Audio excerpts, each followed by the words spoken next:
Chapter 1 So many girls. Die du ask me out just to say these things?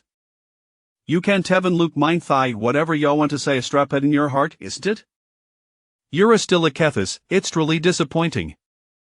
The figure is that brushed past in the dream left and lie a lingering fragrance behind. Each word felt like a needle, piercing through the dreamscape, repeating the pain over and over.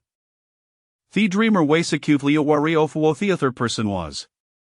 In the face of his year-long crush on his near, he couldn't even utter the four words alicu. His attempts to express his feelings were a jumbled mess, and he failed to deliver the gift she had prepared. Their fates, ultimately, were severed completely after graduation. What a coward, how can one ever retain love? The boy slumped in front of his computer, opened his eyes with a soft sigh, forcibly separating himself from the emptiness of the dream. Beep beep beep. What now? The computer screen was inundated with notifications from Weibo, and the Borobidistros clicking tupanon.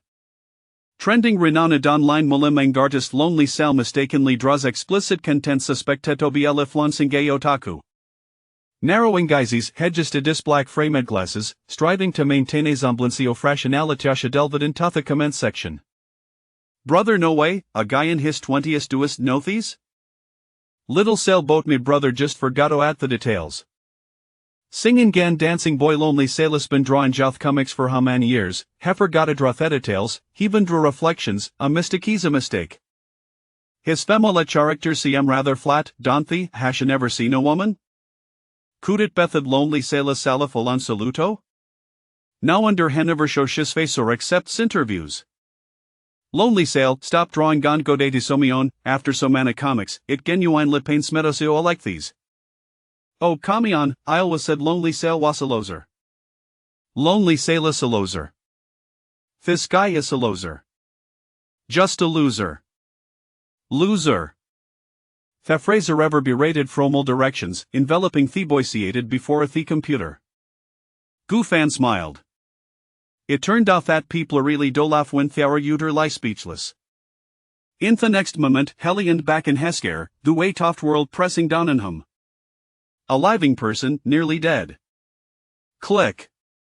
Suddenly, Theba droom door swungpen. A figure a rushed in, placing a bento box in Goofan's desk. Heresy Orlunch, don't forget to it, I'm running glad for work, don't wait up for me tonight. Oh. Goofan long geteth a sound like he assaulted fish. Thajiro reached at the doorway and, peeking back, said. Bye loser. Goofan was left bewildered, feeling O'Miley ate dandy a jerdereated, but she had already slipped away. Moo, yow, yow. Thought he commenced were a true, Goofan was soon willing to accept it. Do theory Ali think I've ever seen a woman? That night Goofan deneticote puladona maskin hot, wrapping himself tightly as she headed toward the nearby 24-hour convenience store. Hello are at the Brahmafashat, grab a large assortment of products from various brands, and placed them on the counter. A few customers nearby observed him with curiosity. The cashier scanetiacatum, placing them into a black bag. Just as he began to introduce a discount promotion, Goofan abruptly laid a large stick of cash on the counter, snatched the bag, and hurriedly left. Ha! Stepping outside, Goofan breathed a sigh of relief. Duito childhood trauma had now suffered from severecial anxiety prolonged exposure crowded environments caused him physical discomfort.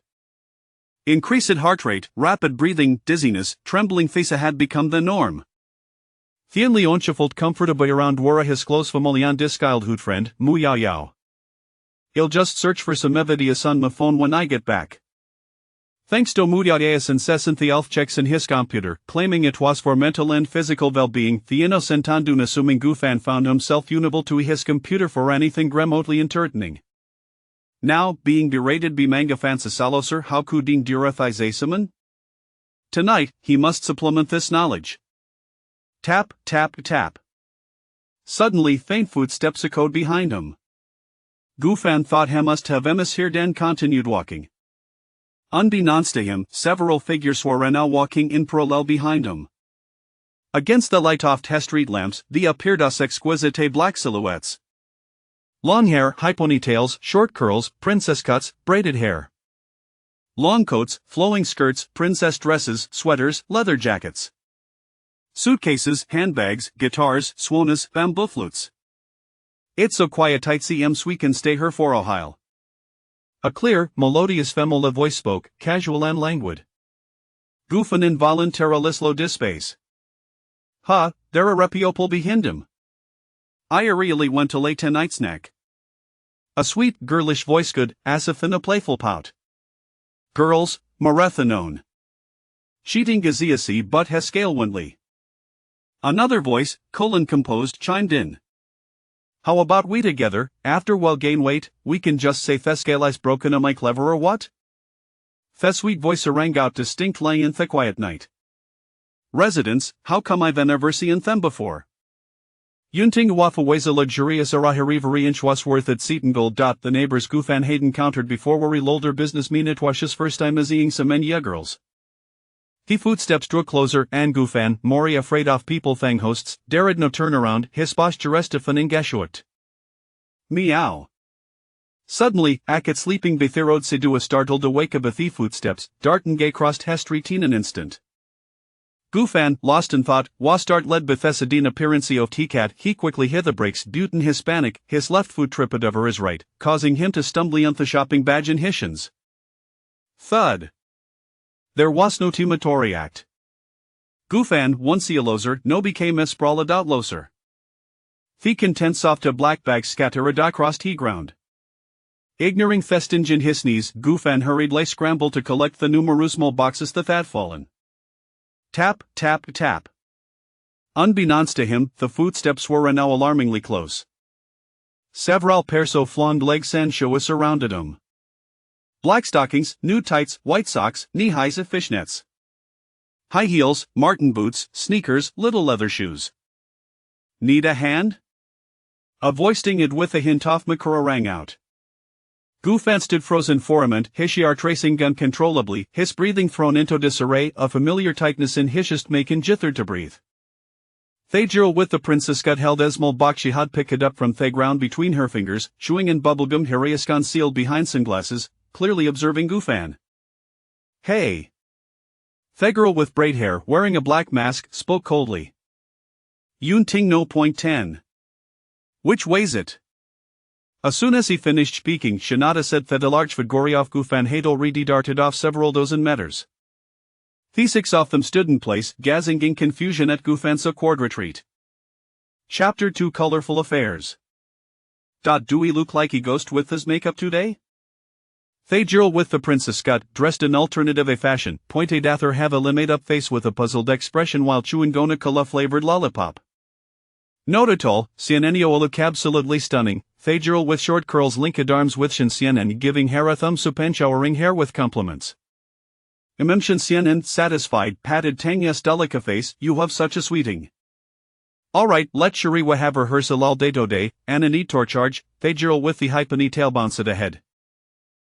Wait for him, Tanya tugged at Shinsianen, following closely behind.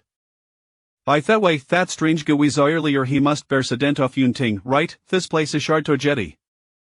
Who cares, boot with so much bought, it should be good night, right? I Fio mentioned that, him suddenly not sleepy, heh. Chiing xin, you're baying too suggestive. Their eyes met, and they exchanged knowing glances. Yunting Huafu, room 11. Goofan davinteth pitch black room, tossing the shopping bagesedius in kintathicher in front of his computer. Reflecting on what had just happened, Goofan full tutterly full of sheet had endured countless embarrassing moments in crowded places before. Please, don't let me encounter that again. Hesitantly prayed and then carefully examined the details of his manga. Where did it go wrong? So focused was it hath a failed tona to cephalite sint he living room of room 10 next door flickering in. Inside the living room, several girls were surveying the first floor of the house. It's a spacious and thetacorus nasanawandrits Yunting Owafu sogrand.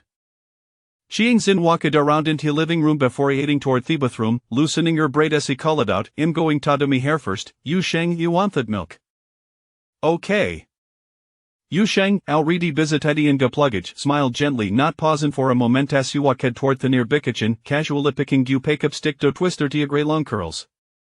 Noticing a few figures sprawled on the sofa, the girl with long black hair frona den cold lair marked. The kitchen is over the if I want milk, heat it yourself. I've told you countless times, handle your own business, and don't keep bothering Yusheng. Got it, Ling Ling Jie. Up and hearing this, Luoying Hua still playing games on the sofa, immediately shut off her phone and energetically began to tidy up her luggage. Little you, I told her not to atrandom stuff. Ling Shuang Henka Tang Yu Hua secretly snacking on treats from the corner of the room, with a disapproving expression. This place was empty rather hastily, and the previous tenants belongings are still here. Can't just eat whatever you find. Ling Ling Jie am hungry. Tang Yu pouted, looking pitiful. Ibadi wasmal box of instant noodles at the convenience story at the ton clean up afterward. Ling Shuanghan pointed helplessly toward the kitchen. Tang Yu yay. Where Xianan, Ling Shuanghan is Chen Xianan was missing from the living room. Shawin Taozi deta smoke. While saying this, Yu Shen quietly added ashes a stick to Tang Yu's little box of instant noodles. Just as Ling Shuanghan was about to go look for her, she saw Chen Xianan returning from smoking, chewing in bubblegum. Where will we sleep tonight? Shen Xianan hadn't want tension after the and up her luggage after a tiring day. All she wanted was to rest. Ling Shuanghan pointed out the large sofa Hayton circle the living room. Let's make dohara tonight. Tomorrow morning, the manager will bring dingover and the previous tenant will move out her remaining items. No, that's interesting. Shen Xianan murmured, and under the curious gazes of theatres, she pointed out the large floor-to-ceiling window in the living room, hinting. Luca that guy next door, isn't he look a bit familiar? Luoding snapped to attention, clapping her hands as he recognized Gufan, pulling Gute camera from what knows where and zooming in. Isn't that thing a bumped in Tunthue? Why is she lone tonight? She noticed Gufan deeply engrossed, and but her disappointment, she remained at the forefront of to gossip. Still wearing a Skotathom Tang Yormarked, catching sight of Gufan Shan's profile, her cheeks flushing as he turned away, quiet lighting her fragrant instant noodles. Enough already. Thigu you has just photographed by paparazzi nowhere spying on a stranger what a world. Ling Shuanghan commented, not following the gaze, as he quietly settled on the side of sofa, pulling a blanket from her suitcase. Wow, that profile looks good, and he see stob around the rage living here, cold house be an artist? Luo Ying's gossiping voice was loud enough for Chiang Zin and Thibathroom to hear clearly. As he dismantled let the lip piercings in her lips, Chiang Zin leaned over the sofa, joining Luo Ying in observing Gufan through the camera.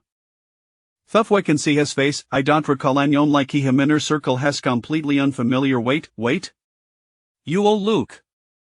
With keen eyes, Chiang Zin Semet to have discovered something new, her tonegro excited, igniting the curiosity of theatres. Just then, as Gufan immersed in his academic research, had his door suddenly pushed open. Gufan had to meet totally his desk before he locked eyes with Mu Yao, who had just come home from work. Mu Yao blinked rapidly, glancing at the largest shopping bag on the floor, her brain momentarily short-circuiting as he scrambled to find the right words. Ariadating Simeon, when did this happen? How come I know nothing about it? Mu Yao stuttered, her words said with an inexplicable hint of jealousy. No, what are you talking about? Gufan, somewhat indignant, pointed at Thesonos and exclaimed, have you forgotten, Imoloser? Muyadeo slapped her for fod, suddenly recalling the comments about Gufan being labeled Loser be manga fans, hurt and softening, so you're just doing this for a hour it hot. Thought what, Gufanist, Heisy swayed with innocence. Nothing, it just got a little muddled with work. Avoiding his gaze, Muyayor mapped an arm around Gufan's neck, pulling him out of the room. Come on, Dad has a surprise for ya. Divine gold. Gufan washed dragadut off to room with energetic Muyayao. As the curtains into living room were drawn, Thekrodin room 10 lost sight of Thessine. That must be his girlfriend, right at Ithistobe, Thegas apploving Luo Ying immediately speculated. Chiang Xian, piecing together Luo Ying's conjecture, scanned the thirst and asked. A girlfriend rushing into her boyfriend's room at midnight, then pulling Haimut Nairi. Why, you tell me, why? Why? Yushin chuckled at the sight of Feverioni gossiping. Tagatharan set down several cups of hot milk and the coffee table. There's only Onetrith. Chiang Zin stood atop the sofa, tossing her beautiful curled hair over her shoulder. Embody and J detective he declared. Theory of Ida dosa mething scandalous. Chapter 3, Pregnant, huh? A chorus of bewildered voices echoed among them. Chi Yingsen wore an expression of profound understanding, feigning a deep sigh. Oh, such naive girls. Damn, I just moved in and discovered there's a couple living next door. Shin Xuanan was evidently aware of it too. Hey. So they truly are. Luo Ying also vaguely grasped what Chi Yingsen was implying, and the glances exchanged among them spoke volumes. Meanwhile, in Building 11, Gu Fan and Mu Yaoyao were indeed savoring their late-night moments in the living room.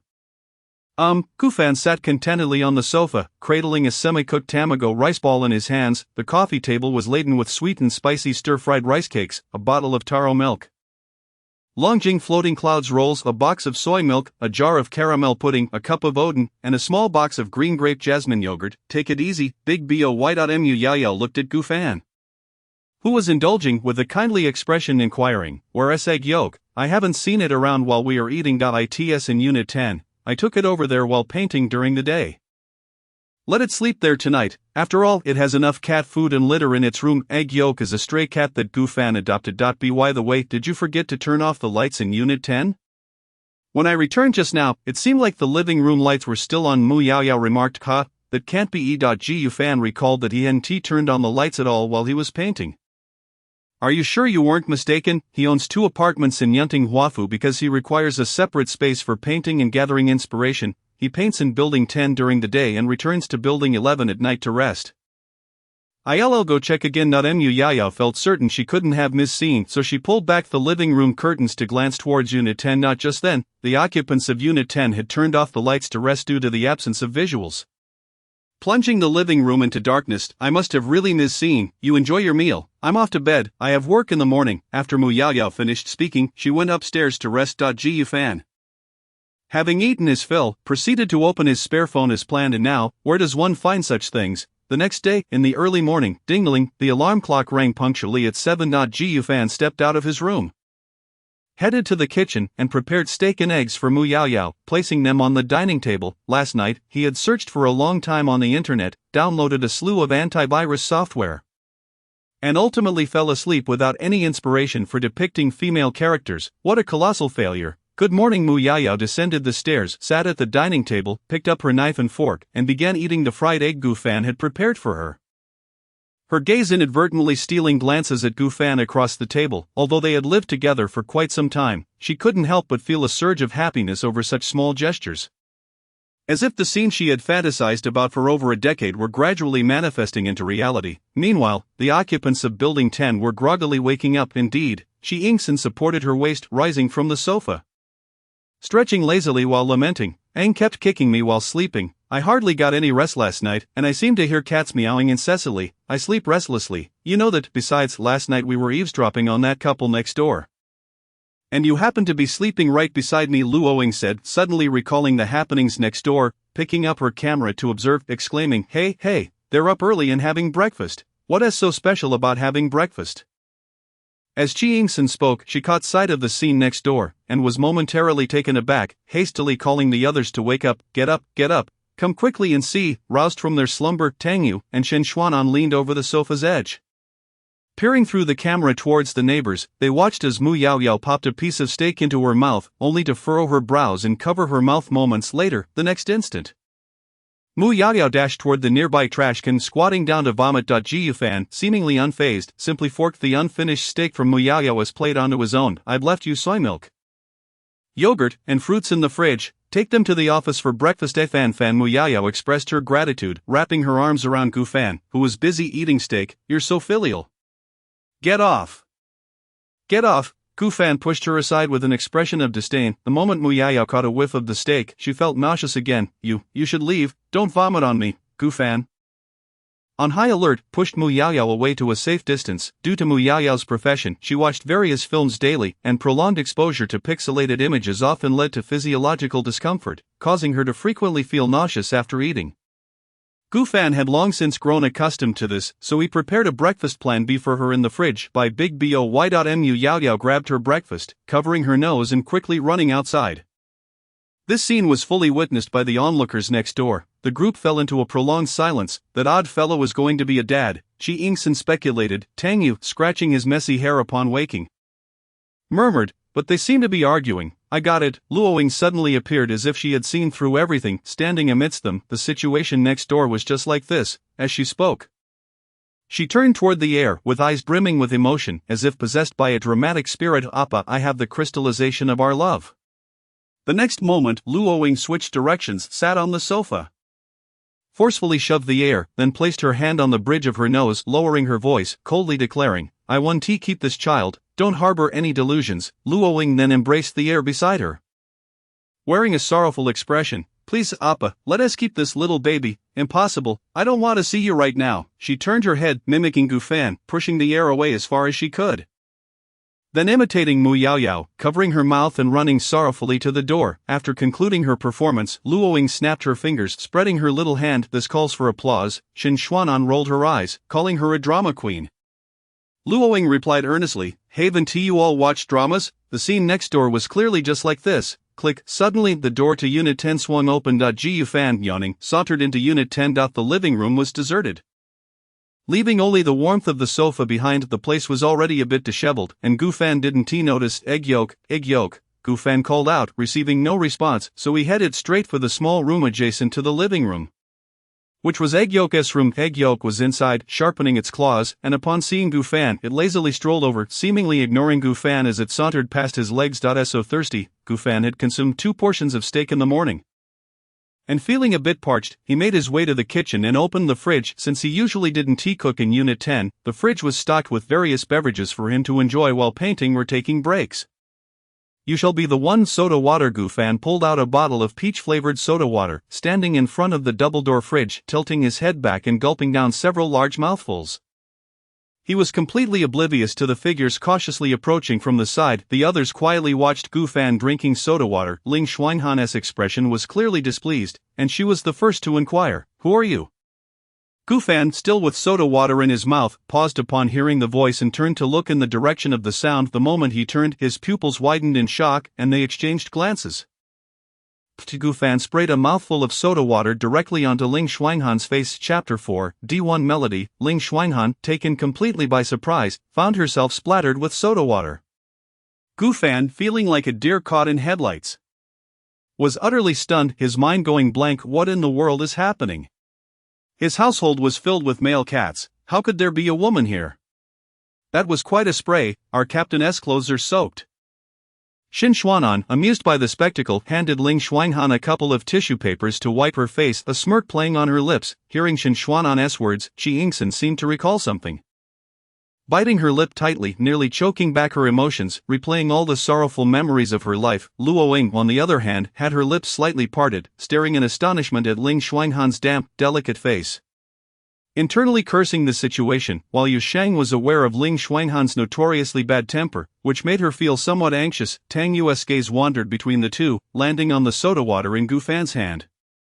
Then tilting her head towards the fridge beside Gufan, stretching her little hand to grab a bottle to try. Ling Xuanhan's expression darkened, her eyes glaring at Gufan, almost grinding her teeth as she squeezed out the words, You. It's fine.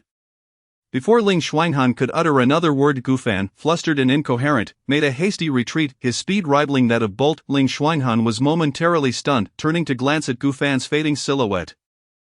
Still unsure if she had heard correctly, tentatively asking the others, What did he just say? Burp. He said it's fine, Tang Yu replied, clutching the soda water while sitting to the side. Ha! Shin Xuanan chuckled, unable to resist speculating, that guy must be a fool. He definitely is right. The manager handed us the keys yesterday. How could that guy possibly have a key to this place? Setting aside the exceptional security of Yunfu, the timid demeanor exhibited by him last night hardly suggested that he was a thief or someone likely to trespass into private residences, Yu Shang conjectured. Shin Xianan placed a reassuring hand on Yu Shang's shoulder, speaking earnestly. Yu Shang, one must not judge a person by their appearance. Though he appears quite honest, it's entirely possible he was merely enjoying a lively evening with his girlfriend in the living room last night. Having grown accustomed to Shin Xianan's forthrightness, Yu Shang cleared his throat twice, attempting to redirect the conversation. Speaking of which, did he call out for his Hague Yoke upon entering just now? Yes, indeed. Chi Yingxin suddenly remembered and dashed into the living room, returning with a rather plump orange cat in her arms. No wonder I heard a cat meowing last night. It seems this feline belongs to that young man. Could he possibly be the previous tenant here? Egg yolk remained in a deep slumber, only belatedly realizing it was being held. It squirmed its round body in protest, but upon discovering the futility of its efforts, resumed its peaceful slumber. Chi Inkson cast a glance at the cat's posterior and turned it towards the others. This egg is indeed quite yellow. At that moment, the cat's devoted caretaker was sprinting from Unit 10 to Unit 11 at a remarkable speed, his bangs standing on end from the rush. However, as he passed, two individuals halted in their tracks. "How did he emerge from Unit 10? Inquired a bespectacled petite girl, her eyes wide with confusion. "What is happening at Unit 10? Responded a tall woman dressed in masculine attire. Still processing the bespectacled girl's words, the latter timidly remarked, "But Ran Jie, isn't Unit 10 occupied by our artist?" Chui Ran paused momentarily, then exclaimed, "How could there be a man?" "Oh no!" Realizing the implication, Chui Ran 2 dashed towards Unit 10 at an alarming speed.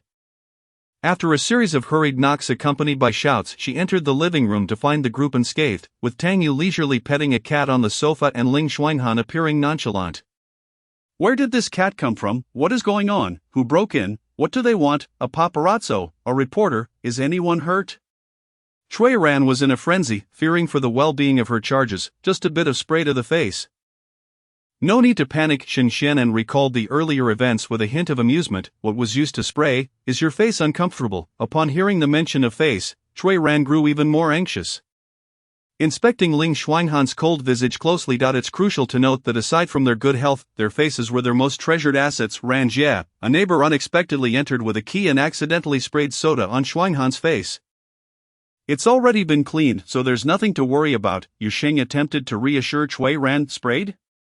Chui Ran's concern escalated. "Was it cleaned properly? You must wash it again. There could still be saliva." The mere mention of saliva aggravated Ling Xuanhan even further.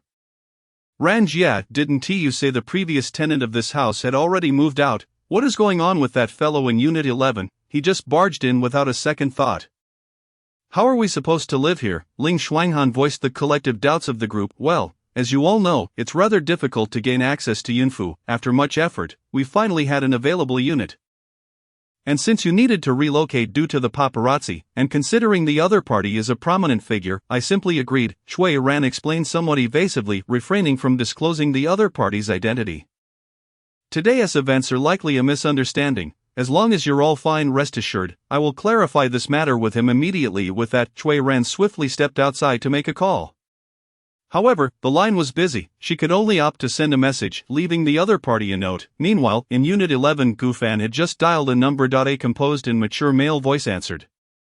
"Speak, I'm in a meeting. Ji Yu Qingye, you truly are my father. Why are there so many women at my place?"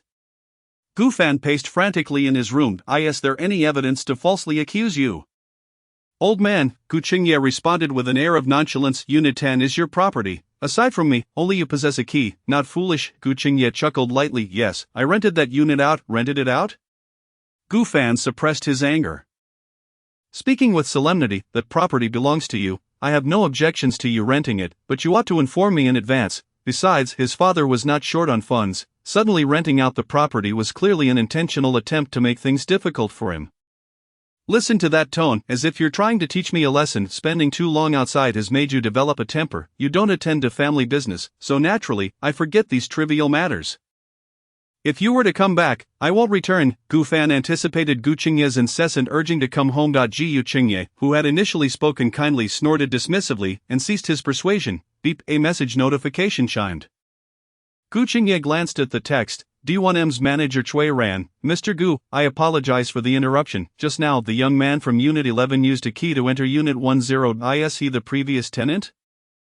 How long until he moves out?" As Gu Qingye replied to Chui Ran's message, he instructed Gu Fan, "Make sure to collect your belongings and that filthy cat of yours, otherwise I'll have someone toss it in the dumpster." Gu Fan erupted in fury, bellowing, "Egg yolk is not a filthy cat." Yet, the call had already ended, leaving him with only a message from Gu Qingye. "Foolish child, the one living in Unit 10 is D1M. D1M?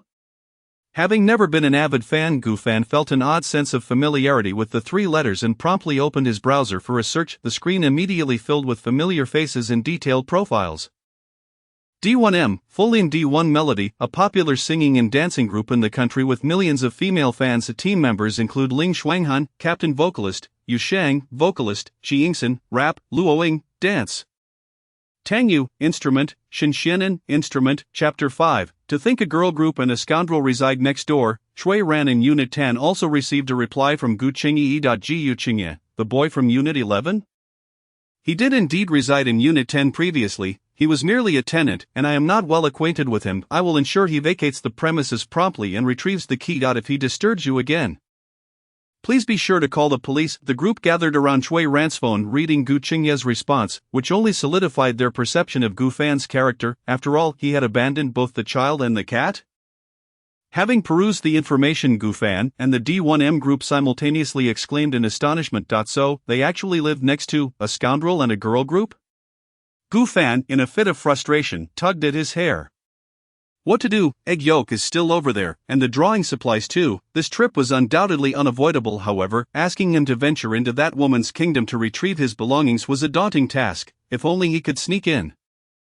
Gu Fan pondered, rummaging beneath his bed for a long-forgotten telescope. Without hesitation, he situated himself by the window, peering into the neighboring unit at intervals. As soon as he spotted the members of D1M collectively exiting, he could quietly slip and retrieve egg yolk first, and then gather the important items. However, reality proved less than ideal. The 6 members of D1M did not leave. Nonetheless, Gu Fan was not entirely empty-handed. Beyond confirming the cat's safety, he witnessed many amusing scenes. Chi Yingsen enjoyed stealthily ambushing other members, but only Tangyu seemed susceptible, as her reflexes appeared rather slow. Furthermore, Tangyu was always either eating or being ambushed. Shin occasionally ventured to the first-floor balcony for a smoke, prompting Chi Yingsen to skate off to buy alcohol for her. She often indulged in solitary moments on the second floor, sipping drinks while strumming her electric guitar. Additionally, she always seemed to have candy in her pockets.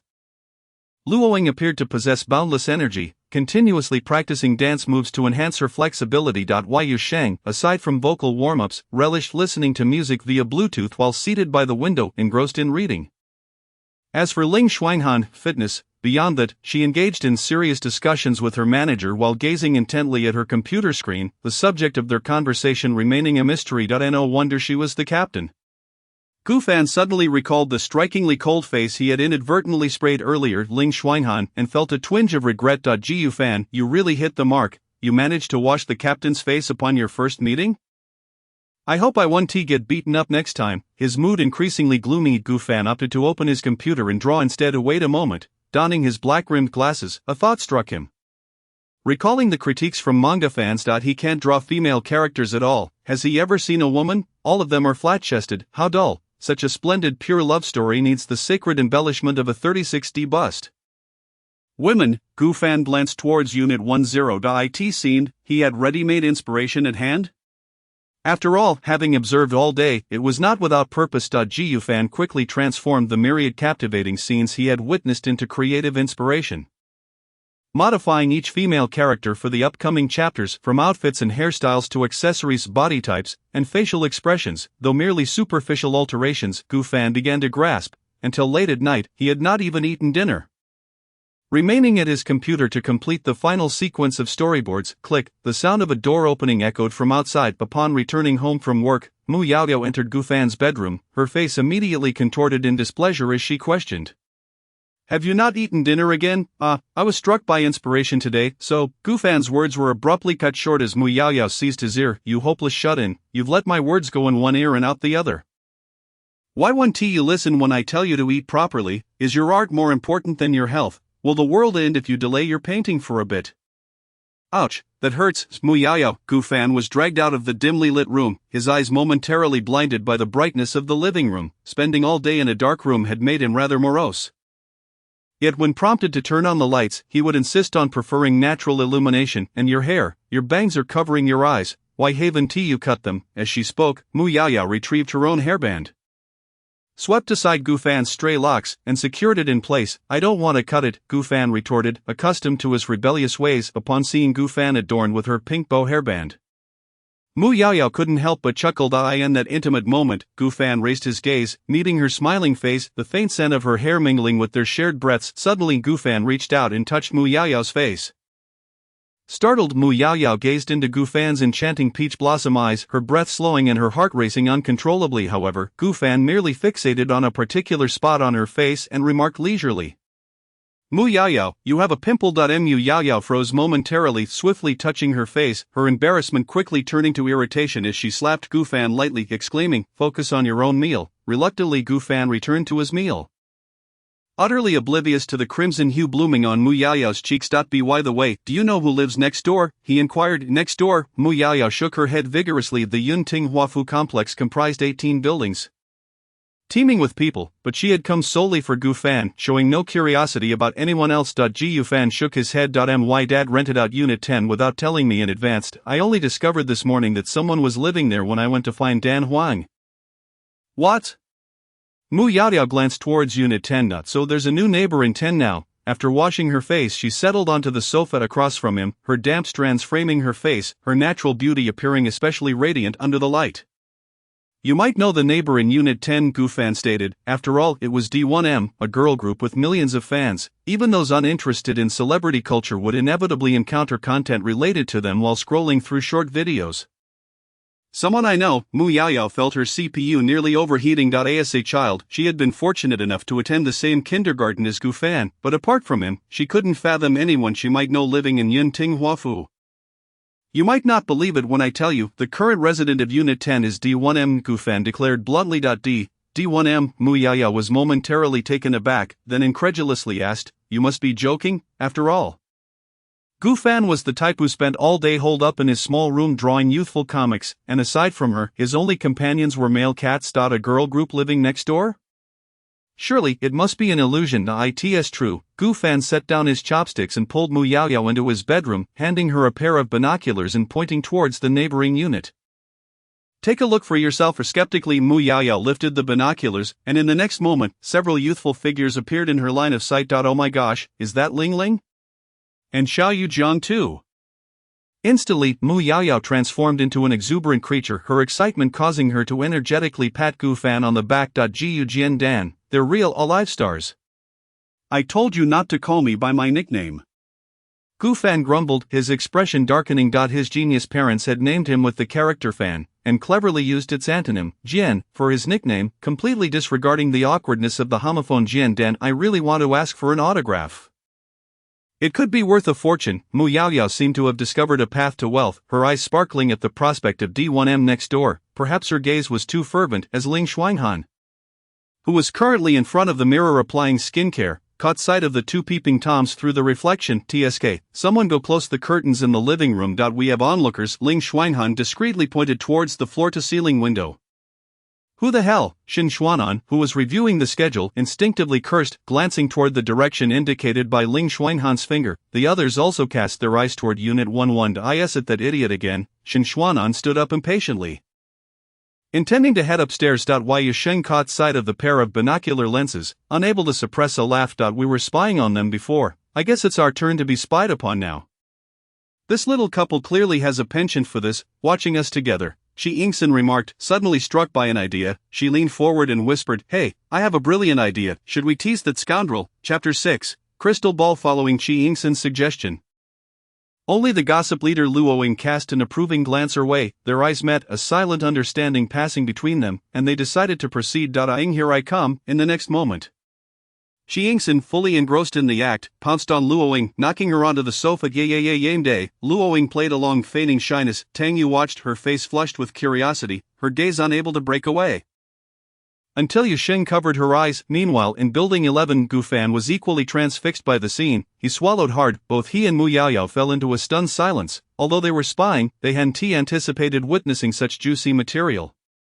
Suddenly unable to bear it any longer, Ling Xuanhan rose and walked over to the floor-to-ceiling window, glaring in the direction of Gufan. Her gaze seemed to shatter the pink fantasy swirling in Gufan's mind in an instant. Caught out, Gufan felt a surge of guilt and quickly ducked beneath the window, inadvertently dragging the still captivated Mu Yaoyao down with him. "You were still watching. The VE noticed us, so what?" Mu Yaoyao retorted, her indignation bolstering her confidence. "This is merely admiration and appreciation through observation. We weren't taking clandestine photos." Admiration. Gufan felt even more sheepish, the mental images refusing to dissipate. The lilies of my hometown have truly never wilted. Noticing Gufan's ears turning crimson, the perceptive Mu Yaoyao narrowed her eyes and teased, "You're as red as a teapot, aren't you? Silly, shut in. After you're done eating, make sure to wash up and get plenty of sleep."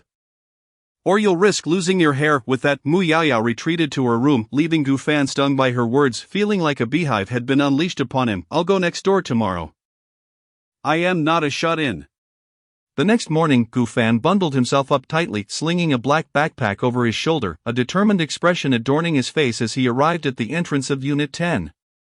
No matter the outcome today, he was determined to bring his son back. Ding dong, he pressed the doorbell. Before long, the door swung open.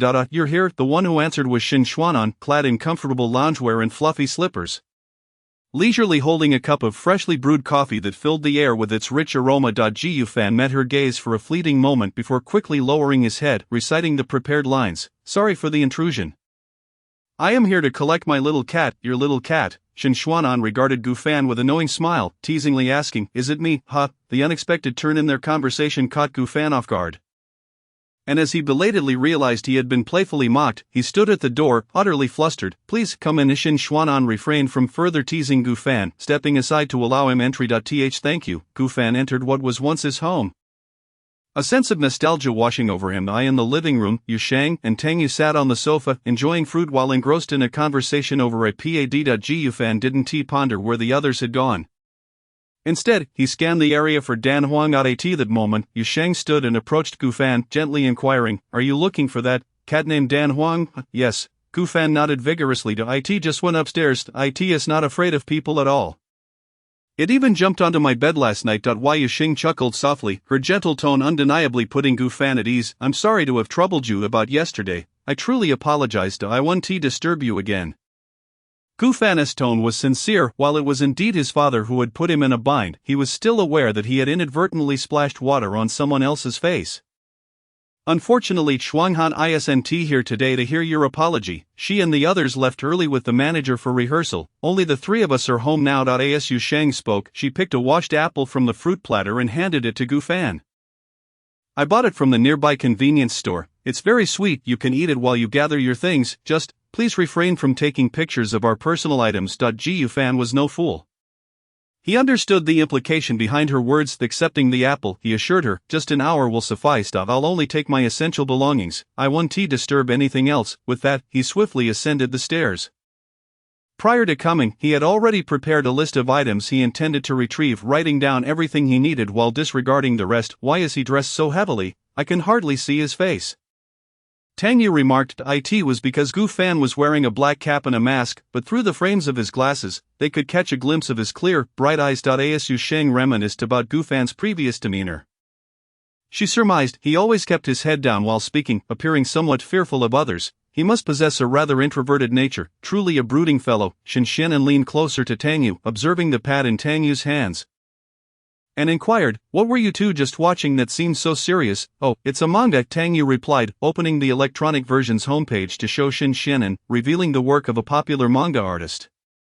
It was a coming-of-age romance manga, beautifully illustrated with an engaging plot. This particular artist had previously garnered immense popularity on the platform, which Yu Shang couldn't help but commend.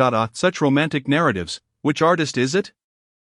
Shin Xuanan clearly lacked enthusiasm for this genre, as she typically favored horror comics. His pen name is Gu Fan. At that moment, Gu Fan arrived at the first room on the left of the second floor.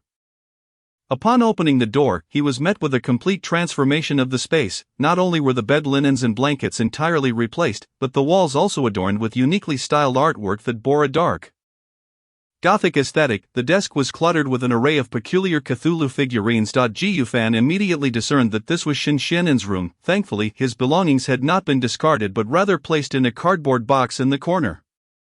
He rummaged through the contents, tossing unwanted items into a bag while preparing to take the rest with him. At that moment, Dan Huang, who had been sleeping on the second floor, stirred at the noise and, following the sound, entered Shin Xuanan's room. Spotting Gu Fan busying himself, it leaped onto Shin Xuanan's desk, tilting its head to examine the trinkets, and cautiously extended its tiny paw to nudge a distinctive crystal ball towards the edge of the table.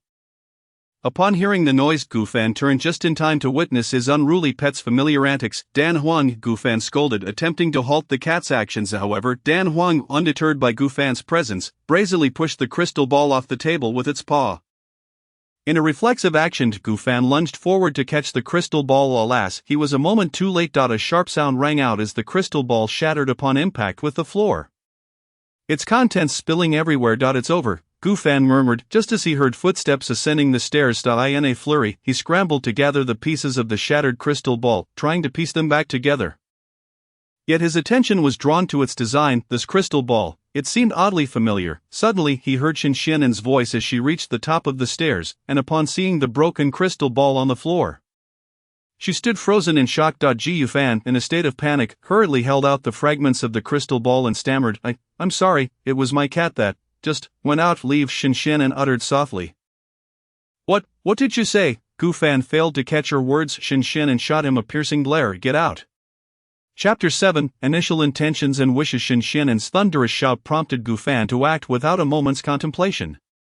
Clutching Dan Huang, he fled in haste. The commotion echoed downstairs, where Yusheng and Tang Yu clearly heard it. Upon seeing Gu Fan rush out, Yusheng quickly ascended the stairs, deducing from the dampness on the floor and Shinxinen's intense gaze fixed on the shards that something had transpired.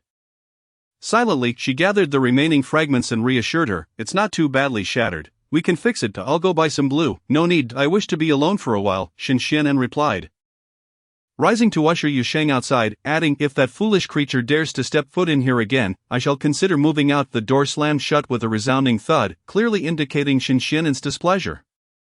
Despite her not voicing it to Yusheng, inside the room, Shinxinen disregarded the potential for injury from the jagged crystal ball fragments, holding it just as she had always done. Memories of her childhood flickered through her mind. It was midsummer. A 6-year-old girl sat in the back of a classroom, one small hand clasping that of a boy beside her, while the other clutched a crystal ball gifted by him. Within the crystal ball, a vibrant landscape unfolded, a peach tree gently swaying, with pink petals rising and falling like soft whispers. Did you give a crystal ball to everyone? Why? The child's voice was still tinged with childish clarity. Each word articulated slowly to ensure understanding. I don't want you to forget me. The boy's messenger bag concealed another identical crystal ball. Where are you going? To a faraway place. My mother says it's called Longdu. Vast and bustling with more people than our entire town. How will I find you? My father once made a wish to the peach tree, and then he met my mother. The peach tree must be very magical. It will ensure we meet again. Then I shall also wish upon the peach tree. Brother, you must wait for an In that moment, Shinxinen's fingertips brushed against the crystal ball's peach tree. Her touch lingering, though the petals no longer danced, her thoughts spiraled, entwining with her memories. It had been 15 years since she last made a wish upon that peach tree. The innocence of her childhood wish felt as vivid as if it were yesterday. How long must she yearn for the one she missed? In the Yunting Huafu, Building 11, Gu Fan slumped in a chair, gazing at the culprit perched on his bed, licking its paws, and sighed deeply. Upon returning, Dan Huang devoured cat food, canned treats, and cat sticks as if it had been starved for 3 days and nights, its belly round with satisfaction. Frustration bubbled within Gu Fan as he admonished the feline. You wretched creature, what am I to say to you? Have I not provided you with a scratching post, or a chew toy? Why must you insist on pawing at others' belongings? And now look where that has landed us. The last incident remains unaddressed, and you've gone and caused another ruckus. Dan Huang purred contentedly, squinting its eyes in bliss, embodying an attitude of either living or perishing without a care that Shinxinen had a desk cluttered with dark trinkets. Yet among them sat a pristine crystal ball. What did that signify? Gu Fan pinched Dan Huang's plump cheeks, declaring loudly, it signifies that crystal ball was of great importance to her. Dan Huang licked its nose, blinking its round, innocent eyes, seemingly perplexed, reflecting on the crystal ball. Gu Fan's mind wandered back to its image, the peach tree, strikingly familiar. He vaguely recalled possessing a peach-themed crystal ball himself. He made his way to the hidden door at the stairwell's corner on the first floor. Stepping into the narrow room, each visit here felt like stepping into his own cherished memories. This space housed items he deemed significant, for in a lifetime certain possessions cannot be quantified by monetary value. As they bear priceless memories, both joyous and sorrowful, the crystal ball, Gu Fan rummaged through his recollections until he unearthed a box, opening it to reveal, as expected, a peach tree crystal ball astonishingly identical. He lifted the crystal ball, triggering a flood of distant memories. Within the hazy recollections lay a girl, her face nearly forgotten, who once held his hand and led him to an abandoned, desolate house. This is my secret base. I only brought you here. The dilapidated structure was overrun with vines and moss, remnants of time's passage. Are there snakes here, you coward? What is there to fear? If there are snakes, and we'll chase them away. One of the girl's small hands held his, while the other grasped a wooden stick. Their tiny figures had often nestled together in that house, filled with the fragrance of grass. My grandfather used to tell me bedtime stories. Do you like stories? He had shared the tales his grandfather recounted with her. Do I like them, but I have no grandfather. Then take this storybook. You can have your parents read it to you. I have no parents. What about others? I don't want anyone else. I only want my brother to read me stories. Suddenly, bang, you coward. Don't be afraid. It's all right, I'm here. As these distant memories resurfaced, warmth mingled with the shadows Gufan had shied away from for years. Clutching the crystal ball, he made his way to the door when thud, lost in thought, he stumbled, tripping over a hefty art book. The dust cover slipped away, revealing a vintage deep brown binding emblazoned with a prominent title, Camellia. Gufan lowered his gaze, recognizing the familiar book, and involuntarily recalled the girl who adored white camellias. This art book contained his sketches from high school to university, a page for every day and night of his unspoken affection. Ding dong. The doorbell rang unexpectedly, snapping Gufan back to reality as he crouched to replace the dust cover before heading to the door. To his surprise, upon opening it, he found Yusheng standing there. Her long, dark gray curls fluttered gently in the breeze, while her loose lavender sweater paired effortlessly with a deep gray skirt, exuding a soft and languid charm. Have I interrupted? Yusheng's voice was equally gentle. No, not at all, Gufan stammered, once again at a loss for words, his gaze evasive, ultimately bowing his head in silence. Yusheng gazed at Gufan, who resembled a child caught in a misdeed, and felt a pang of compassion. She approached him, lifted her hand, and gently ruffled his hair, softly inquiring, "Are you feeling down?" Gufan, taken aback by Yusheng's unexpected gesture, raised his head in surprise, inadvertently locking eyes with her, causing his ears to flush with a rosy hue. "You appear quite dejected. Is it because of Shin?" And, even though Gufan lowered his head once more, Yusheng continued to gaze into his eyes. Chapter 8. Xiaoyilan. Noticing Gufan's silence, Yusheng patiently elaborated. "Shin and acts according to her moods. She has never mentioned the crystal ball to us, but it may hold special significance for her, as she has carried it since she joined D1M. Her harshness towards you today stemmed from her frustration. Do not take it to heart." Upon hearing this, Gufan hesitated for a moment before extending the crystal ball towards her. "This crystal ball is also very important to me, but today's incident was my fault. Could you please deliver it to her for me? If she refuses it, kindly return it to me. I will find another way to apologize." "This crystal ball, it resembles Xianen's, doesn't it? In that case, she should accept it," Yusheng observed, noticing the exquisite peach blossom tree within the crystal ball. Glancing at her watch, she remarked, "Time is of the essence. I must step out for a moment. When I return later, I will give the crystal ball to Shin, and if she is calmed down, I will inform you." Afterward, she took out her phone, dialed a number, and handed it to him with a smile. "This is my personal number. We should keep in touch, right?" "Why, yes." Gufan quickly retrieved his phone, and they exchanged contact information. Just like that, he had obtained the personal number of a girl group member. After Yusheng departed, a chill breeze roused Gufan from his daydreams. Remembering the earlier scene, his heart continued to race uncontrollably. Beep, he received a new message. D1M. Yusheng, please do not share this personal number with anyone else. Yusheng, she directly added him on WeChat?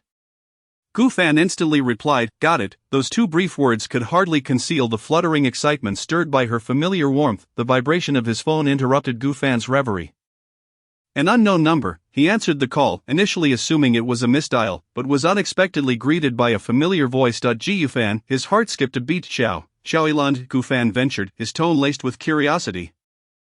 He could hardly believe that the girl he had secretly admired for 6 years, with whom he had lost contact since graduation, was suddenly calling him. "Yes, it's me." Xiaoyilan's voice was calm, devoid of any discernible emotion. Listening to her voice, Gufan was transported back to that year when he had prepared a gift and invited her to the school garden, only to choke on the confession he had rehearsed countless times. "Let's meet tomorrow." Xiaoyilan, accustomed to Gufan's silence, got straight to the point. Huh? Gufan thought he had misheard. "Send me your address. We'll meet tomorrow morning," without giving him a chance to refuse. Xiaoyilan hung up. Gufan was left momentarily stunned. No matter how he pondered, he could not fathom why Xiaoyilan wished to see him. Surely it couldn't be about that failed confession. That night Gufan sat before his computer, sketching the visage of one of the female characters from a comic. With every stroke, the image in his mind gradually melded with the familiar smile he cherished. Recalling his initial infatuation with Xiaoyilan, he realized it was not a mere case of infatuation at first sight. That year, while he secretly sketched comics in class, he made a mistake and was rightfully reprimanded by the school, as his father had sternly instructed him to focus on his studies. It was during this painful moment, when he was being chastised for neglecting his studies and rebelling, that Xiaoyilan stood up for him. As the epitome of the model student in the eyes of their teachers, she had never interacted with him before, yet she spoke out on behalf of this gloom-ridden boy, even if one makes mistakes. They should not be subjected to punitive education, for it is what they love, it is their future goal. In truth, Xiaoyilan had been as taciturn as Gu Fan during their high school years. He had never witnessed her defending anyone else who was being reprimanded, and he could not comprehend why she had done so. Why did you help me? The question he had mustered the courage to ask back then had only elicited a brief response: no reason. No reason. It was a riddle he could not unravel. Click, the sound of a key turning in a lock. As Mu Yaoyao returned home from work, she noticed the dimly lit living room and made her way directly to Gu Fan's bedroom. Still no lights on. Are your eyes going to be okay? Mu Yaoyao adjusted the lighting to a softer hue and observed Gu Fan's troubled expression. Naturally, she sat on his bed, removing her outerwear while speculating. With that long face, you aren't having a spat with the person next door, are you? Not quite, Gu Fan replied, turning his chair towards her with a serious demeanor. Xiaoyilan has asked to meet me tomorrow. At this, Mu Yaoyao momentarily paused her actions, a flicker of unease crossing her face before she feigned indifference. Isn't it a good thing that your crush took the initiative to ask you out? But she hasn't mentioned what it's about. Do you think she might? Gu Fan cast a pleading glance at Mu Yaoyao. Whatever it is, you have to go, and you'll find out tomorrow, she said, shifting the subject. Instead of idly speculating here, you might as well get some rest and wake up early to prepare yourself for tomorrow. Right. Is my hair really that messy? I suppose it's too late for a haircut. What should I wear tomorrow? Gu Fan buried himself in his wardrobe, rummaging through his collection of unremarkable clothes. Although he lived comfortably, he had no knowledge of fashion, only purchasing light-colored garments that were comfortable to wear. Mu Yaoyao rolled her eyes, irritated by Gu Fan's lovesick demeanor. Yunting Huafu, building 10. With a thud, Cui Ran exited the vehicle, handing the birdcage she held to Yuxing in the back seat. Ling Ling has been thinking about her little bird during rehearsal. You should take it to her. Don't forget to remind her that tomorrow's practice is in the afternoon, and she should bring the trophy along. Understood. I will convey that. Please rest well. It's quite a lot of little details for you to manage. Thank you, Ran Jia, Yuxing replied earnestly. Cui Ran waved her hand dismissively and quickly got back into the car. Watching her leave, Yuxing clutched the birdcage in one hand and the crystal ball in the other as she stepped out. Ling Xuanhan, who had been waiting at the entrance, immediately spotted her beloved little bird. Thank you. Ling Xuanhan eagerly accepted the birdcage, her gaze softening as she looked at the parrot inside. Rest assured, little fried egg has been well cared for by Ran Jia and the others. It hasn't lost any weight, Yuxing reassured her, glancing toward the second floor. How is Shannon? Is she alright? She has locked herself in her room and hasn't eaten, Ling Xuanhan said, her attention still fixated on the parrot. Gently stroking its head, the azure monk parakeet seemed to miss Ling Xuanhan as well, affectionately nudging its little head against her. Chapter 9. The first kiss. I'll go check on her. Yuxing ascended the stairs with the crystal ball in hand. Standing before the closed door, knock, Shannon, it's me. Upon hearing Yuxing's voice, Shannon, suppressing her temper, opened the door. Can't I just be alone for a while? Her expression was dark, clearly still upset. If it weren't for Yuxing's consistent care towards her and the other team members, she wouldn't have opened the door at all. I'm here to deliver this to you. Yuxing got straight to the point, presenting the crystal ball to Shannon cast a glance at the crystal ball. Seeing the peach blossom tree inside, her pupils dilated in shock as she snatched the crystal ball from Yuxing's hands, inspecting it closely and confirming it was the same one that had shattered. Sister, please tell me, where did this come from? She grasped Yuxing's hand, her excitement palpable. This uniquely crafted peach blossom tree crystal ball had long piqued Shannon's curiosity. She had once sought to find out where the boy she had been yearning for had purchased it. She had even visited their alma mater, but none of the nearby stores had ever sold such a crystal ball. Shannon, this crystal ball was given to me by that boy from Building 11. Yuxing replied, Building 11, that fool, is it true? Shannon's brows furrowed at the mention of Building 11, her reaction unexpected. It's true. He said he was at fault for today's incident, and this crystal ball is also significant to him. If you refuse it, let me take it back. This crystal ball holds importance for him. A flicker of enigmatic light passed through Shannon's eyes, as a conjecture formed within her mind that even she found hard to believe. The only person who could possess such a crystal ball aside from classmates was, brother, did you buy one for yourself too? Because this was the last one left. It felt too lonely. I'm going out. Shannon clutched the crystal ball tightly and hurried downstairs, sprinting out before everyone's eyes. That individual expressed that the peach blossom tree crystal ball holds great significance for him.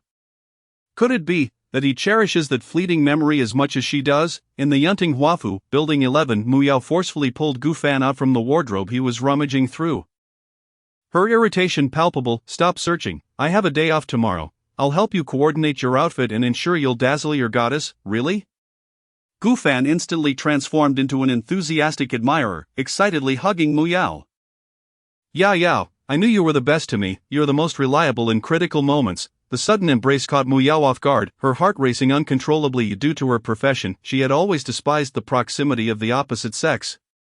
Yet in this moment, facing Gu Fan, she instinctively raised her hand, yearning to return the embrace. Ding dong, the doorbell suddenly interrupted the budding tension, causing Mu Yao to push Gu Fan away somewhat sheepishly.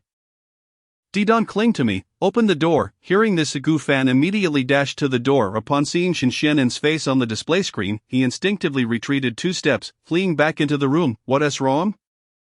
Why aren't you opening the door? Mu Yao inquired, hearing the doorbell still ringing. Just as she was about to open the door, Gu Fan blocked her. Don't go. Gu Fan appeared as if the sky were falling.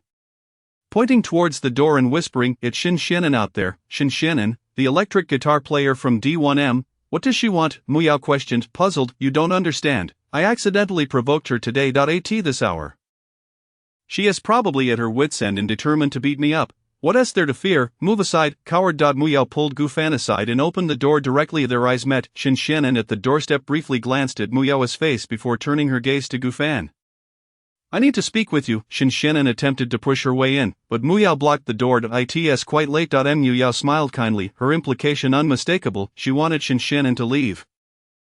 Are you two really in a romantic relationship? Shen Xianen showed no sign of leaving. A couple, me and her. Gu Fan appeared taken aback. If he and Mu Yao were a couple, it would likely be a matter of opposing forces. It seemed that was not the case. Shen Xianen turned to Mu Yao, her words sharp. Then what does it have to do with you if I want to chat with your friend? You two chat. Mu Yao tightened her grip on the doorknob and turned to head upstairs. Her footsteps were particularly heavy, seemingly venting her dissatisfaction. Mu Yao, Gu Fan did not want to face this fierce woman alone. But Mu Yao hurriedly left him behind. I just have a question to ask. What are you afraid of? Shen Xianen scrutinized Gu Fan's appearance with an unusual seriousness, but with time passing, she found it difficult to ascertain his identity. Why you? Ask away. Gu Fan feigned calmness, his voice barely above a whisper, turning away in a tactical manner to take a sip of water to alleviate his social anxiety. Shen Xianen's gaze burned into Gu Fan, bluntly stating, why is this crystal ball so important to you? But Gu Fan was caught off guard, not expecting Shen Xianen to inquire about this. It's tied to certain memories, he stammered. Shen Xianen stepped closer, pressing for more details. What memories? That's your second question. Gu Fan retreated 2 steps, raising his voice in caution. Though he often found himself in embarrassing situations, his mind remained sharp. Shen Xianen fell silent for a moment, placing the crystal ball on a nearby table, and moved closer. She tentatively reached for Gu Fan's wrist, guided by an instinct within her. What are you doing? Gu Fan grew increasingly anxious, retreating to a corner until he was backed into a wall. Perhaps. Do you enjoy bedtime stories? Shen Xianen's hand slipped into Gu Fan's sleeve, her delicate fingers grazing his skin, sending a delightful shiver through him, compelling him to meet her gaze once more.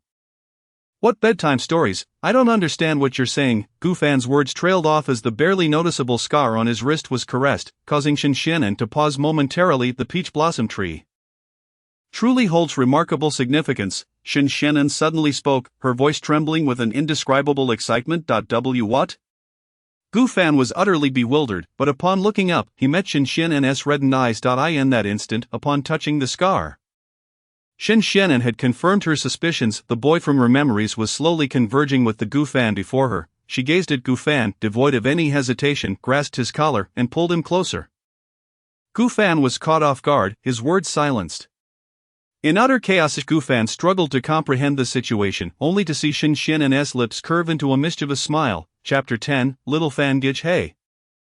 Mu Yao, who had been secretly watching from the stairwell, could no longer contain herself. Forgetting that Shen Xianen was a star with millions of fans, she rushed down the stairs in anger and forcefully pushed Shen Xianen away.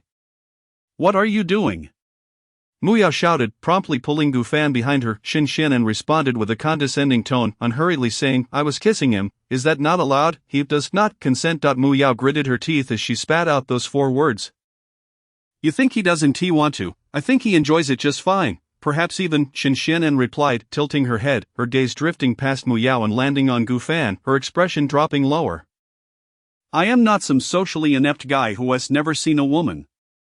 Gu Fan protested, his face flushed as he avoided her intense gaze. Oh, is that so? Shinshinen chuckled, who would have thought that the chubby, adorable boy from back then has grown up to be so interesting. Miss Shin, Mu Yao could no longer endure it, her tone laced with warning. As a public figure, forcibly kissing my friend is vulgar and inappropriate.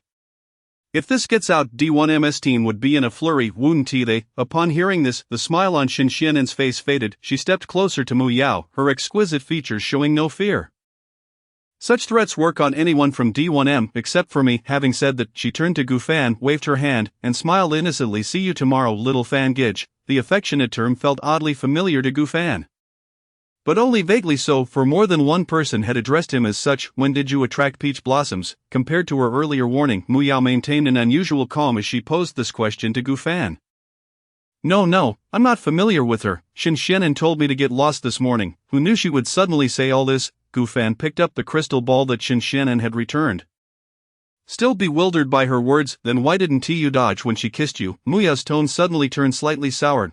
I never imagined a female celebrity would kiss me. I wanted to push her away. But look, Gu Fan pointed to his lips, complaining, look at what she did to me. That crazy woman is like a dog. If only we had security cameras at home, I would have reported her. You didn't expect her to kiss you? What if it were me? Mu Yao edged closer, brushing her nose against Gu Fan as, their breaths intertwining, her ruby lips mere inches away. Gu Fan stared blankly into Mu Yao's eyes. Feeling inexplicably calm, despite the opportunity to push her away, facing this closest person to him. If it were you, he envisioned the scenario of kissing Mu Yao, the fierce woman, and furrowed his brow. Bang! Suddenly a headbutt struck his face. Ouch, that hurts. Gu Fan clutched his nose, the pain snapping him out of his thoughts. Indeed, whenever he was with Mu Yao, even maintaining a peaceful coexistence for 3 seconds proved challenging. You actually dared to think that? I wouldn't kiss you, dream on. Mu Yao shot Gu Fan a glare before swiftly ascending the stairs, not forgetting to remind him, remember to brush your teeth. However, the sleepiness that should have settled in was disrupted by the image of Gu Fan kissing Shinshinen. An inexplicable annoyance rising within her, tossing and turning. Yunting Huafu, building 10. Shinin, you're back. Hey, where's the crystal ball? Yu Sheng noticed that Shinshinen returned empty-handed, her concern evident. Did you two have a good talk? Of course. I returned the crystal ball to him, Shinshinen replied, her demeanor radiant as she took a seat on the sofa. Luoing scrutinized Shinshinen's expression, keenly noticing the barely contained smile at the corners of her mouth. And leaned in to interrogate, you seem in a good mood, spill it. What did you two talk about? Nothing much, Shinshinen replied tersely, yet her eyes sparkled with mirth, seemingly relishing the memory of that kiss. Perhaps it was the countless times she had fantasized about meeting Gu Fan that led her to impulsively kiss him upon recognizing that his lips were rather pleasant to kiss. Shinshinen mused, unconsciously smiling at the thought, only to realize that everyone was looking at her with curious expressions. She then awkwardly diverted her gaze, pretending to play with her phone. On the sofa, Ling Shuanghan casually stroked the small parrot in her hands and inadvertently glanced at Shinshinen, noticing a subtle flush on her lips but chose to remain silent. Nothing much, yet you seem so happy? Did you not just call him a fool today? Chi Yingxin mused, stroking her chin. As the head of the flirtatious group, she observed Shinshinen's beaming countenance and immediately began to speculate, directly inquiring. Xianen, you can't possibly have taken a fancy to that fellow, can you? All eyes turned to Shinshinen, who fell into a contemplative silence, seemingly at a loss for words. She couldn't very well admit that she had been infatuated with Gu Fan since the first grade. Alright, enough with the gossip. Yu Sheng interjected, I'll have him come back tomorrow. After all, the incident was rather sudden, and he left without even grabbing his belongings. Frightened off by Xianen, this remark reminded Shinshinen that some of Gu Fan's possessions remained in her room. I will go help him pack them up now. She promptly ascended the stairs, displaying an unusual diligence. How peculiar. Luoying and Chi Yingxin exchanged astonished glances as they watched Shinshinen's retreating figure. So uncharacteristic. Typically Shinshinen, a slothful creature who would avoid any extra effort, was now assisting a stranger in tidying up. Everyone should just head back to their rooms and sleep. There is no training tomorrow. And don't forget to update your daily posts on all platforms. After Ling Shuanghan spoke, she cradled her little parrot and rose from the sofa. Suddenly the parrot seemed quite animated, chirping simple, simple, simple, before the parrot could utter another word. Ling Schweinhan swiftly pinched its beak, silencing it. Ling Ling's little fried egg is quite strange. Why does it always chant its own name? Tang Yu remarked, turning to Yu Shang. Sister Yu, I feel like having fried eggs for supper the following morning. Gu Fan rose early and, on a whim, dragged the still slumbering Mu Yaoyao from her bed. Hurry up and get up, you promised to help me pick out an outfit. What time is it?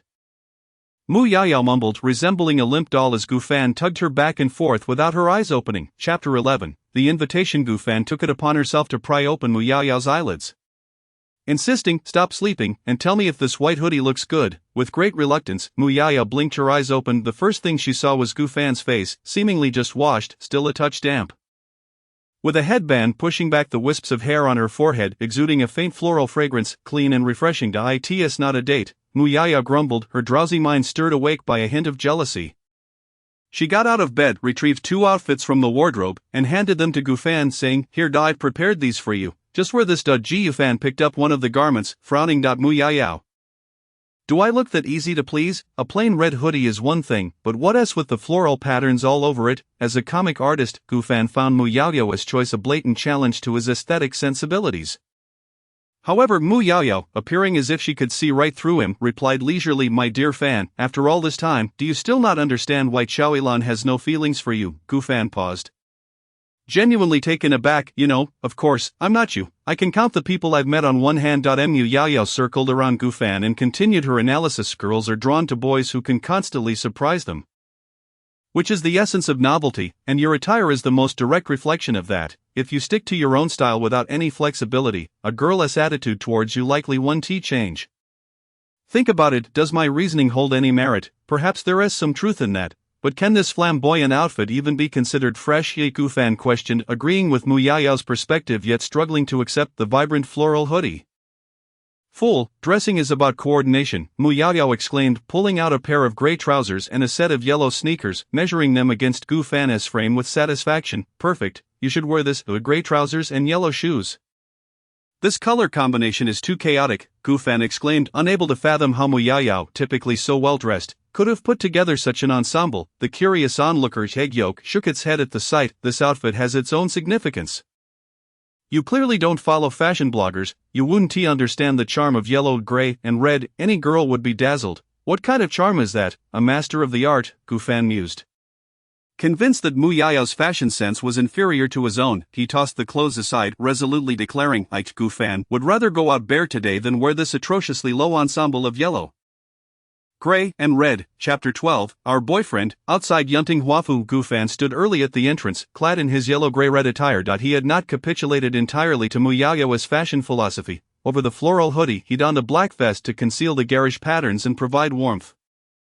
I knew that unreliable Mu Yaoyao would lead me astray. Perhaps I should go back and change. Just then Gu Fan was about to turn back when a car approached, coming to a stop at the entrance of the community. As the window of the red Audi rolled down, Gu Fan turned to meet the gaze of the driver. It was her, still with the long black hair that had brushed past his youth. Now cascading down her chest, her familiar face showed little change, adorned with a light touch of makeup that always set his heart aflame whenever he saw her. Long time no see. Gu Fan quickly averted his gaze, feeling somewhat awkward as he stood there, hands stuffed into his vest pockets to mask his nervousness. Long time no see. Is there a rift now? You don't even greet me when we meet. Xiaoyilan laughed, stepping out of the car to approach Gu Fan. Due to Gu Fan's peculiar attire, her eyes unconsciously roamed up and down. Senior Gu Fan recalled the countless times he had referred to her during university. Xiaoyilan refrained from commenting on his odd outfit and instead asked softly, Aren't you cold? What? Gu Fan had been preoccupied with the topics he had prepared to discuss with Xiaoyilan, his nerves causing him to zone out. I asked, Aren't you cold in such little clothing? Xiaoyilan repeated, I'm not cold, I'm in good health. I've been exercising regularly since graduation. Gu Fan seized the opportunity to ask, And you, how have you been? Although it was a rather obvious question, yet Xiaoyilan merely smiled faintly, responding, Not well, huh? That response was completely unexpected for Gu Fan. Why, did something happen? He found it hard to fathom how someone like Xiaoyilan, who excelled academically and had a unique talent for design, could possibly be struggling, because, after meeting more people and seeing more sights abroad, I realized that a particular scene keeps repeating in my mind. Often surfacing in my dreams, Xiao Yilan spoke calmly as if confiding in an old friend. This marked their first conversation since graduation, transforming their dynamic from senior and junior to something akin to a friendship. "What scene? Do you also experience nightmares?" Gu Fan inquired, concern etched on his face as he noticed the subtle sorrow in Xiao Yilan's features. He understood all too well the torment of being haunted by nightmares. "Nightmares?" Xiao Yilan seemed surprised by Gu Fan's interpretation, chuckling softly as she continued, "In my dreams, there is someone standing silently before me, saying nothing. Even when I wait for a long time, he never takes a step closer to me. Yet he never truly departs. This strange individual lingers in my thoughts, time and again. That doesn't sound like a nightmare?" Gu Fan's mind raced as he pondered the implications of Xiao Yilan's words. Asking, "Do you know who this person in your dreams is?" "The figure in dreams is always faceless, however. I know exactly who he is," Xiao Yilan said, then abruptly shifted topics, stating, "I actually came to see you today to deliver an invitation." "Oh, an invitation?" Gu Fan's curiosity piqued as he tentatively questioned, "What invitation?" Seeing Xiao Yilan retrieve an invitation from the car, an unsettling premonition washed over Gu Fan. After all, Xiao Yilan's dream sounded suspiciously like an amorous one. Could it be that the person from her dream was someone she had feelings for, and that she had come personally to deliver a wedding invitation? Gu Fan's mind spiraled as he contemplated the implications. Gu Fan, noticing Gu Fan's pallid expression, Xiao Yilan reached out to touch him. "What's wrong?" Gu Fan forced a smile, stammering, I'm fine." Indeed, he was not unwell, he was simply grappling with an overwhelming sense of sorrow at the prospect of receiving an invitation to the wedding of his long-lost crush. "Here, take the invitation. I've invited many alumni. It'll be lively, and you simply must come." Xiao Yilan spoke as she handed the invitation to Gu Fan. 6 years of unrequited love, has it truly come to an end like this? Gu Fan gazed at the invitation being extended by Xiao Yilan, his expression one of resigned acceptance. "All right." Trembling hands reached out to take the crimson invitation, further confirming the suspicions that lay heavy in his heart. Buzz, his phone vibrated. The sudden sound startled Gu Fan. "I'm sorry." He regained his composure, stepping aside to glance at his phone, noting a call from Yushang. He chose not to answer, opting instead to send a brief message to inform Yushang that he was outside the community. Before silencing his phone, "Why can't you even answer a call?" Xiao Yilan observed Gu Fan's furtive demeanor and couldn't help but inquire, "I haven't asked you yet. After graduation, why has no one heard from you? If you hadn't written your contact information on the back of the letter, I wouldn't have been able to reach you at all. Where are you working? Do you live in this community?" I live here. As for work, I sell paintings." "Yes, I've always been selling paintings. I studied art." Gu Fan stammered evasively. Due to the vastness of his family's business, his personal information had never been publicly disclosed. Not even his photographs, which had been obscured. His father merely stated that the second son of the Gu family was named Gu Jiandan, resulting in no one knowing his true name. He only learned of his family's business after his coming-of-age ceremony. Since the incident in his childhood, he had ceased to interact with others apart from Mu Yaoyao, who had been the only one to pay him any attention. After graduation, he and his classmates went their separate ways. Yet he had quietly kept track of Xiao Yulan's whereabouts, selling paintings. Xiao Yulan was utterly incredulous, questioning, "Do I seem easily deceived? You can afford to live in a place like this just by selling paintings?" Gu Fan, who had never been good at lying, found himself at a loss for words. He had no desire for anyone to know he was the cartoonist Gu Fan, as he despised the feeling of excessive attention in reality. Loathed scrutiny and abhorred crowds. Gu Fan, Xiao Yulan's suspicions deepened as she grasped his wrist, stating plainly, "You've always had my contact information, so why haven't you reached out when you faced difficulties? Is it a matter of pride? I've known you since high school. You've called me your senior for 6 years. I've never held it against you. Truly." Gu Fan suddenly lifted his head. His eyes, partially obscured by disheveled hair, glistening with unshed tears, summoning his courage to meet Xiao Yulan's gaze, he spoke with a tone of grievance, "Am I not the one who has disappointed you? You can't even look me in the eye. Whatever you wish to say is forever buried in your heart. Isn't it? You're still like this. It's truly disappointing." Xiao Yulan's memory drifted back to the year of her university graduation. When she had received an opportunity to study abroad. Gu Fan had taken the initiative to arrange a meeting, and amidst a jumble of chaotic words, he had failed to articulate what she longed to hear. In a moment of frustration, she had spoken harshly, not realizing he had remembered. "Is it because of my words that you've been too afraid to seek me out?" Xiao Yulan tightened her grip on Gu Fan's wrist, gently enveloping his somewhat cold hand, her tone softening. "Actually that day, before she could finish, the community gate behind them slowly swung open, revealing several figures clad in masks and hats, striding towards them. Hey! Shin Xuanan spotted Xiao Yulan grasping Gu Fan's hand and immediately felt a surge of irritation as she rushed forward. Without a second thought, pushing Xiao Yulan aside and pulling Gu Fan closer to her. Let me see. She cupped Gu Fan's face, examining him closely. Why are your eyes red? Have you been crying? Gu Fan was taken aback. What are you all doing here? Shin Xuanan glared at Xiao Yulan, stepping forward to block her by the car door. Are you bullying our boyfriend? Gu Fan's eyes widened in disbelief, his mind racing. What do you mean by our boyfriend? Boyfriend? Upon hearing those three words, Xiao Yulan instinctively furrowed her brows, her gaze flitting between the group before settling on Gu Fan, voicing her unspoken suspicions. Gu Fan, do you live with them? Are your living expenses tied to them? After all, it was shortly after the phone call that people emerged from the community, and Xiao Yulan astutely connected the dots. Gu Fan finally realized Xiao Yulan's misunderstanding and attempted to clarify. But Shin Xuanan interjected first. So what? At the very least, we won't let him cry. Shin Xuanan smirked, leaning towards Xiao Yulan, whispering, I kissed him just last night, and today he dares to meet you in secret.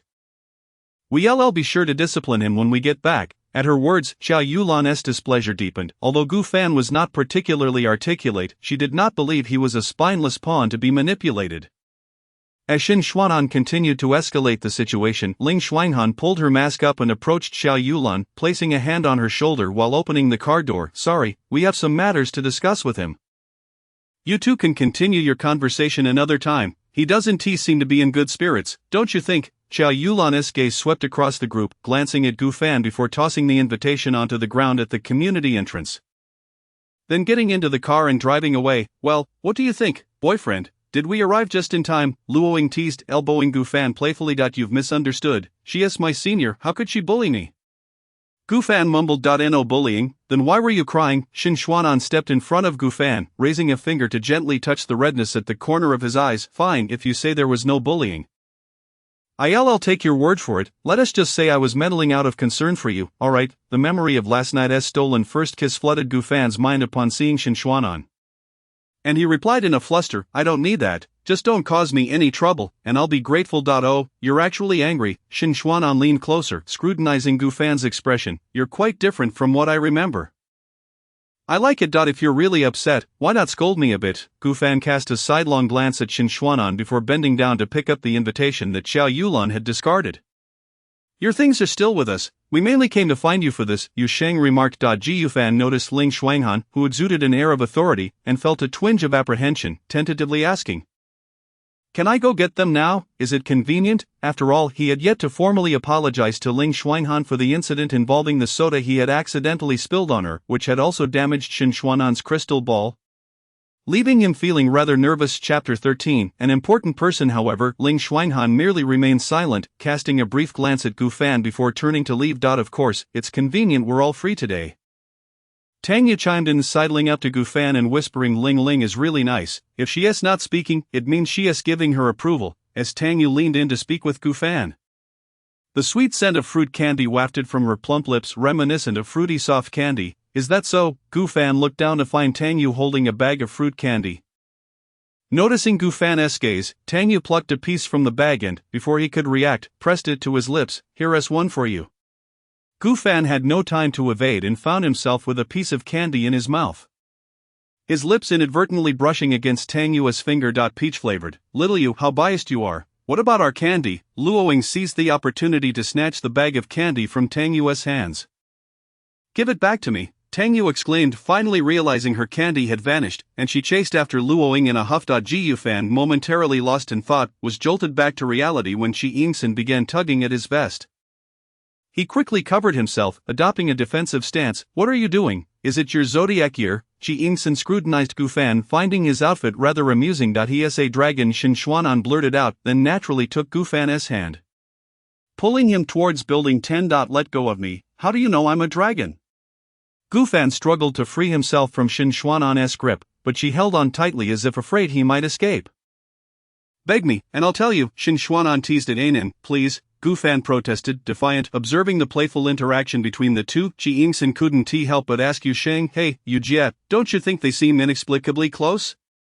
It is rather unusual, Yu Sheng pondered. I haven't seen Xuanan be this enthusiastic with anyone before. Yunting Huafu Building 10. I've tidied up your room. If you've left anything behind, feel free to come and get it anytime.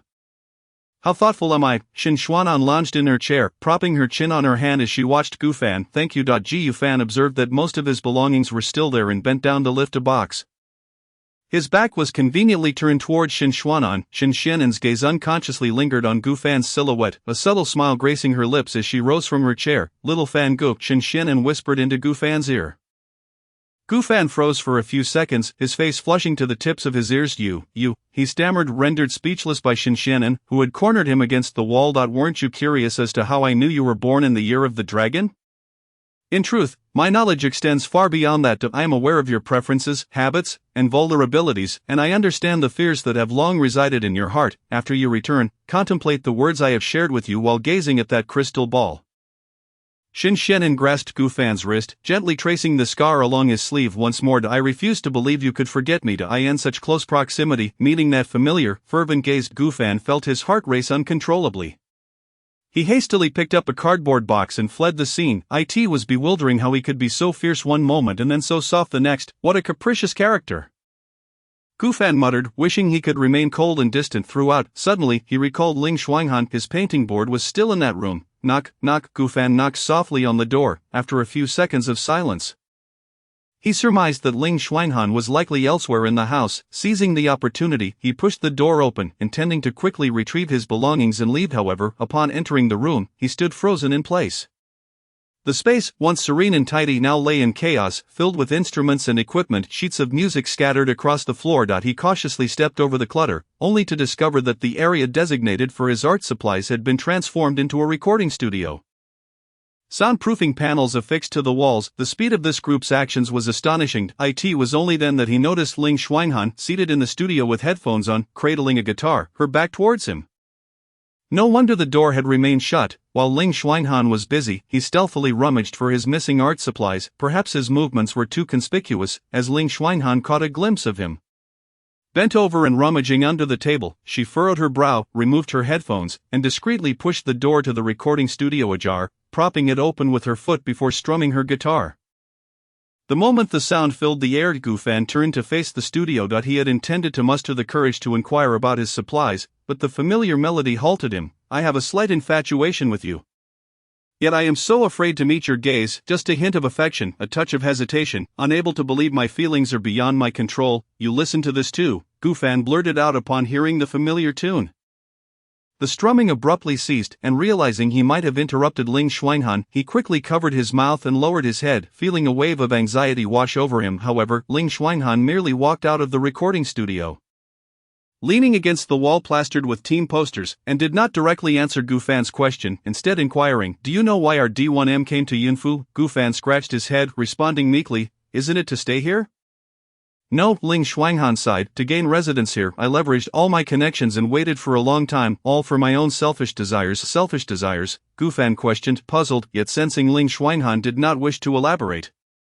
He refrained from pressing further. Ling Shuanghan, however, seemed to guide Gu Fan's thoughts, casting an enigmatic gaze in his direction. "Because I am searching for someone of great importance." The two locked eyes, the room's light indeed cast a warm glow, elongating their shadows on the floor, as if one were striving to reach out to the other. Chapter 14. I will not forgive you. That person remarked that Yunfu in Longdu was a place filled with memories for him, and one day he would undoubtedly reside there. Thus, I took advantage of the opportunity to evade obsessive fans, bringing everyone from D1M to stay in Yunfu, solely to find him. Ling Shuanghan leaned her guitar against the wall, collecting the scattered sheets of music from the floor, adding, "This song was also told to me by him. His father once played it for his mother, and he expressed his desire to learn the guitar to play for someone special in the future." Gu Fan listened intently to Ling Shuanghan's words, striving to recall the familiar narrative. Where had he first heard this song? Gu Fan. Ling Shuanghan's gaze met his, her long hair fluttering in the breeze, her tone laced with anticipation as she softly asked, "Would you like to try that guitar?" I can't." Gu Fan feigned, not wishing to linger too long beside this ice queen. "Yes, that's so." Their shadows merged and then separated. Ling Shuanghan fell silent for a moment before pointing to a nearby cabinet. "Your belongings are over there. I've tidied them up for you. Thank you. Gu Fan was taken aback by Ling Shuanghan's kindness. He quickly moved his items to the doorway, all the while acutely aware of a chilling gaze fixed upon him. Just as he was about to close the door, footsteps sounded behind him. Gu Fan felt a firm grip on his wrist from Ling Xuanhan, and he assumed she was finally going to confront him, but he hastily bowed his head in apology. I'm sorry, that day. I truly did not mean to. Do you know who I am? Raising his head, he met Ling Xuanhan's earnest gaze. I know, you are the leader of D1M, you were Ling Xuanhan. Gu Fan averted his eyes from her piercing stare. Repeatedly apologizing, I'm sorry, truly sorry. Ling Xuanhan regarded Gu Fan, and upon hearing his response, her brow furrowed slightly, a hint of crimson rising in her beautiful phoenix eyes. Her lips parted, as if to speak, yet she hesitated. Her voice resonating with a somber depth. I will not forgive you. Leave. She forcefully pushed Gu Fan out of the room, slamming the door behind him in a fit of frustration. Gu Fan, bewildered, descended the stairs with his cardboard box. Encountering several individuals in the living room, are you leaving? Yu Sheng inquired. Gu Fan nodded. Yes, everything is packed. Wait. Suddenly, Qi Yingxin rose from the sofa, placing a hand on Gu Fan's shoulder, gesturing upstairs. Did you apologize to Ling Lingjie? Ah, yes. Did she forgive you? She said she would not forgive me, Gu Fan replied with a bitter smile. Upon hearing this, Tang Yu, munching on snacks from the sofa, raised an eyebrow. How strange. Why would Ling Lingjie be so angry? Why not invite Ling Lingjie out for a meal? After all, we'll be neighbors for a long time, but if you've upset our captain, it'll be difficult for us to visit you. Qi Yingxin suggested. Are you crazy? Luoying shot up, exclaiming, you expect him to have a meal with Ling Lingjie? Do you think those paparazzi's cameras are just for show? If they catch that, we'll all end up trending. Ran Jia would be furious. Qi Yingxin smacked Luoying lightly. You're such an idiot. It doesn't have to be a public outing. We live so close. He can just come over. What are we eating? I want to eat too. Tang Yu chimed in, her interest piqued as she raised her hand high. Then let us all go together. Hey, can you cook? Luoying tilted her head towards Gu Fan. Gu Fan, disliking crowds, casually replied, I can't cook. Perhaps I should just apologize to Miss Ling instead. For him, it was far simpler to send a gift than to engage in social interactions. Luoying immediately called out Gu Fan as bluff, but you cook quite well for your family. Cough. Qi Yingxin shot her a warning glance, realizing she had let something slip. Luoying attempted to retract her statement. But it was too late. You were spying on me? Gu Fan exclaimed in disbelief, utterly unaware of the mischief the girls next door had been up to with the fact that this dazzling girl group with millions of fans had been watching him. A reclusive otaku was beyond his comprehension. Not at all, we were merely observing our new neighbor. Besides, weren't you secretly watching us too? Tang Yu innocently pointed out the truth. Gu Fan felt as if a bucket of cold water had been dumped over him. Leaving him speechless, little Yu is right. Qi Yingxin circled around Gu Fan, locking eyes with him, embellishing her words. You the otaku, how dare you spy on us, a dazzling girl group with millions of fans? How outrageous! Is it too much to ask you to treat us to a meal? Gu Fan, taken aback, stammered. You all. This girl had voiced everything he had been wanting to say, leaving him at a loss for words. What was wrong with being an otaku? What was wrong with being an otaku?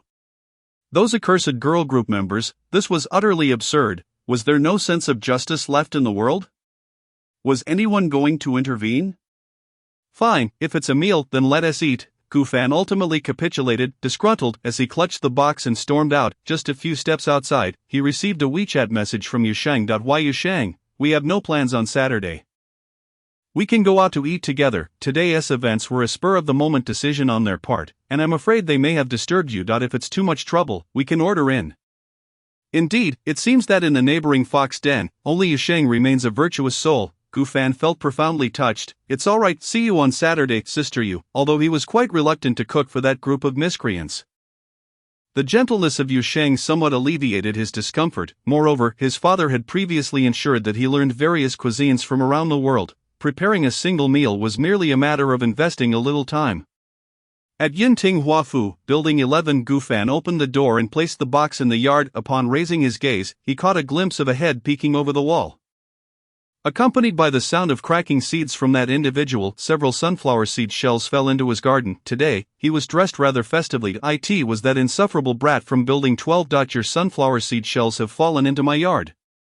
Gu Fan gently reminded. He had never interacted with this person before, only knowing that his family was also in business. Curiously, this fellow had always lived alone in Yunfu, without any signs of company in the courtyard.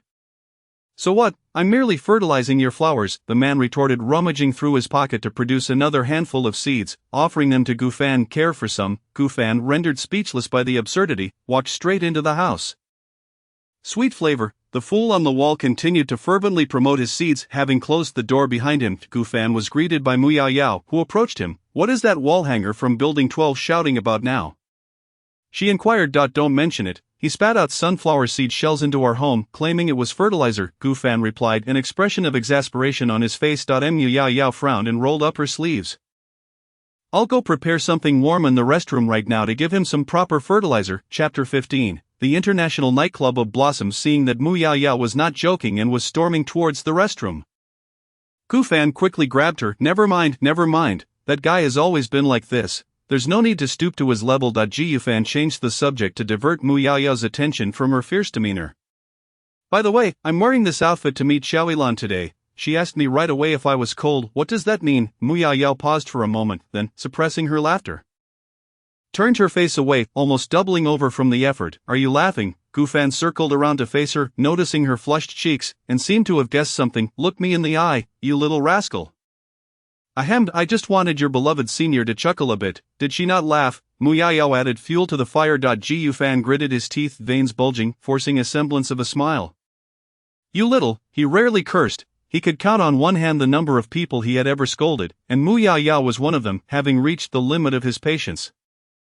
He pursued her, intending to deliver a playful love tap. You were the one who sought my assistance first. You've lacked aesthetic sense since childhood. I aimed for her to remember you fondly. Mu Yao, on the opposite end of the sofa, executed a sudden maneuver to evade him. Mu Yao. Gufan, feeling a rush of determination, leaped over the sofa, catching her off guard. Mu Yao quickly retreated, but her leg collided with the tea table behind her. And before she could react, she found herself toppled onto it. In his exasperation, Gufan's mind suddenly entertained a wicked thought. He leaned down, closing the distance once more, as Mu Yao gazed into the familiar features that had stolen her heart countless times. Her heartbeat faltered when their noses nearly touched, prompting her to instinctively shut her eyes. Gufan, relishing his victory, curled his lips into a smirk, extending his hand to blow warm breath at her. Suddenly, a heavy thud resounded, followed by a muffled sound. Mu Yao felt a sharp pain on her forehead, which instantly turned red. Ha, you deserve it, Gufan declared triumphantly, looking down at her from above. Even settling an old score by mimicking her tone. I would never kiss you, dream on. Mu Yao, stung by the unexpected impact, held her forehead in silence, watching Gufan revel in his triumph. Quietly, she raised her leg with a clear intent to retaliate. Gufan howled, collapsing onto the sofa, clutching his lower back in agony. Mu Yao, her forehead still reddened, stood up and picked up an invitation card lying nearby. Opening it to peruse the contents leisurely. So Xiaoyilan invited you today just to deliver this. What do you think? Should I help you choose an outfit to shine at the gathering? No need. Gufan began, but then realizing something, he asked, what gathering? The alumni reunion, of course. Didn't it say so right here? Mu Yao tossed the invitation onto the sofa. In an instant, Gufan's pain vanished. He abruptly sat up, snatching the invitation to read it carefully. You are cordially invited to the alumni reunion of Gufan at Longdu Art University, where we gather joyously. Location, International Nightclub of Blossoms. Time, this Saturday, 9 p.m. Gufan shrieked again. Mu Yao jumped, slapping Gufan lightly. What are you shouting about? You startled me. Blossoms International, this Saturday. Gufan's expression morphed into one of sheer disbelief as he hurriedly opened his phone to check the chat record with Yusheng about dining together on Saturday. It was evident that his affirmation could no longer be retracted. Not only was the gathering on his father's territory, but it also coincided with the same day. Blossoms International, isn't that your family's establishment? Mu Yao recalled that Gufan's father, Gu Qingye, had taken her to dine at Blossoms nightclub when it first opened. I should have checked the invitation when I met Ilan today. It's all those chaotic neighbors' fault for suddenly appearing. Now if I run into someone I know, I'll undoubtedly be dragged back for matchmaking, Gufan grumbled, irritably raking his fingers through his hair. If he chose not to attend, he would be letting down Ilan, next door. D1M, Mu Yao pondered, stroking her chin. I have a feeling your senior will reach out to you again, White Gufan inquired, his eyes clear and adorably naive. You'll find out soon enough, but first tell me, when you met Xiaoyilan, what were they up to? Nothing much, just asking me to fetch something from Building 10, but they also Gu Fan's words came to an abrupt halt. If he were to tell Mu Yaoyao that D1M had come over for dinner, she would surely recall the incident of being forcefully kissed by Shen Xianen. And the two fiery tempers would inevitably clash. What happened? Did someone bully you? Is it that Shen Xianen? Mu Yaoyao immediately connected the dots, her anger rising as she thought of D1M. I'll hold a grudge against those brats for a lifetime. No. It's not that. I promise no one is bullying me, really. I just wanted to say, they also remodeled Building 10, you know, the attic upstairs, right? They've turned it into a recording studio. Mu Yaoyao's mood eased somewhat. Haven't you already retrieved your things? If they want to remodel, let them. Once they leave, I'll help you demolish everything. That you're so righteous. Gu Fan gave Mu Yaoyao a thumbs up, simultaneously contemplating how to discreetly send her away for a while this Saturday. By the way, I'm swapping shifts with a colleague today. She is going to visit family, so I need to cover for her at work this Saturday, but I shouldn't have to work overtime. If there's anything you want to eat, just let me know, and I'll pick it up on my way out. Mu Yaoyao stated. Gu Fan's eyes lit up. It suited him perfectly this Saturday. It seems there's an event at the roast duck place in the north, and pairing it with the noodle dish from the south would be splendid. I see you're like a duck.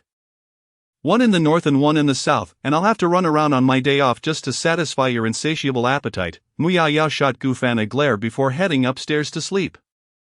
Uncertain if Mu Yaoyao would indeed help him buy the food, Gu Fan decided to wait until Saturday to remind her again. As he was about to head upstairs, he caught sight of the crystal ball on the table at the entrance.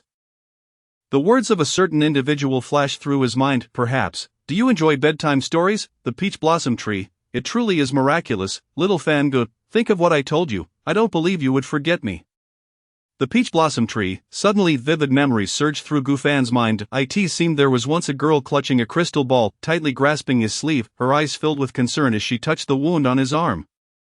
Brother, are you hurt? Does it hurt a lot? I heard you were in danger. Don't be afraid, I'm here. The childish voice trembled slightly, filled with fear yet striving to comfort him. Where are you going? I want to make a wish at the peach blossom tree too, brother. You must wait for an nun. Shen Xianen? Gu Fan suddenly comprehended Shen Xianen's repeated hints. It turned out, no way, he found it hard to believe. Time truly is a merciless force. How could it transform his once innocent and adorable desk mate into this? Chapter 16, Gu Fan, the scoundrel. On this day, Gu Fan was immersed in drawing comics while reminiscing about an whom he met in the first grade at the old town's elementary school, and the fierce Shen Xianen who loved to tease him. He found it incredibly challenging to reconcile the image of a soft and adorable girl with that of a nonconformist troublemaker. That night, having finished his comic, Gu Fan stretched lazily and glanced at the clock. It was 10 o'clock. At this hour, Mu Yaoyao, who had to work the following day, had already retired to bed early. However, the reclusive shut-in would not sleep so soon. Gu Fan donned his outer garment and ventured into Dan Huang's room for a fleeting glance. Dan Huang lay curled in a perfect circle, eyes closed and embodying tranquility. By coincidence, Dan Huang was not yet asleep. Gu Fan scooped up the warm bundle of fur, attached a leash, and wrapping Dan Huang in his clothing, stepped outside. Dan Huang. Gu Fan made a beeline for the convenience store. Securing Dan Huang to the door handle, outside the store, a border collie was also tied up, robust and lively, its fur thick and vibrant. Gu Fan surmised it might belong to another resident, so he pulled his coat hood up and scanned the vicinity. Noting that apart from himself, there was only one other customer, a striking figure with long black hair seated by the window. That face seemed somewhat familiar. At that moment, the individual turned, and their eyes met. Ling. Gu Fan felt as if he had seen a ghost, instinctively wanting to flee, yet unable to comprehend why he should die. In the next instant, Ling Xuanhan raised her phone, pointing the camera in his direction. Gu Fan, disliking being photographed, swiftly raised his hand to shield his face. A cold snort escaped Ling Xuanhan in the otherwise quiet store. I am photographing my dog. Why are you obstructing me? The implication in her words was unmistakable. Gu Fan dogged out. A gentleman does not engage in conflict with a lady. Gu Fan suppressed his irritation, strolling over to the shelves to search for his favorite rice cakes. Almost simultaneously, Ling Xuanhan stood up. And while Gu Fan was selecting his flavors, she reached out, taking box after box of rice cakes until the shelves were bare. At the checkout, Ling Xuanhan placed the overflowing basket of rice cakes on the counter. Hey, I came here to buy rice cakes too. What am I supposed to eat now that you've taken them all? Gu Fan's face was a picture of grievance. Ling Xuanhan paid without a hint of mercy. Hoisting the large bag of rice cakes and ignoring Gu Fan's protest, bending down to pet the border collie champion. Dogs cannot eat rice cakes. you shall have dog food once we return home. The entire exchange left Gu Fan utterly dumbfounded. How was this any different from directly calling him a dog? You have gone too far. Gu Fan finally retorted, though his words lacked any real impact. Ling Xuanhan shot him a glance, then affectionately patted Dan Huang beside her. Seemingly frightened by the large dog, Dan Huang had huddled into a corner, his little face pale, displaying a longing to return home. Though he visibly relaxed under Ling Xuanhan's touch of "that is my cat." Gu Fan asserted his ownership, keeping a cautious distance from Ling Xuanhan, yet Dan Huang shamelessly extended his tongue to lick Ling Xuanhan's hand. So it's a cat. Had you not mentioned it, I would have thought it was a dyed pig. Amidst Gu Fan's astonishment, Ling Xuanhan added, your cat resembles you, forgetful of friends in the presence of beauty. With that, Ling Xuanhan led Champion out of the store. Gu Fan, who had initially felt a twinge of hunger, found himself sated with indignation from Ling Xuanhan's remarks, forgetful of friends in the presence of beauty? What beauty did he forget about his friends?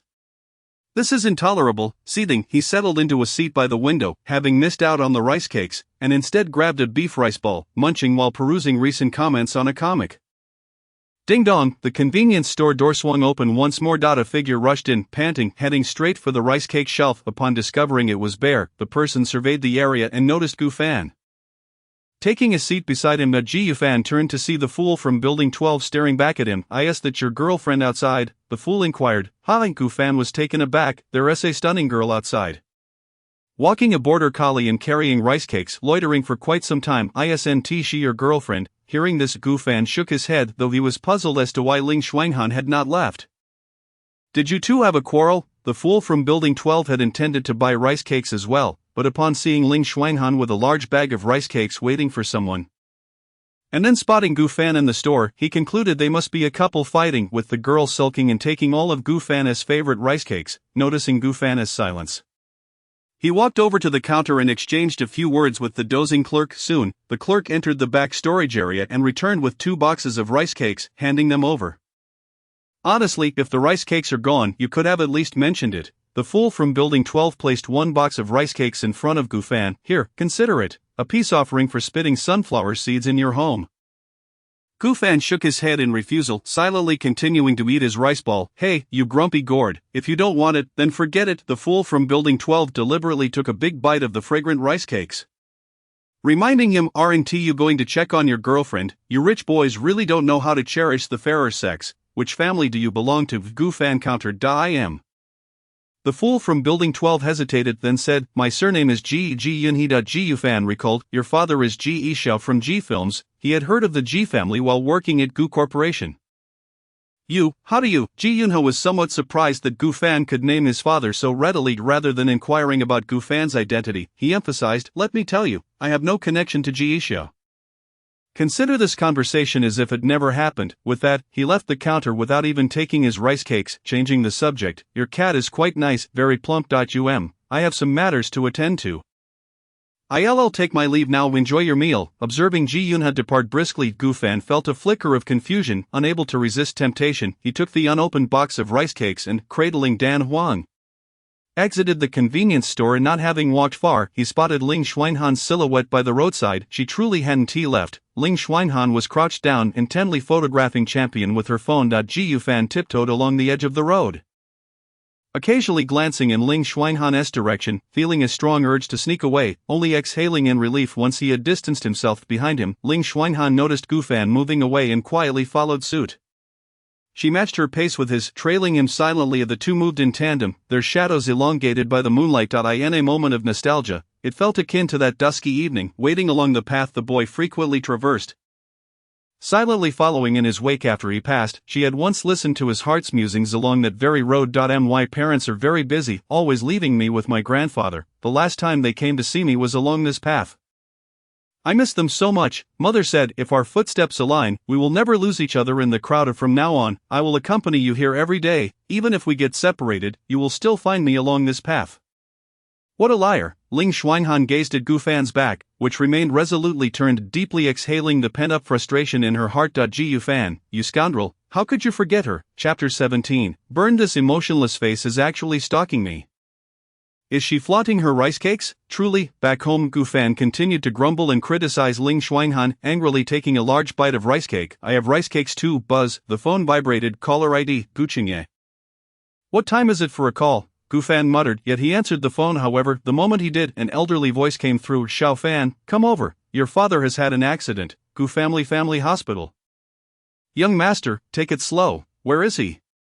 Upon receiving the news, Gu Fan wasted no time, driving at once. The butler was nearly running out of breath, keeping pace with Gu Fan's side. Mr. Gu is inside. Follow me. Lying down. How can he be lying down? What exactly happened? Gu Fan was frantic, his mind conjuring various scenarios of mishaps that might have befallen Gu Qingye, mentally preparing himself for a horrific sight. Mr.Gu had a few drinks with some partners tonight, and when he stepped out, he fell. Did he hit his head? Is he unconscious? Gu Fan's mind raced with countless speculations. The conversation soon drifted into the patient room. Gu Qingye glanced toward the door, quickly covering himself with the blanket, lying still with his eyes closed. Click, Gu Fan pushed the door open just in time to see the tranquil Gu Qingye.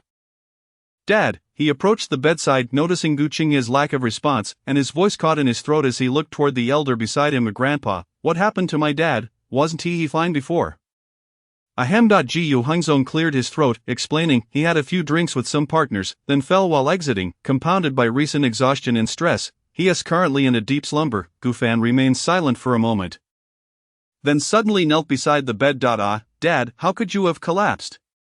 His cries echoed, yet no tears fell. Gu Hungzong stroked his beard, somewhat astonished by Gu Fan's reaction, organizing his thoughts to offer comfort. Well, Xiao Fan, your dad is currently fine. Grandpa, Gu Fan raised his hand, halting Gu Hungzong's words, taking a deep breath, and with a determined expression declared, please, no more comforting. I have grown up from the moment I arrived. It signifies that I can accept any outcome. Butler Zhang has already informed me that Dad hit his head, which is why he remains unconscious. Gu Hungzong's small eyes widened in disbelief. His CPU nearly overheating. Grandfather, allow me to take care of the matters ahead. Let me do something for my father in his final moments. With that, before Gu Hungzong could inquire further, Gu Fan called out towards the door, Zheng Guanjia. Upon hearing the call, Steward Zheng entered. Young master, what is your command? Gu Fan, with a countenance steeped in despair, spoke in a low tone. Contact the funeral home. We shall proceed with the cremation tonight. At this utterance, both Steward Zheng and Gu Hungzong were taken aback, exchanging shocked glances, while Gu Qingye on the bed subtly furrowed his brow. Young master, this cannot be right. Steward Zheng's mind raced as he grasped Gu Fan's hand, pulling him towards the exit. You may not fully grasp the gravity of the situation. Let us step outside, and I will explain properly. As Gu Fan was drawn from the room, Gu Qingye abruptly opened his eyes. This ungrateful child, when asked to learn at the company, he could conjure 100 excuses, yet upon hearing of my predicament, he springs into action faster than anyone. Gu Qingye's face flushed with indignation. Calm down, just lie back, Gu Hungzong whispered, casting a glance at the doorway. He is already preparing to send me to the crematorium. If I do not calm down, I shall truly be burnt to a crisp. Suddenly, the door swung open, and Gu Qingye was promptly pushed back onto the hospital bed by Gu Hungzong, covering him with a blanket. Gu Hungzong spoke earnestly, Xiao Fan, your father cannot be cremated yet. Steward Zhang mentioned that my father still has a chance of waking, Gu Fan began, but then shifted his tone, yet I do not wish for him to suffer any longer lying in this coma. What difference is there from being dead? Xiao Fan, the reason your father fell ill is primarily due to your marriage. Do not say another word, grandfather. I shall take on this wicked role myself. Even if it be one last act of filial piety, I will accompany my father on this journey. With that, Gu Fan approached the bedside, and before anyone could react, he yanked the blanket, covering Gu Qingye's mouth and nose. Gu Qingye held his breath for 3 seconds before utterly losing his composure, kicking Gu Fan aside. Oh, Gu Fan exclaimed in surprise, have you returned from the dead? Steward Zhang, hurry and summon Master Wu to perform a song and dance.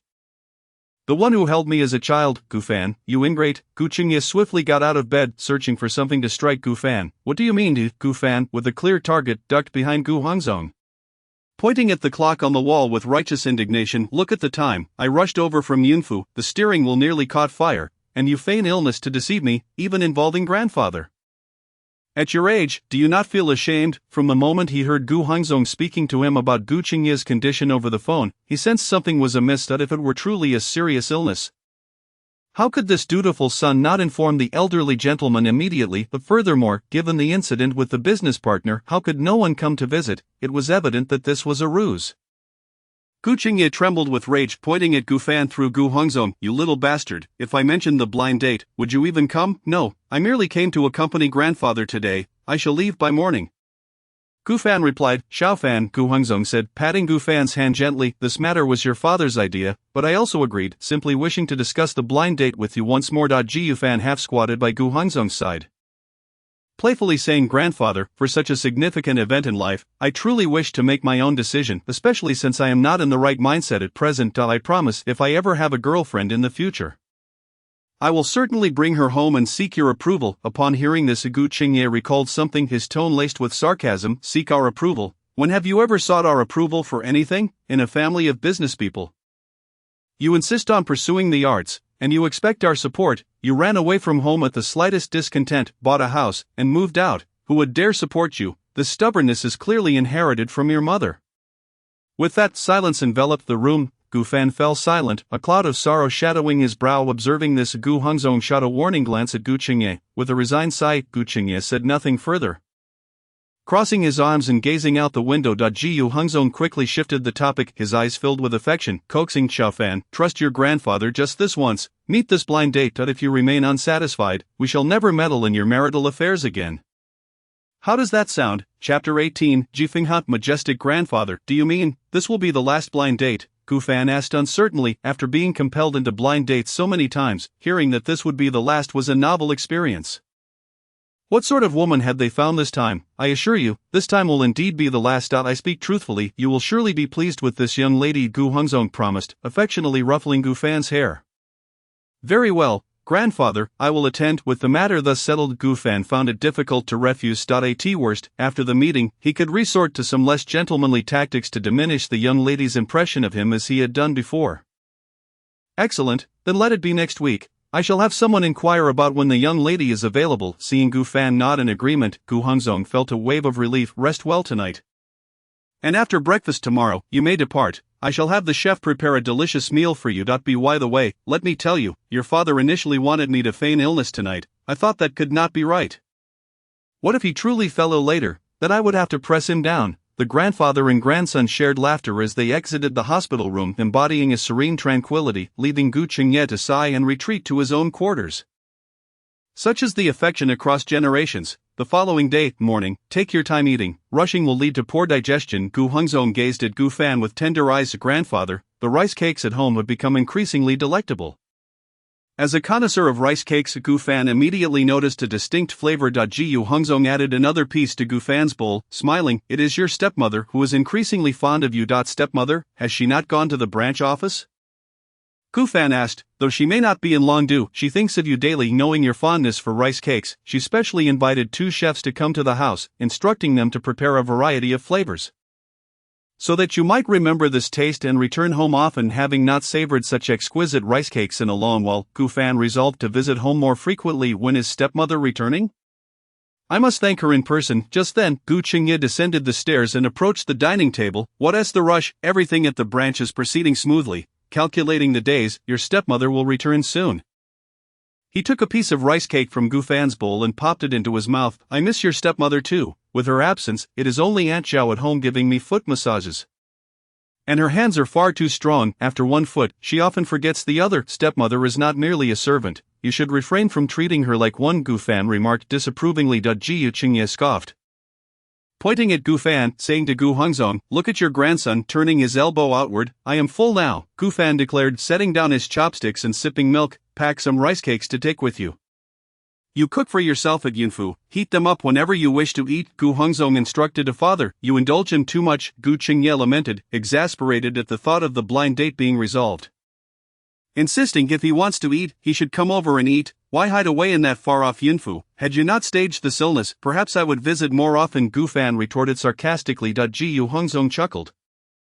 Your father has no acting skills whatsoever. During his breaks, he might as well go to Director Ji and perform a couple of scenes. Director Ji. The Gu Fan paused mid-sip of his milk and inquired. Is it Ji Xiao? Indeed, his films in recent years have been truly commendable, far surpassing his earlier hypnotic dramas, especially those on war themes. I was just watching one the other day, Gu Hongzong praised. Gu Fan recalled Ji Yuna's words and cautiously probed this Ji Yixiao. How many children does he have? One son and one daughter, Gu Qingye recalled. However, I distinctly remember that a few years ago, they hosted a grand event, inviting many prominent figures from Longdu, and the son present was not the current one. What is the name of the current son? His name is Ji Fingha. Ji Fingha, then who is Ji Yunha? Gu Fan sank into thought. Gu Hongzong, having heard some rumors, stated bluntly, the previous son of their family has been difficult to trace, rarely appearing in public. He is likely adopted now, suddenly disappearing and being replaced with a grand banquet, almost as if they want the world to know. Frankly speaking, it suggests the biological son has returned and the adopted one has been ousted. Ji Yufan recalled Ji Yunha's cautious demeanor upon hearing Ji Yixiao's name. It seemed he feared this matter could tarnish the Ji family's reputation, and if it were to leak out, Ji Yunha would surely suffer the consequences. Xiao Fan, why the sudden curiosity about the Ji family? Gu Hongzong inquired. Oh, I was just thinking it would be good to know more people. Gu Fan replied hastily, springing to his feet, gathering the packed rice cakes. Grandfather, you enjoy your meal. I must head back to Yunfu now. When Gu Fan returned, he casually distributed a box of rice cakes he had packed from home, placing it at the entrance of Building 12. After all, he had enjoyed the rice cakes offered by someone the night before. Finally, enlightenment strikes. The female characters in the recent chapters are far more beautiful than those before. I think Gu Fan has embraced his carnivorous side, hasn't he? Gu Fan, my white moonlight, how have you turned yellow? Woe is me, my youthful manga artist has gone astray. Question, how did the male protagonist manage to get glue on the female protagonist's face in the latest chapter? Gu Fan, you must not stray from the path. The popularity of the manga has been steadily rising. As Gu Fan perused the comments from fans, he couldn't help but reminisce about his first encounter with Ling Xuanhan. The soda water trickled down the corner of Ling Xuanhan's mouth, sliding down her neck, her brows furrowed in irritation, and her eyes bore an aggressive glare, yet it was impossible to overlook her beauty. Doot doot, the notification sound from his computer shattered the enchanting reverie in Gu Fan's mind. The manga editor Wei Mang stated, have you seen the recent data? I initially held little hope in this regard. Yet your talent has truly surprised me. The popularity is on the rise, but I believe there is still ample room for improvement. Wei Meng continued, you have never held a signing event, this is a rare opportunity, so please consider it this time. Ji Yufan replied, I'm sorry, but I will not entertain this matter. Without a moment's hesitation, Gu Fan declined. Just the thought of being amidst a crowd made it difficult for him to breathe. Wei Meng insisted, think it over. Ji Yufan countered, no consideration. Wei Meng pressed, consider it. Gu Fan simply responded, no. Wei Meng huffed, come on. Ji Yufan remained silent. He had been in dealings with the determined Wei Meng for several years. She was famously persistent, especially regarding the signing event, yet ironically, she was also quite obstinate. Wei Meng remarked, the fans have always been quite curious about you, since you are unwilling to make an appearance. How about engaging with them on the platform by sharing daily photos? Gu Fan queried, what photos? As long as it did not involve mingling in crowds. Gu Fan could reluctantly accept this notion. Wei Meng suggested, just some snapshots of your everyday life. In any case, avoid selfies for now. After all, given that no one had ever seen Gu Fan's true visage, Wei Meng felt compelled to remind him of the potential risk of losing fans and impacting the manga's statistics. Chapter 19, Is he emotionally distant? Gu Fan responded, okay, this was hardly a challenge for him. He promptly took out his phone, opened Weibo, logged into his account, and amidst the cheerful notification sounds, he published a post, casually snapping a photo of his cat-themed mug alongside the cover of his manga, captioned, Gu Fan, the water is refreshing, and the manga is delightful, with both image and text. Gu Fan nodded in satisfaction, truly, I am a genius. Almost simultaneously, Wei Meng at her desk was seething with rage. You were told to take photos, and you chose to photograph a mug. Buzz, his phone vibrated. Gu Fan glanced at the screen. It was a message from Chaoilan. Chaoilan, it's getting colder, remember to dress warmly for Saturday's gathering. A brief yet caring message. Did she actually show concern for me? Gu Fan suddenly recalled Mu Yaoyao's earlier comments, astonished that Chaoilan had genuinely reached out to him. He immediately relayed this delightful news to Mu Yaoyao, who was at work. Mu Laohu, do you know why? Because a group of women suddenly appeared around her longtime admirer, and she is not pleased. Ji Yufan exclaimed, so she is jealous of me? Mu Yaoyao shook her head in exasperation, oblivious to the approaching colleague. Team leader, a male colleague called out to Mu Yaoyao softly, seeing her smile at her phone and momentarily thinking it was an illusion. Mu Yaoyao turned, her smile vanishing in an instant. What is it? The documents. Yes, the documents I need to show you. The male colleague handed over a folder. Mu Yao Yao did not take it, instead gesturing to the adjacent desk. Just place it there. By the way. Team leader, a new restaurant opened nearby. It's light and delicious. Want to join us for lunch? The other team members are going. The male colleague looked at Mu Yao Yao with hopeful eyes. No, you all go ahead.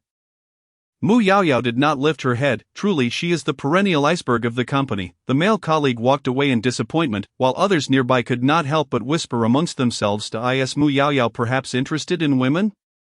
Don't be ridiculous. She has the same cold demeanor towards female colleagues. After being in this line of work for so long, there must be issues. She is probably emotionally distant. Is that true? In the evening. Little Fan, your father is back. Mu Yao Yao returned home to find Gu Fan in the yard, placing a cup of milk tea on the stone table, just what she needed. Gu Fan set down the sunflower seeds he had been munching and took a sip of the milk tea. I've never seen you eat sunflower seeds before. Observing Gu Fan enjoying them, Mu Yao Yao grabbed a handful of caramel-flavored seeds. These were tossed over from next door. D1M still eats sunflower seeds? Mu Yao Yao looked on in astonishment. Gu Fan pointed towards Building 12, saying, it came from over there. He had given Ji Yunha a box of rice cakes in the morning, and by the afternoon, Ji Yunha had thrown over a bag of sunflower seeds. Mu Yao Yao paused, frowning. How come you're getting friendly with him? He treated me to rice cakes last night, Gu Fan replied. Mu Yao Yao scoffed. I've invited you for rice cakes countless times, yet I never saw you repay me. What do you want? Gu Fan asked innocently. Mu Yao Yao caressed Gu Fan's chin, smiling mischievously. Perhaps some sausages. Gu Fan rolled his eyes. Knowing her only thought was food, laughing, Mu Yao Yao seized the opportunity to leap onto Gu Fan's back, wrapping her arms around his neck. Hey, get down, you're so heavy. Gu Fan couldn't shake her off. She clung to his back like melted candy. Mu Yao Yao lay on Gu Fan, contentedly stroking his chin. Little Fan, I've worked too hard today. Let's go. Is that so? Gu Fan revealed a devilish grin, raising his hand to pat Mu Yao Yao's back. Gu Fan. Mu Yao Yao shouted in annoyance, retaliating by pinching Gu Fan's leg. Ouch, that hurts. Call me daddy, watch me toss you in the trash bin. On Saturday, due to Mu Yao Yao's unreliability and his own lack of knowledge on how to dress, Gu Fan woke up early, dropping off the slumbering Mu Yao Yao at her workplace. He then treated himself to a full beauty regimen and arranged to meet a makeup artist he had known before. This way, he would be able to restore some of his tarnished image in front of Chaoyuan at the gathering that evening. However, before that, he still had to satiate the appetites of the gluttons next door. Thankfully, as a homebody who detested grocery shopping, he had stocked up on ingredients in his fridge, which would suffice. However, merely preparing the ingredients took him 4 to 5 hours, and by the time he finished cooking a feast, it was already evening. He would never again cook for these 6 women. Gu Fan removed his apron and tossed it onto the ground with a flourish before driving to the makeup artist's studio. Messaging Yuxing on the way. Gu Fan, dinner is ready. I've left the door open. You all can eat first. I have something else to attend to tonight and will not be joining you. If he were to watch Ling Xuanhan's cold face while eating, he doubted he would enjoy the splendid spread he had prepared. Upon entering the makeup studio, Gu Fan glanced at the stunning figures in front of the mirror before following the makeup artist into a private room. Young Master Gu, oh dear, your timing is quite unfortunate. I have an important client suddenly arriving and am quite busy. The makeup artist, aware of Gu Fan's aversion to crowds, had intentionally set aside a private makeup room for him. I have an alumni gathering at 9 tonight, Gu Fan stated bluntly. That should be fine, leave it to us, rest assured, the makeup artist replied, pulling in a girl from outside, introducing young Master Gu. This is my apprentice. Let her help you with your hair. Who is it that came to see you, to have you push your apprentice out? Gu Fan inquired, intrigued. The makeup artist whispered in Gu Fan's ear, you may not know, but it is a new girl group. A girl group? Which one? Gu Fan thought of the few goddesses next door. ZDL, Zero Distance Lover. They are attending an event tonight. Gu Fan paused. You should go help them. I am not in a hurry. 1D1 Melody and 1 Zero Distance Lover. The name seemed to be directed at him. Yu Jia, when did you add that guy from next door on WeChat? She inks and leaned in to look at Yu Sheng's chat history. It was because of Shannon, that's why I added him. After finishing, Yu Sheng grabbed her coat, addressing those lounging on the sofa. He prepared dinner. Let us head over first. Yay, let us eat. Tang Yu eagerly rushed to the door. Let us go. I'm starving. It's great to mooch off a meal. Luoing tugged Shi Yingsen out.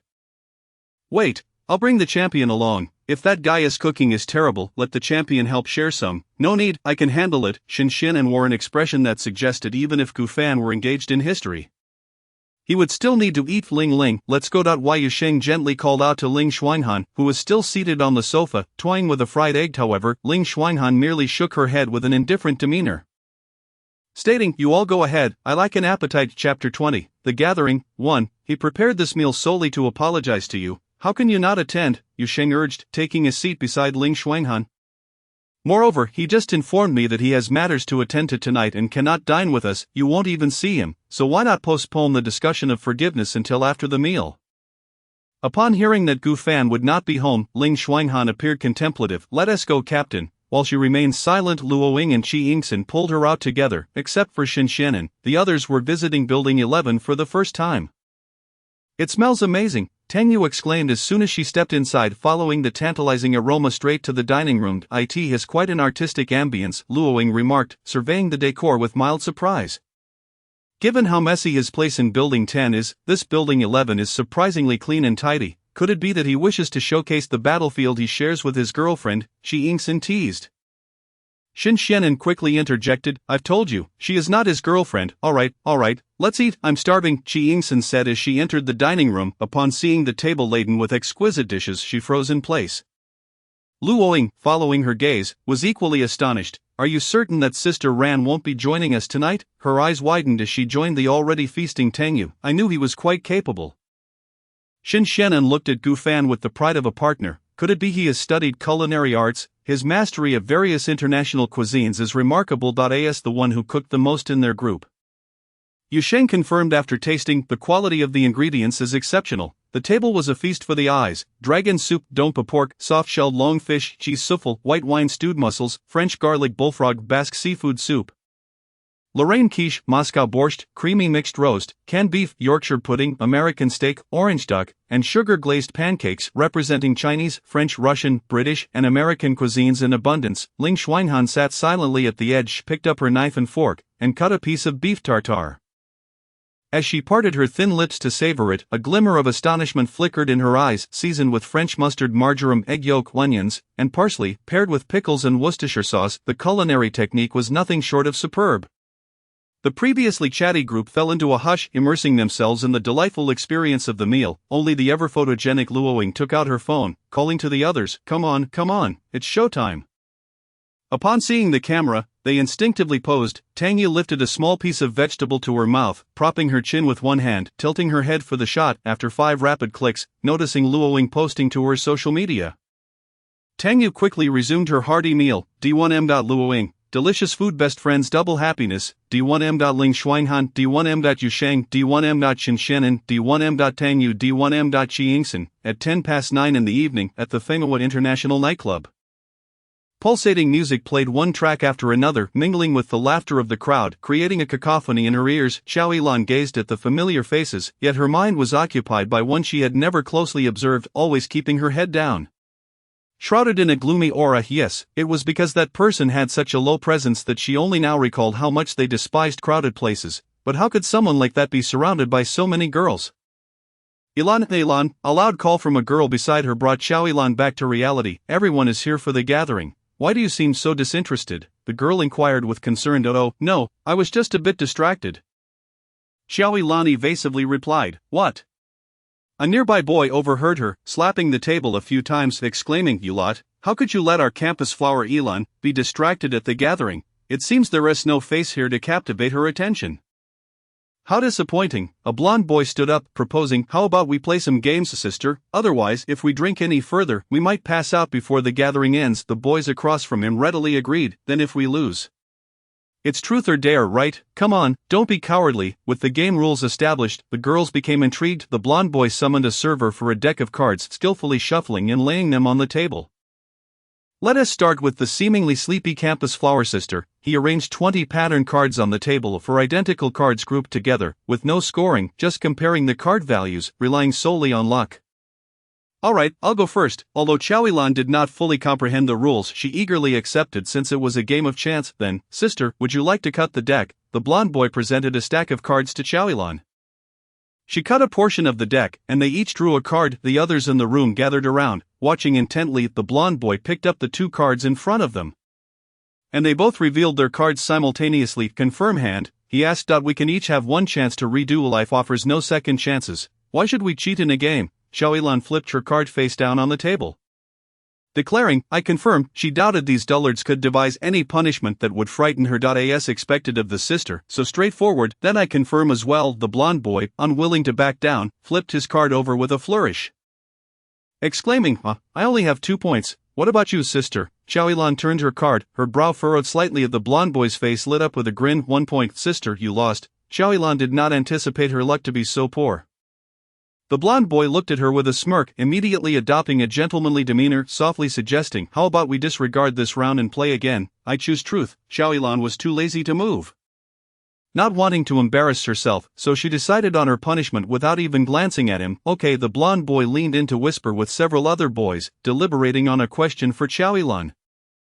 Meanwhile, she glanced at the time on her phone. Without that person around, she found little interest in staying, resolving to finish this round and leave. Just as she was contemplating this, the door to the private room burst open with a loud bang. Breathless, Gufan arrived, locking eyes with Xiaolan, who had just stood up. Clearly, Xiaolan had made a special effort today, her makeup exquisite, her lips adorned with a lustrous lotus pink gloss, dressed in a fitted silver gown with sheer sleeves.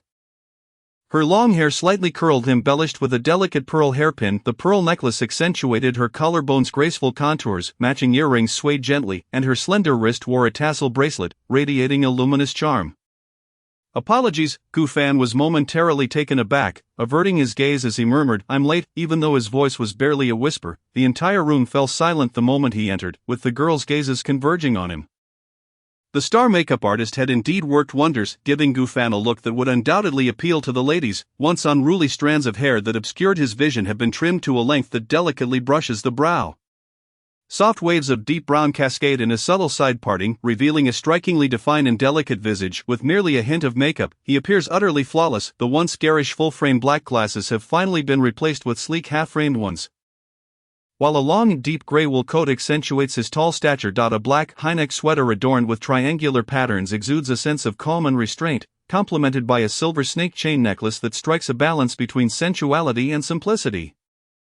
Olive green, single-pleat casual trousers fit him impeccably, thanks to Gufan's commendable posture, while brand-new black leather shoes solidify his mature demeanor. No, it's not too late. Ultimately, it was Xiaolan who shattered the prolonged silence of the private room. Gufan lifted his hand to glance at the haute couture watch on his wrist. He had been delayed for over half an hour due to minor issues with ZDL's makeup, leaving him to wonder if this could still be considered not late. Is that you, Gufan? I remember you used to quietly follow Elon around back in the day. I never imagined you would change so much, exclaimed one of the attendees, surprised to see such a handsome junior alongside Elon. Initially, I thought tonight might be somewhat dull, but it seems, a group of girls present couldn't help but feel their hearts race at the sight of the striking Gufan. Unable to tear their eyes away as they whispered amongst themselves in hushed tones, their faces blooming with excitement, even Xiaolan's gaze was completely captivated by Gufan, while the expressions of the boys across from him darkened, overshadowed by his presence. Being a minute late still counts as late, especially since we all arrived early. A blonde boy kept his eyes fixed on Gufan, subtly suppressing the hostility in his gaze, muttering that he should at least be punished with a couple of drinks. Right, let us drink, the boys echoed in unison. Stop standing there, come join us, bro. Before Gufan could react, 2 boys had already pulled him into their circle. He had actually wanted to sit beside Xiaolan. I don't drink, Gufan confessed honestly. His social anxiety had prevented him from ever visiting a bar, leaving him completely unaware of his alcohol tolerance, and he felt no confidence whatsoever. He had anticipated the possibility of drinking on the way, but due to time constraints, he hadn't had the chance to procure any hangover remedy, leaving him utterly unprepared.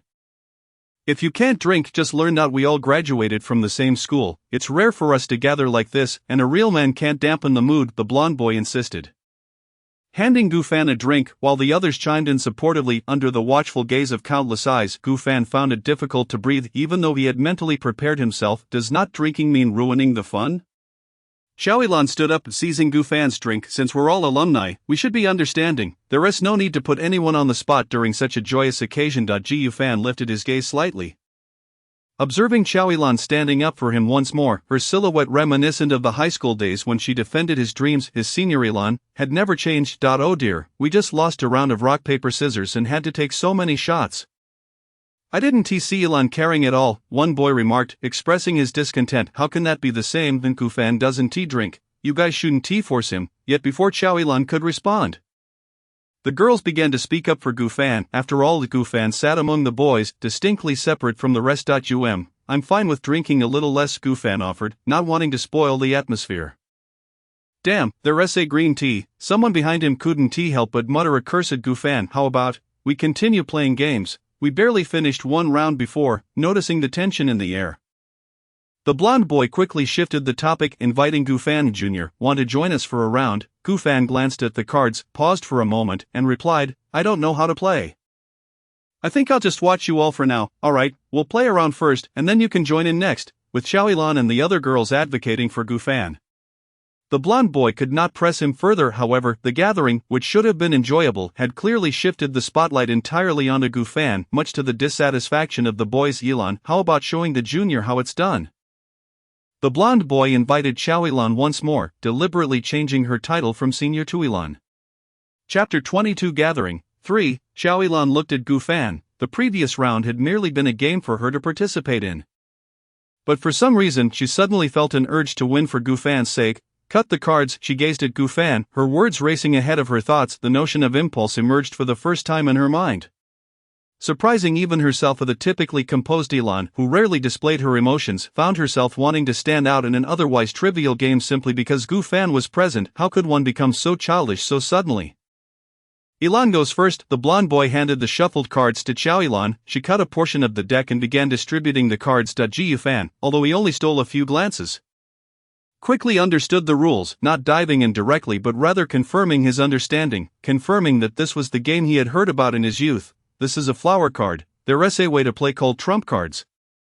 And today, I'll explain it to you. On the table lay 20 cards, with 4 of the same suit grouped together, forming 5 sets, including 2 joker cards displayed prominently. These 20 cards are for trumping. You can use 2 cards or 3 cards to play. Typically 2 trump cards are used because playing with flower cards involves rounds that need to be fast-paced to be thrilling. If you have 2 cards of the same suit, that is called ding. 2 January cards equal 1 ding, and 2 February cards equal 2 ding. When the cards represent different months, you add them together. The score only considers the last digit. For instance, a March card and an August card equal 11, giving a score of 1 mao, which is greater than ding. Then cut the cards, distribute them, and after both sides confirm their hands, you can start betting.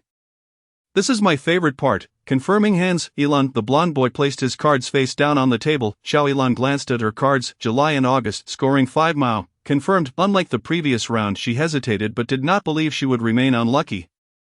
Nor did she think the blonde boy's luck would be good enough to win against her twice. Let us start. The blonde boy pushed his cards toward Chow Elon, signaling her to reveal them. She skillfully flipped them over but was momentarily taken aback. January and May. The score was 6 mao. She couldn't believe it was only a difference of 1 mao. I lost. Chow Elon's tone inevitably carried a hint of disappointment as she conceded. You may ask your question, does the senior still choose truth or dare? Alright, I'll ask. The blonde boy sat up straight, this time not discussing the rare opportunity with the other boys, but rather, as if prepared, he spoke. Among the 81 people present today, is there someone Elon likes? As soon as the words escaped, the room erupted in a chorus of cheers. In a gathering of 80 people, there was no one Elon favored, but now with 81, the same question asked a second time. Clearly this was directed at Elon, inquiring whether she had feelings for Gufan. Gufan, oblivious and bewildered, was taken aback. He had kept an eye on Elon from high school through university. Among the boys present, none were particularly close to her, making this question a no-brainer for Elon. Of course, the answer was no. Yet Elon sat silently, her gaze inching towards Gufan, her lips parting slightly under the scrutiny of everyone watching. She hesitated, biting her lip, and quietly stated, I'll drink. In that moment, silence fell like a bomb, detonating in the crowd, leaving everyone speechless. Did Chow Elon choose not to answer the question about her feelings for Gufan? Was that a denial or a roundabout acceptance? Cough. Chow Elon deliberately chose the strongest drink, seemingly attempting to avoid revealing anything inappropriate due to the effects of alcohol. Gufan remained wide-eyed and innocent, his expression filled with confusion. He couldn't grasp why Elon chose not to respond. Could it be that among those present, there was someone Elon liked? As this thought crossed his mind, Gufan felt a sudden pang in his heart, turning his gaze towards the most striking boy in the group. The blonde, who seemed entirely unaware of the situation, and an inexplicable sense of bitterness washed over him. Life is so unfair, those in drought suffer, and those in flood drown. Gufan, it's your turn. Let us play around. If you still don't know how, I can teach you again. The blonde boy had dropped the term junior, his eyes filled with a charged intensity. I'll cut the cards. Gufan, too, felt a surge of hostility rising in his gentle, harmless gaze, his words laced with a hint of teeth-gritting determination. The socially anxious boy now focused solely on the blonde and Xiaolan, along with the card table before him. Alright, here you go. The blonde boy readily tossed the cards to Gufan. Gufan received them, shuffling the flower cards in his hands. Son, what I actually want to teach you today isn't just how to play flower cards. The process of Gufan shuffling the cards was meticulous, as he skillfully concealed them with his bony, articulate fingers, leisurely cutting a portion to toss across the table while retaining one for himself. Is this cheating? He mused to Senior. Please. Gufan remained still, his gaze fixed on the blonde man opposite him. You are my son. One day you shall indeed relish the thrill of manipulating your adversaries at will. The blonde man pondered for a moment, then confidently picked up 2 cards, declaring, Luck has always been in abundance for me. Gufan did not rush to draw a card but instead lowered his gaze to the few before him, proposing, since we are both men, why not exchange punishment for stakes? Realizing he was already anticipating defeat, the blonde man glanced at his companions nearby and scoffed, if it's a gamble, then I'm all in. Joylan observed Gufan with surprise, not expecting him to take the game as seriously as she did. However, she knew Gufan rarely engaged in leisure activities, so how could he possibly know how to play cards? What if he lost? I will confirm my hand. You may proceed at your discretion. The blonde man glanced at his 2 cards, then handed them to Joylan, saying gently, Elon, would you reveal them for me? Alright. Joylan, curious about the blonde man's cards, eagerly glanced at them, only to be taken aback. Turning her gaze toward Gufan, the blonde man, noticing the astonishment in Joylan's eyes, felt a surge of confidence and, in a crude jest, remarked, So Elon, is mine not impressive? He had expressed his feelings for Joylan countless times, yet she had always rebuffed him, stirring impatience within him. Having fantasized about her so often, he was overly confident that she would eventually belong to him. Prompting his careless words, the other boys nearby caught the insinuation in his statement, suppressing smirks, while some harbored jealousy towards the blonde man's attention-seeking demeanor. The girls across the table discerned the flirtation as well. Their expressions filled with disdain. Joylan, priding herself on her composure, found his jest offensive, especially in front of Gufan, and her expression darkened, her slender fingers clenched tightly. Out of sight. Chapter 23, The Gathering. 4. Yet Gufan remained remarkably composed, akin to a tranquil, unfathomable pool of water, devoid of any ripples. Son, remember, whether playing with cards or engaging in any other venture, even if you feel utterly confident, you must temper arrogance and avoid complacency. If you're not drawing a card, then I shall place my bet, the blonde man declared, his face brimming with arrogance and eagerness for victory as he locked eyes with Gufan. Pointing to the ice bucket beside him, he exclaimed, If you lose, kneel and call me daddy, then allow me to pour that bucket of ice over you. What do you say, Zhou Gaoi? That wager is rather excessive. Let us reconsider. Joylan interjected firmly before Gufan could respond. The other girls shared her sentiment, deeming the kneeling bet too humiliating. What's excessive? You ladies simply don't understand. A little punishment among men is just a playful daddy call. Several onlookers supported Zhou Gaoi's audacity. Joylan could no longer contain herself. You, Elon, it's fine, Gufan interjected, still calm, casting a sidelong smile at Joylan. I have no objections. I accept Senior Zhou's wager. The stakes, of course, should target the opponent's vulnerabilities. My dear son, when one reveals what they wish to wager, they unveil their deepest fears. See, Junior Gufan has agreed, so it's settled, Zhou Gaoi declared, his face alight with triumph. Gufan smiled innocently, appearing as a pure, benevolent lamb. He gently touched the cards before him, then drew 2, placing them beneath his hand, his expression unperturbed as he stated, I confirm my hand, not even glancing at them before confirming? Zhou Gaoi scoffed. Junior Gufan, do you underestimate my prowess? Gufan merely smiled, the flicker of sharpness crossing his gaze as he replied, If Senior Zhou loses, he must kneel with his eyes closed. Hold that bucket of ice in his mouth, and allow me to slap his face 3 times. Is that acceptable? How dare you? Zhou Gaoi sensed the provocation in this wager, his competitive spirit igniting fiercely as he growled. I accept. Reveal the cards, he bellowed, eager to dismantle Gufan's composed visage. Joylan, with trepidation, flipped Zhou Gaoi's cards onto the table. April made out a total of 9. Good heavens, such a hand! The boys gasped in awed, envy now flickering in their eyes as they beheld Zhou Gaoi's triumphant display. Capturing a pair of same-month cards is no small feat, and among differing months, Chogawi had the strongest hand. His moment in the spotlight was intoxicating. Gilan was right. If I lose, I must accept it. Chogawi rose triumphantly, moving to seize the ice bucket. Neil Jr., Hatiku fan chuckled softly, unable to contain his amusement. It was said that his biological mother was a playful and jovial woman, and he suddenly understood why she found such joy in laughter. What are you laughing at? If you bow to me, I might consider sparing you from a chilling fate. Chogawi misinterpreted Gufan's mirth as a sign of weakness. Joylan stood tense beside him, ready to intervene at any moment to stop the impending shower of ice, yet Gufan remained seated, casually playing with one of his cards, saying, "Kongshan, what?" Chogawi frowned. Gufan stood, twirling the two cards in his bony fingers before showcasing them to Chogawi.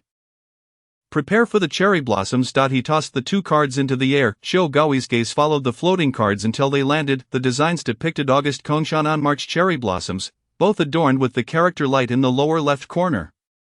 By heaven, light against? The crowd gathered, eyes wide in disbelief. The light against was indeed the most formidable combination in the game. As Chogawi stood utterly stunned, the ice bucket slipped from his grasp. In disbelief, he crouched to retrieve the two cards, examining them repeatedly. Impossible, impossible, how could this be? Realizing something, he reached for his sleeve, only to find it empty, and his frustration boiled over as he glared at Gufan. "Did you cheat? You dare?" Before he could finish, Gufan stepped forward, firmly pressing his shoe against one of Chogawi's legs, forcing him onto one knee. "Senior Chio, if you lose, you must accept your fate." My mother was right. Winning truly feels exhilarating. I refuse to accept this.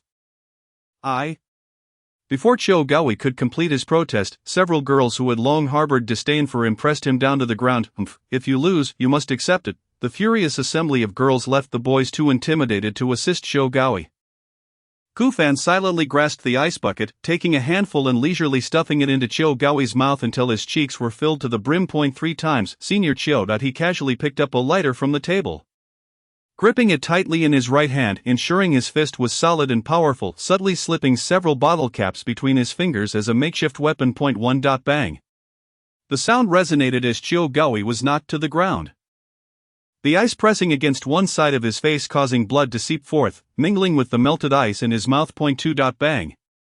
Gufan did not change hands, striking the same side of Chogawi's face with precision and ferocity. As Chogawi's bloodied visage met Joylan's eyes, she could only gaze at Gufan, who had transformed from a gentle, cultured figure into a ruthless force, mercilessly dominating his opponent. 3. Bang. With the final blow, Chogawi's cheek was left mangled and unrecognizable, his consciousness fading as he collapsed to the ground lifeless. Though Gufan's thirst for vengeance had yet to be quenched, he discarded the lighter and bloodied bottle caps. Surveying the onlookers, he noticed the girls, their expressions filled with satisfaction, regarding him with admiration for his actions, while the boys averted their gazes, shrinking back in trepidation. Remaining silent, Gufan approached the table, eyeing the retreating boys, then picked up a bottle of alcohol to cleanse his bloodied hand. Gufan glanced at Joylan, his head bowed slightly as he murmured, "I cannot return home too late, I must leave now." If he were to arrive home after 11:30, the Mu tiger at home would surely unleash a storm of fury, demanding to know where he had been and what he had done, even reporting to his grandfather. "Take care," a boy volunteered, opening the door for Gufan with a gesture of invitation. "Thank you." Gufan lingered briefly before hastily exiting the nightclub, inhaling the fresh air outside, reflecting on the events of the evening. He found it surprising that he had become so enraged over Chogawi's mockery of Joylan that he resorted to public violence. If his father were to find out, Gufan. A familiar voice called from behind. "Ilan, the senior." Gufan regained his senses, somewhat astonished. Chapter 24. Remarkable. Ilan gazed at Gufan's right hand, slowly extending her own to clasp his, placing a handkerchief into his palm, and softly murmured, "Thank you for today." What? Gufan was taken aback, momentarily believing he had misheard her. I said, "Well done." Choilan locked her eyes onto his, leaning closer to whisper in his ear, "The junior has grown up." "Splendidly done." "The junior has grown up." "Splendidly done." "Grown up." "Splendidly done." "Grown." "Splendidly grown." "Splendid." The remnants of the raucous nightclub echoed at the entrance, yet her light-hearted words lingered in Gufan's ears, reverberating endlessly. In an instant, Gufan felt as if he were a kettle boiling over. His face flushed to the tips of his ears. The gentle senior was not bothered by his brusque demeanor. Instead, she praised him. The senior looked particularly stunning tonight. He feigned nonchalance, uttering the words he had longed to say since the first moment he laid eyes on Choilan this evening.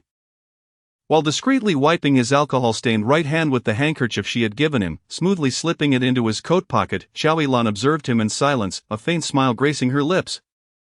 Before she sighed softly, "I've had a drink tonight, so I can't drive." Upon hearing this, even Gu Fan, who had a touch of the ironclad straight man, immediately grasped the implication behind Xiaoyilan's words. His chance had arrived. "Yilan, please wait here, I will call a designated driver for you." Ji Yufan promptly said, swiftly retrieving his phone. Xiaoyilan raised her eyebrows slightly, seemingly surprised, yet remained silent, nodding in agreement. "All right, Qian Tinghua Mansion. Building 11. Phew, I'm so full I don't want to move, I just want to sleep right here." Qi Yingxin patted her slightly protruding abdomen, collapsing onto the sofa, motionless. Even in her laziness, she couldn't sleep at someone else's house. "Yuxing," she said, tidying up the dining table. "Lingling, you should take them back first." Ling Shuanghan nodded, pulling up the lethargic Qi Yingxin and Luo Ying. However, Tang Yu surprisingly did not fall asleep after a meal but instead approached Yuxing, asking, "Sister Yuxing, when will Gu Fan be home?" At this moment, she was quite interested in Gu Fan, who could whip up various delicious dishes. Yuxing chuckled, "I wouldn't know. Do you need something from him? You have his WeChat.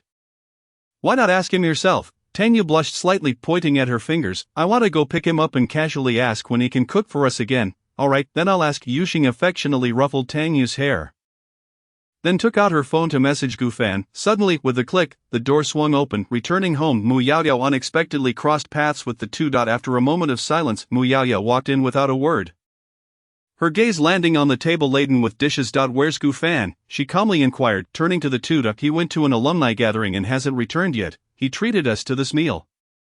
"I'll tidy up," Yuxing replied. She had initially intended to clean up the aftermath as Gu Fan had treated them, but with so many of them present, they couldn't simply eat their fill and leave.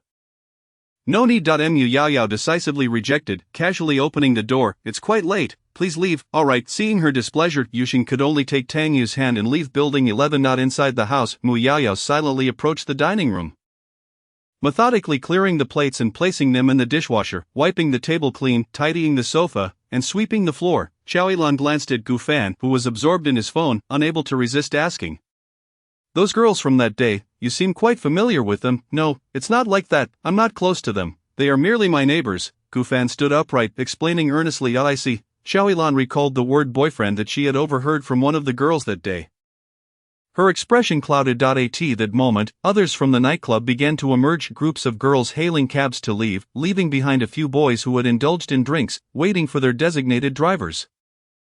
"Gu Fan, how are you getting home? Would you like a ride?" A boy approached Gu Fan, beaming with enthusiasm. "No, it's alright." Gu Fan waved his hand in refusal. He had come by taxi that morning due to feeling too tired during his beauty treatment, and after finishing, he had been brought over by the makeup artist's apprentice. He hadn't driven at all. "He called a designated driver for me. We can leave together," Xiaoyilan interjected on Gu Fan's behalf. "Then that works." The boys practically wore their envy on their faces. Suddenly, a round pink car pulled up in front of the nightclub, honking twice. "Fan Fan." Tang Yu's head popped out of the car window, vigorously waving her little hands. Ji Yufan was momentarily taken aback, never expecting Tang Yu to show up here, and even drive a little egg car. However, as Tang Yu exited the car, she cleverly donned a mask to conceal her face. Wearing a milk-white puffy rabbit onesie on top and a fluffy A-line skirt paired with bare legs, Fan Fan, Tang Yu called out again, joyfully running toward Gu Fan, her soft short hair tied into a side bun with a pom-pom, exuding a certain adorably silly charm. Of the boys at the nightclub entrance turned their attention to Tang Yu, who radiated a sweet and girlish aura. "What brings you here?" Gu Fan quietly asked. Tang Yu tilted her head and replied loudly, "I'm here to take you home." Gu Fan awkwardly smiled at the boys, then pulled Tang Yu aside. "Thank you, but you really don't have to. Please, just go." "I won't leave. I drove all this way, how can I just go?" Tang Yu patted her little belly sweetly, saying, "You filled me up, so it's only right for me to take you home as thanks." With that, the boys waiting for their designated drivers widened their eyes in unison. Their ears perked up like antennas. "Filled you up? What do you mean by that? Please elaborate on how you were filled up." Just then, the designated driver arrived on an electric bike at the nightclub entrance. Seeing that he couldn't dissuade Tang Yu, Gu Fan quickly shifted the topic. Senior, you should head home. My neighbor's sister came to pick me up, so I'll be leaving in her car." He explained somewhat deliberately. Tang Yu huffed. "Who is the neighbor's sister?" "I'm." Gu Fan swiftly covered Tang Yu's mouth. "Then you should go rest well." After Xiaoyilan spoke, she got into her car and left, inadvertently glancing back through the rear window. Gufan, fearful that someone might recognize Tang Yu and drag him into the trending topics, promptly placed Tang Yu's little rabbit hat on her head. Xiao Yilan regarded Tang Yu, seemingly deep in thought. Does he, like that kind of girl? Chapter 25. I want to pursue you. The little egg car driven by Tang Yu only had 2 seats, forcing Gufan to sit in the passenger seat. The car's interior was adorned with an abundance of girlish decorations, with pink stickers and trinkets everywhere. Once inside, Tang Yu removed her rabbit onesie, casually handing it to Gufan, the fabric imbued with a delightful fragrance. A testament to her status as a performer, meticulously polished in every aspect. Hold this for me, neighbor brother. Tang Yu emphasized the words neighbor brother with a serious expression as she started the car. Gufan glanced at Tang Yu, who wore a high-neck, white lace V-neck sweater that accentuated her figure. He quickly averted his gaze, focusing on the scenery outside to distract himself. Among the D1M group, he had always felt that Tang Yu was the least like a girl group member, as her youthful round face resembled that of a high school girl, and her innocent, carefree spirit made her seem like a little princess who had escaped to experience life. I have something good in my pocket. Take a look. Suddenly, Tang Yu spoke up, prompting Gufan's curiosity. He rummaged through her belongings and found a bag of candied chestnuts, the rich aroma wafting through the car, mingling with a hint of sweetness. Still warm. I bought them on the way. They taste both fragrant and sweet. You must try them, Tang Yu insisted enthusiastically. Gufan was about to peel one open when he heard Tang Yu mumble her true intention. When will you have time to cook for us again? Gufan looked at the thick-faced, dumpling-like Tang Yu beside him, feeling a bit flustered. Why should I? Seeing Gufan's displeasure, Tang Yu quickly attempted to placate him. Because you look good, because your cooking is delicious. That line will work on me, Gufan interrupted her charm offensive. What line would work on you? Teach me. Tang Yu maintained her cheerful demeanor. None of them work. I originally invited you all to dinner to apologize to Ling Shuanghan, and now that you've enjoyed the meal, please don't come looking for me again. Gufan thought these few troublesome women must not realize how hard he worked to cook. Having practically built up his Qilin arm, moreover, the ingredients in his fridge were all air-freighted and stockpiled at home. Now he would have to restock. He couldn't handle so many people, especially with the Mu tiger needing long-term care. Hey, Tang Yu expressed her dissatisfaction with Gufan's cold rejection. Gufan no longer indulged in the chestnuts that Tang Yu had in her pocket, resolutely upholding her principle of not becoming a cook. Welcome home. Owners, the car swiftly returned to Yunting Huafu, and the gates opened slowly. Regardless of whether you are going to hit me or not, I certainly am going to hit back. Park the car. Gufan wished to sever any ties with this unreasonable group of girls. We haven't even arrived yet. If you get out now, you will have a long way to walk. Tang Yu did not stop the car, driving it to the front of Building 11 before finally coming to a halt. Gufan immediately exited the vehicle. Wait. Tang Yu called out to Gufan, rushing towards her without even having the time to put on her jacket. What are you doing? Gufan was caught off guard as Tang Yu flung herself into her embrace. Wrap yourself around me a bit. It's cold. Tang Yu pouted, playfully asserting, I have something to say to you.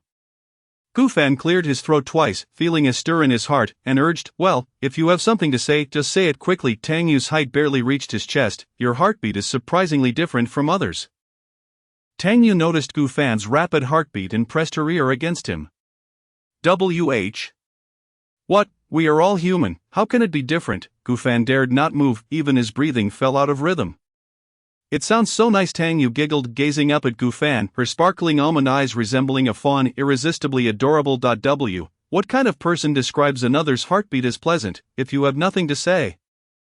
Hurry back, Gufan exclaimed. Perhaps the weather was indeed a bit chilly, for his ears turned a brilliant shade of red. I just wanted to say. Tang Yu bit her plump lip, mumbling, my dream is to eat lots and lots of meals with someone who cooks delicious food. At this, Gufan was momentarily taken aback, lowering his gaze to meet her large, expressive eyes, and somewhat helplessly replied, the chefs in Longdu are everywhere. Why must you seek me out? I cannot fulfill your grand dream.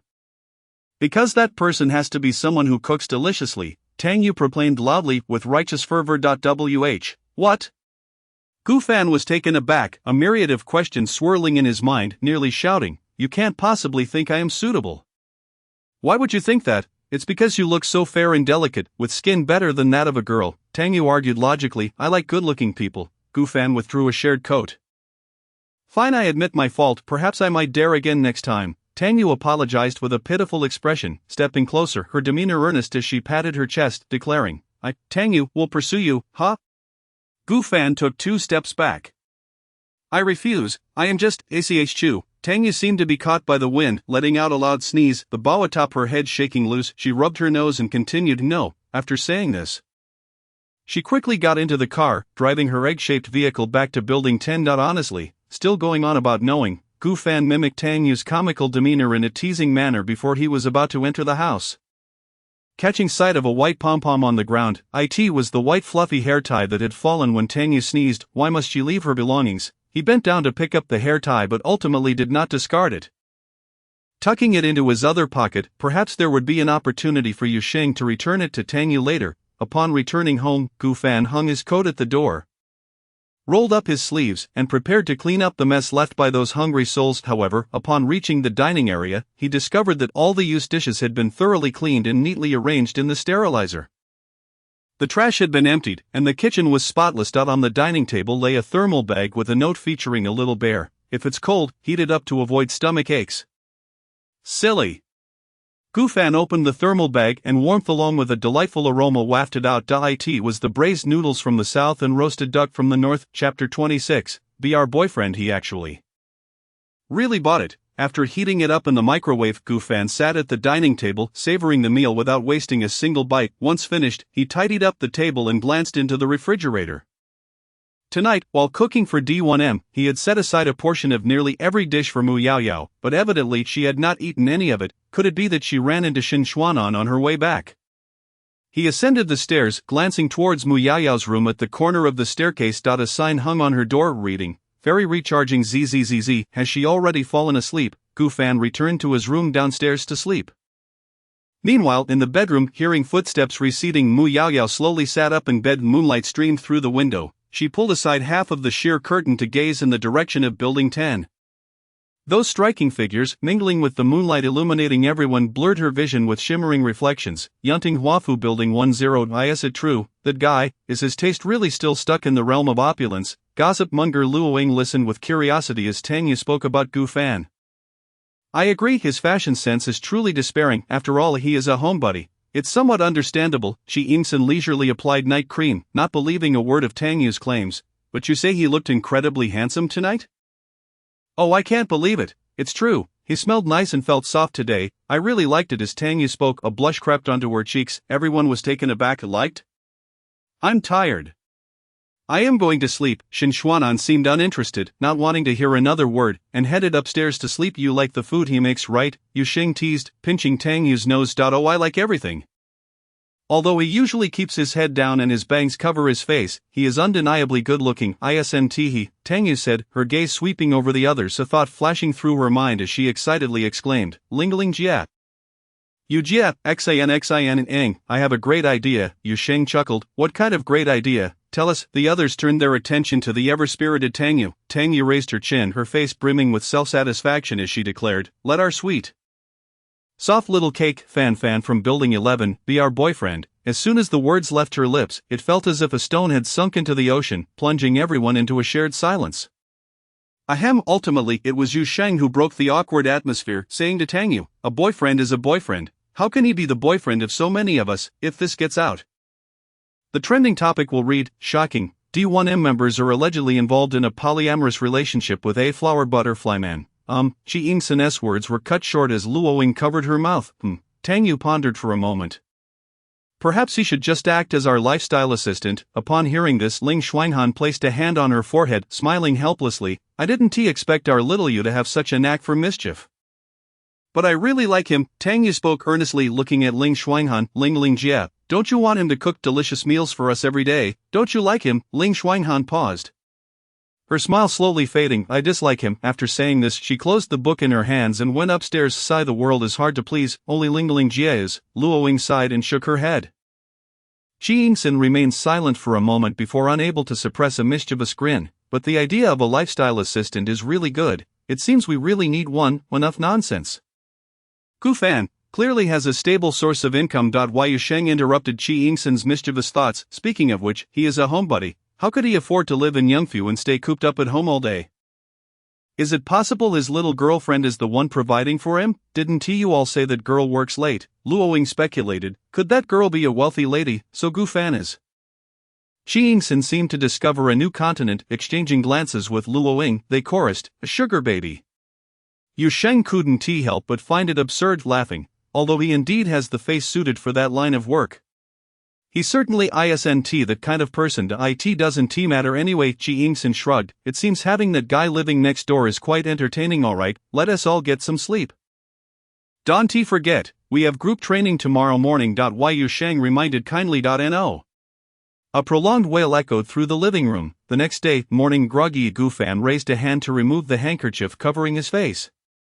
Sitting up in bed as he heard a faint sound of a car horn, he pulled back the curtains, squinting towards Building 10. He saw a black business vehicle driving away. So early, are they off to exercise? After eating the caloric bomb I made, you have all the motivation you need. Gu Fan felt a surge of satisfaction. He dressed and was about to head to the kitchen to prepare breakfast for Mu Yaoyao. However, upon stepping out, he came face to face with Mu Yaoyao, who had just come downstairs. I'm not having breakfast. There's something urgent at the company, and I need to hurry over. Mu Yaoyao's gaze darted away as she walked briskly to the door. In such a rush? Gu Fan swiftly retrieved some food from the refrigerator and followed suit, only to catch a glimpse of Mu Yaoyao's eyes, which were faintly tinged with red. Instinctively he grasped her arm and exclaimed, "Wait, are your eyes swollen? What happened?" "Oh, lately there has been a lot of work at the company, and I've been so busy that I hardly drank any water. I overindulged last night," Mu Yaoyao replied, snatching the breakfast from Gu Fan's hands before stepping out. Such a sudden rush. Gu Fan had intended to discuss last night's events with Mu Yaoyao, but he found himself without the opportunity to speak. Ding, his phone buzzed with a message. "Wei Meng, are you there?" Gu Fan rolled his eyes. What could this nagging old uncle possibly want now? He had never met Wei Meng in person, but from the way he spoke and the serious Buddha avatar he used, Gu Fan was certain he was a beer-bellied, bald, bespectacled old man. "Wei Meng, come to the office. We need to discuss the adaptation of your previous work and sign a renewal contract." Gu Fan frowned, puzzled by the suddenness of it all. After all, Wei Meng had previously mentioned that his comic adaptation wouldn't even begin until next year. Nevertheless, he didn't dwell on it and headed out. He had always followed the company's arrangements. Signing a contract wouldn't take long. In Longdu, at Lanyue Entertainment, the practice room, D1M stood in an uncharacteristic silence beside the weighing scale. The female dance instructor glanced at her notebook, furrowing her brow as she scrutinized the weight records, her gaze sweeping over the group. "Explain yourselves, ladies, how did this happen?" Chapter 27. Wei Meng, sister. The group exchanged glances, their eyes communicating unspoken thoughts, yet they remained silent, unable to confess the debauchery of last night spent indulging at Gu Fan's home while evading Cui Ran. Courageously, Tang Yi stepped forward, her expression earnest. "Report, teacher, the weighing scale must be broken." At this proclamation, the other five stared in shock, wide-eyed as they turned to Tang Yu. She slightly raised a corner of her mouth, as if to say, "Am I clever?" It seemed she had everything under control. "The scale is broken." The dance instructor was skeptical but stepped onto the scale herself. Instantly, D1M surrounded her, only able to play along with the ruse. Let me see. Shi Yingsen and Luoying blocked the instructor's line of sight, while Ling Shuanghan discreetly placed her foot on the scale. Oh no. How could I weigh 120? Once the dance instructor stepped off, Ling Shuanghan quickly withdrew her foot. "Teacher, the scale must indeed be broken. Today's data should be disregarded. There's no need to inform Ran Jiedat. We'll dispose of this faulty scale." Yu Sheng concluded, kicking the scale away. Shi Yingsen seamlessly took it outside. "Alright, break time is over. Back to training. You all are too stiff today. Move it." The dance instructor's demeanor returned to strictness, and D1M plunged back into their grueling training. Each of them, without exception, pondered the identity of the culprit responsible for their expanding waistlines. BT Staff Comic Company VIP Lounge. Yachu. Gu Fan adjusted his mask a little higher. Even indoors, he remained fully equipped, donning a mask and hat, exposing only his eyes, avoiding any chance of pulling down his mask, and refraining from even sipping coffee as he sat quietly, head bowed. "Is that person Gu Fan? Really? Wei Meng personally invited him, genuine, no fakes. I heard he's socially anxious. This is the first time I've seen him in person after working here for so long." Outside the lounge, employees took the opportunity to sneak peeks at Gu Fan as they headed to the tea room, whispering among themselves, "What's going on?" Suddenly, a robust female voice resonated from behind. "Wei Jia, we should stop chatting, let us go." Several employees chuckled nervously and quickly dispersed. Click. Wei Meng pushed the door to the lounge open. She placed the contract and other documents on the table and settled onto the sofa across from Gu Fan. Their eyes met, and a silence enveloped them. "Are you, Gu Fan?" Wei Meng inquired, ensuring she hadn't mistakenly entered the wrong lounge. As a top editor, she had many comic artists under her wing, but the only one she had never met was Gu Fan. Her impression of Gu Fan had always been that of a reclusive, chubby novice. Gu Fan nodded, discreetly assessing the woman before him. She was a remarkably robust figure, perhaps due to her larger bone structure. She appeared curvaceous, her silhouette particularly ample, as Gu Fan contemplated the identity of the person before him. Wei Meng extended her right hand amicably. "It's finally nice to meet you. I am the editor for BT Wei Meng. To her surprise, the seemingly reclusive chubby novice Gu Fan turned out to be tall and slender. What? Gu Fan finally lifted his head, gazing at Wei Meng, who was sporting a bun hairstyle. What a joke! Who is this woman? What happened to the Wei Meng who accompanied me on my long journey of creation? You're a woman. Gu Fan was taken aback, momentarily at a loss for words, belatedly extending his hand for a friendly handshake. Her hand was sturdy, soft, and quite warm. "Indeed, did you assume I was male simply because my WeChat gender is set to male?" Wei Meng chuckled as she shook Gu Fan's hand firmly, unable to resist teasing. "You, in person, are surprisingly innocent. Who are you calling a novice?" Gu Fan retorted, not foolish enough to let the comment slide, pulling his hand away from her surprisingly strong grip. "Let us get down to business. As a lifelong solitary introvert, this was Gu Fan's first experience of how terrifying a virtual relationship meeting could be. Alright, here, take a look at these documents." Wei Meng pointed to the folder on the table. Gu Fan picked it up, glancing over it for just a moment before frowning. "You're deceiving me. The contents are unrelated to adaptations. It's a complete planning proposal for a comic signing event." "That is not up for discussion." Seeing Gu Fan attempt to leave, Wei Meng swooped in from behind, wrapping him in a bear hug to restrain him. "Gu Fan, please hold your horses. You haven't heard what I have to say yet." "Sit down." She had anticipated that this socially anxious introvert might bolt at any moment, so she was well prepared with a unique method to keep him there. No discussion. "Let me go. I said I absolutely will not participate in a signing event." Gu Fan struggled to break free, only to find that Wei Meng was indeed as formidable as her name suggested, her strength overwhelming. "Just give me 10 minutes. Wei Meng refused to release her hold. If it were a similarly fitness-enthusiastic man, she might have found it challenging, but restraining a novice was a piece of cake for her. "Just 10 minutes. Gu Fan gritted his teeth, his face heating with frustration. After much persuasion, he finally relented. "I've always felt that you are different from other comic artists here." Wei Meng reached into her bag and produced one of Gu Fan's comic books. Placing it on the table, "Back then, when no one wanted to sign your artwork, it was I who recognized your talent at first glance. I saw your dedication and understood that you intended to walk this path for the long haul.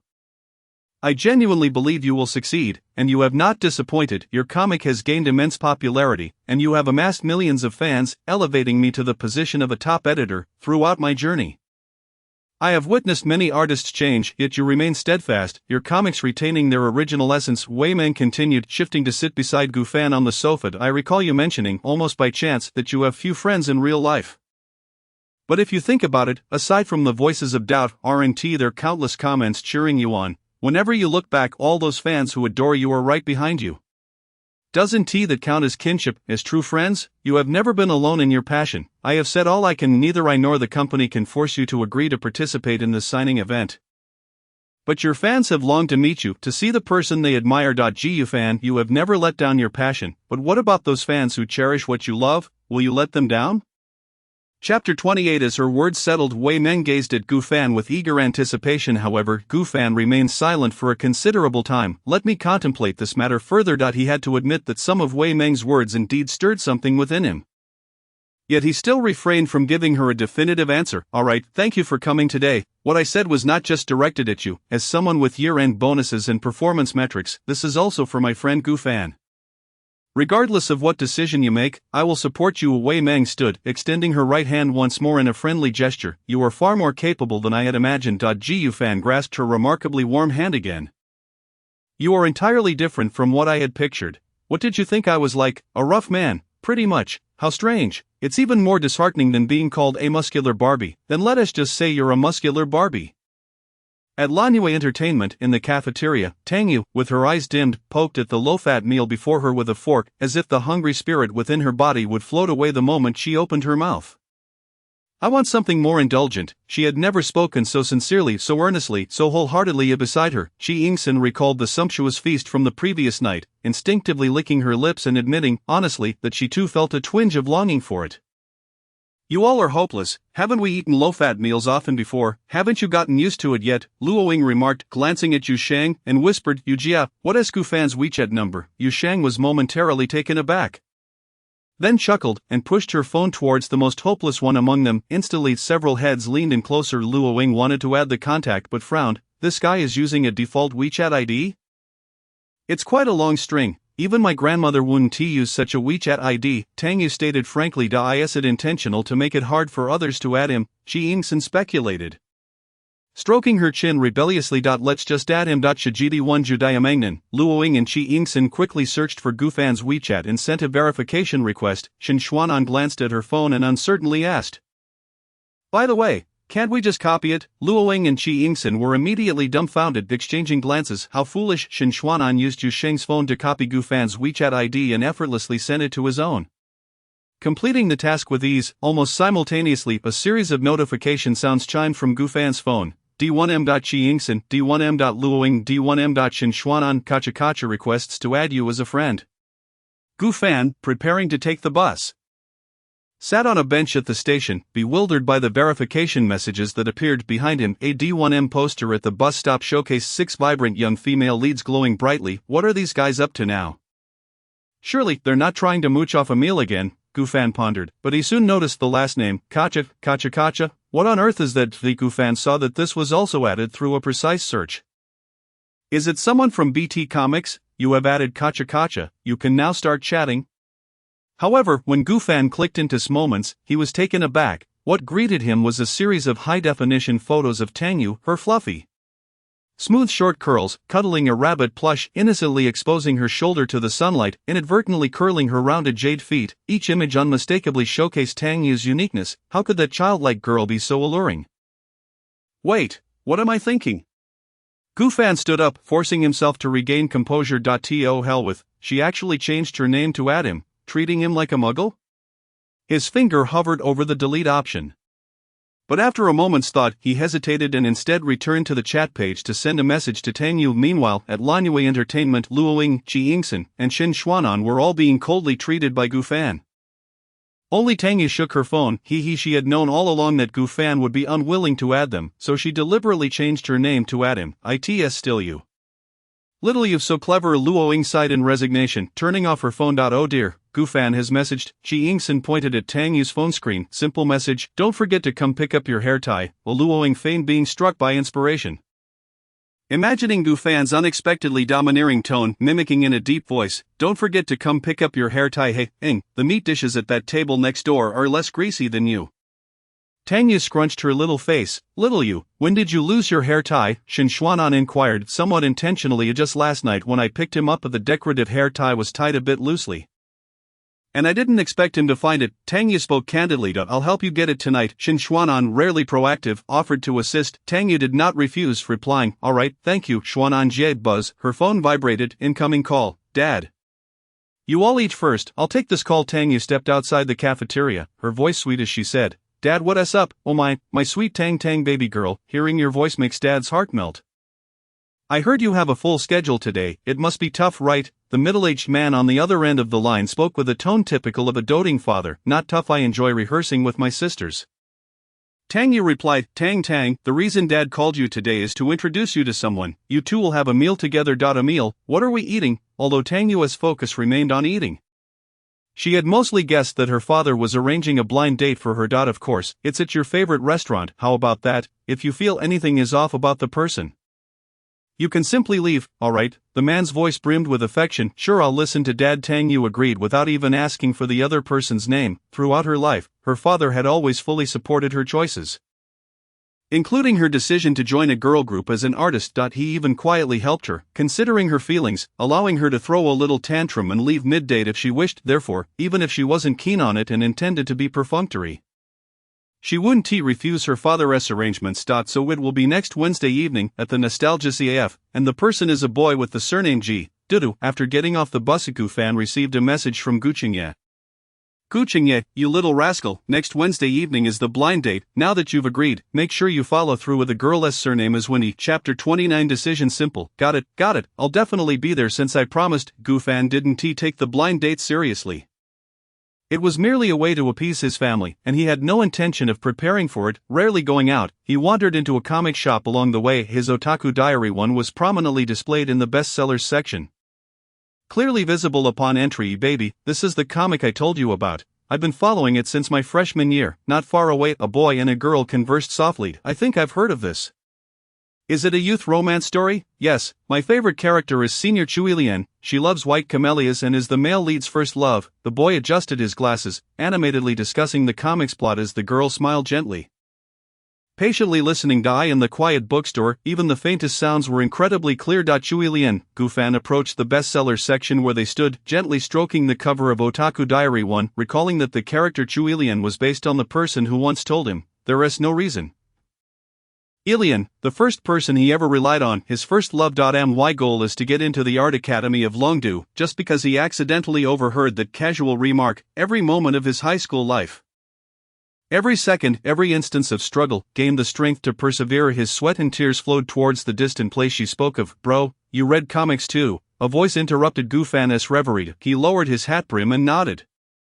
The boy immediately recommended enthusiastically, "If you read this comic, you'll definitely love Chuilian." Goofan remained silent, but beneath his mask, the corners of his lips lifted slightly. Of course, he liked her. Does Chuilian like the male lead? The girl beside the boy inquired. Well, the boy pondered for a moment, pointing to the Otaku Diary 1 in his hand. I think Lonely Sale must know the answer. It is a pity he never interacts with fans and never answers any questions, like a machine. The nearby machine fell silent. The boy shifted gears, but that doesn't affect my love for his comics or my admiration for him. He is my favorite comic artist from my youth. I really want to meet this machine. The couple took their comic book to the checkout counter. Didn't expect you to chat so much when talking about youth? The girl covered her face, laughing. No, not at all. The boy's cheeks flushed as he stammered an explanation. When I talk about you with others, I talk a lot too. I love seeing different sides of you. The girl tiptoed to touch the boy's hair, saying, although I don't understand comics, I love listening to you talk about them. I'll often accompany you here from now on. How does that sound? Sure. The boy, holding the newly purchased comic, intertwined his fingers with his girlfriend's and affectionately left the comic shop. Although his youth had some regrets, the future was right beside him. Goofan stood alone, watching the retreating figures of the young couple, envy unconsciously flickering in his eyes. He exited the comic shop and looked up at the sky. Perhaps he had been walking the path of comics alone for too long, failing to notice that someone had been following in his footsteps all along. In this regard, Wei Meng was indeed correct. He has always regarded comics as his sole passion, yet he seems to have forgotten that the things he cherishes are equally cherished by others. As this weight grows heavier, a sense of responsibility inevitably emerges. It appears he truly does not wish to let down those unfamiliar friends. On his way back to Yunfu, Goofan made a decision. At the BT Comics Company, Wei Meng, still at his desk, received a message from Goofan. Bonus brother, you all handle the signing event. In an instant, Wei Meng sprang from his seat. Goofan has agreed to the signing event, he exclaimed, and the entire office floor was immediately made aware of this news. Suddenly, the BT office erupted in cheers, as if reverting to a primal state. Wei Meng's first act was to rush to the president's office, his eyes gleaming with anticipation. President Yen, about that bonus of mine. Rest assured, President Yen replied, adjusting his glasses with a smile, I heard your voice from quite a distance. I've already contacted the organizers. Once Goofan's signing event concludes, we shall celebrate internally. As it's the year's end, there will be year-end bonuses and project bonuses for everyone. Upon hearing this, Wei Meng was overwhelmed with excitement and quickly dashed out to share the good news with his colleagues. After Wei Meng left, President Yen made a phone call. Goofan's signing event can take place this month. As for the BT studio, should they continue to draw, what if this matter were to be investigated? There is no possibility of that. The higher-ups have instructed us to proceed. Once Goofan's signing event wraps up, I will find a way to leverage the editor's influence to bring Goofan over to TB. Would someone like Goofan really assist us? The editor will help us, and that is sufficient. That night, at the Yunting Huafu, after Goofan returned, he noticed the absence of anyone from Building 10 throughout the afternoon. Although he did catch sight of them on his phone, those few individuals had trained all day and later attended a small event. The girl group truly seems to have a tough time. Yet, surprisingly, they managed to find the leisure to add him on WeChat during the day. It seems, aside from a certain ice-cold individual, they all added him, after sipping a soda and treating himself to a lavish meal. He still hadn't calmed down. Gufan sighed dejectedly. His phone chimed with a message. Xiaoyilan, image, Xiaoyilan, a friend gifted me 2 tickets to the comic exhibition, and I need someone to take pictures. Are you free? Gufan's eyes sparkled with delight. Could it be that Senior Ilan is inviting him? Simply, yes, Xiaoyilan, see you this weekend. Regarding the comic exhibition, would Senior Ilan also be cosplaying? Gufan murmured, filled with anticipation, his mind racing with possibilities. Ding dong. The doorbell interrupted his thoughts. Assuming it was Mu Yaoyao returning from work, Gufan walked to the door and opened it. However, upon seeing the visitor, he was momentarily taken aback. Oh, how quickly you opened the door, how warmly you welcome me. Shin Xuanan pushed the door open and entered, a mischievous smile on her face. What are you doing here? Gufan asked, feeling somewhat like a nervous sheep that had let a hungry wolf inside. It seems that person has not returned. Shin Xuanan peeked inside, deducing that Gufan was home alone, and then reached out to embrace him, greedily leaning close to the exposed neck of Gufan's hoodie, inhaling his scent. Let go of me. If you continue like this, I'll call the property management. Gufan warned, straining against the clingy figure. I've missed you to the brink of madness. Shin Xuanan remained unfazed by Gufan's efforts to push her away. Please, have pity on me, just let me hold you for a moment. Isn't there still 5 of you in D1M? Why come looking for me? Gufan felt a surge of impulse to call the police. Little Fan Gu, do you still not understand? Shin Xuanan pointed at the peach blossom crystal ball placed by the entrance, her piercing gaze fixed on Gufan. Because of your words from childhood, I left the town and came to Longduda. I chose to become an idol in a girl group, Fighting Tooth, and Nail to reach great heights. Wanting the entire world to see me because of you in the crowd, Gufan never expected that the little girl from first grade, whose teeth had yet to fully grow in, would remember him for so long. It's alright if you don't recognize me, for I have recognized you. I can once again listen to your stories like when we were children. Please don't push me away. Shin Xuanan grasped Gufan's hand, inching closer. Anan. Gufan finally halted Shin Xuanan's advance. Hearing the familiar name, a hint of pink crept into Shin Xuanan's eyes. Gufan took 2 steps back. We were merely childhood playmates. I truly do not harbor those feelings for you. Upon saying this, Shin Xuanan's brow furrowed slightly, her gaze now tinged with resentment. I've made a wish for 15 years. And you say we were just playmates? That peach blossom tree was not merely a wishing tree, it was my father's plea for my mother's hand in marriage. I only learned this later. Gufan stepped back, glancing at Shin Xuanan, who was advancing with an air of danger. His legs bumped against the edge of the sofa, and Shin Xuanan seized the opportunity to pounce, both of their weights sinking into the couch. Shin Xuanan's grip on Gufan's neck was neither too tight nor too loose as she whispered to Gufan, do not forget, when you were reduced to tears over that incident, who held you tight? At her words, Gufan's pupils quivered. He dared not recall, yet his mind involuntarily played back the scenes of that year. It was as if a drop of blood had fallen into water, gradually tainting his thoughts crimson. What you owe me may require your all to repay, or perhaps it only needs a bedtime story. Yet, I lean towards the former, Shin Xuanan concluded, her tone carrying a hint of warning. Do not think of shaking me off. Until next time. She stood up, walked to the entrance, casually picked up the plush hair tie left by the door, and departed. Gufan's mind went blank as he slowly sat up, striving to dispel the shadows clouding his thoughts. He had never forgotten how Shin Xuanan had held him tightly as a child, nor could he forget the losses of those days. As a result, he had grown all too accustomed to keeping others at arm's length. Thank you, Xuanan Tang. You accepted the hair tie and stored it carefully. Do you think Gufan can prepare low-fat meals? Really, he ignored my friend request, and I can't even ask him how to make food delicious. Luoying lay despondently on the champion's shoulder, looking utterly defeated. Chi Yingsan shrugged, equally disheartened. I wanted to send Gufan some treasures that homebuddies love, but he hasn't accepted my friend request either. Preparing dog food for the champion, Ling Xuanhan placed the dog bowl on the floor and casually reminded, if you want to contact him, why not have Yu Sheng create a group? At this remark, the group instantly perked up. Right, how could I not think of that? Shi Yingsan slapped her forehead, feeling utterly daft from training. Tonight, I want to watch something good to relax. Quickly create the group. Sister Yu Luoying eagerly leaned over to Yu Sheng. Yu Sheng soon selected 5 individuals, excluding herself, and added Gufan to the chat. Shi Yingsan, simple, thanks to you, we enjoyed your delicious cooking, but now we need to control our weight. Luoing, simple, how about coming to cook for us? The perks are fantastic. At that moment, Gufan, in Building 11, heard his phone buzzing incessantly. Picking it up, he stood frozen in place, just dropped dead already. Simple, I refuse. Why suddenly add me to the group? Angry.jpg, I don't want any contact with you all. Shin Xuanan, talking tough behind the screen, huh? But this chat atmosphere isn't great. Why don't we all head to your place now? Simple, already obedient, please spare me. JPG Gufan felt as though at any moment he might be thrust into reality. Simple, is the weight requirement for artists at Lanyu particularly stringent? Just as Luoing instinctively started to rant to Gufan.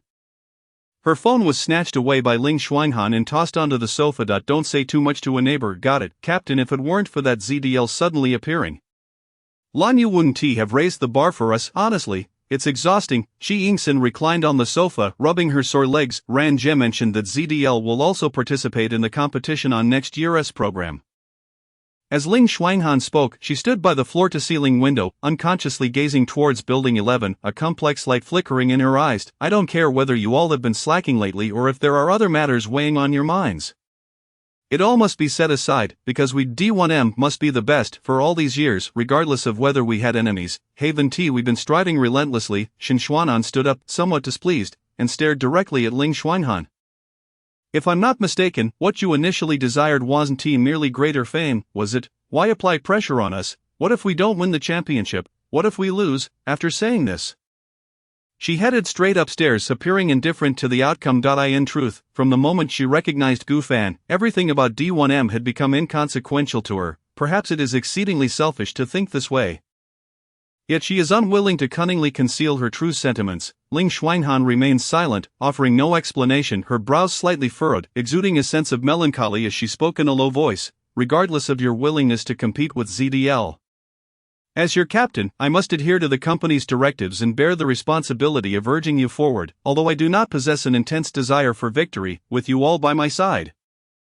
I indeed wish for D1M's name to eclipse that of ZDL. Yu Sheng smiled gently, jesting. After all, we are inherently D1. Precisely, rest assured, Captain. Ji Yingxin also appeared confident, dismissing ZDL as a mere formality. A guaranteed victory. I shall strive diligently. Tang Yu was equally enthusiastic, though Shin Xuanan had a rather distinct personality. The remaining members displayed admirable team spirit, which brought Ling Xuanhan considerable comfort. Her peripheral gaze drifted once more towards Building 11. And she glanced down at the group chat on her phone, as if desperately trying to suppress some complex emotion, forcing herself to calm her mind. If there were truly a day when everything came to an end, would she be able to meet the person she longed to see at the pinnacle? Chapter 31, Blind Date. 2, Wednesday evening, past coffeehouse. Despite the hour, numerous passers-by lingered in small groups or alone. Seated on the chairs at the entrance. I have arrived, but there are so many people. What does the other party look like? Ji Gufan was on the phone with Gu Qingye, inquiring while aimlessly pacing at the coffeehouse's entrance.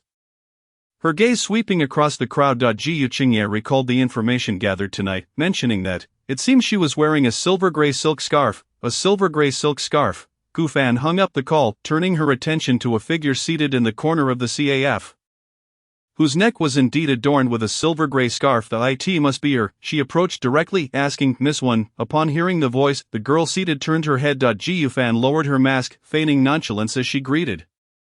Hello. However, the girl was even more concealed than Gufan, wearing a mask and sunglasses, rendering her features indistinguishable. The girl donned a white down jacket, holding a phone with a rabbit-shaped case, looking at Gufan with a hint of confusion. I am here for a blind date. My surname is Gu, Gufan stated candidly. The girl nodded in apparent comprehension. Ji Yufan then adopted a playboy demeanor, naturally and skillfully placing her hand on the girl's shoulder, leaning closer to whisper, So shall we head to the hotel? This tactic had always proven effective, yet the girl remained silent, her almond-shaped eyes behind the sunglasses fixed intently on Gufan. What is happening? Gufan also froze. Shouldn't she have slapped him with a fragrant hand and stormed off in indignation? Not leaving, Gufan pressed for an answer. The next moment, the girl extended her hands, her voice lowered. Carry me out. Gufan's CPU emitted a puff of smoke, yet his expression remained calm. Could it be that she is a master in this game? Perhaps she is also someone intent on sabotaging the blind date? Very well. Ji Yufan was resolute in enduring a slap to conclude this interminable blind date journey, naturally refusing to be a coward, and thus he bent down to lift the girl from her chair. Heading to the nearest hotel without a care. As they exited, a graceful silhouette lingered at the entrance of the CAF, a silver-gray scarf draped around her neck. Elysium Hotel. A couple's suite. Gu Fan deliberately brought his ID. Presenting it to the front desk staff, the receptionist accepted it and then glanced at the girl beside Gu Fan. Madam, could you kindly show your ID as well? I forgot to bring it, the girl coughed lightly. But I have my previous check-in information. Then may I have your phone number, please? The receptionist inquired. The girl glanced at Gu Fan, then approached the front desk to input her number, pointing at the screen. The receptionist, upon seeing the eyes hidden behind the sunglasses, suddenly understood everything. Thank you, the girl said politely. All right, very well. The receptionist promptly handed the room key to the two. Miss One has been here before? Gu Fan received the key, walking alongside the girl. Yes, a little while ago. Occasionally the girl spoke in a lowered voice, seemingly trying to conceal something. As the two ascended in the elevator, their silence palpable, beep, until Gu Fan swiped the key to unlock the door. His mind was in a state of disarray. His plans had been entirely disrupted, and events had not unfolded as he had anticipated. Inside the room, soft ambient lighting illuminated the space. They exchanged glances. Yet the atmosphere felt inexplicably awkward. You should probably take a shower, right? The girl tentatively asked. Ladies first. Gu Fan gestured for her to go ahead. However, the girl remained still. I already showered earlier. The pressure shifted back to Gu Fan. Coincidence, isn't it? I showered too. He realized that the girl, like him, was also waiting for him to back down, and thus he spun a web of lies, speaking without hesitation. If he, Gu Fan, were to flee now, it would be a disgrace to the Gu family, and this Miss One would surely return home to mock him. Aren't you going to take off your clothes? The girl inquired, her lips beneath the mask seemingly suppressing a smile. Of course, real men never back down. Gu Fan, moving slowly, began to remove his outerwear, only to suddenly pause. Wait, why is this woman only asking him to undress? Is she deliberately toying with him? Miss One, shall I assist you? Gu Fan gathered his courage, reaching to unzip the girl's outer jacket. Wait. The girl pressed her hand against Gu Fan's. As expected, Gu Fan became increasingly convinced that she too was a habitual blind date participant. But I can't wait any longer. He continued to play his part with ease. You can't wait, is that true? The girl probed. Absolutely, Gu Fan replied, his heart steady and face unflinching. Then let us play a game. The girl said, retrieving a black eye mask from the room. Quick, put this on. What game? Gu Fan furrowed his brow, sensing something amiss. What, afraid you won't be able to find me with your eyes covered? You can't be that foolish, can you? The girl's tone dripped with mockery. Who was the foolish one? Gu Fan felt belittled, a fierce desire to win igniting in his clear gaze. He donned the eye mask, defiantly declaring, if we are to play it, then let us do it. No peeking, okay? As the girl stepped back, removing her mask and sunglasses, her adorable doll-like face was revealed. Clap, clap, clap. Tangyu clapped her hands, using her voice to draw Gu Fan's attention. The completely opaque eye mask rendered Gu Fan blind, forcing him to navigate carefully. Observing Gu Fan's clumsiness, Tangyu daringly brushed her fingers across his palm. Feeling the ticklish sensation, Gu Fan reached out to grasp her, only for Tangyu to nimbly evade. She then casually poured a glass of wine from the table, deliberately clinking the glasses. Gu Fan lunged forward, but only to grasp at empty. So clumsy, mister. Gu, surely you haven't played this kind of game with a girl before? Tangyu voiced her doubts. Gu Fan stammered, attempting to explain. I just haven't encountered a girl like Miss One who enjoys playing so much. Tangyu circled behind Gu Fan, poking his shoulder with her finger. Have you really been on many blind dates? Gu Fan, feeling exposed, grew somewhat flustered as he reached for the source of the voice. Tangyu, like a little rabbit, dodged, but failed to notice the chair behind her. She stumbled slightly, hearing the noise. Gu Fan reacted swiftly, but unfortunately the chair tripped him as well. Bang, as Gu Fan caught hold of Tangyu.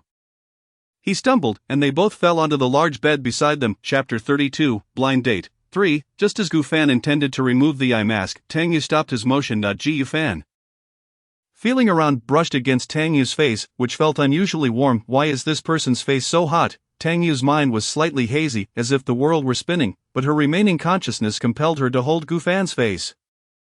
I want to eat. Fan. What? You want to eat? Gu Fan initially thought she was speaking with an accent. Did she come without having eaten? Fan. Tangyu cupped Gu Fan's face with one hand while the other wrapped around his neck. Gu Fan felt a kiss coming, and in an instant, he wanted to push her away, yet those hands pulled him back. Suddenly, Gu Fan recalled the sound of clinking glasses during their game. This frivolous Miss One had been drinking? Let go, you, Gufan, at that moment, could not care less about anything else, pinching Tangyu's face, which felt like dough. Tangyu, infuriated, retaliated with a flurry of light punches. That hurts, stop, Gufan swiftly yanked off the eye mask. Attempting to halt her actions, almost simultaneously, Tangyu quickly covered Gufan's eyes. No looking, she muttered. If Gufan recognized her, he would surely despise her. This is not merely a matter of seeing or not seeing. Get off me first. Gufan wondered if this Miss Wen was exceedingly ugly or perhaps had not applied any makeup. Wasn't it you who invited me here? How could you chase me away? Tangyu murmured incessantly in Gufan's ear, biting his neck playfully and, like a child, venting her frustrations by tugging at Gufan's hair. You better not pull my hair, Gufan protested, swatting at Tangyu's mischievous hand. The sound echoing sharply. It hurts, so painful, woo-woo. Tangyu responded by pulling Gufan's hair even harder. Bang, bang, bang. Amidst their childlike scuffle, a loud banging at the door interrupted them. Gufan thought he had misheard. But in the next moment, several men's voices shouted from outside, "Come out, you inside, open the door, if you don't open it, we will break it down." Gufan's mind went into overdrive. A trap. He quickly snapped back to reality. Shaking off the clingy Tangyu, "Miss Wen, how could you do this? Little dumpling, loves little dumplings." Tangyu licked her lips, resting her head on Gufan's shoulder and grinning foolishly. "What little dumpling? We'll settle the scores later. I need to run now, let go." Gufan attempted to pry Tangyu's grip from his hair, ignoring her babbling about little dumplings. He quickly threw on a coat and donned a mask. Bang! Almost simultaneously the men outside broke through the door. Gufan locked eyes with a middle-aged man at the forefront. Upon seeing Gufan's shirt gaping open, the man suppressed his anger, maintaining a semblance of composure. "Young man, I believe it's time for us to have a talk." Gufan's gaze swept over the group when, unexpectedly, he shoved past one man and bolted for the exit. "Catch him." The middle-aged man had not finished his sentence when two quick-witted men behind him immediately chased after Gufan. However, Gufan had barely taken a few steps before he was caught, a hand gripping his shoulder. Instinctively, he seized that hand, and with a muffled thud, executed a perfect shoulder throw, sending one man crashing to the ground. "Don't move!" The other man, relying on brute strength, pinned Gufan against the wall. Struggling to breathe, Gufan saw the middle-aged man approaching him. Such a reckless young man, bold enough to run after making a mistake? The middle-aged man was visibly enraged. Gufan lifted his leg for a knee strike, taking advantage of the man's momentary pain to twist his arm and land a kick to his lower back. The middle-aged man, caught off guard, staggered back, and by the time he regained his composure, Gufan had already slipped away through a side exit. How could he escape? The middle-aged man looked at his two subordinates with exasperation. Pinching the bridge of his nose before making a phone call, "Tang, the young lady has been found, and she's with a troublemaker. She's likely been deceived. Investigate." A weary male voice responded from the other end. Suppressing his anger, "Yun Ting Hua, if you." Gufan hailed a taxi, hastily retreating to his home, trying to extort him. "That would be impossible. This Miss Wen, I shall remember her." Gufan reached behind to touch the spot that had been scratched. Feeling a sharp sting, clearly having broken skin. Upon arriving at Building 11, he noticed the lights blazing inside. "Has this fellow finished work so early today?" Gufan adjusted his attire, but he could not conceal the marks on his neck. It was also at this moment he realized that one button of his shirt was missing. The unexpected incident during the blind date would surely reach his father, but the old man likely did not know yet. If Mu Yaoyao saw him like this, the old man would undoubtedly realize he had botched his last chance at matchmaking. No. Gufan lingered at the doorway, hesitating. Click. Suddenly, the sound of a door opening interrupted his thoughts. Mu Yaoyao emerged from the house, carrying a bag of trash, seemingly about to exit the yard. Instinctively, Gufan ducked towards Building 10, but then hesitated, momentarily turning back before slipping into Building 12. A muffled thud echoed. What was that sound? Seeing no one around, Mu Yaoyao assumed she had misheard. After tossing the trash, she returned inside. Inside Building 12, Gufan cradled the hip he had accidentally bumped. Limping as he entered the house, the door was left ajar, and Gufan walked right in. The living room was dimly lit by a single small lamp, and Ji Yun he sat on the sofa, eating something. On the coffee table lay a sum of cash, divided into several piles, visibly amounting to around 100,000. "What are you eating?" Seeing Ji Yun he enjoying his meal, Gufan inquired. Not hearing the footsteps, Ji Yun he jumped, turning abruptly with noodles still hanging from his mouth. Upon recognizing Gufan, he exclaimed, "You startled me. How did you get in?" He remembered locking the front door. climbed over. Gu Fan settled onto the opposite sofa, rubbing his hip. I'll just sit for a bit and leave. Ji Yun he scrutinized Gu Fan, narrowing his eyes, and quietly asked, "What misdeeds have you been up to?" Chapter 33, Birthday Again. Why else would you hide out here? Ji Yun he was astute, fully aware of why Gu Fan had suddenly dropped by. Ji Fan was left speechless, gesturing toward the cash on the coffee table. Curiously asking, why the cash? It had been ages since he had seen cash, given the era of mobile payment stuff. It's not mine. My sister gave it to me. Didn't you see her? She just left a short while ago. Ji Yun explained. I didn't notice. Gu Fan vaguely recalled seeing a car pass by when he returned, but he couldn't be sure. Seems your sister is quite good to you, he remarked. Ji Yun, however, smiled wryly and shook his head, lifting a strand of noodles with his chopsticks. Since I moved to Yun Mansion, this is the first and last time she has given me money. Gu Fan scanned the living room. Noticing a lack of any decent furnishings, hardly resembling a place where someone lived long-term. So your sister only gave you money out of guilt? Gu Fan inquired. Ji Yun he shot him a glance, casually retorting, perhaps she remembered today as a special day. It's your birthday. Happy birthday, Gu Fan said, the only thing he could think of. Ji Yun he chuckled, quite clever of you. Do you have any band-aids? Gu Fan tentatively asked. Of course. Ji Yun he pulled out a thick stack from the coffee table drawer, surprising, considering his home was otherwise bare, yet he had plenty of band-aids. Help me put one on. Ji Fan removed his outer jacket, pointing to his back. You got hurt? Ji Yun he set down his chopsticks and lifted Gu Fan's shirt, falling silent upon seeing the scratches. Hurry and put it on. I don't want to stain my shirt and be misunderstood, Gu Fan urged. Only then did Ji Yun he tear off a band-aid and apply it to the scratches. You young masters sure have your fair share of romantic encounters, he remarked, sighing wistfully. Then curiously asking, if I'm not mistaken, you have one at home, and the cold-faced one outside the convenience store that day is another. Now you're hiding here. Who has been playing so intensely? How many are there? Really? Gu Fan was at a loss for how to explain, wearing a dark expression as he replied, sorry, I'm still a virgin. You look like a wooden block, but you sure know how to tell jokes. Ji Yun he finished applying the band-aid, continuing to eat noodles, totally unconvinced by Gu Fan's words, assuming he was merely jesting. Not if I'm not, how could you be? Gu Fan fell silent again. It turned out he was the joke. This time, he definitely wouldn't let Ji Yun he know he was a true virgin. Zing, his phone vibrated. It was a call from Gu Chang Ye. Ji Fan answered, and in an instant, the fury on the other end erupted through the phone line. Gu Fan, you must explain tonight's incident. What is there to explain? I am the victim here, Gu Fan snapped, recalling Miss Wan and feeling anger rise. You're the victim. Let me tell you, I received 2 calls tonight. The first was from the Wan family, stating you never showed up for your appointment, leaving Miss Wan waiting outside in the cold for an hour and a half. Gu Fan's mind went blank. She's talking nonsense. Was I seeing a ghost? The second call was from the Tang family, claiming you deceived Miss Tang into a hotel couple's suite with ulterior motives, demanding a reasonable explanation from our family, and that you apologize in person. In an instant, Gu Fan's mind nearly short-circuited. Tang, Miss Tang, where did she come from? Wasn't my blind date with someone from the Wan family? As he spoke, an unsettling feeling crept in. Could it be that he had mistaken someone? But he distinctly recalled the girl clad in a silver-gray scarf. Do you know you have offended 3 families in one night? Gu Chengyi was nearly beside himself with rage.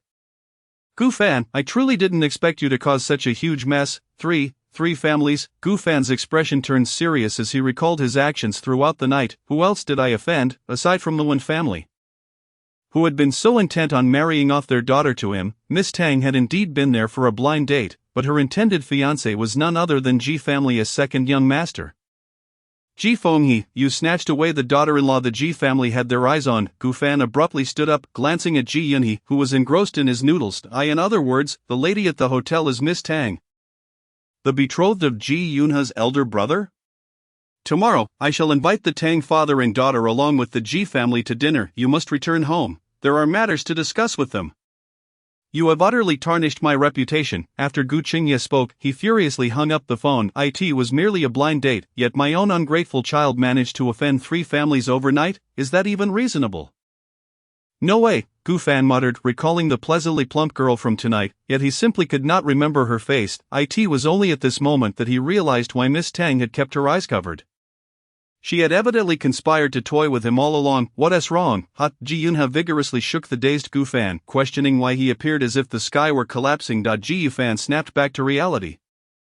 Gazing at Ji Yunha, lost in thought. He had an inkling that Miss Tang and Ji Fingha were colluding to play tricks on him. What a remarkable coincidence, or perhaps, just perhaps, should either of these two utter a falsehood. He might find it impossible to clear his name even by jumping into the Yellow River. Tomorrow could very well be a banquet of peril, yet if he were to hold back a little. Aren't you celebrating a birthday? Allow me to treat you to a meal. Ji Yufan extended the invitation. To his surprise, Ji Yunha appeared resolutely resistant, replying, I don't want to. Are you socially anxious too? Gufan speculated. No, Ji Yunha hesitated, stating, my status makes it inconvenient to go out. Then let us go out as friends, Gufan said forcibly and enthusiastically, leading him out for the first time. Gufan drove Ji Yunha to a Haidileo restaurant. Being socially anxious himself, he directly reserved a private room as he would with Mu Yaoyao. Speak freely if you have something to discuss. If I cannot assist you, I will forego the meal.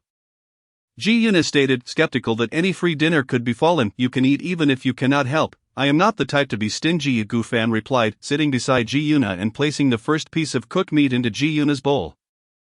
Alright, Ji Yunha, feeling a bit tempted, picked up the meat and placed it in his mouth. I do indeed have a matter. Before Gufan could finish, he noticed Ji Yunha spitting out the meat. As expected, he swiftly covered Ji Yunha's mouth.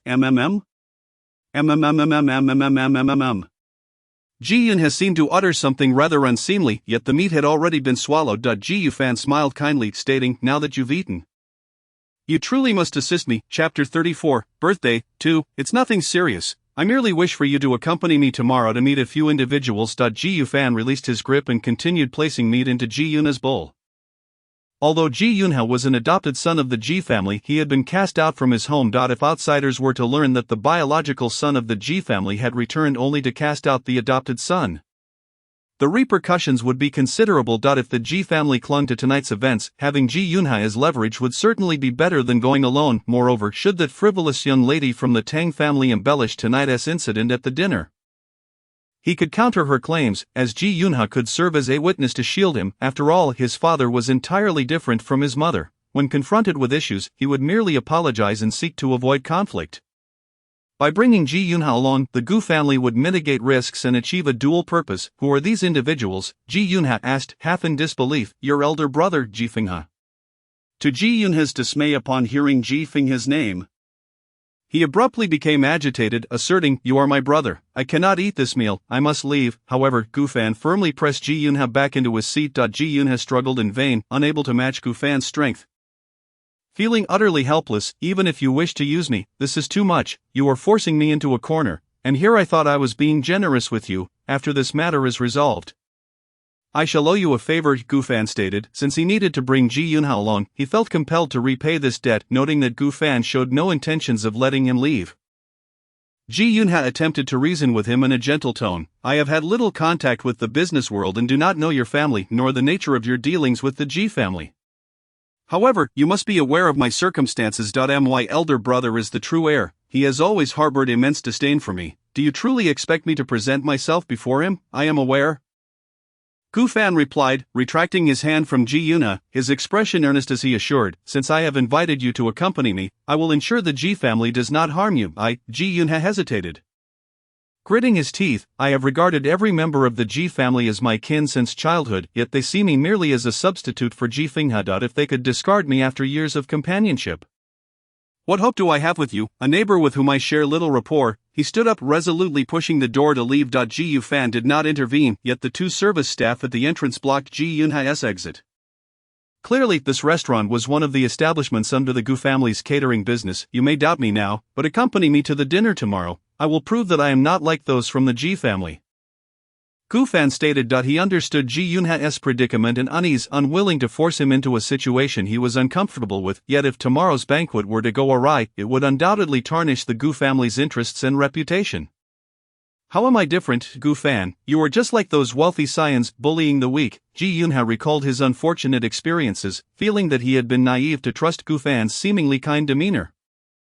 Now regretting his decision. At that moment, a server approached with a cart, stopping at the door. Young Master Gu, the cake you requested is ready. Please enjoy it. The server placed the cake on the table in the private room.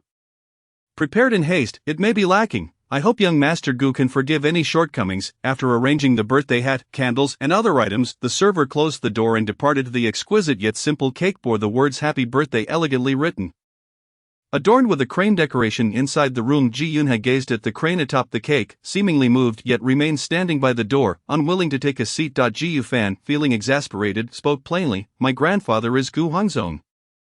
And I am Gu Jiandan." In an instant Ji Yun had turned in surprise. Though he had been treated as a dispensable adopted son, leaving him with little knowledge of the business world, how could he not have heard of the venerable Gu Hongzong? Especially the name Jiandan. When Gu Jiandan was born, the Gu family celebrated and protected him well, with everyone only aware of the little name of the family's precious heir, yet oblivious to his formal name or appearance. Gu Fan is actually Gu Jiandan. Ji Yun had regarded Gu Fan with a newfound perspective, struggling to fathom that this esteemed heir of the Gu family lived as far from Yunfu as he did, and had even partaken in the discounted melon seeds he had offered. "Do you feel secure now?" Gu Fan opened the paper bag on the table, retrieving the birthday hat, candles, and utensils. "And not at all," Ji Yun had replied, yet he returned to sit across from Gu Fan. He was uncertain whether he could fully entrust someone, but faced with Gu Fan's persistence, he felt compelled to take a gamble.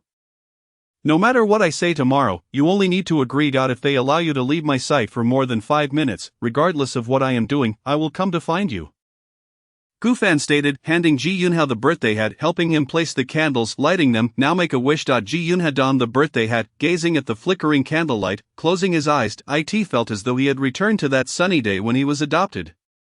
A day filled with warmth and care. Even if that warmth had been fade, he could not help but admit he still longed for it. "May it be like that sunny day when I was adopted, with true family finding me." Whoosh! Ji Yunha extinguished the candle, watching Gu Fan slice the cake. "When is your birthday?" he inquired casually. "I am not celebrating a birthday today." "Have you ever seen the Gu family post anything about my birthday online over the years?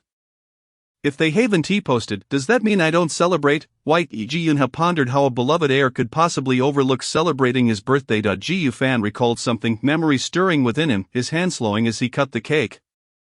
"I will definitely attend your birthday." He remained silent for a long time, placing a piece of cake onto a plate, rising to offer it to Ji Yunha, yet inadvertently jostled his hand, causing the cake to topple onto the table.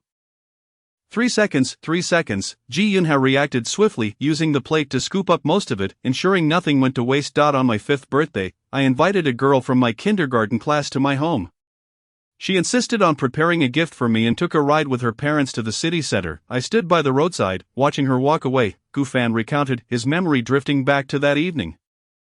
"See you tonight. I will definitely attend your birthday party." In his recollection, the girl's face had blurred beyond recognition. The only thing Gu Fan remembered was a little hand waving vigorously from a car window. Bang! The resounding crash echoed in his dreams countless times, and then, Ji Yunha probed tentatively. 3 vehicles collided, and there was also a pedestrian, one of his legs severed. He crawled for a long time. Those inside the cars had already.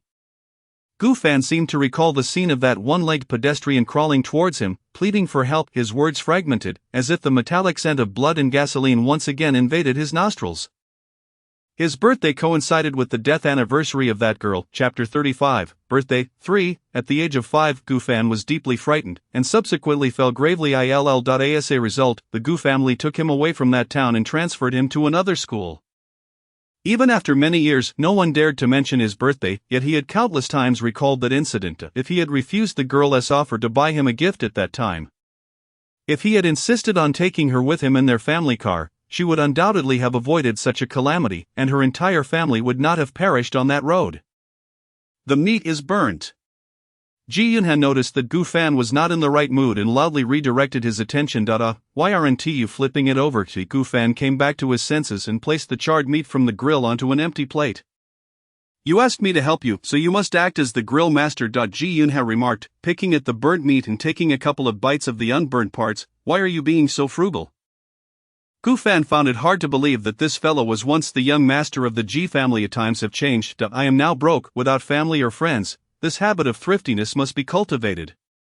Ji Yunha sighed with a hint of melancholy. "When you left, didn't you ask the Ji family for compensation?" "I did. A house in Yun Mansion, and a restaurant in the city center. After all, it is better to teach a person to fish than to give them a fish." Suddenly severed from the Ji family, I had no time to grieve. I was solely focused on surviving in Lungdu.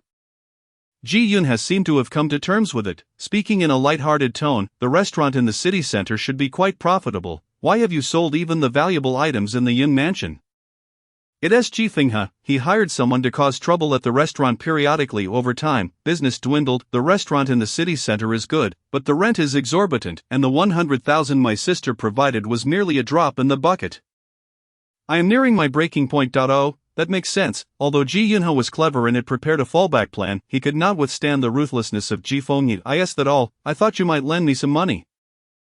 Ji Yunha teased. If I lend you money, you won't be able to pay it back, will you? Gu Fan felt it would be better to assist Ji Yunha after he had finished helping him.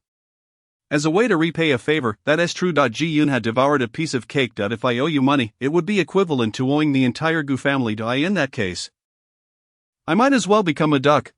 Gu Fan paused for a moment, seemingly struck by a thought, and inquired, so you became a duck because you were surprisingly perceptive. Ji Yunha recalled some unspeakable memories.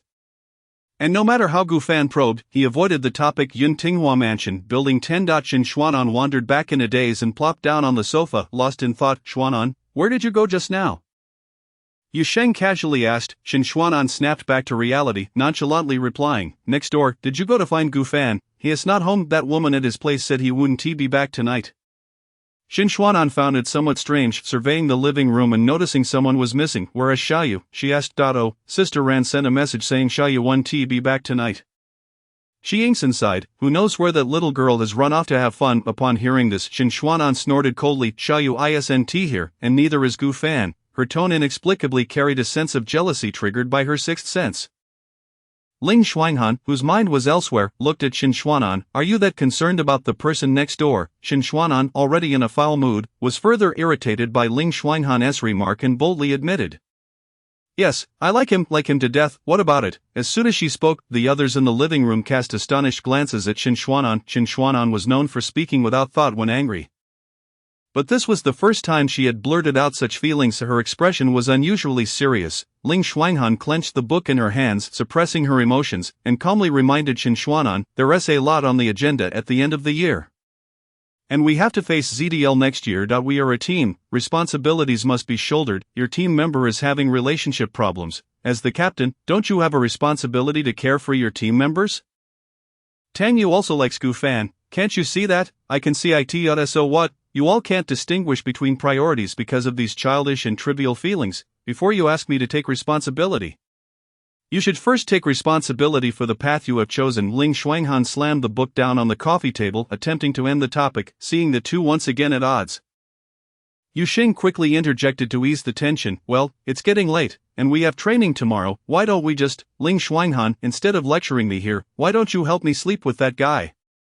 I would be grateful to you, and then I can win against that damn ZDL with my life. Shin Xuanan, in a fit of anger, refused to back down. Her sixth sense told her that Tang Yu, who usually stuck with them, had suddenly not returned home, and it must be related to Gu Fan's absence. Ling Xuanhan smirked coldly. You need help with such matters? No wonder you lack patience during training.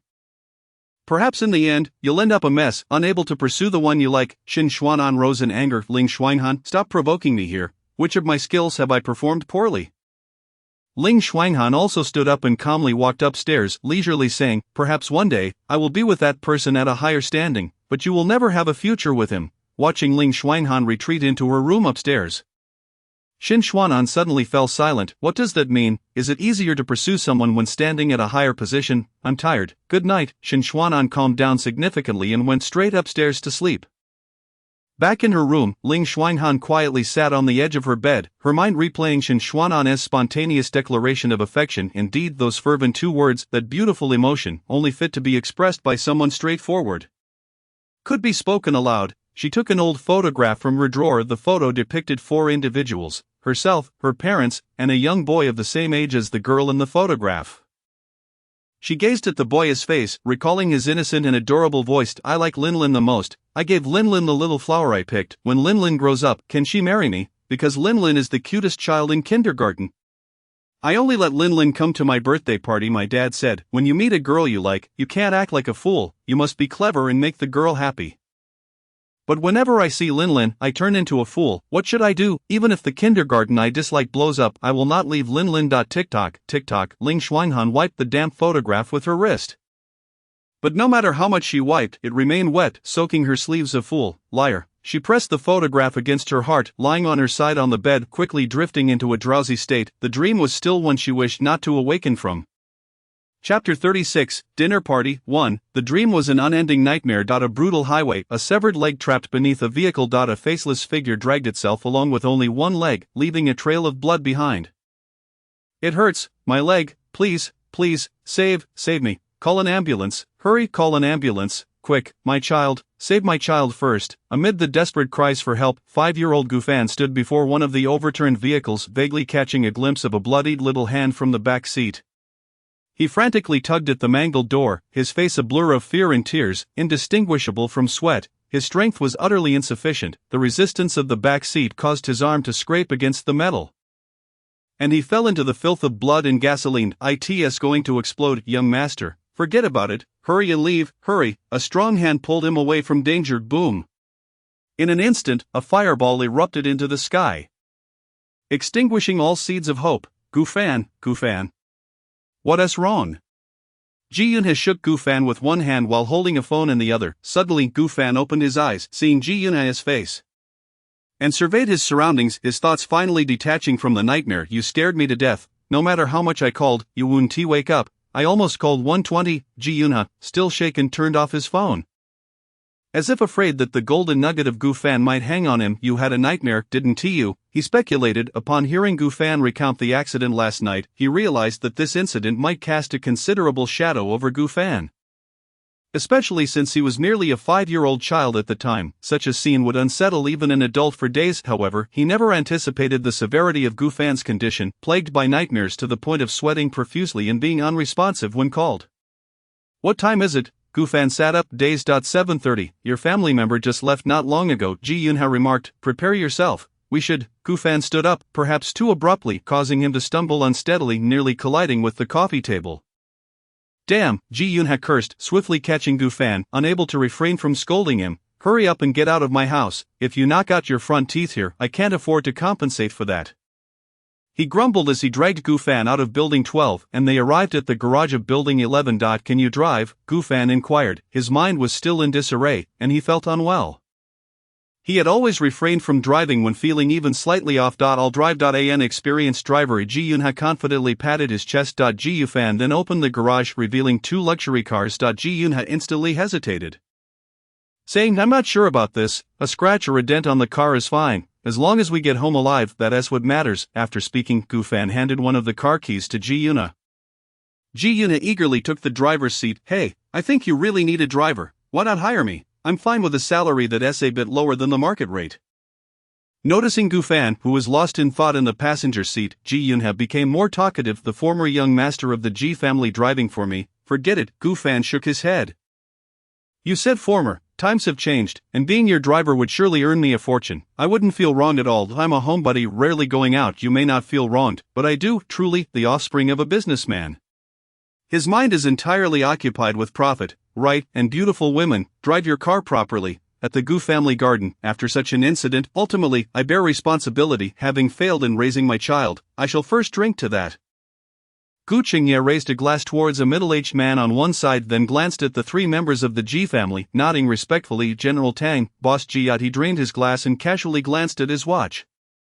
After waiting so long, they were nearly out of conversation. Where has that ungrateful child run off to? Qingye, you're being rather distant. How could the children's matters affect the friendship between our families? Furthermore, my daughter Tang mistakenly identified her blind date last night, leading to this misunderstanding. Once Xiao Jian arrives, we can clarify things. I have yet to meet this elusive nephew of yours, Tang Tingyue responded, raising his glass in a courteous toast. Ji Isha seemed extremely displeased with last night's events, snorting coldly, merely lifting his glass in a show of formality. Meanwhile, Jifeng has sat nearby with an equally displeased expression, making one wonder if the Gu family owed them 8 million. Gu Qingye sat awkwardly, whispering to a servant beside him. Hurry, have old Zheng bring that little scoundrel over. Mr. Gu, has young Master Gu not arrived yet? It was Ji Yanjin, Ji Ishao's daughter, who broke the awkward atmosphere. Yes, on his way. He'll be here shortly. Gu Qingye replied. Uncle Ji, to be honest, I was also at fault for last night's incident. Tang Wei, standing beside Tang Tingyue, felt somewhat guilty as she observed the standoff between the Gu and Ji families. Ji Yishou immediately changed his expression, smiling. How could this be blamed on Miss Tang? Yes, little white, don't take the blame upon yourself. Ji Finghe gazed at Tang Wei's delicate and adorable face, captivated to the core, unable to avert his gaze. No, Tang Wei stood up, insisting. I've known all along that the blind date was mistaken. But to me, that person was indeed right. Ji Yanjin frowned slightly, displeased. What does Miss Tang mean by that? One mustn't speak recklessly. I am not speaking recklessly because, Tang Wei bit her lip, seemingly resolute, I have long since liked Gu Jian. Boom! Almost simultaneously, the restaurant's doors swung open. Ji Yufan and Tang Wei exchanged startled glances, frozen in place. What did he just hear? Why is Tang Wei here? What on earth is going on here? The gazes of the others lingered between the two, gradually returning to reality from their surprise. Apologies, I was caught in traffic and arrived late. Ji Yufan pretended he hadn't heard Tang Wei's words. Taking his seat beside Gu Qingye while allowing Ji Yunha to sit beside him, this is my dear friend. Coincidentally, he also has the surname Ji. His name is Ji Yunhe. Ji Yufan had thrown on casual clothes without much thought. Sporting wrinkled attire, and his hair was a bit disheveled from just waking up, making him appear somewhat out of place among the others. What a coincidence! Ji Finghe smiled with feigned friendliness, pretending not to recognize Ji Yunha. Meanwhile, Ji Yishou and Ji Yanjin's gazes fixated on Ji Yunha, their expressions complex, yet neither spoke. Ji Yunha nearly ground his teeth, forcing himself to look down, avoiding the Ji family's direction. Ahem, Gu Qingye could not pretend he hadn't heard Tang Wei's words and had to inquire, Gu Fan. Tell the truth, what is your relationship with Miss Tang? Gu Fan glanced at Tang Wei, who wore an infatuated expression, her innocent eyes fixed on him. He had no intention of lying, stating frankly, the relationship of a forceful kiss and being forcefully kissed. Chapter 37, Dinner Gathering, 2? Gu Qingye was left utterly baffled. Not far away, Tang Tingyue widened his eyes in surprise, looking at his daughter, uncertainly asking, Who forced a kiss? Tang Wei bit her lip. Taken aback that Gu Fan perceived her as not even a friend. It sounded as though she were a shameless woman. Under the table, she clenched her delicate fist, simmering with anger. Mr. Tang, your daughter not only deceived me last night by claiming to be Miss One, willingly accompanied me to the hotel, but also forcefully kissed me after consuming drinks from the hotel room. Nothing else occurred afterward, and I simply returned home. Gu Fan stated candidly that he had come to understand that he had been played by Tang Wei. However, he had not anticipated that the D1M member whose background he could not trace was actually Tang Tingyue's daughter. No wonder the hotel staff arrived so promptly. The Elysium Hotel is owned by the Tang family. Ji Finghe grew anxious, exclaiming, You're talking nonsense, how could Miss Tang possibly? Indeed, Tang Wei thought her confession had not been clear, so she boldly reiterated, I have long liked young Master Gu, which is why when I saw him at the coffee shop, I pretended to be Miss One and went to the hotel with him. As for the drinks, I only had a small cup, I didn't expect the effects to be so strong. And yes, I did indeed kiss him forcefully, but, as she spoke, she inadvertently glanced at Gu Fan, a mischievous smile creeping onto her lips, then pointed at him. He stuck out his tongue. He likes me too. Upon hearing this, Gu Qingye nearly choked on his drink, glancing at the Ji family's unamused faces, unsure how to diffuse the tension. Miss Tang, physical responses cannot be equated with affection. Gu Fan gritted his teeth, suppressing his anger, forcing a false smile toward Tang Wei. Tang Wei pouted, her mind racing. The situation had tilted in her favor with Gu Fan's few words, and not wanting to appear at a disadvantage, she dug up past grievances. We've kissed before, you've always known I liked you, you've never rejected me, is that not affection? Indeed, just as Gu Fan had suspected, Tang Wei had a knack for twisting the truth, turning a forceful kiss into a mutual one. The kiss you considered was also forceful. I did not consent. The neighborhood has surveillance. My friend witnessed it firsthand. He lives next door to me. Yes, it was a forceful kiss. I live next door to him, Ji Yun had chimed in, even though he had never seen it. Tang Wei grew anxious, not expecting Gu Fan to also fabricate tales, yet found herself powerless to counter. Mr. Ji, perhaps you should think carefully about who was kissing whom. Was Miss Tang truly resisting? And last night, can you prove that young Master Gu returned home? Was it truly young Master Gu who returned home? Ji Yishou fixed his gaze on Ji Yunha, clearly urging him to alter his statement, attempting to stir discord between Tang Tingyue and the Gu family. Ji Yunha lowered his head, avoiding the Ji family's gaze, and gritted his teeth. I can prove it was Miss Tang who forcefully kissed young Master Gu, as he was indeed resisting. Furthermore, young Master Gu returned home quite early last night. He and I dined at a Hay de Leo and then he stayed at my place. Upon this revelation, the truth finally surfaced. Gu Qingye exhaled in relief that his wayward child had not caused a disaster, and turned to Tang Tingyue and Ji Yishao, maintaining a polite smile. General Tang. Boss Ji, you both understand, right? It appears this matter was indeed a misunderstanding. Tang Tingyue, a man of reason, nodded solemnly and said, Changyi, my daughter has always been well behaved and obedient. This is the first time she has caused me such trouble. Considering her young age and that it is her first offense, and that it has not resulted in anything grave, shall we turn the page on this matter? From now on these two children can interact more frequently.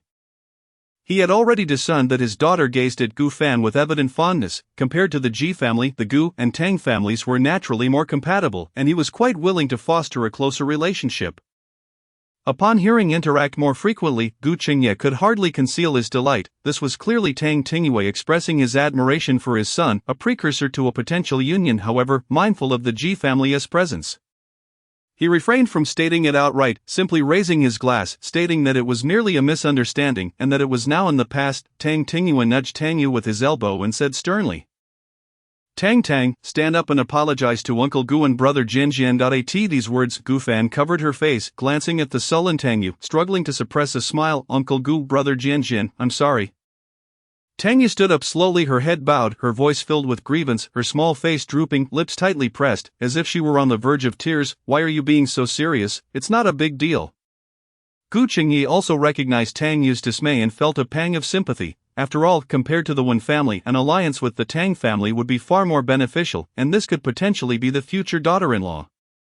Regardless of the magnitude of the matter, if one errs, one must acknowledge it. Tang Tingyue's side, though he felt for Tang Yu, he could not indulge her mistakes. Uncle Tang, Gu Fan, noticing Tang Yu's suppressed tears, immediately lost her previous cheerfulness, standing up without much thought and saying, You are right, regardless of the matter's gravity, one must admit to their mistakes. Last night's incident involved not just Miss Tang.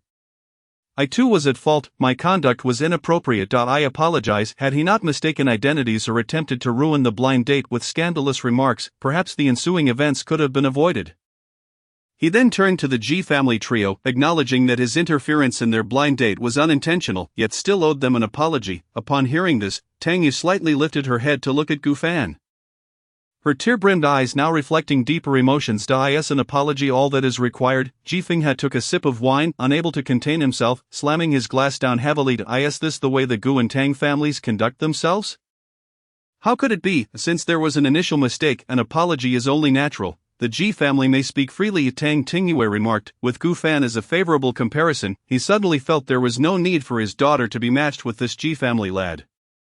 Truly, Tang Zong is remarkable. Ji Yishao toyed with a string of beads in his hand, speaking casually. I recall that the Tang family has several fine hotels in a city, excellently located. Why not offer two as restitution?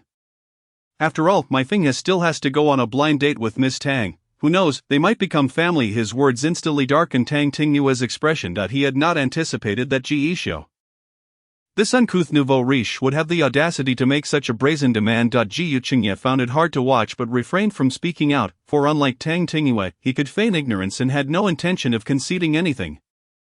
Gu Fan and Gu Qingye exchanged a glance, clearly understanding each other's thoughts. Uncle Ji, such a significant matter, why did you not bring along the other young Master Ji today? As the atmosphere grew tense, Gu Fan took the initiative to change the subject. However, this question left Ji Yunhe and the Ji family trio momentarily stunned. Ji Yunhe had not expected Gu Fan to ask so bluntly, and the Ji family members were taken aback, realizing that Ji Yunhe had indeed allowed Gu Fan to learn something, though the extent of that knowledge remained unclear. What does young Master Gu mean by that? I have only this one son. Ji Yishao feigned ignorance. Oh, is that so? Gu Fan replied with a naive expression, nodding. I thought your story resembled that of a comic I once read, where a foster son was abandoned by his adoptive parents upon finding his biological son, only to be exposed and reviled. Ji Yishao's face immediately darkened, rendered speechless. Young Master Gu, you must have heard some rumors. Please do not let them affect the relationship between our families. Ji Yuanjin's gaze fell upon Ji Yunhe, who had been keeping his head down throughout. His pretty face was clearly marked with displeasure. Is that so? My father has also read that comic. The foster son later revealed many sordid details about his adoptive parents, making it quite a typical tale. Ji Yufan said, looking at Gu Qingye. Dad, you remember, right? Indeed. Gu Qingye nodded affirmatively. It was quite an engaging comic. After all, the father-son duo had agreed to present a united front in times of conflict. Supporting each other, what comic are you talking about? Now you've piqued my interest. Ge Xiao feigned amusement. Gu Fan scratched her head. I only remember that the foster parents met their downfall rather quickly because their foster son provided all the useful evidence. A silence fell over the dining table. I need to use the restroom. Ji Yunha felt overwhelmed by the tension and decided to excuse himself for a breath of fresh air just as he stood. I want to go too. Ji Fengha also rose. Mr. Ji, let's go together. No, Ji Yunha attempted to refuse but was forcibly pulled along by Ji Fengha in the restroom. Ji Yunha sought to enter a stall, but his arm was seized. I truly underestimated you. Ji Fengha shoved him into a stall, pressing him against the wall. Tell me, how do you know that boy? Or did you approach him first? Is your scheme to steal Tang Yu part of some grand plan? Brother, Ji Yunha instinctively recoiled. You misunderstand. I truly am just friends with him. He is the sole heir of the Gu family, a pampered young master. What do you think you are? Why would he befriend you? I suspect you've traded something with him. Ji Fengha tightened his grip on Ji Yunha's neck, pinning him against the stall wall. What exactly have you told him? Bang! Ji Fengha, furious, landed a punch on Ji Yunha's face. The Ji family has raised you for over a decade, and my sister even personally sent you money, and this is how you repay us. Do you think that Gu family's boy can help you soar to new heights? I warned you long ago, if you dare to step out of the Yun residence, I will strike you every time I see you. Did you think my words were mere wind? I never intended to compete with you. Ji Yunha covered his face, his voice lacking conviction as he hung his head. But your existence is like a thorn in my flesh. Ji Fengha was relentless, pushing Ji Yunha to the ground and delivering several kicks to his abdomen in frustration. Warning him, I don't care what evidence you've given that boy. Deny it all. If you dare speak out of turn again, I will ensure you vanish. Who will vanish? Suddenly, a languid voice emerged at the restroom door. Gu Fan glanced at her watch. For 50. Did you have to time it so precisely? Lying on the floor, Ji Yunha seethed with frustration, thinking how Gu Fan could not have arrived just 2 minutes earlier.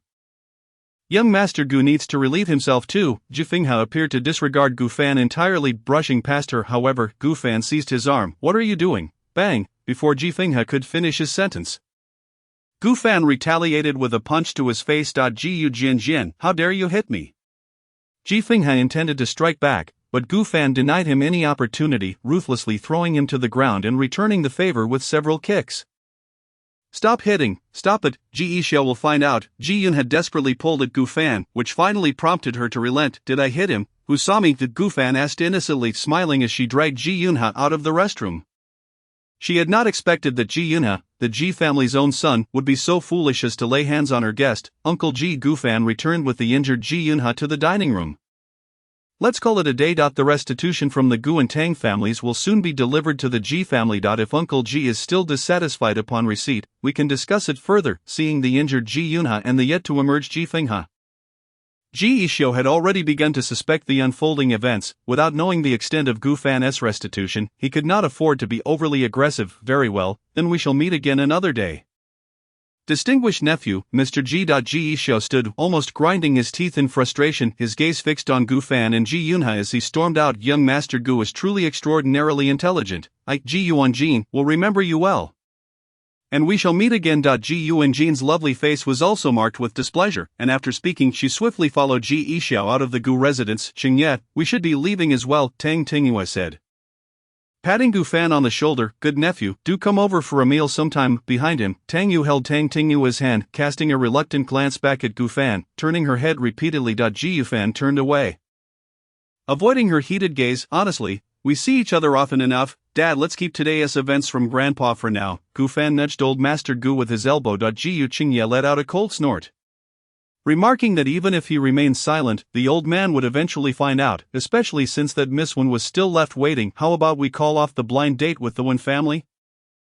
No way, we've already agreed to it. I'll reschedule a time with the Wen family. You must go dutifully, Gu Qingye declared, then turned to Ji Yunha, who stood behind Gu Fan, expressing his sentiments. Your adoptive father will surely feel regret upon returning home, lamenting that his biological son is not you, but rather another fool. Even if he felt regret, it was unlikely he would have any regrets. Ji Yunha understood all too well how much Ji Xiao valued bloodlines, and a sense of desolation filled his eyes. If even his biological father could be so oblivious. Suddenly, Gu Qingye seemed to recall something and swiftly changed the subject. Hey, Yunha, do you really have something on him? Share it with your uncle. Ji Yunha was at a loss for words. This father and son duo truly were cut from the same cloth. Gu Fan retrieved a copy of the surveillance footage showing Ji Finghe striking someone and sent it to the Ji family before returning to their residential complex with Ji Yuna.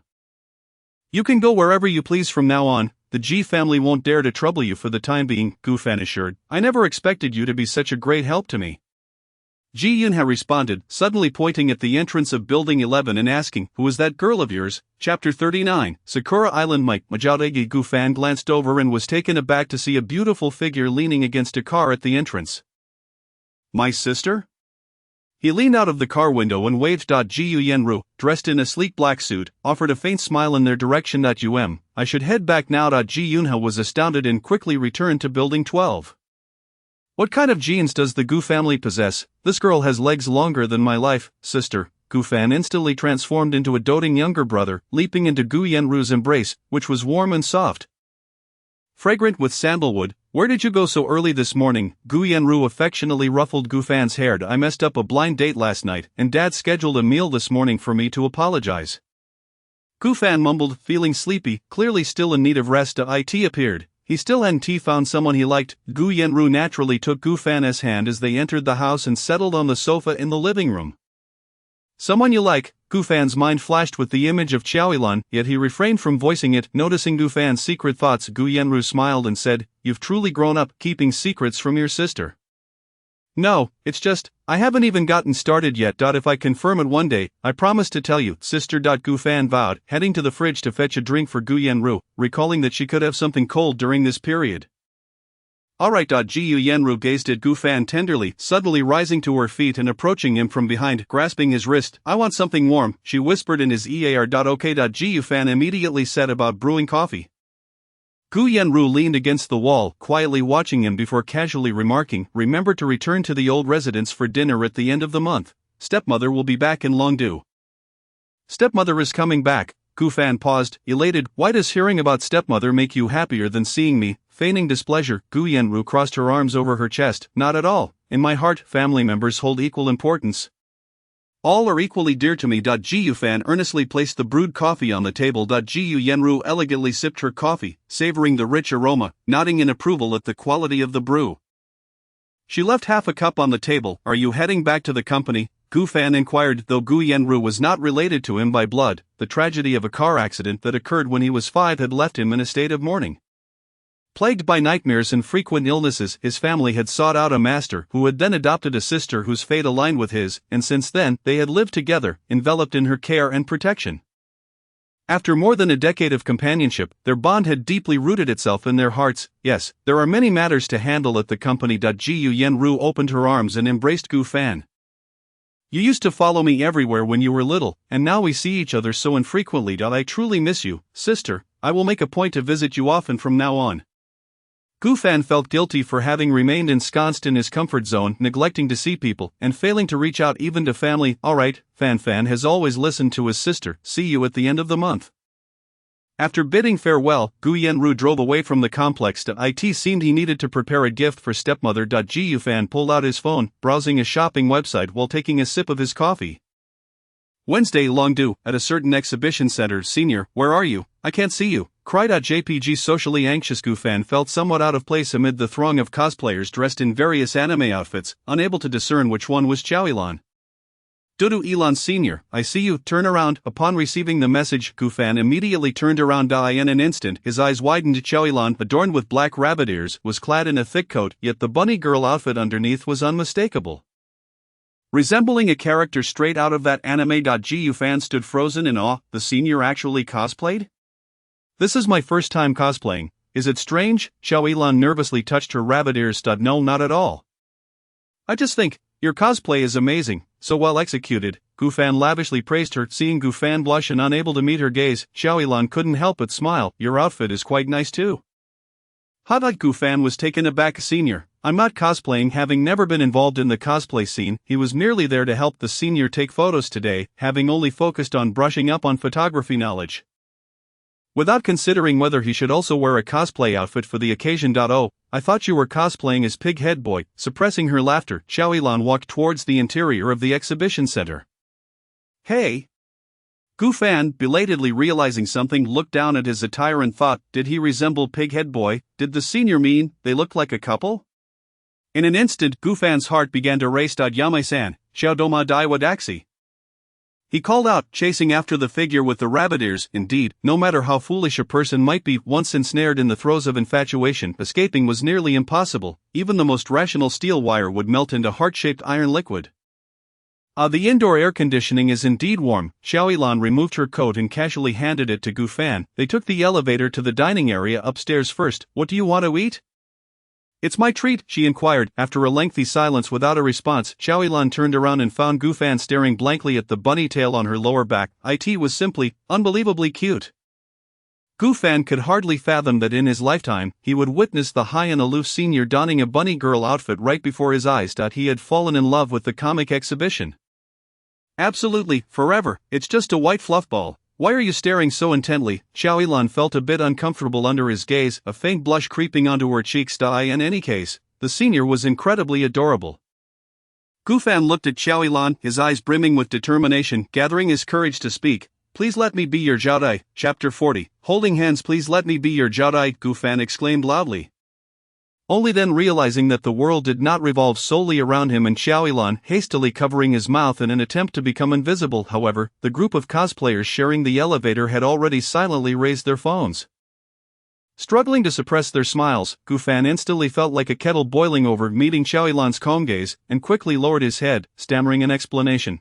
Senior, what I meant was, that's fine. Xiaoyilan regarded Gufan, her expression remaining serene. Huh? Gufan lifted his head, his eyes suddenly sparkling with clarity. I said, that's fine. Xiaoyilan even repeated herself. Gufan's heart raced uncontrollably once more. All it took was Xiaoyilan's simple that's fine. Merely the prospect of spending a day as a couple with her to leave him utterly euphoric. Defeated, he realized he was indeed a hopeless nerd. Ding, the elevator doors opened, and Gufan quickly exited. Xiaoyilan followed, standing before the elevator, silently extending her open palm toward him. Gufan, gazing at that fair hand, felt a sudden surge of foolishness, leaning in closer to let Xiaoyilan's hand cradle his face. In response, Xiaoyilan gently caressed Gufan's chin, reminiscent of petting a small dog. Silly. Jiaotai. Xiaoyilan was fully immersed in her role, a hint of arrogance in her eyes as she lazily asked, aren't you going to hold my hand? Yes. Gufan finally understood Xiaoyilan's meaning, quickly extending both of his hands, offering her the choice. Xiaoyilan pressed her lips together, suppressing a smile, as she took Gufan's left hand with her right.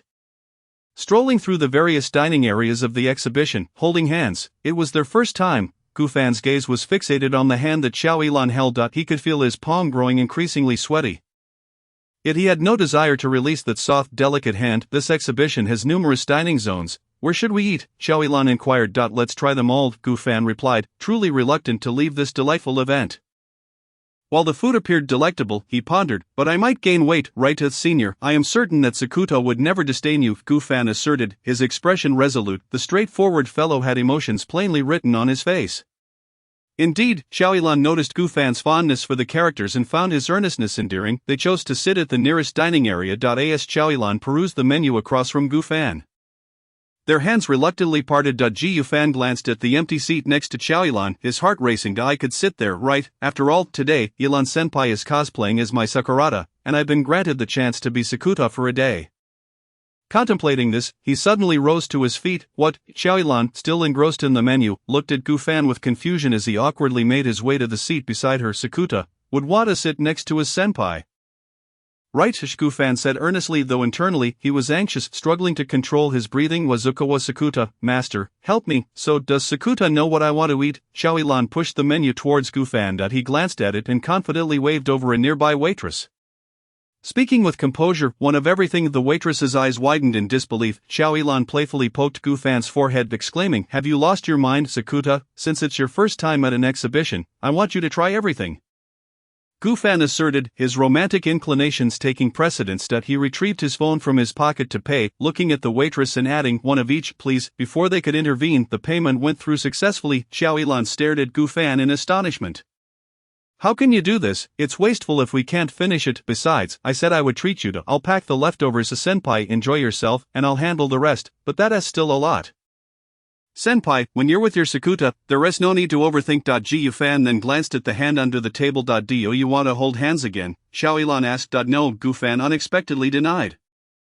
I want to show you palmistry. You can do that. Xiaoyilan extended her right hand, watching as Gu Fan held it and examined it closely even though she knew palmistry typically involved the left hand. She chose not to point it out, quietly observing him. "What do you see?" she inquired. "I see that many people have a crush on you." "How accurate." Xiaoyilan chuckled lightly, then blurted, "Is there one from you?" Yes, Gu Fan instinctively replied, realizing too late, his face flushed crimson. "Say it again." "Who has a crush on whom?" Xiaoyilan propped her chin on her hand, feigning casualness, yet her gaze bore a seriousness that could not be concealed as she stared directly at Gu Fan. In this close proximity, the suppressed feelings surged forth, compelled by the warmth of her gaze. Gu Fan's thin lips parted. I Mr. Gu." The sudden shout shattered Gu Fan's burgeoning confession. He closed his eyes, inhaling deeply to quell the hysteria within, and turned to the two newcomers, smiling faintly. "Come on, it's all good. Mr. Gu, is there anything we can assist you with?" The two men, dressed in suits, had come at Gu Fan's request. Refraining from addressing him as young Master Gu, "Just sit over there and wait." "Understood, Mr. Gu." The two well-dressed interlopers were promptly ushered to a corner. "Your friends?" Xiaoyilan asked, having never seen the two before. "They are friends of a friend, here to help us carry things." Gu Fan deflected. At that moment, several female waitstaff arrived, placing the ordered dishes neatly on the table. Although they had ordered a lot, the portions at the exhibition were small and exquisitely presented, mostly comprising desserts and pastries. "Senpai." Gu Fan picked up a piece of salmon sushi, tentatively offering it forward. "Can Sakuta feed my senpai?" "Why not?" Xiaoyilan slightly leaned forward, grasping Gu Fan's wrist with one hand, opening her mouth to take the sushi in one bite. Their lips touched. Gu Fan was mesmerized, watching Xiaoyilan consume the sushi he had offered. Just then, she met his gaze, and their eyes locked. Clad in a black bunny girl cosplay, embodying Sakurada Mai, it was utterly enchanting. It felt as though there was something even more delectable than the spread before them, tantalizingly within reach. Chapter 41, Piggy. "What's wrong?" Xiaoyilan asked, her tone laced with feigned innocence. "Cough, we should try the next place," Gu Fan said, hastily attempting to change the subject. He quickly stood, packing the remaining pastries into boxes and handing them to the two men nearby. "The next place looks promising." Xiaoyilan pointed toward a dining area in the distance, naturally taking Gu Fan's hand. "Let us go take a look." They resembled a genuine couple. "Let us order one of everything." Gu Fan continued his all-inclusive approach, opting for every dish. Guessing what senpai would prefer was challenging, but he could simply order everything to observe her preferences. "You should be cautious with your hard-earned money." Xiaoyilan expressed concern for Gu Fan's finances, suspecting that he might be financially supported by someone, not wanting him to spend another's money on her. Gu Fan sensed Xiaoyilan's underlying worry and clarified, "Actually, I earn quite a bit from selling paintings." "Is the house in Yunfu purchased from your painting sales?" Xiaoyilan probed, her curiosity piqued. If Gu Fan's artwork truly brought in such earnings, he must be a renowned artist, yet she had never heard of him. Not exactly." Gu Fan's mind raced as he explained, "Actually, it was a gift from a former girlfriend." "When did you have a girlfriend? Did she confess to you? Did you agree to be with her?" Xiaoyilan seemed taken aback by this revelation, her expression a mixture of surprise and unspoken disappointment, prompting more questions than intended. "Quite a while ago," Gu Fan replied. "How long were you together?" After a moment of contemplation, fearing Xiaoyilan might overthink it, he blurted, "1 day. "1 day? What happened?" Xiaoyilan's mood brightened, her curiosity ignited about even the most mundane details of Gu Fan's life. She was incredibly direct. She wanted to take things further, but I turned her down, and then we broke up. She gifted me the house in Yunfu. She was quite wealthy." Gu Fan fiddled with the chopsticks on the table, attempting to ease his nervousness, activating every brain cell typically reserved for comic plots. "I never realized how charming you are." Xiaoyilan rested her chin on her hand, scrutinizing Gu Fan's face. It seemed that throughout high school, Gu Fan habitually kept his head down, and now in university, he neglected his long bangs, concealing his attractive features beneath his hair, rendering him nearly invisible. "That looks delicious," Xiaoyilan suddenly remarked, snatching the chopsticks from Gu Fan's hands and opening them. "What?" Gu Fan stared blankly at her. The ordered dishes hadn't even arrived. In the next moment, Xiaoyilan held the chopsticks in the air, mimicking the action of eating, and with utmost seriousness pretended to chew. "What is senpai eating?" Faced with her earnest demeanor, Gu Fan wished he could convince himself to ignore her imaginary meal, refusing to believe she was feasting on thin air. Xiaoyilan set the chopsticks down, wiping her mouth, still wearing a serious expression. "Pig's head meat." Gu Fan tilted his head, momentarily stunned to wait. Today he was dressed as the pig head boy, wasn't he? "Is it tasty?" he inquired. Xiaoyilan picked up another imaginary piece of air and offered it to Gu Fan. "You try it." Gu Fan stared at the empty space before him, pretending to take a bite, chewing thoughtfully. He too adopted a serious expression as he tasted and commented, "It's quite tender, senpai should have more." Chow-Elan nodded, "Such tender piggy should taste delightful everywhere." Cough. Gufan, who had just sipped water, choked slightly, his face flushing with embarrassment at Chow-Elan's seemingly casual comment. Was this really the senpai he knew? "Enjoy your meal, ladies and gentlemen." A waitress arrived with their dishes and presented a red paper bag, explaining, "This is a complimentary gift, courtesy of the exhibition. We hope you have a great time." Having witnessed Gufan and Chow-Elan feeding each other air, the service staff assumed the couple was so hungry they were hallucinating, prompting the kitchen staff to wield their spatulas with fervor. "Thank you." Chow-Elan accepted the bag and discovered it contained keychains of the bunny girl and the pig head boy. She handed the bunny girl keychain to Gufan, saying, "Now we each have one. Whenever you see it, it will remind you of today." Certainly. Gufan took it and attached it to his crossbody bag. Even if he couldn't see the millet, he would never forget today. After all, his relationship with the senior sister had made historic progress. Not only could they play the role of a couple for an entire day, but they also held hands and shared a meal together. What was the difference between this and actually dating? I have gone through the guide for this comic convention, and there is a nearby hotel that has opened an anime-themed room. This is my first time at a comic convention, and I am quite eager to experience it fully, Chow-Elan said, glancing at Gufan, seemingly gauging his intentions through her gaze. "Would you like to stay at this hotel for a night?" "Senior sister," Gufan tentatively asked, fearing he might misinterpret Chow-Elan's thoughts. I have a day off today, so I can stay for a night." Chow-Elan did not deny it. Gufan pretended to eat calmly, his mind racing. Since the senior sister expressed a desire to stay at this hotel, it could not possibly mean he should. He pondered back and forth, and just then, Chow-Elan spoke up, bringing an end to his complex thoughts. "If you're interested in the themed hotel as well, I can treat you, or we can split the cost and experience it together." Chow-Elan, fearing that Gufan, the fool, had spent all his money and might be financially constrained, suggested treating him or splitting the bill. "Senior sister, I am very interested." Gufan replied instantly, as if terrified she might change her mind. In fact, I have had a dream since childhood to experience various themed hotels." He spoke with an unwavering gaze. Chow-Elan nodded. "Then congratulations in advance, you were about to realize it, staying in a hotel together." After all, having watched numerous action films, Gufan's mind was now filled with involuntary imaginations. The senior sister would surely take a shower before bed, right? Wouldn't that mean he could see her after a bath, emerging from the water like a lotus? "Let's go downstairs for photos after we finish eating. We might burst if we eat more. We can pack some food from the other dining areas that we haven't tried and take them back to the hotel tonight." Chow-Elan remembered Gufan mentioning wanting her to sample everything. "Great, since a while ago, there have been many cosplayers gathering downstairs. They must be collecting stamps." Gufan peered through the nearby glass. Among the bustling crowd, there were also numerous cosplayers and photographers, and thankfully he had purchased a professional camera as well. Once downstairs, Gufan and Chow-Elan joined the throng. To capture beautiful photos. Even though the weather was a bit chilly, Chow-Elan could not wear a coat, exposing her bunny girl costume to the lens. "Isn't that alright? Perhaps you could help me adjust my poses instead." Chow-Elan appeared somewhat tense, her poses in front of the camera stiff and awkward, feeling off no matter how she tried, and could only seek help from Gufan, just as Gufan wished. "I seem to be quite clumsy in this regard." Chow-Elan felt inexplicably anxious. "It's not your fault, senior sister, it's just that these bunny ears are unruly. Let me handle it." Gufan said, fiddling with Chow-Elan's bunny ears, adjusting them to the right angle. "Would you like to turn around so I can take a look?" Gufan inquired, without much thought. Chow-Elan turned around, and Gufan's gaze, with a clear purpose, landed on that fluffy bunny tail. "Perfect, Gufan. Now, just touch it as if by accident." Chapter 42. Is she a bunny? Gufan considered himself never to have engaged in such a heavily secretive act. "What is going on?" Gufan looked in astonishment at the blushing Chow-Elan, his mind seemingly stuck in loading mode for a fleeting moment. He even wondered if Chow-Elan had transformed into a bunny. The senior sister actually had such an adorable side. Seeing the senior sister dressed as a bunny girl today caught him off guard. After all, in university, she was the unattainable beauty, and it was hard to imagine her ever cosplaying, let alone in such a role. It was as if he had glimpsed another facet of her. "Ahem, is my cosplay outfit also uncooperative?" Chow-Elan's voice had a hint of nasal tone, even though she knew that it was clearly someone else being uncooperative.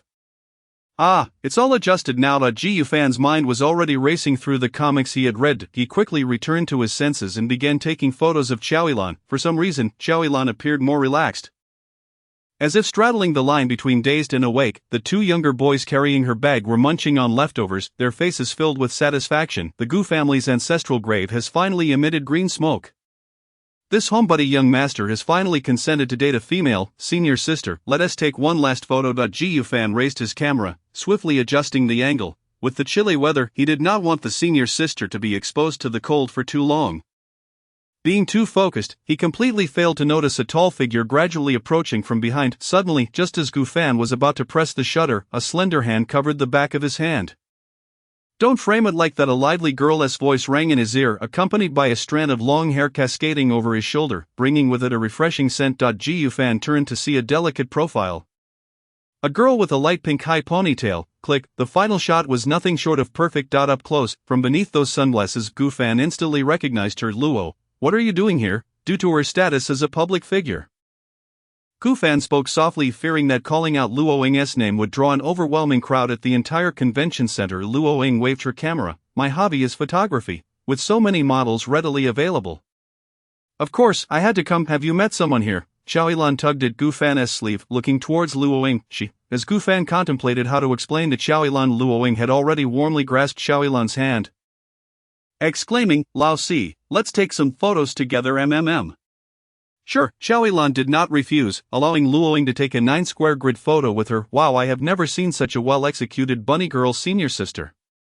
"Si Gui," Luo Ying gave Xiaoyilan a thumbs up, then leaned in with a curious expression, bluntly asking, "Lao Si, you and him, are you dating?" Xiaoyilan glanced at Gu fan, hesitating for a moment, then replied, "Of course." Gu fan's eyes widened involuntarily upon hearing this response. The senior sister said, "They are dating? He is dating the senior sister? Ha! Is it true?" Luo Ying's gossip-loving spirit ignited fiercely. Xiaoyilan nonchalantly donned her coat, linking her arm with Gu fan's, addressing Luo Ying, "I'm a bit tired and need to rest at the hotel with Sakutai first." Sakutai. Gu fan finally realized that the senior sister had answered the question using Mai's identity. Watching the two depart, Luo Ying's eyes filled with disappointment. What a clever woman. She should have asked Xiaoyilan if she was dating Gu fan instead. Wait, they just said they were going to the hotel? Ha! This monumental scoop was finally what Luo Ying had been waiting for. Anime-themed hotel. The two sat on the sofa in the room, the atmosphere extremely quiet, yet the silence stirred a restless mood. "So, is that girl your neighbor at Yunfu?" Xiaoyilan did not initiate the question, prompting Gu fan to uncontrollably introduce Luo Ying to her. "Yes, just one of them. Many girls have moved to Yunfu recently. They always enjoy teasing others, so don't pay attention to what they say." Gu fan could certainly not reveal that those girls were part of a girl group. "Have you considered moving out?" Xiaoyilan asked. Even so, she still recalled that day at the entrance of Yunfu, finding it hard to dismiss the words of those girls. In truth, I quite like Yunfu. It's not just because of its secluded location or the expensive housing, but because I once lived there with my parents. For me, a place that holds memories is warm in every inch. Truly reassuring. Gu fan replied. The last time he saw his mother was 5 years ago. Since his parents' divorce, she had only returned once in a while, sometimes 3 years apart, at most 5. Then follow your heart and settle down. If you ever need help, feel free to call me, just like you often did in college. Xiaoyilan said, gently touching Gu fan's hand resting on the sofa with her finger. "I know you've always enjoyed solitude, but being alone inevitably leads to moments of loneliness, doesn't it?" "Yes." Gu fan smiled faintly. If it weren't for becoming roommates with Mu Yaoyao after graduation, he had spent his entire school life alone, always gazing at another person. By the way, Xiaoyilan turned to Gu fan, reaching up to smooth down his hair that had been tousled by the wind. "Today, you don't seem like Sakutai at all." "Sorry, senior sister, I still went out of character." Gu fan said, "It's nothing. After all, you are not Sakutai, you are Gu fan, and only by being yourself will you avoid going out of character." Xiaoyilan's gaze was gentle, as it had always been, warm yet powerful, soothing his heart with the most beautiful and steadfast words time and again. "I have always hoped for you to be yourself. That was my intention when you graduated," Xiaoyilan said, reminiscing about the moments associated with Gu fan. "I want you to embrace the brave version of yourself, to express everything you wish to say. Not merely good, your joys and sorrows ought to be thoroughly and completely expressed, for repressed emotions are akin to locking oneself in a room, which will only lead to increasing despondency." She was convinced that Gu fan, who always kept his head down, dared not meet others' gaze, spoke cautiously, and preferred solitude, had never truly lived. In that case, would everything truly be better? Gu Fan had indeed not released the tension within himself. Haunted by the shadows of childhood, he feared forming friendships and becoming too entangled with others, terrified of loss and of causing harm to those dear to him. He confined himself in Yunfu, venturing out as little as possible to avoid troubling anyone, always remaining tense. Wasn't it splendid when you struck Shogawi? Xiaoyilan remarked. That was because he was bullying others. He may look down on me, may mock me, but he cannot disrespect Xiaoyilan. Gu Fan recalled the events of that night, still feeling indignant. In truth, even if he were subjected to a few vile words, he would remain unfazed. However, when someone important was mistreated, the tension within him snapped entirely. Each punch he delivered to Chiu Gaoi was not only directed at him but was also a cathartic release for his own long-standing cowardice. Thus, I say, you did remarkably well, you truly protected me and helped vent the frustrations of so many girls. Xiaoyilan seemed unable to contain her emotions, reaching out to gently touch Gu Fan's face, saying, even if others perceive you as dim, you have always been the Gu Fan that shines brightly in my memories. Chapter 43. Isn't that a cosplay outfit? Gu Fan quietly savored the warmth radiating from Xiaoyilan's poem. It felt so comforting. In the past, he would only gaze from afar, day after day, year after year, feeling sufficiently reassured, yet in this moment, each second surpassed all of his past. He had never, not even dared to imagine that his own gloomy and mundane self, whom he loathed, could be described as radiant in the eyes of his senior. By the way, when I said you didn't resemble Sakuta, I merely meant you don't resemble my Sakuta. That's all, huh? Not like Sakuta, just not like my Sakuta. Then who does he resemble? As Gu Fan pondered this, Xiaoyilan had already approached the bathroom door, stating, it is indeed a bit chilly today, I need to take a hot shower. As the bathroom door closed, Gu Fan finally sprang up from the sofa. His senior was taking a shower. The sound of water splashing echoed from the bathroom. This was truly going to turn him into Sakuta. Listening to the sound of running water, Gu Fan felt he could devour 3 bowls of rice. To avoid engaging in peculiar antics alone, he took out his phone, opened a drawing app, and began sketching with his finger on the screen. Attempting to distract himself, however, as he drew, today's bunny girl cosplay of his senior began to take shape on the screen. When he reached a critical point, Gu Fan's finger hovered above the screen. Teetering on the brink of distraction. No way, Gu Fan shook his head, disrupting those images. He took a deep breath, listening to the stillness of the water, but could not calm the tumultuous beating of his heart. He resorted to doing push-ups in the room, using exercise as a means to mask his racing pulse. Half an hour later, the sound of water ceased. As Xiaoyilan emerged from the bathroom, she found Gu Fan seated on the sofa, drenched in sweat. Senior, what happened? Gu Fan noticed that Xiaoyilan's hands were clasped behind her back. Initially, he assumed she would emerge in a hotel bathrobe, but to his surprise, she had put on the bunny girl outfit again, her long hair still damp, exuding a different kind of charm. It's a bit difficult to wear. I can't zip it up at the back. Xiaoyilan felt somewhat embarrassed, as this was the first time she had felt so awkward in front of Gu Fan. Being a novice at her first cosplay event, she regretted not having prepared another outfit. Senior, let me help you. Gu Fan approached Xiaoyilan from behind, discovering the zipper located at her lower back. The sight of her flawless back, akin to exquisite jade, was undoubtedly a shock to Gu Fan. The otaku, this outfit, senior, why does it seem the size doesn't quite suit you? He struggled to control his gaze, gripping the zipper that bore Xiaoyilan's warmth. As the zipper could easily snag, he carefully moved the embellishments of the cosplay outfit aside.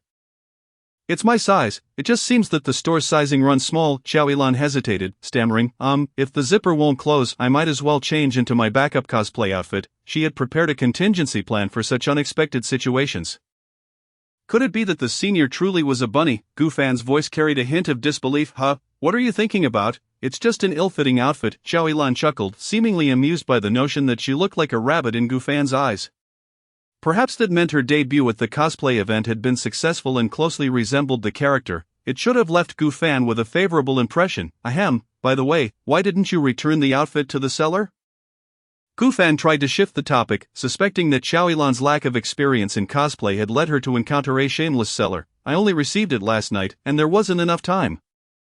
The sizing is indeed a bit small, and this cosplay outfit is quite difficult to wear. Xiaoyilan refrained from being candid. She had long anticipated this cosplay event and had invited Gu Fan along, so she certainly could not cancel simply because the outfit didn't fit. So where did you buy this outfit, senior? Gu Fan had a vague suspicion, but wasn't entirely certain. It was AIAI. My Xiaoyilan replied.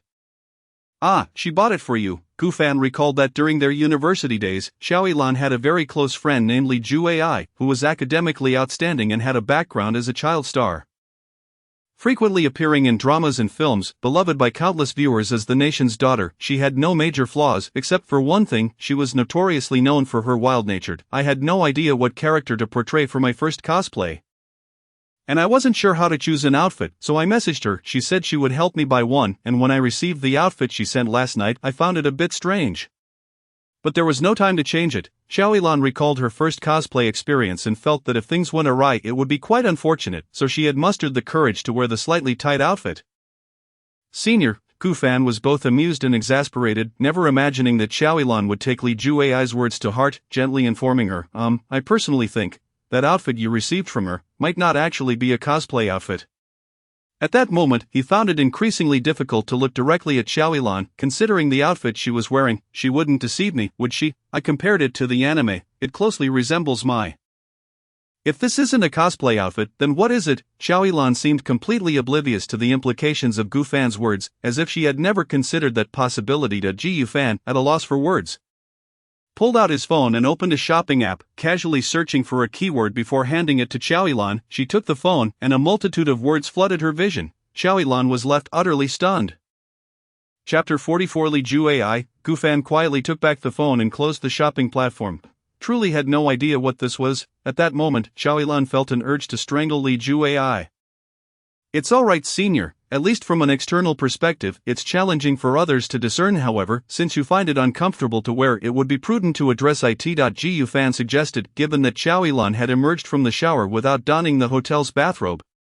He could only surmise that she still wanted to take photos, especially since the hotel's decor was indeed very photogenic. Xiaoyilan felt somewhat awkward, saying, I don't know how to handle this. You could cut the straps, leaving a bit of length, and tie the embellishments onto the outfit. That shouldn't affect the photo quality. Gu Fan proposed. Alright then. Xiaoyilan thought Gu Fan's plan was feasible. She returned to the bathroom, and after a while, handed the straps to Gu Fan. As he was about to measure how much length to leave on the straps, she suddenly snatched them back, saying, Wait, is there no scissors here? I'll go ask the hotel staff. Understanding the hint, Gu Fan left the room, taking a moment to compose himself in the hallway, where he noticed two light bulbs standing guard at the door, resembling gatekeepers. One of them, seeing Gu Fan's sweaty appearance, quietly inquired, Young master, why are you out so soon? Who was quick? I came to ask you two to get some scissors. Why on earth do we need scissors? Hurry up. Yun Ting Hua Fu. I'm back, Luoying exclaimed upon entering, spotting Ling Xuanhan and Xin Xuanan in the living room, one practicing guitar and the other working on body movements, creating an atmosphere of mutual indifference. Where are the others? She asked. They're all taking a nap, Ling Xuanhan replied coolly. That makes sense. After all, it's a rare break, and aside from the unusually diligent Ling Xuanhan and Xin Xuanan, everyone else is making the most of this precious time by sleeping. I took a lot of photos at the cosplay event today, Ling Xuanan. Why don't you both take a break and come see? Luoying suggested, knowing that Luoying was a photography enthusiast. Once she saw Ling Xuanhan stop practicing and sit on the sofa to rest, Xin Xuanan also ceased playing the guitar and sat beside Luoying. Who do you think I encountered today? Luoying spread out a large stack of freshly developed photographs on the coffee table. Ling Xuanhan and Xin Xuanan, almost in unison, spotted Gu Fan unexpectedly caught in the frame of one of the photos. Gu Fan, in an instant. Xin Xuanan sat up straight, picking up the photograph, his eyes betraying an unmistakable fondness. Having been preoccupied with the competitive nature of his interactions with Ling Xuanhan, he had not seen Gu Fan for quite some time. Did you expect that? He didn't go alone. Look, this bunny girl took Gu Fan to a themed hotel near the comic convention right after the photoshoot. As Luoying spoke, she began to plan, saying that once Xin wakes up, she would ask her to imagine what step they might be at. In that very moment she was lost in her curiosity when she belatedly noticed the somber atmosphere radiating from Ling Xuanhan and Xin Xuanan. Luoying gulped, wondering aloud, why do you both look so grim? Who is this bunny girl? Xin Xuanan picked up a few more photos of Xiaoyilan, scrutinizing them intently. It was undeniable that she possessed a certain allure, the kind that could easily ensnare a fool. I heard Gu Fan called her senior. They must be alumni from the same university, right? Luoying speculated. Alumni, going to a hotel together, and without any hesitation they went straight there. He must be fond of her, right? This is clearly his type, Shin Xuanan pondered, a bitter taste rising within him, unconsciously crumpling the corner of the photograph. All this time, she had been focused on competing with Ling Xuanhan. While someone else was already making advances, she is indeed quite beautiful. Ling Xuanhan also gazed at the photo for a long time, merely commenting before holding one up to Luoying, saying, "Ing. Please give me this one." That particular photo was precisely the one where Gufan had inadvertently wandered into the frame. "Huh? What do you want that for?" Luoying asked, puzzled. Ling Xuanhan maintained a calm demeanor, stating, "It has you in it, and I want to place it in our album." Before Luoying could respond, he tucked the photograph into his pocket and ascended the stairs. "How strange, I clearly obscured my face in that photo." Luoying scratched her head and continued sorting through the images, selecting the most exquisite ones, murmuring, "Next time I see them, I must ask for it to sign." Shin Xuanan stared in contemplation at the direction of Ling Xuanhan's room upstairs. Lost in thought. "Damn it, I should have snatched that photo with Gufan just now, shouldn't I?"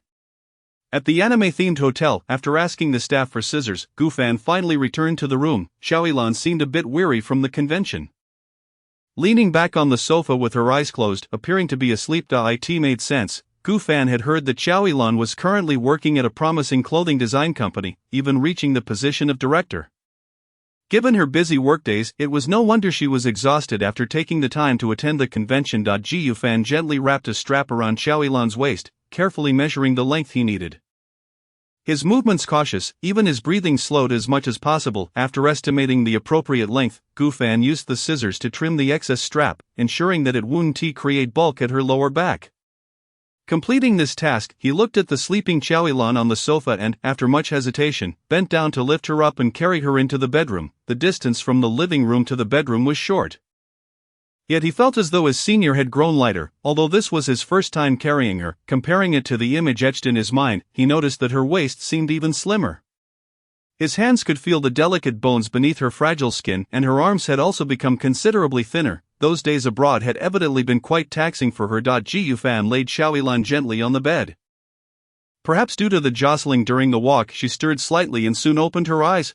Xiaoyilan blinked sleepily, unconsciously letting out a sound that Gufan had never heard before. So, it is true that girls make such sounds upon waking? Gufan, like a curious explorer, gazed at Xiaoyilan, completely oblivious to the intimate atmosphere surrounding them. Xiaoyilan raised her hand, gently touching Gufan's dazed face, murmuring, "What are you looking at?" Her words snapped Gufan back to reality as he was adjusting a pillow for Xiaoyilan. Suddenly aware of her proximity, Gufan stammered, his wrist faltering, causing him to slip on the smooth satin sheets. Chapter 45, Sudden Crisis. Gufan found himself engulfed in darkness. The air suddenly became oppressively silent. Oh no! This is a catastrophic turn of events. Gufan quickly sprang up, his ears feeling as if they were on fire, awkwardly standing to the side. "Senior, I'm so sorry." He felt as if the sky was collapsing above him. How could a human be as clumsy as he? Can such a situation truly be apologized for? However, Xiaoyilan calmly approached him, her gaze seeming to discover something, and she spoke with concern. Just hit me once." Gufan, in a moment of impulsive bravado, invited her to inflict pain, but Xiaoyilan merely pointed at Gufan's nose, her tone laced with worry. "But what about your nose? Is it alright, huh?" It was then that Gufan raised his hand to touch his nose. It felt wet and warm. He looked down at his hand only to find his fingertips smeared with bright red blood. No way, his vision blurred, and an ominous feeling surged within Gufan's heart. Before he could even gather himself or say a word, he suddenly collapsed, eyes rolling back as he fell straight to the floor. Powering down? Xiaoyilan swiftly caught him, preventing him from hitting the ground too hard. Gufan. She felt a wave of confusion, reaching out to check for his breath, but he was still alive, yet, having never witnessed Gufan faint so abruptly, she mistakenly assumed he might have an underlying condition and, in her panic, began pressing on his pressure point while dialing for emergency services. Soon, the wail of an ambulance echoed as it approached the themed hotel near the convention center. Onlookers, including cosplayers still roaming the convention, gathered curiously around the hotel upon seeing the ambulance parked below. The paramedics ascended the stairs and, not long after, carried the peaceful Gufan down on a stretcher. What happened to this guy? Did he collapse in the hotel? His nose seems to be bleeding. Could it be that he got overly excited? How embarrassing. Quick, take a picture. In the evening, at Longdu City Hospital. It was merely a case of fainting due to blood loss. He could be discharged once he woke up. The doctor stood by Gufan's bedside, reviewing his examination report. Are you sure? Then why did he suddenly have a nosebleed? Is there truly nothing else wrong? Xiaolan gazed at the unconscious Gu Fan, her heart still uneasy based on the circumstances prior to the patient's fainting and a series of examinations. It can be concluded that it was indeed a case of fainting due to blood loss. The doctor adjusted his glasses and explained, a sudden nosebleed could be attributed to excessive dryness or witnessing something that caused an increase in heart rate and blood flow, leading to the rupture of blood vessels. The latter is quite rare, but not impossible. It was then that Xiaolan recalled the unexpected incident earlier. Could it have been due to that? No way, surely he couldn't be that innocent. Why would he faint at the sight of blood? Is there a remedy for this? Xiaolan inquired earnestly. It is a psychological disorder stemming from a specific situation where a fear response leads to insufficient oxygen supply to the brain. The patient may have previously witnessed something particularly gruesome, resulting in severe psychological trauma, manifesting as PTSD. Fainting is merely a protective mechanism of the body. Treatment options include desensitization therapy, shock therapy, cognitive therapy, or medication, the doctor continued, flipping through the folder in his hand. I have reviewed the patient's medical history. He comes in for checkups periodically and receives related medication, which he should have been taking consistently, as abruptly stopping could lead to withdrawal symptoms. Upon hearing this, Xiaolan's eyes widened in surprise. She had never realized that Gu Fan had been on such medication for an extended period. Why had Gu Fan developed this phobia of blood? It seemed he had been silently enduring unbearable suffering all along. I understand now. Thank you, Dr. Xiaolan regained her composure, her gaze filled with deep concern as she looked at Gu Fan on the hospital bed. By the way, the doctor squinted, poking at a few pages following Gu Fan's examination report, and cautioned, the patient also exhibits some hormonal imbalances. Please pay attention to his recovery once you get home. Hormonal imbalances. Xiaolan's tone grew even more anxious. How could this happen? What caused it? The male doctor beside her adopted a grave expression, stating earnestly, in his case, psychological factors are the primary concern, and physiologically, it's also essential to ensure proper relaxation and stress relief. Prolonged abstinence is detrimental to one's health. Abstinence? Xiaolan's eyes suddenly brightened. After the doctor left, she settled beside Gu Fan's hospital bed, rummaging through his messenger bag for his phone. Using Gu Fan's fingerprint to unlock it, she intended to inform Gu Fan's family about his condition. However, as she scrolled through the contacts, she found them all filled with abbreviations, except for one star-marked entry, which was Mulawu. She hesitantly dialed the number. The phone rang only a few seconds before it was answered. A melodious voice of a young girl emanated from the other end of the line. Hello, why did you suddenly call me? Do you miss me? The affectionate address and sweet tone momentarily rendered Xiaolan's mind blank. Hello. Hearing no response for a while, Mu Yaoyao assumed it was a poor signal and called out twice. Only then did Xiaolan regain her composure, her voice tinged with a hint of bitterness. He is in the hospital. Not long after the call ended, the door to the ward was pushed open. Clad in formal attire, Mu Yaoyao evidently rushed over from her work. The doctor mentioned he fainted at the sight of blood and is experiencing some hormonal imbalances. Xiaolan relayed, noticing Gu Fan sleeping soundly. Mu Yaoyao turned her gaze to Xiaolan, having recognized her instantly from countless photos. I understand, thank you for bringing him to the hospital. I will stay with him from here on. After saying this, Mu Yaoyao slipped an envelope filled with cash into Xiaolan's pocket. This is for the fees you helped him cover. No need for that, even though Xiaolan wished to inquire further. The words never left her lips. After casting one last glance at Gu Fan, she departed from the hospital. In the evening, at Cloud Mansion, after D1M returned home with their instruments, they sprawled out in the living room. Utterly exhausted, Luoying sat in a rattan chair by the floor-to-ceiling window, gazing in the direction of Building 11, murmuring, strange, why hasn't Gu Fan returned yet? Shi Yingxin also glanced towards the adjacent building, which was dark, clearly devoid of occupants. Perhaps he is as weary as we are, she suggested, referring to Luoying's earlier gossip. In this beautiful time, accompanied by a bunny girl, how infuriating. Suddenly, Tang Yu muttered to herself. What is wrong? Yu Sheng asked, aware that only unpleasant food or delays could upset Tang Yu. Nothing. Tang Yu pursed her lips, somewhat awkwardly shifting the topic. The comic Otaku Diary didn't update today, and it's already so late. How annoying. Otaku Diary, that comic by the artist Lonely Sail, he actually has a hiatus too. Shi Yingxin, who also read that comic, mused. Although she adored romance, she occasionally indulged in pure love stories to ease her racing heart. Otaku Diary, a youth romance comic, had a wide audience, and she considered herself a fan. Comic artists are human too. It's normal to take breaks. However, this is the first time he hasn't provided any reason for the hiatus. Yu Sheng remarked. By the way, didn't you notice that this artist's name is quite similar to that guy next door? Once Chi Ying-sen's speculation emerged, the others realized the truth in it. And she continued, perhaps this artist is also indulging in a gentle romance. In my view, Lonely Sail doesn't seem like a lecherous person. Every detail in his work feels pure, and each character seems as if they truly exist. Opening his comics brings a refreshing breeze, reminiscent of an old friend extending a hand to invite her into a unique inner world. How rare to hear such high praise from you. Ling Xuanhan, sitting in the corner, couldn't help but interject, typically disinterested. She suddenly felt curious upon hearing Yusheng's description. That name is quite similar. It must be a coincidence, right? Luoying commented, turning back to Yusheng. Sister Yu, what about Gu Fan? How would you evaluate him? At this, Yusheng couldn't help but smile. Nearby, Xin Xuanan also perked up, as anything related to Gu Fan seemed to capture her attention. Gu Fan, huh? Yusheng pondered before grinning. He is a bit adorable. At the city hospital, when Gu Fan awakened, the ward was bathed in soft light, and Mu Yaoyao sat beside the bed, her head propped up. Looking drowsy, he sat up abruptly, feeling dizzy. So young Master Gu finally decided to wake up. Mu Yaoyao rubbed her eyes, stretched lazily, and moved her shoulders. Why are you here? Gu Fan asked, rubbing his head, confusion evident in his eyes. The bodyguard at the door said you and your sister went to a hotel, and you ended up fainting at the sight of blood. Such a disgrace, Gu Fan. You made it to the hotel and then just collapsed? Seizing the opportunity, Mu Yaoyao teased him, her tone neutral, devoid of overt emotion. Ji Yufan, feeling a bit more alert, attempted to retort, I didn't expect to have a nosebleed. I didn't want that. I ruined the date. Mu Yaoyao retrieved his jacket and, turning around, subtly sighed, hurry up and get dressed. We're going home. After the discharge process was completed, Gu Fan sat in Mu Yaoyao's car as they returned to Cloud Mansion. Distracted, he walked into the living room, still mulling over Chaoyuan. They had an entire evening that could have been spent together, now all ruined. Would the senior dislike him because of this, or perhaps find him distasteful?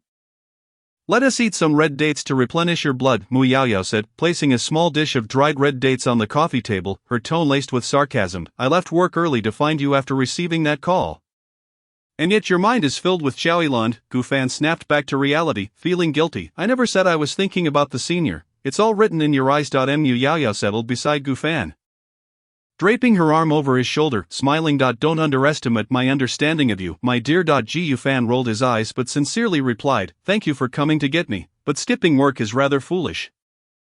If you were busy, why not just call my family? You have their number. Because I can skip work for you, Mu Yaoyao blurted out without a second thought. The air crackled with tension as their eyes met for a brief moment, intertwining like an unresolved knot. Oh, right. Mu Yaoyao averted her gaze, changing the subject. While you were sleeping in the hospital, I specifically went to speak with the doctor. He said not only did you faint at the sight of blood, but you also have hormonal imbalances. Wow, do you know how shocked I was? After all, since the first day they lived together, she had been urging Gu Fan to adjust his nocturnal habits, and secondly, she wanted him to make her breakfast to instill a good habit of rising early. Hormonal imbalances.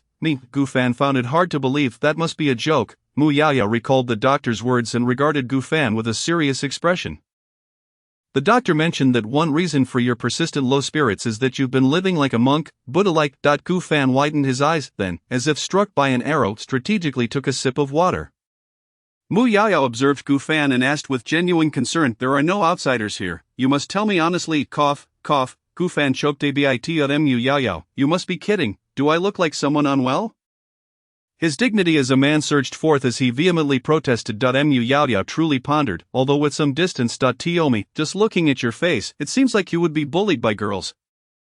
How outrageous is Gu Fan could no longer contain himself, exclaiming, I assure you, I am perfectly fine, very healthy, absolutely okay. I admit the doctor is quite competent, but his concerns are completely unnecessary. Is that so? Then I must earnestly inquire.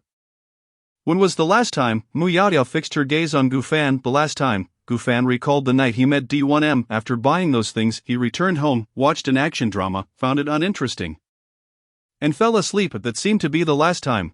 I don't remember. He averted his eyes, feeling somewhat guilty under Mu Yaoyao's scrutinizing gaze. Perhaps you simply can't recall it? Mu Yaoyao seemed to have a knack for reading Gu Fan's thoughts, for just by looking into his eyes, she understood what he was thinking. No, who would remember such things so clearly? Gu Fan continued to argue, lowering his head, unable to meet Mu Yaoyao's gaze.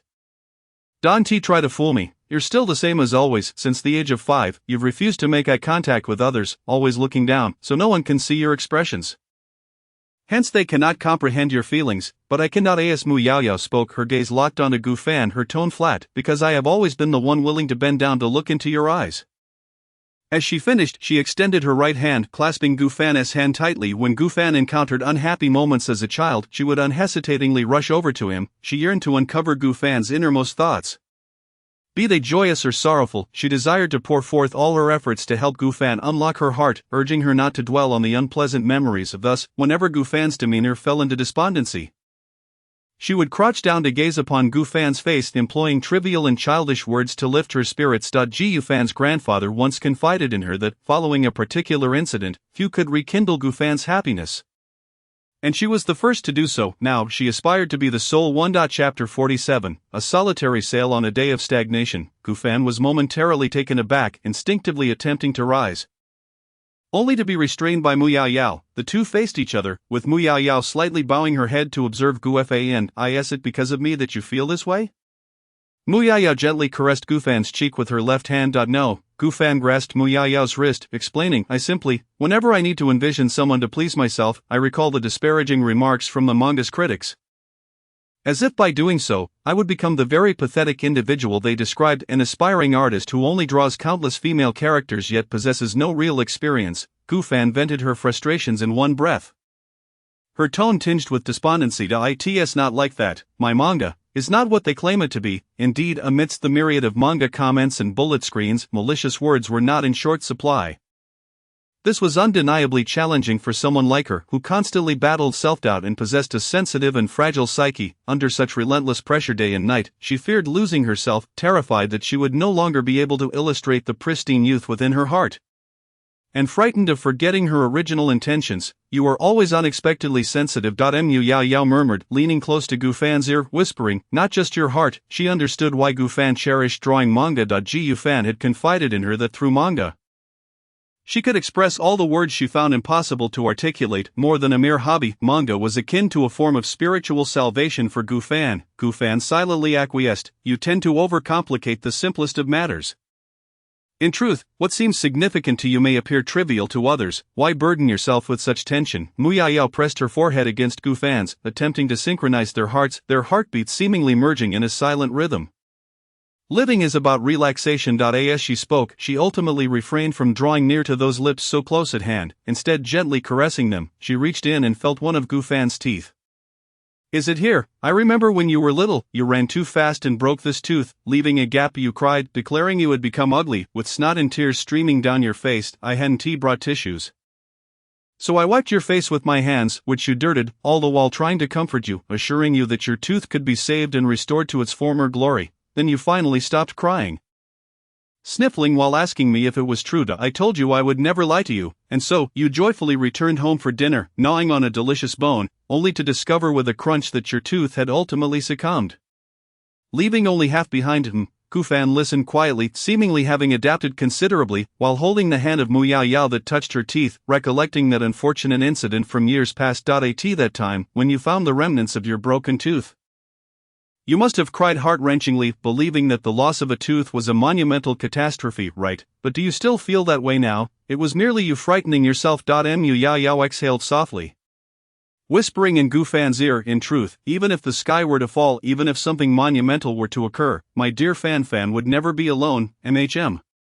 Observing Gu Fan's obedient expression finally transform into one of relief, she drifted into a dreamy slumber, continuing the dream she had left unfinished in the hospital. Mu Yaoyao laid Gu Fan down on the sofa, draping a blanket over her, watching Gu Fan's serene sleeping face.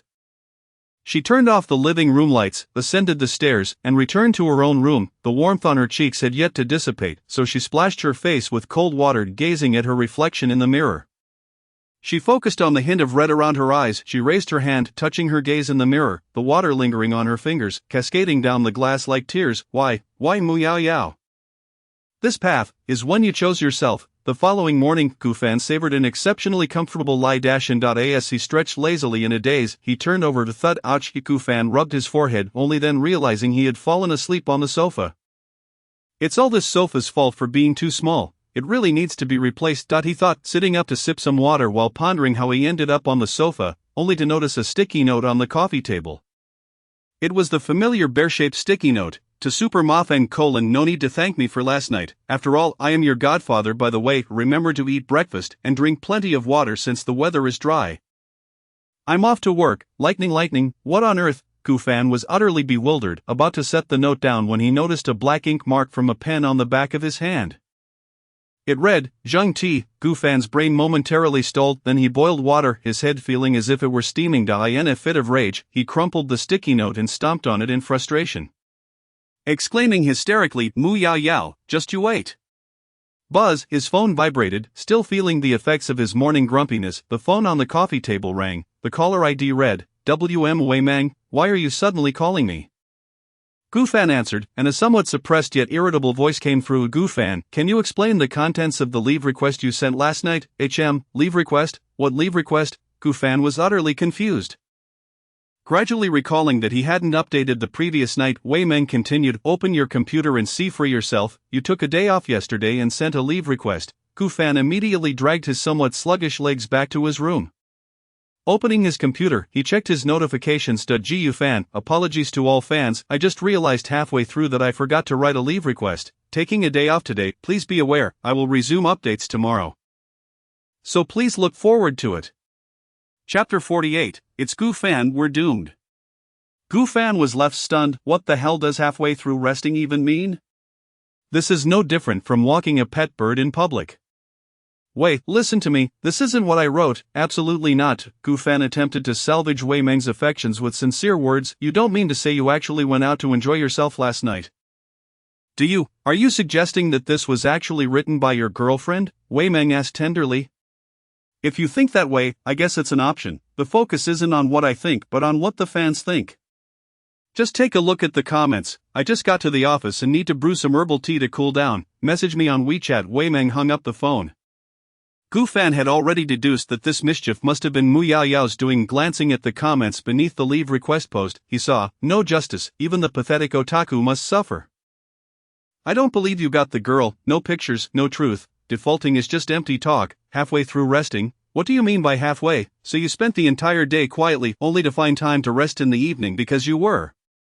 Wah, my white moonlight male god is tainted. Gufan, hurry up and admit you're playing abstract. Gufan, thank you for your hard work, I just sent a gift. You and your girlfriend should treat yourselves to something nice.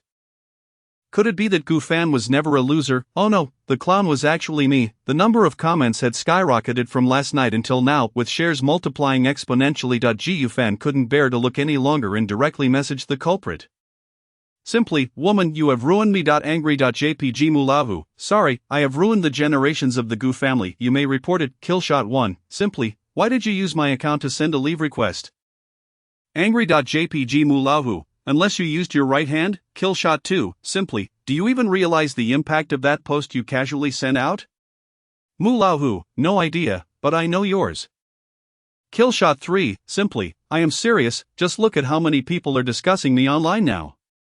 Mu Lao Hu, remember to seek me out when you encounter difficulties, I will definitely return the favor. Gufan, in the D1M recording studio of Lanyu Entertainment, XAN had stolen the beat. The producer outside the recording studio pointed through the glass at Chiang XAN. Pay attention.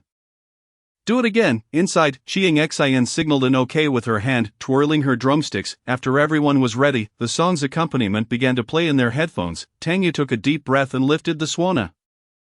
Playing a vibrant and uplifting prelude, Ling Shuanghan kept pace accurately with the beat, and as the prelude concluded, the main melody transitioned seamlessly, her cool voice clear and articulate, with a breath so steady that it was difficult to detect any flaws. Inviting listeners to calm their minds and savor the moment. As the first verse concluded, Luoing gracefully transitioned into the second segment, her voice a sweet, soft murmur reminiscent of a gentle sister raised in a tranquil water town. After countless rehearsals and retakes, Yu Shang's theatrical rendition of the chorus, alongside the harmonious collaboration of the group, finally achieved a flawless synchronization. This version was deemed final. The supervising teacher finally revealed a smile.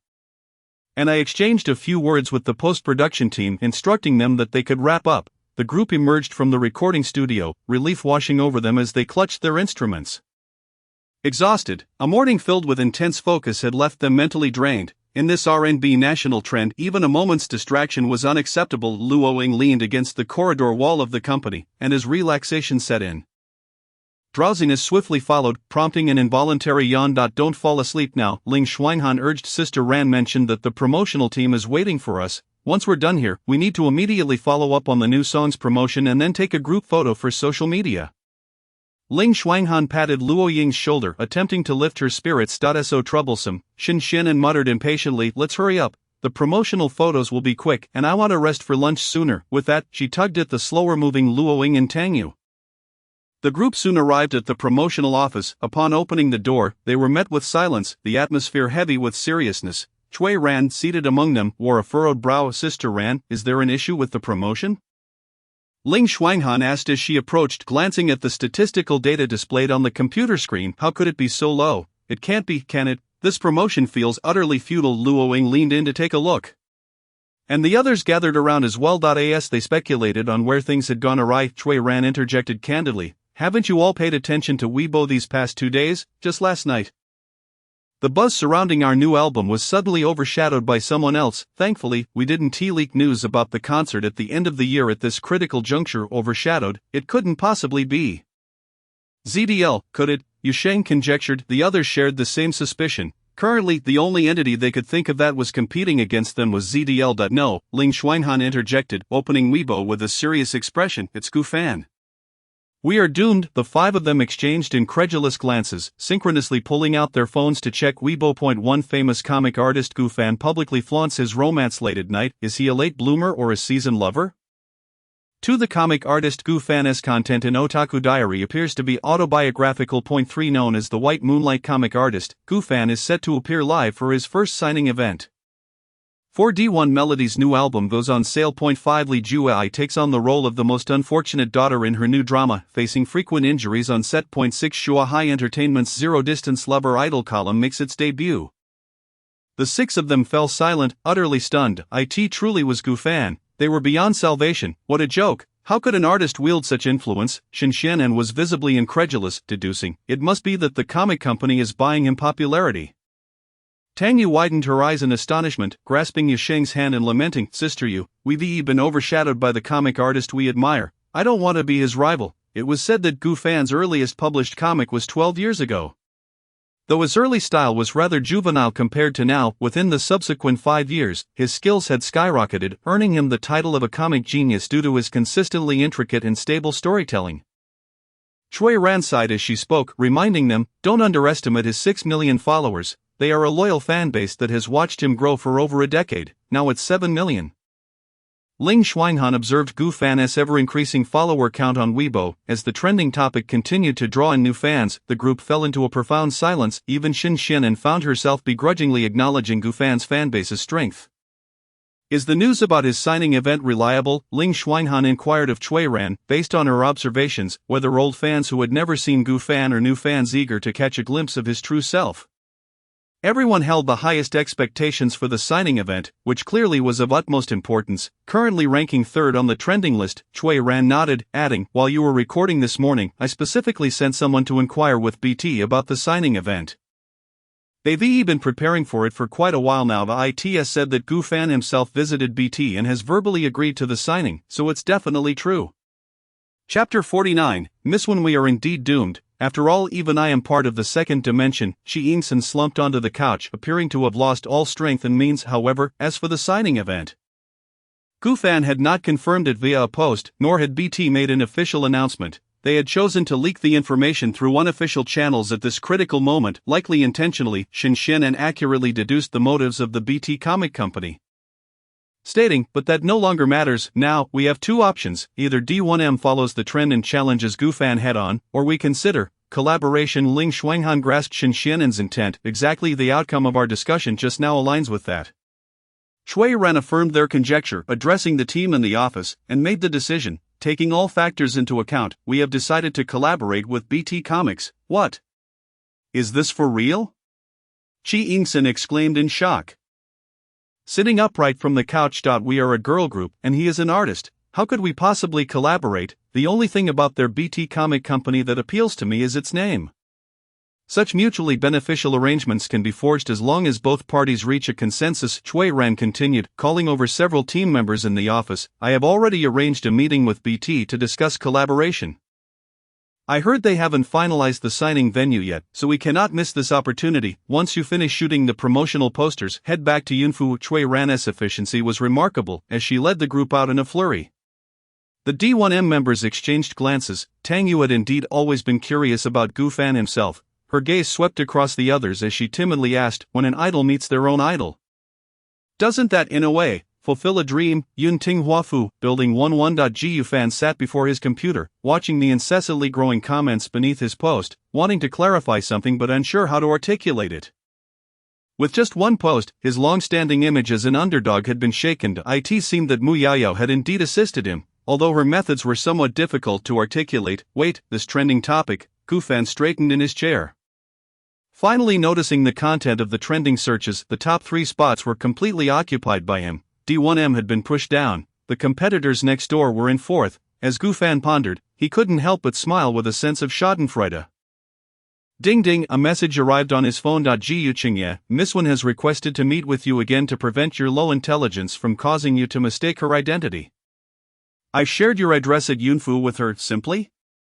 The once cheerful Gu Fan suddenly lost his smile. Ding dong, the doorbell rang again. It couldn't be. He approached the door, still unsure how to politely dismiss Miss Wen.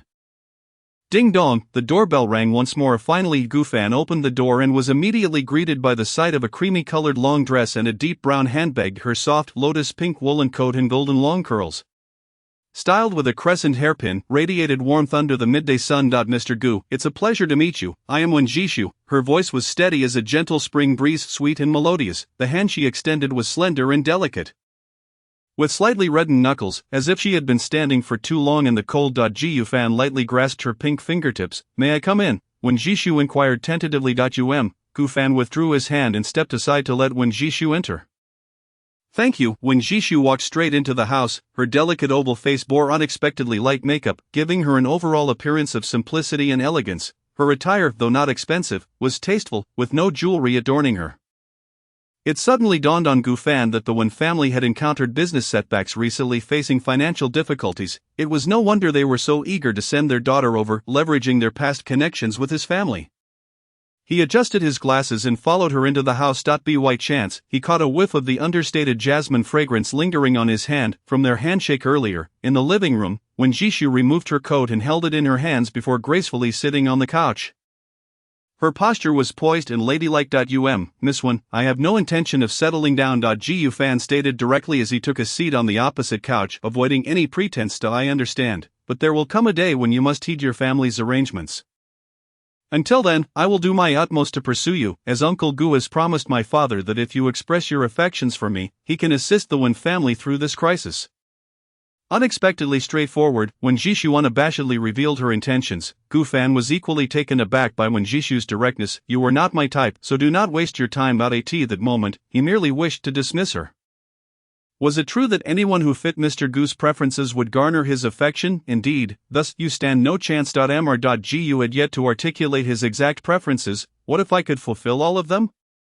When Jishu met Gu Fan's gaze with unwavering confidence. Gu Fan, however, was completely skeptical, their eyes locked in a silent contest. After a moment of contemplation, he deliberately posed a challenge. The person I like must meet my aesthetic standards. And she must exhibit profound respect towards me, ideally treating me as if I were a deity. Furthermore, her culinary skills must be exceptional. She should be prepared to cook for me at any time. Not just 3 meals a day, no, she must be ready to whip up a meal whenever I desire. Additionally, she must be exceedingly diligent, as I am entirely incapable of managing household chores, nor do I wish to hire help. Moreover, I cherish solitude and enjoy painting in peace, without disturbances. Yet, when needed, she must be at my beck and call. Upon finishing his list of imperial demands, when Jishu simply stood up. Gu Fan felt a surge of triumph within him. He was certain that no woman could possibly accept such outrageous conditions. They would likely deem him a useless slacker. With this, he believed he could easily send her away. However, to his surprise, when Jishu did not follow his expectations by departing in her coat. Instead, her demeanor remained remarkably composed as she hiked her cumbersome dress above her knees, tying it at either side to reveal her slender, fair legs. She slightly bowed her head and asked, Mr. Gu, what would you like for lunch? I can prepare it right now. Stunned by her response, Gu Fan found himself momentarily speechless. How could Miss Wen be such a person? After a quick survey of her surroundings, when Jishu swiftly located the kitchen, donned an apron, and began rummaging through the refrigerator for ingredients. Observing her earnestness, Gufan realized she was not joking. Do as you wish, he retorted helplessly, retreating to his room to work on his comic. Locking the door to ignore Wen Jishu. He did not believe she would persist for long. Perhaps after today, she would retreat upon realizing the futility of her endeavor, yet, he had barely sketched for a while when there was a knock at his door.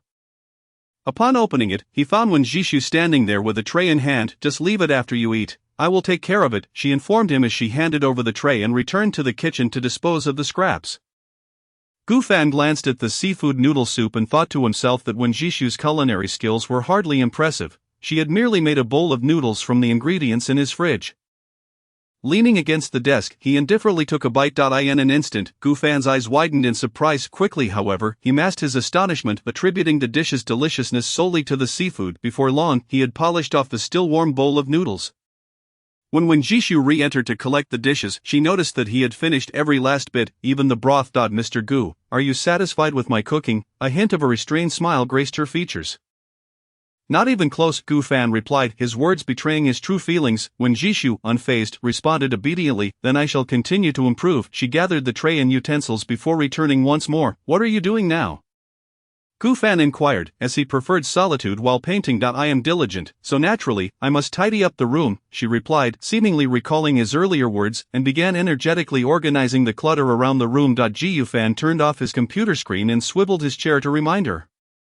This will disturb my work. At her words, Wen Jishu hurriedly exited, returning with a plate of fruit for him. Please eat some fruit and take a break. I will finish cleaning shortly. 5 minutes. With that, she rushed toward Gufan's bed, intent on straightening the covers. Wait, Gufan set down the fruit plate and intercepted her. After all, he considered his bed a private space. It was inappropriate for someone he had just met to help him arrange it, especially with his belongings still strewn about. You needn't bother with the bed, he gently suggested. I can do your laundry. I've already prepared the washing machine, she offered. You want to wash my underwear? He exclaimed incredulously. Did you not say you would not handle household chores? Then who else would do them? Wen Jishu's logic was irrefutable, leaving Gufan with no counterargument. Washing underwear? I think I can manage that myself. He still could not accept Wen Jishu assisting him with such personal items, so with a swift motion he tucked his belongings into his pocket and returned to his computer, observing the flush creeping up Gufan's ears. Wen Jishu seemed to understand his disposition all too well. It's blue, she remarked casually while folding the covers. Fuming, Gufan carried the fruit plate out of his room and settled onto the sofa in the living room. At that moment, the rambunctious egg yolk hopped onto the couch, intrigued by Gufan snacking and sniffing curiously. Gufan picked a strawberry, took a bite from the tip, and offered the remaining part to egg yolk. Look how generous I am. I've saved the best for you. Egg yolk devoured the strawberries and, licking its reddish-pink lips in delight. You won't eat the leaves, how picky, Gufan chuckled, grabbing another strawberry, nibbling off its tip, and again offering the end to egg yolk. This time, egg yolk glanced at it with disdain and instead snagged a whole strawberry from the plate, leisurely enjoying it on the couch. I've tidied up. Wen Jishu announced. Mr. Gu, you may continue with your work. In roughly 5 minutes she had completely organized Gufan's room, even disposing of the trash. When Gufan returned to his room, he was taken aback. The entire space was immaculate, the curtains fully drawn, sunlight streaming into what he had deemed a dog's den. Truly efficient and effective work. Is the Wen family really known for their domestic skills? Gufan pondered. A hint of skepticism creeping in. He focused on his comic for the remainder of the afternoon, hoping to compensate for yesterday's missed deadline. Consequently, he remained in his room until dinner time. Knock knock, Mr. Gu, dinner is ready. Wen Jishu called gently from outside. Gufan removed his glasses and rubbed his temples, stepping out of his room. Having painted extensively that day, he felt somewhat fatigued, his mind still preoccupied with the comic's storyline. Sensing his exhaustion, Wen Jishu served him a bowl of soup and softly inquired, Mr. Gu, shall we go out together after dinner? Not interested, Gufan replied curtly, his tone reminiscent of a reclusive homebody. Undeterred, Wen Jishu continued. There is a seldom visited arcade, but the machines are quite good. Would Mr.Gu be interested? Absolutely not, Gufan reiterated, resisting any notion of leaving the comfort of home. He was all too aware of Wen Jishu's intentions. She had openly admitted her goal to break through to Gu Qingye through him. Suddenly his phone buzzed. I need to take this call. Gufan stepped into the courtyard to answer his father, Gu Qingye's call. The background noise suggested a recent meeting had concluded. Is that girl from the Wen family still with you? Gu Qingye inquired. You're asking me, just to maintain appearances, you sent that difficult girl to me? Gufan felt his father was deliberately putting him in a tight spot, especially when he could have met elsewhere. Yes, I did it on purpose. I can't exactly tell her I have different plans for my daughter-in-law. Can I? It's better to send you, his father replied. However, I heard that girl is quiet on the surface but quite stubborn and patient underneath, just like her father. Gu Qingye continued, but Gufan glanced back at the house and quietly voiced his concern. Why are you unwilling to assist the Wen family? Isn't Wen Jishu's father an old acquaintance of yours? Indeed, he is an old acquaintance, but that doesn't mean I owe him any help, Gu Qingye replied. Hastily returning to his office and closing the door, with a sigh, he settled into his chair. Are you at odds with them? Then why did you give them my address? Gufan thought his father had a particular knack for putting him in tricky situations. It can't exactly be called a feud, but it's just that when I was pursuing your mother, he also had his eye on her. However, your father is simply too charming, and your mother resolutely chose to marry me. Wen Che only realized he had lost to me when he heard of their marriage. Although Wen Che may not have sensed my disdain for him, I certainly took pleasure in his misfortune. Gu Qingye stated with a hint of dark amusement. Ji Yufan could hardly believe his ears. Wen Jishu's father had a crush on my mother, had it not been for your grandfather's insistence on introducing you two. I would never have agreed to this match, Gu Qingye admitted. What do I do now? Just tell Grandpa directly that I don't like her, Gufan asked. Your grandfather said if you want to refuse. You must find a fault with that girl, otherwise, you will have to figure it out slowly. You find a fault. How am I supposed to pinpoint flaws in someone so meticulous? Gufan lamented. Ji Yufan contemplated that when Jishu approached every task with utmost diligence and meticulousness, truly embodying the epitome of a well-programmed machine, how could he possibly make a mistake? It was no wonder that Grandpa had confidently asserted that he would surely be satisfied this time. It seemed he had been awaiting his arrival. That is your concern now, he mused. The reason I called you was to inform you that Tang Tingyue has messaged me, stating that the Ji family wishes to visit and apologize. However, he is currently on a business trip and not in Longdu, so he has asked the Ji family to meet us first. Gu Qingye explained. Apologize for what? You sent those incriminating pieces to their home. And they felt threatened. It would be strange if they didn't come to seek peace, but my only intention was to prevent the Ji family from making things difficult for the Tang family. Handle it yourself. The two children of the Ji family should be arriving at Yunfu shortly. With that, Gu Qingye hung up the phone. Gufan was about to voice a complaint when he suddenly thought of Wen Jishu, who was currently lingering here with the intent to win him over. A brilliant idea struck him. He had devised a plan that would serve two purposes. Ding dong, the doorbell rang, carrying a hint of irritation.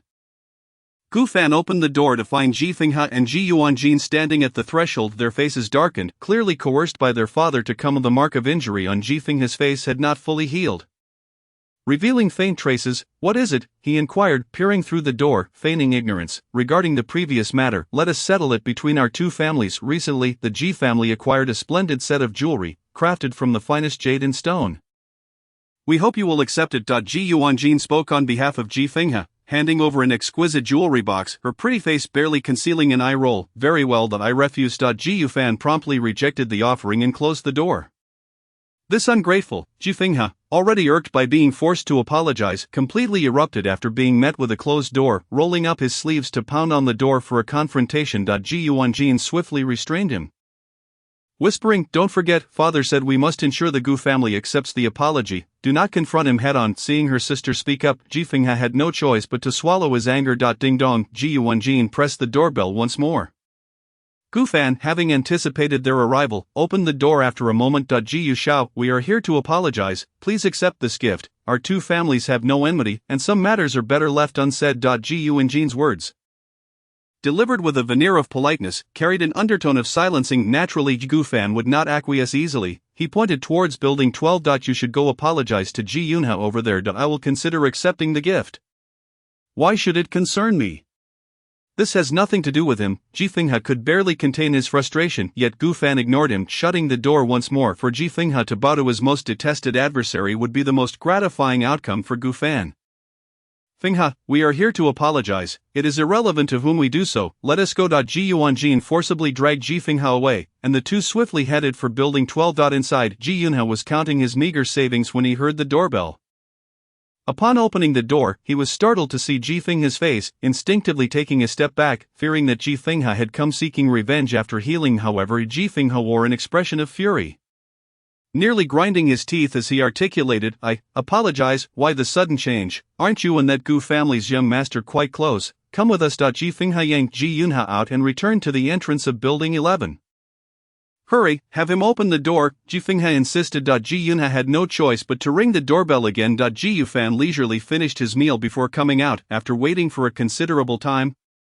Ji Yuanjin could no longer suppress her temper, taking a deep breath to address him. Ji Yushao, we have already apologized to Ji Yuna, shouldn't you also accept the gift? Gufan blinked innocently.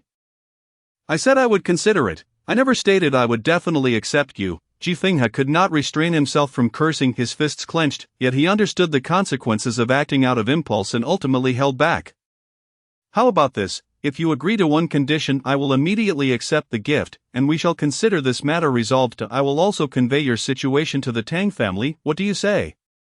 Gufan proposed. Sure, go ahead, there is nothing the Ji family cannot offer. Ji Fingha, brimming with confidence, crossed his arms, eager to hear Gufan's request. Ji Yunha nudged Gufan, quietly advising, just say anything to send them away.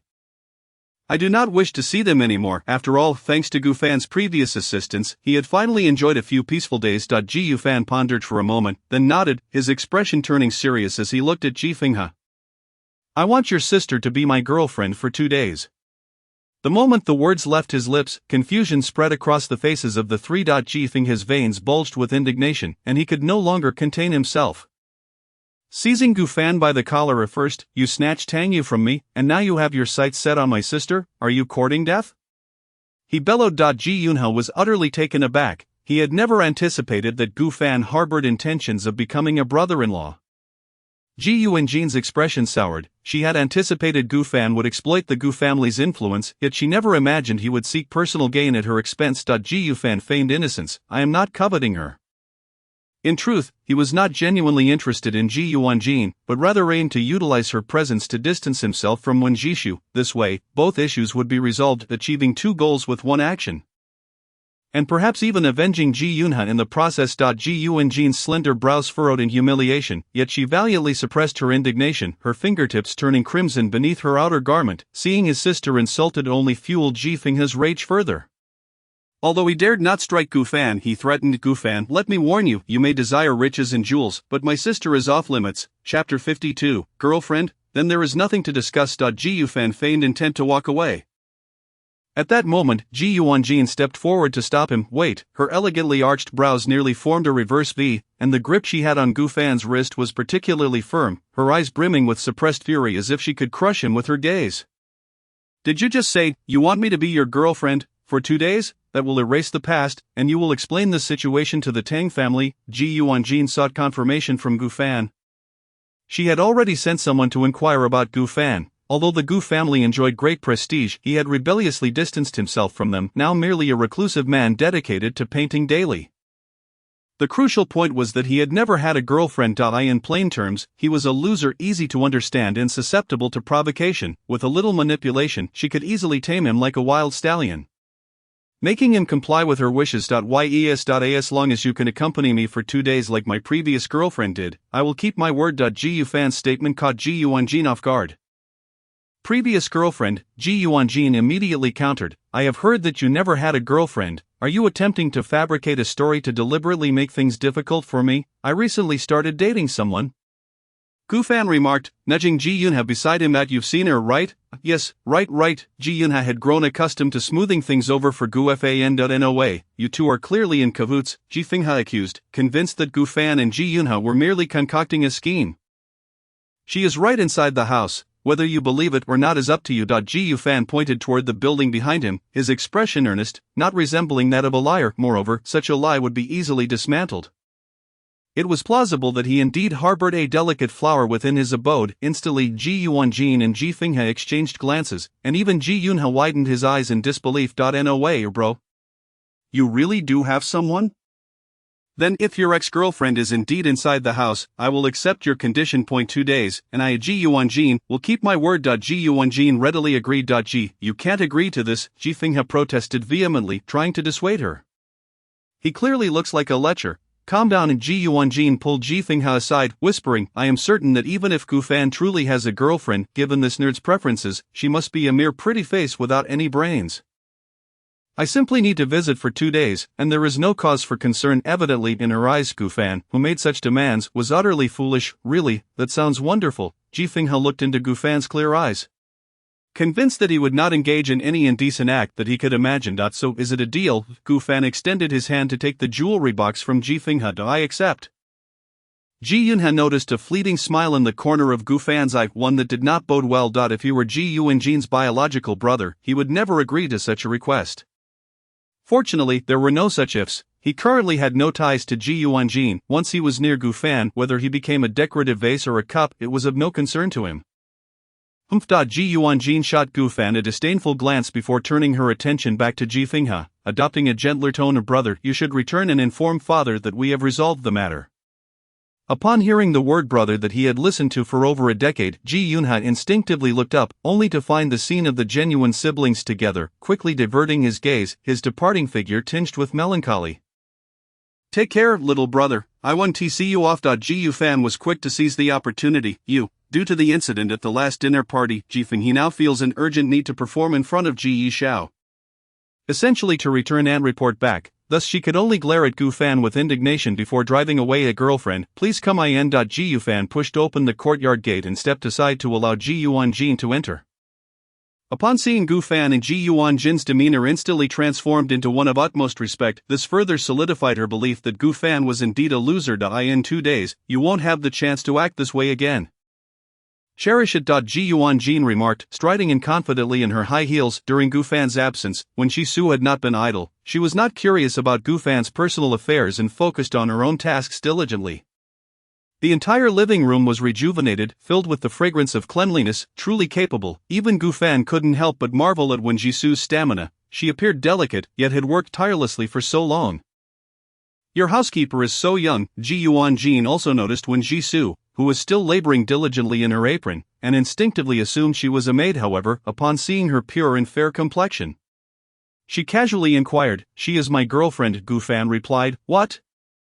Ji Yuanjin suddenly turned around astonished as she gazed at Gu Fan. When Jisu, equally perplexed, pointed at her nose, which was covered in foam, and asked, "Meet your girlfriend?" Immediately she dropped the mop and rushed to Gu Fan, her eyes sparkling with excitement as she incessantly questioned, "Mr. Gu, did you agree? Is that true?" Gu Fan, maintaining a composed expression while seated on the sofa, replied slowly, "But I want to break up with you now. You are no longer my girlfriend, huh?" When Shisu felt as though she had plummeted from a cloud to the depths of despair, her eyes losing their luster in an instant. "Why, what for?" "Because you stepped with your right foot first." Ji Yufan's expression remained serious. "I've mentioned this numerous times. Left, and then right. You still can't manage it. So we are breaking up. With that, he pointed at Ji Yuanjin, who stood frozen like a statue. "Now, this lady is my girlfriend. Miss Wen can leave." Perfect plan accomplished. He truly is a genius. "You two are breaking up just because of this?" At that moment, Ji Yuanjin found it difficult to comprehend Gu Fan's mindset. After all, Wen Jisu's appearance completely conformed to the stereotype of a big-chested, empty-headed vase. Why would Gu Fan, a loser so eager for a girlfriend, want to break up? Was she truly that charming? "Yes, you are my girlfriend now. Shouldn't I call you something more affectionate? Let's see." Gu Fan stroked his chin. Ji? Jean, or Little G, among the list of names that left Ji Yuanjin utterly exasperated, when Shisu could no longer contain herself, standing beside the sofa and pointing at Ji Yuanjin, demanding of Gu Fan, "So you want to replace me with her?" "That is correct," Gu Fan answered without hesitation. When Shisu glanced at Ji Yuanjin, scrutinizing her from head to toe, and spoke with a hint of advice in her tone. "But she looks like someone who can do nothing, merely a big-chested, empty-headed relic. Who are you talking about?" Before Gu Fan could respond, Ji Yuanjin erupted in anger, confronting Wen Jisu. Chapter 53, a battleground of emotions. Ji Yuanjin never expected that. While she considered Wen Jisu to be a big-chested, empty-headed vase, she would be labeled as a big-chested, empty-headed relic by this vase. How could she endure this? "I'm talking about you," Wen Jisu stepped forward, boldly asserting, "You appear to be a pampered young lady, who has never stepped into a kitchen, never washed clothes, never cleaned a room, nor can you make your boyfriend happy if you can't even take care of yourself. How could you possibly care for Mr. Gu?" "But I can ensure that Mr.Gu enjoys every moment of his day. Mr.Gu desires a virtuous wife. This lady should leave to avoid being disdained." Ji Yuanjin stood there, Stunned, what was happening? Had that guy hired an actress? She didn't he look like one? That he has declared that I am his girlfriend now. The one who should leave is you, do you understand? For some inexplicable reason. Ji Yuan-jin suddenly felt an unearned pressure, instinctively taking on the role of the lady of the house, attempting to verbally expel the intruder. However, when Jisoo showed no signs of leaving. Mr. Gu, your grandfather has expressed great confidence in me. As long as you haven't made a marriage pact with anyone, I have a fair chance to compete, so you cannot dismiss me. Ji Yu-fan was taken aback by when Jisoo's quiet demeanor. She not only performed household chores as if trained but also had a sharp tongue. Was she really planning to stay here? Ji Yuan-jin shoved Gu-fan slightly on the sofa, saying, "Say something, get her to leave." At that moment, she failed to realize that she was issuing commands as Gu-fan's legitimate girlfriend, completely forgetting that she had only granted him a 2-day girlfriend experience card. Gu-fan was about to speak when Jisoo interjected, "Are you aware that you are inferior to me, hence you dare not compete fairly?" "Inferior to you? What nonsense! In what way am I inferior?" Ji Yuan-jin retorted, "Throughout her life, no one had ever dared to look down on her. Then let us compete fairly. If you can do everything I do for Mr. Gu, I will willingly step aside. Conversely, if you cannot, you must admit your inferiority and leave." When Jisoo was indignant, showing no intention of backing down, ready to confront Ji Yuan-jin to the end. Fine. Ji Yuan-jin was determined. After all, as the eldest daughter of the Ji family, her reputation and dignity were paramount. Even if Gu-fan had a 2-day girlfriend, there was no way she could admit inferiority to Jisoo. Gu-fan, unable to watch any longer, interjected with a hint of warning, "You should really not compete with her. She can accomplish so much in a single day. She is incredibly capable. So you think I am incapable?" Ji Yuan-jin interpreted Gu-fan's words as condescension. She ignored his warning and asked Jisoo, "What exactly can you do?" In response, Jisoo set the mop aside and confidently declared, "I will prepare 3 meals a day for Mr. Gu, go grocery shopping when necessary, prepare desserts and fruits, clean every corner of the house, do the laundry, care for the cat, and be at Mr. Gu's beck and call whenever he needs me." Fulfilling all his requirements. Ji Yuan-jin was at a loss for words. Wasn't that the role of a maid? This is precisely what Amar. Gu desires from a girlfriend, he has said so himself.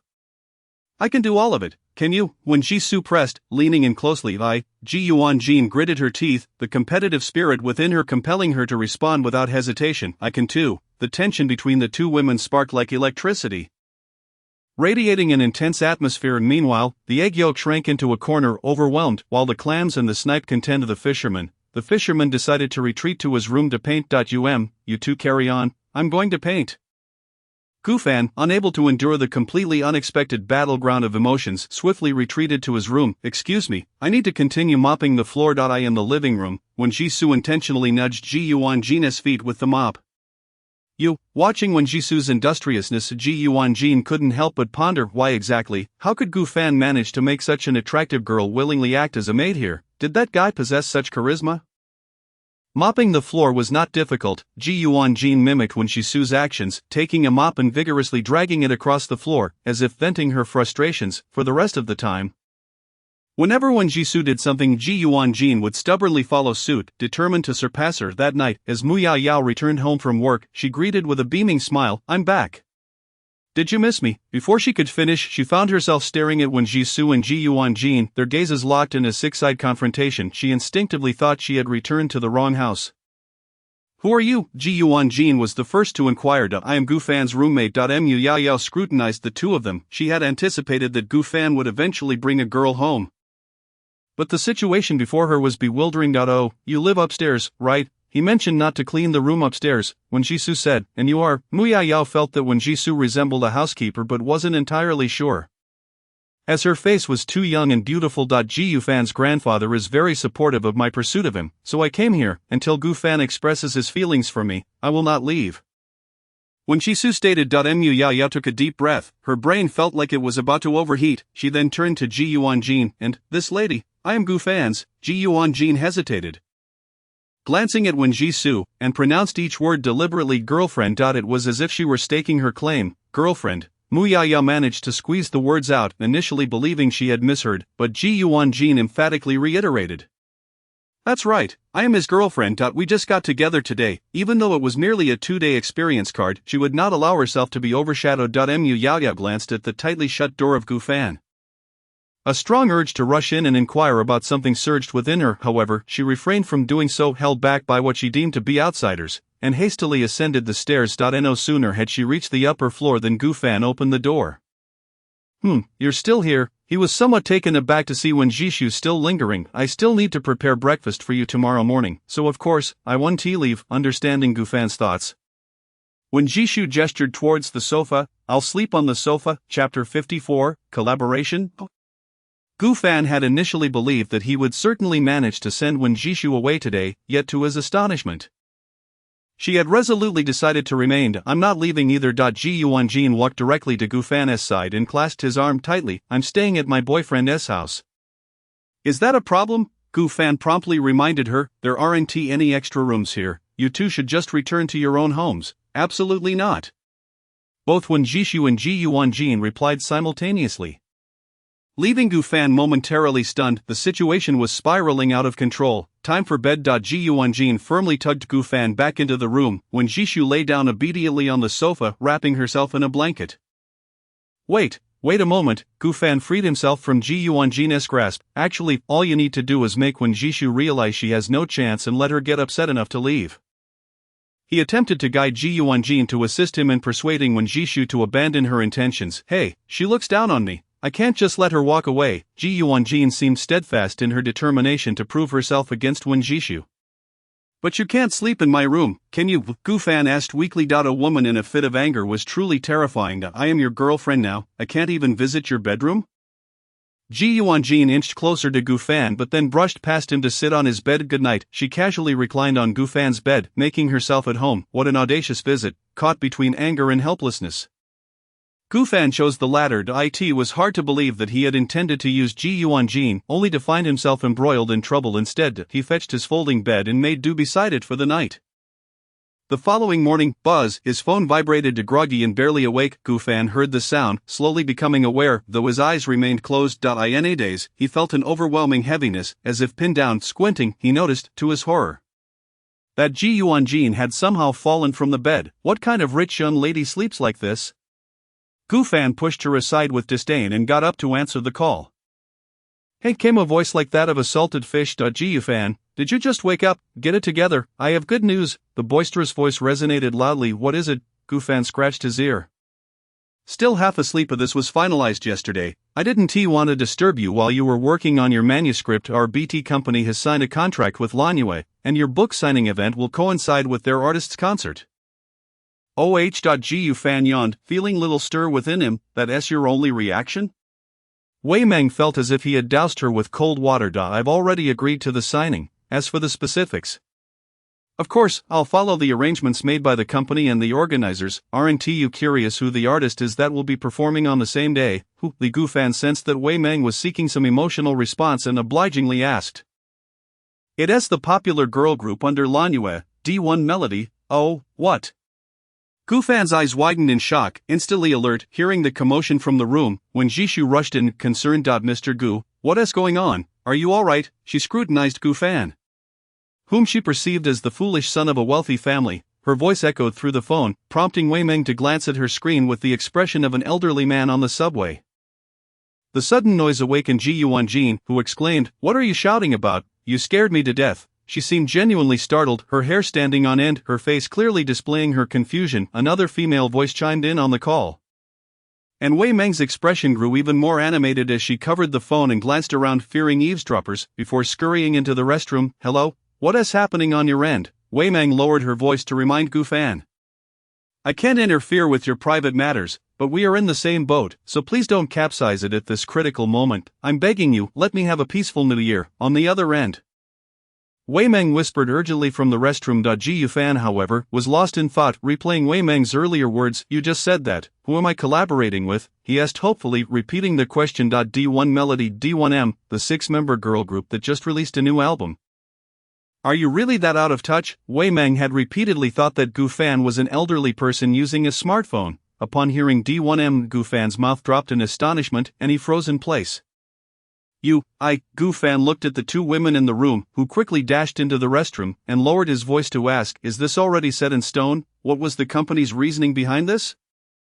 With so many artists in the entertainment industry, why must it be D1M?" he couldn't shake the feeling that perhaps he had missed something during his days away from the internet. It's precisely because your popularity has overshadowed D1M's new album. They were preparing for a concert at year-end, and upon learning about your signing event, Lanua sent D1M's manager, Chui Ran, to negotiate the collaboration. Wei Meng explained, I can tell you with certainty that you all overestimated your heat. Gu Fan had seen the trending topic about his live appearance and realized that he had never agreed to this matter. The company hadn't informed him either. They must have made modifications on the trending searches. Given how thorough they were, it was evident that they intended to buy heat. We didn't invest much. We just added a little code to your signing event's trending topic, but we never anticipated your fans would be so enthusiastic, resulting in you occupying 3 trending spots. The thought of this made Wei Meng's eyes sparkle with dollar signs. Wei, can I back out of this? Worst case, I'll just pay the breach of contract fee. Gu Fan asked hesitantly. After all, a D1M had millions of fans, and he was merely a struggling comic artist. Collaborating with the hottest female idol, he already struggled with social anxiety, and the number of attendees could multiply exponentially, leaving him breathless. Back out? Wei Meng nearly shrieked, her desire to scold Gu Fan bubbling up inside her. Taking a deep breath to calm herself, she said, though the contract is already signed, if you truly wish to back out, that is possible. However, we've already leaked insider information that you will appear at the signing event. And the venue has been disclosed to be in Longdu. Many of your fans have already flown over to await your arrival. Now, Gu Fan was dumbfounded. There was still quite some time before next month. How could they have arrived so quickly? As a comic artist who doesn't interact with his fans, you can only truly feel their enthusiasm through an offline event. This signing event was already expected to attract a lot of people. And now combined with D1M's concert, many fans have come to Longdu ahead of time. Flights to Longdu are now fully booked. You can check for yourself. Chapter 55. Where did it go wrong? Gu Fan, can you bear to disappoint so many people's expectations? Wei Meng asked soulfully. Indeed, compared to the breach of contract fee, Gu Fan feared far more the reality of letting down his fans. Those who had supported his comics quietly for so long, akin to a group of long-lost friends, he simply couldn't bear to let them down. Gu Fan felt as though he was being roasted over an open flame. One side already charred. Wei Meng, seeing his silence, understood his answer and smoothly encouraged, it's best to prepare for the signing event honestly. Remember to stockpile your manuscripts. We are in the same boat, and even if the company lets you down. I want Where is Wei? Are you taking a paid bathroom break? Did you hand in the forms I asked you to submit to the Beetle? A distant voice echoed from the other end of the call. What's the rush? The gold medal editor can take a break. Wei Meng, who had succeeded in securing Gu Fan's signing event, finally found the courage to retort, sounding as if her own contribution was of legendary status. Enough of this, I have an early meeting, let us collaborate happily. Gu Fan. With that, Wei Meng hung up. Gu Fan, feeling helpless, raked his fingers through his already disheveled hair and pressed down a tuft of hair sticking up in the mirror. He understood that if this signing event went through, Wei Meng, a money-minded individual, would likely earn a substantial bonus. However, this also signified that she wouldn't betray him. It was just the collaboration with D1M that seemed a bit too. After pressing down the tuft of hair, it sprang back up again, repeating the cycle. In a fit of frustration, Gu Fan rummaged through the bathroom and found a small bare hairpin left by Mu Yaoyao, which he used to clamp down on that unruly tuft. Stepping out of the bathroom, he spotted Wen Jishu lingering at the door. Nothing happened, right, Mr. Gu? You don't look too well. Wen Jishu expressed her concern.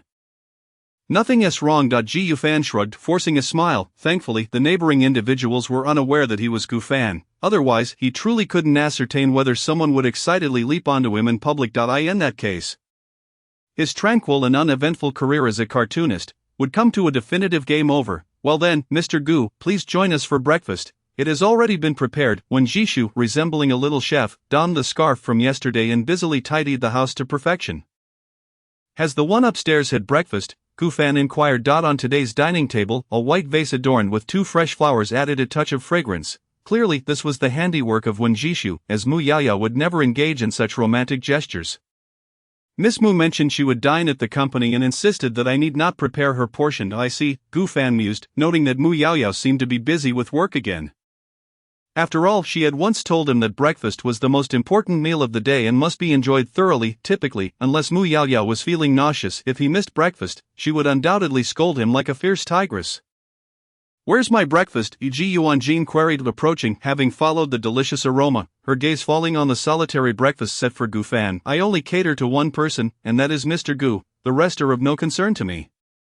When Jishu replied, inadvertently mimicking Gu Fan's earlier demeanor, pursing her lips and offering Ji Yuanjin a forced smile. Ji Yuanjin's irritation flared as she retorted, I am the mistress of this household. What do you mean by only caring for the master? Are you abandoning the pretense? Humph, on this chilly day, why are the birds outside still so noisy? When Jishu quipped sarcastically, adding fresh fruit to Gu Fan's plate. Ji Yufan suppressed a smile, relishing the delightful breakfast as though he were an amused spectator. It was undeniable that when Jishu was quite the multifaceted individual, she cooked deliciously and was sharp-tongued. Oh you, Ji Yuanjin realized when Jishu was intentionally sidelining her, so she settled beside Gu Fan, propping her head on her hand and gazing intently into his eyes. What's wrong? Gu Fan swallowed his food, appearing as a king fearful of being caught in the crossfire of a woman as quarrel of Feedney, Ji Yuanjin commanded, her gaze fixed on Gu Fan. Ha? Gu Fan thought he must have misheard. Am I not your girlfriend? Are you incapable of feeding your girlfriend? Ji Yuanjin insisted, pointing at the fruit platter. I want that cantaloupe. Ji Yufan found himself at a loss for words. Reluctantly, he speared a piece of cantaloupe with his fork and handed it over. As Ji Yuanjin consumed the piece, she exaggeratedly declared, what a sweet cantaloupe, too bad some can only feast on dog food. When Jishu maintained her calm demeanor, acutely aware that she was not entitled to express anger, even if she felt displeased. Boyfriend, another piece of cantaloupe, please. Ji Yuanjin opened her mouth, waiting for a morsel. With a swift motion, Gu Fan angrily speared 3 pieces of cantaloupe, fashioning them into a makeshift kebab, and stuffed it into Ji Yuanjin's mouth. Enjoy, take your time. He could not fathom how his plan to kill 2 birds with 1 stone had transformed from proactive to reactive. Where was his strategist? Where had he faltered? Mr. Gu, you ought to hire a caregiver for your girlfriend. At her young age, how can her hands be so clumsy? When Jishu remarked while polishing a nearby display cabinet. Unable to suppress her retorts and rolling her eyes at Ji Yuanjin. At that moment, Ji Yuanjin, with the cantaloupe in her clumsy hands, erupted into laughter. Who has large hands? Ji Yuanjin chewed on her cantaloupe, turning to glare at Wen Jishu. Exasperated. What's wrong with having big hands? My big hands bring wealth, your small hands can only wield a cloth. I like the cloth from Mr. Gu's household, and I'm quite content with it, Wen Jishu replied. Scrubbing the cabinet even harder, the tension between the 2 women crackled like electricity. Meanwhile, Gu Fan, engrossed in his meal, exchanged a glance with the egg yolk sitting on the table, both father and son remaining silent. Wary of speaking out of turn, suddenly his phone vibrated. Caller ID, YRIM, I'll take this call. Ji Yufan thought it was quite fortuitous that his sister called at this moment, and he hurriedly dashed to the courtyard to answer. Sister Gu Fan beamed at the phone like a fool. On the other end, Gu Yenru chuckled affectionately. Have you eaten? Yes, I called to inform you that your stepmother will be returning a week early. Huh, wait, Gu Fan was taken aback. A week early, that means in just a few days. He heard that Longdu has a lot of stars coming for a concert, making it quite crowded, plus, with the year-end rush.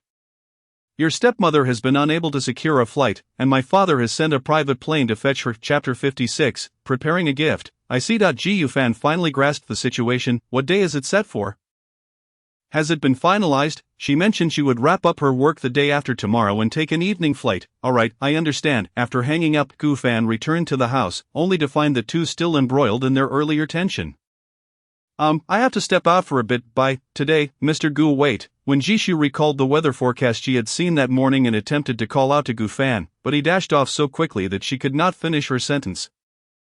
Should you really be concerned about someone leaving for an errand? Ji Yuanjin scoffed, when Jishu huffed lightly and continued with her task. With Gu Fan absent, she had no desire to engage in conversation with Ji Yuanjin, who lacked any semblance of intelligence. It was a workday, and the streets were relatively empty. Ji Yufan seldom took the subway, but today he chose the quietest carriage, making his way to the city center of Longdu.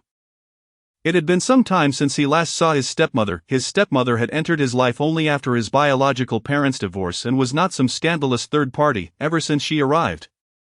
She had not only supported his father's career but also cared for his personal life. Though not his biological mother, Gu Fan could feel her genuine affection, and he held no grievances against her. Willing to extend her the respect and filial piety she deserved, with her return imminent, he knew he must personally select a gift. As he strolled down the street, his eyes wandered over the shop fronts, contemplating what to buy for his stepmother when suddenly, whoosh, the rapid sound of wheels gliding across the pavement approached swiftly. Ji Yufan turned to locate the source of the noise when, whoosh, a figure on a skateboard zipped past him from the right. Whoa, whoa, whoa, make way, make way. The girl with braided hair riding the skateboard spotted Gu Fan just in time, but her speed left her no room to brake and she collided with him. The girl abandoned her board to cling to Gu Fan, while the skateboard sailed away, crashing into a nearby trash can. Fortunately, Gu Fan managed to steady himself, taking a couple of steps back without falling. Chi Yingsen, having come to her senses, rubbed her nose, which had bumped against Gu Fan's chest.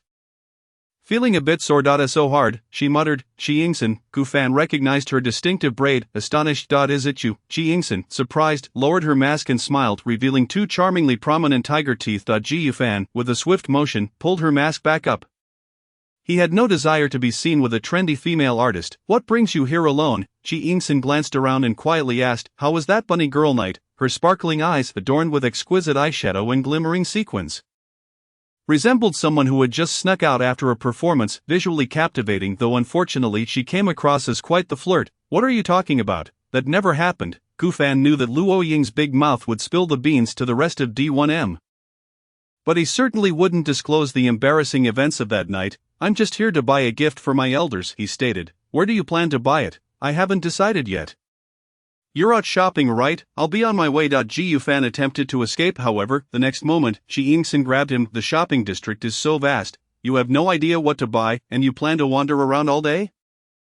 Chi Yingsen declared, darting to retrieve her skateboard. I know someone who is well acquainted with the entire shopping district. She is great at selecting gifts. I'll take you to her. She is nearby. You'll take me? Hauptly Gu Fan looked bewildered. Chi Yingsen stepped onto the front half of her skateboard, beckoning him, hop on. I think I'll walk, Gu Fan replied, clearly skeptical of her skills. Plus, he had grown fond of stability and had not engaged in skateboarding or similar activities for a long time. Are you scared? Chi Yingsen squinted playfully, teasing him, at your age, you can't even step on a skateboard. How will you manage in the future? Fine, I'll give it a T or Y. Gu Fan cautiously stepped onto the back half of the skateboard. Feeling somewhat apprehensive, clutching at the air with both hands, sensing Gu Fan's trepidation, Chi Yingsen reached back, taking his hand and placing it on her shoulder. Gu Fan could feel her bones beneath her skin and the prominence of her collarbone. Let us go. With a swift kick of her leg, Chi Yingsen propelled the longboard forward, gliding smoothly along the ground at an ever-quickening pace. Gu Fan, trying her hand at skateboarding for the first time, curiously extended a hand to feel the rush of wind that raced past her on either side. How is it? Oh, fun, isn't it? Chi Yingsen inquired, glancing over her shoulder at Gu Fan. This marked her first time using a skateboard with someone outside of the D1M members. It seemed not as perilous as she had imagined. Gu Fan realized she did not detest the sensation of skateboarding. Every experience has its first time, Chi Yingsen remarked, playfully patting the hand resting on her shoulder. Why don't you share your story with me? Gu Fan chose to ignore Chi Yingsen, who had an incessant penchant for color commentary. Soon enough, the longboard came to a halt outside a pet hospital in the city center. What brings us here? Gu Fan asked, puzzled. I was actually supposed to head back to Yunfu after work today, but Lingling's little fried egg suddenly caught a cold and had a runny nose. Looking rather miserable. So I accompanied her here. She mentioned wanting to give the fried egg a thorough checkup, and I thought I'd take the opportunity to skate around a bit, Chi Yingsen explained as she led Gu Fan upstairs.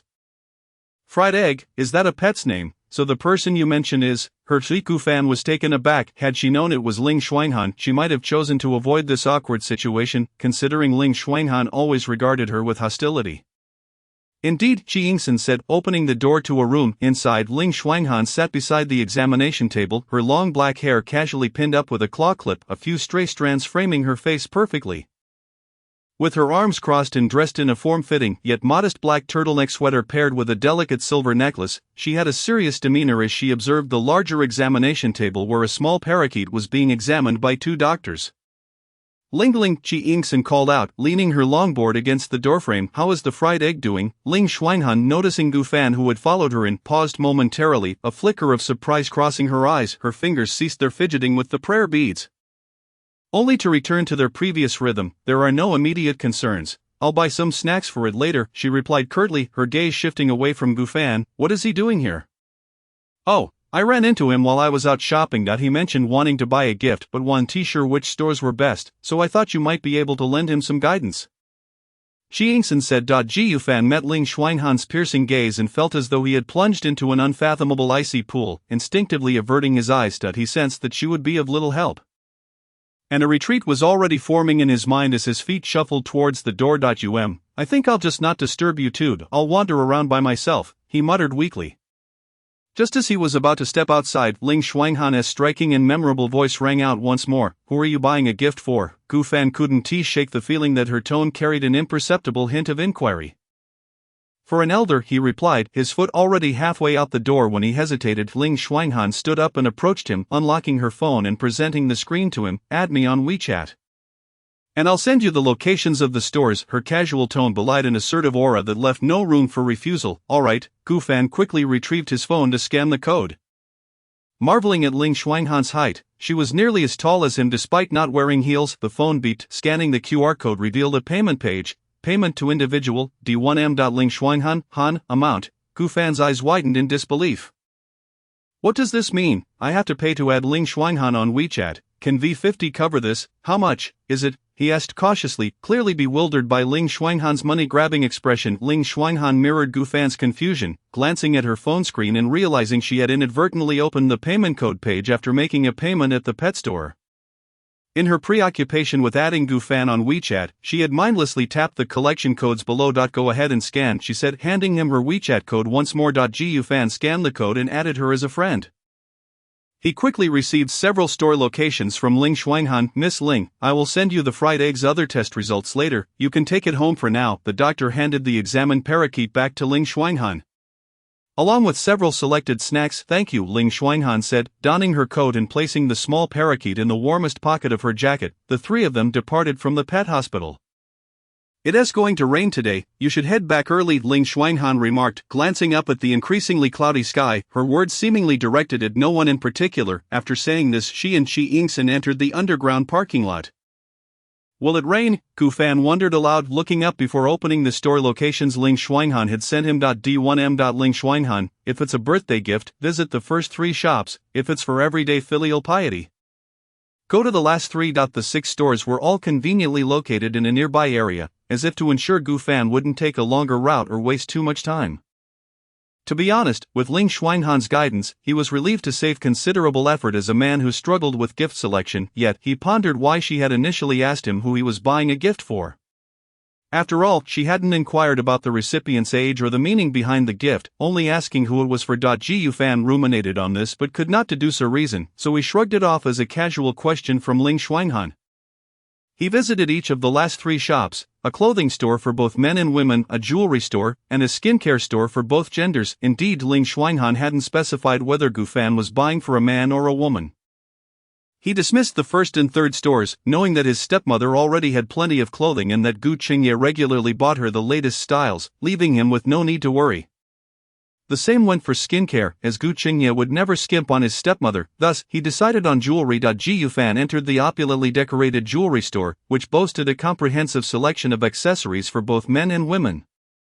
However, the store was nearly empty. Aside from himself, he noticed a woman's silhouette at the counter not far away. "Hello, welcome." A female sales associate approached, her demeanor warm as she inquired, "How may I assist you?" Gu Fan gathered his thoughts, feeling somewhat awkward. "Where can I find the best items?" As someone who typically avoided shopping unless necessary, he only knew to ask about the finest products when conversing with sales associates. The best? The sales associate understood his intent without questioning his financial status based on his simple attire. She gestured in a direction and led the way, saying, "Please follow me." As Gu Fan followed her, his gaze landed once again on the woman dressed in purple mink fur. Before her lay a jewelry box containing a stunning ruby necklace. Upon seeing the necklace, Gu Fan instantly imagined how beautifully it would complement his stepmother's fair neck. "This is a pigeon blood red ruby necklace, originally intended for auction at our partnered auction house, but this esteemed guest requested it be withdrawn," the sales associate explained, her words slightly veiled as she referred to the woman in purple mink. "Is this still available for purchase?" As Gu Fan ventured tentatively, the sales associate hesitated, delicately saying, "This might not be. You want to buy it?" The woman in purple mink interjected, removing her sunglasses to reveal a striking face adorned with a matte makeup reminiscent of Hong Kong style. With clear, sharp brows, willow-shaped eyes, and impeccably applied eyeliner that accentuated her features, she exuded an air of timeless elegance. Her lips, painted in a vibrant red, curved slightly upward in an expression that was both haughty and subtly amused. Radiating a captivating aura. "Yes," Gu Fan replied candidly. For him, once he set his eyes on something, it was difficult to change his mind. "This necklace, this price," the woman stated, pointing to the small tag on the jewelry box. "Do you still wish to buy it?" Gu Fan leaned closer to inspect the price tag, inhaling a rich yet non-overpowering scent of roses wafting through the air. The price read, 3,800,000. I want to buy it. Gu Fan declared resolutely that he didn't calculate the cost in detail, but he recalled that Gu Qingye had never personally gifted his stepmother jewelry, and he had never bestowed a noteworthy gift upon her himself. As the year was drawing to a close, he didn't want to miss out on such a high-quality item. For whom are you buying it? The woman asked, not questioning Gu Fan's purchasing power. But curiosity evident in her gaze upon hearing his conviction, she failed to recognize him as the young master of a prominent family in the business district, and furthermore, he appeared rather charming. For someone I believe would wear it beautifully, an important person, Gu Fan replied. Who do you think is more suited for this necklace, me or that important person in your heart? The woman inquired once more. The upward tilt of her eyes accentuating the mirth in her expression, reminiscent of a tedium-laden elder amusing a child nearby. The saleswoman observed the woman's demeanor, wisely choosing to retreat and await the outcome in silence. After 2 minutes of discreet observation, Gu Fan deduced that the woman before him was either affluent or of noble descent. The exquisite agate tassel earrings, the ruby-studded watch, and the wine-red satin top she wore all indicated her fondness for the color red. It was evident that her beauty and aura could indeed carry the vibrant allure of a bright crimson hued. That a sincere sentiment. The woman seemed taken aback by Gu Fan's response. As she had anticipated, he would claim the necklace was better suited for the significant person in his life. Yes, Gu Fan shifted his tone, but that important person has never worn a necklace like this. I truly wish to gift it to her. Your girlfriend? She probed. That important person, is she your girlfriend? No, she is my elder, Gu Fan clarified. The woman nodded, her expression brightening with apparent satisfaction. This pigeon blood red is mine, she declared, extending her beautifully manicured hand, gently pushing the necklace box towards Gu Fan. Leaning forward, she locked her gaze onto his captivating peach blossom eyes, her lips slightly parted as she uttered, now, it is yours. Upon hearing this, Gu Fan initially assumed the woman was willing to sell the necklace to him. He beamed, thank you, I can pay you today. In response to his charming smile, the woman also raised the corners of her lips, smiling without revealing her teeth, and reminded him, it is a gift for you. A gift for me. Gu Fan thought he had misheard, although he believed the woman had the means to be generous.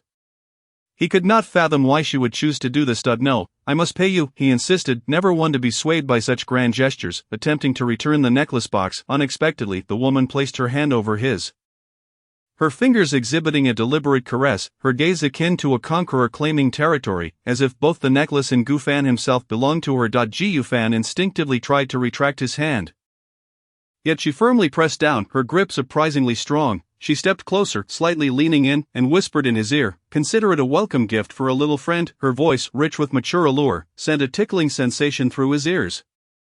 Only when the sound of her high heels faded into the distance did Gu Fan regain his composure. He glanced down at the back of his hand, where he had felt her touch, and was startled to find a black and gold Loki luxury business card resting there. Upon closer inspection, the first thing that caught his eye was the name of the cardholder, Li Jiru. Li Zhu Run, Gu Fan murmured, feeling a sense of familiarity with the name. Sir, let me help you package the necklace, the saleswoman said, stepping forward with greater respect. Now that Li Jiru had departed, she carefully wrapped the pigeon blood red necklace in a gift box before placing it in an exquisite handbag, which she presented to Gu Fan with both hands. Gu Fan accepted it, his thoughts consumed with Li Jiru. His instincts warned him that he could not accept this person's generosity without consequence. Sir, it looks like rain is coming. This umbrella is for you. We welcome you to visit us again, the saleswoman said, handing him a white umbrella emblazoned with the store logo. Thank you. Gu Fan thought that once he returned to Yunfu, he would search for information on Li Zhuru. As he stepped out of the store with the umbrella in hand, he unwittingly walked into someone's line of sight. A black Maybach quietly followed him. Unnoticed, suddenly, a thunderous roar echoed, and torrential rain descended, engulfing the vibrant streets of Longdu City. The sound of rain became an overwhelming presence, drowning out all other noises. The air quickly turned cold and damp. For reasons unknown, whenever Gu Fan walked in the rain, his thoughts spiraled out of control, often drifting to memories he typically would not entertain. It was as if every reckless, chaotic downpour could seep through his umbrella and defenses, drenching the calm and silence within his heart. A sense of unwarranted unease spread through him once more in such moments. In weather like this, Gu Fan often found it difficult to concentrate on driving. He detested this feeling of discomfort and simply wished for the incessant sound of rain to cease. Thus, he quickened his pace, seeking the nearest bus stop to rest under cover, since it was not a main thoroughfare.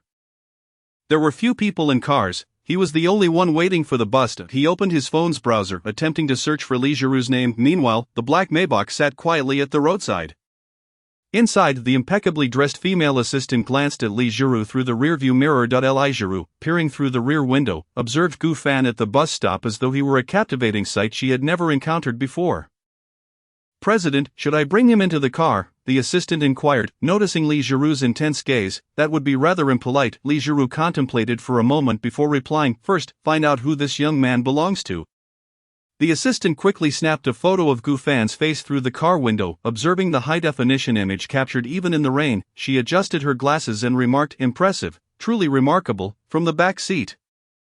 Lee Giroux frowned, reminding her, "When you get your paycheck, remember to bring your talent along." "President, I'm checking right now." The assistant promptly sent the photo out. Not long after a response came through, "President, I found him." The assistant attempted to pass her phone to the back seat, but Lee Giroux did not take it, his gaze still fixed on Gu Fan. "Speak," he commanded, too lazy to look himself. The assistant reported, "This boy has not publicly appeared in the business circle, but he has made several appearances wearing a hat and mask that closely resemble him at the Longdu Group headquarters, as well as at various entertainment, gambling, medical, law enforcement, and firefighting companies associated with the Gu family, including the surrounding estates. Longdu Gu family. Is it Gu Hongzong, the old master?" Lee Giroux's first thought was of Gu Hongzong.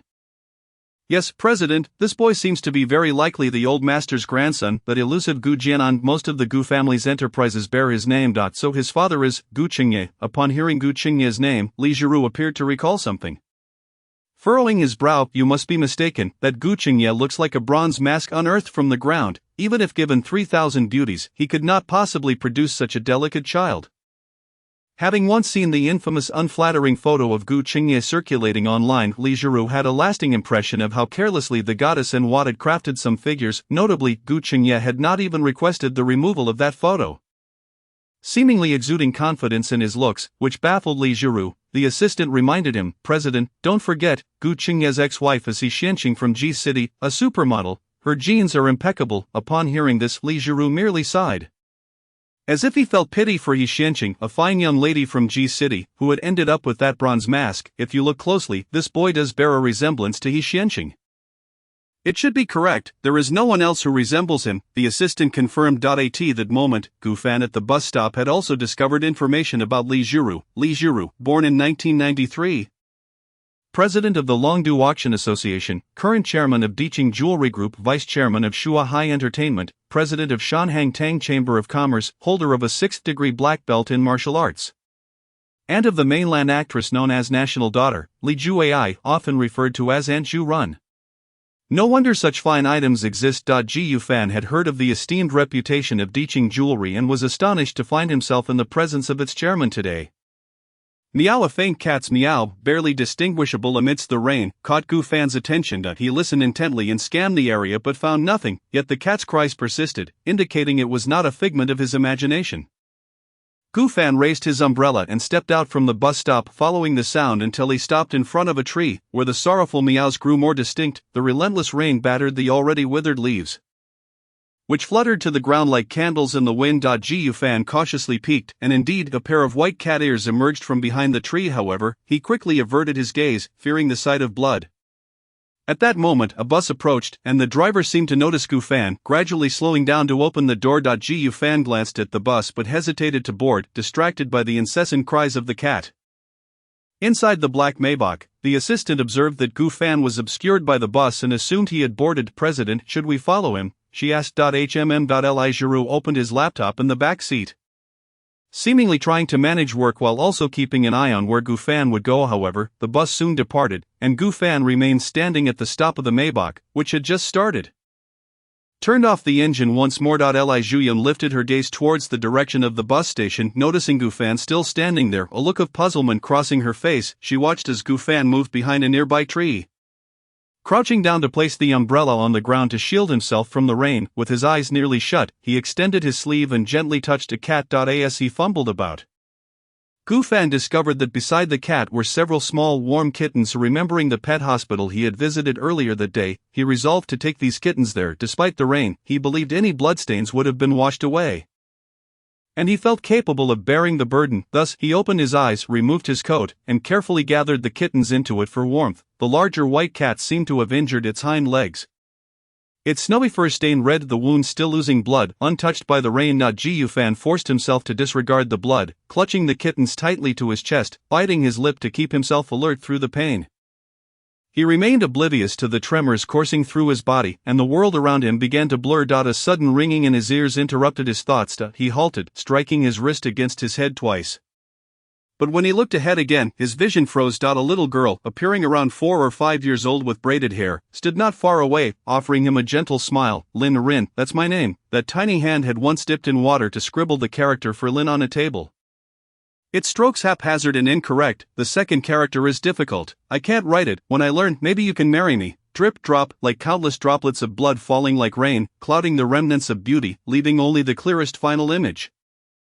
The girl wore a light purple floral dress, yet her porcelain-like arms and legs were marred with scars, gradually becoming riddled with wounds. Her dress stained crimson. Jiufan, head bowed to avoid looking ahead, sought clarity but instead saw his own youthful face reflected in a puddle beneath his feet, a pair of princess shoes trampling around him, shattering the innocent visage in the water, turning it into a pool of blood. Rin, Gufan breathed out the name faintly, and his blurred vision succumbed to darkness. Thud, his legs gave way, collapsing beside a tree not far from the bus station, much like the white cat he had held so tightly. Injured and unable to reach the nearby bus station that could shield it from the rain, he remained stranded beneath the battered tree, exposed to the elements. Tap, tap, tap, the sound of high heels approached. A large black umbrella tilted gently towards Gufan amidst the rain. Li Zhuyan looked down upon Gufan. The compassion she felt for the white cat suddenly surged within her heart. She unfastened her purple mink fur coat and draped it over Gufan. Take him to the car, she instructed. The female assistant knelt down, noticing the kittens still clutched in Gufan's arms, and inquired, "What shall we do with these cats?" Li Zhuyan lowered her gaze, hesitating slightly before replying, "Give me the person, you take the cats to the nearest pet hospital." Having spoken, she pulled Gufan to her side.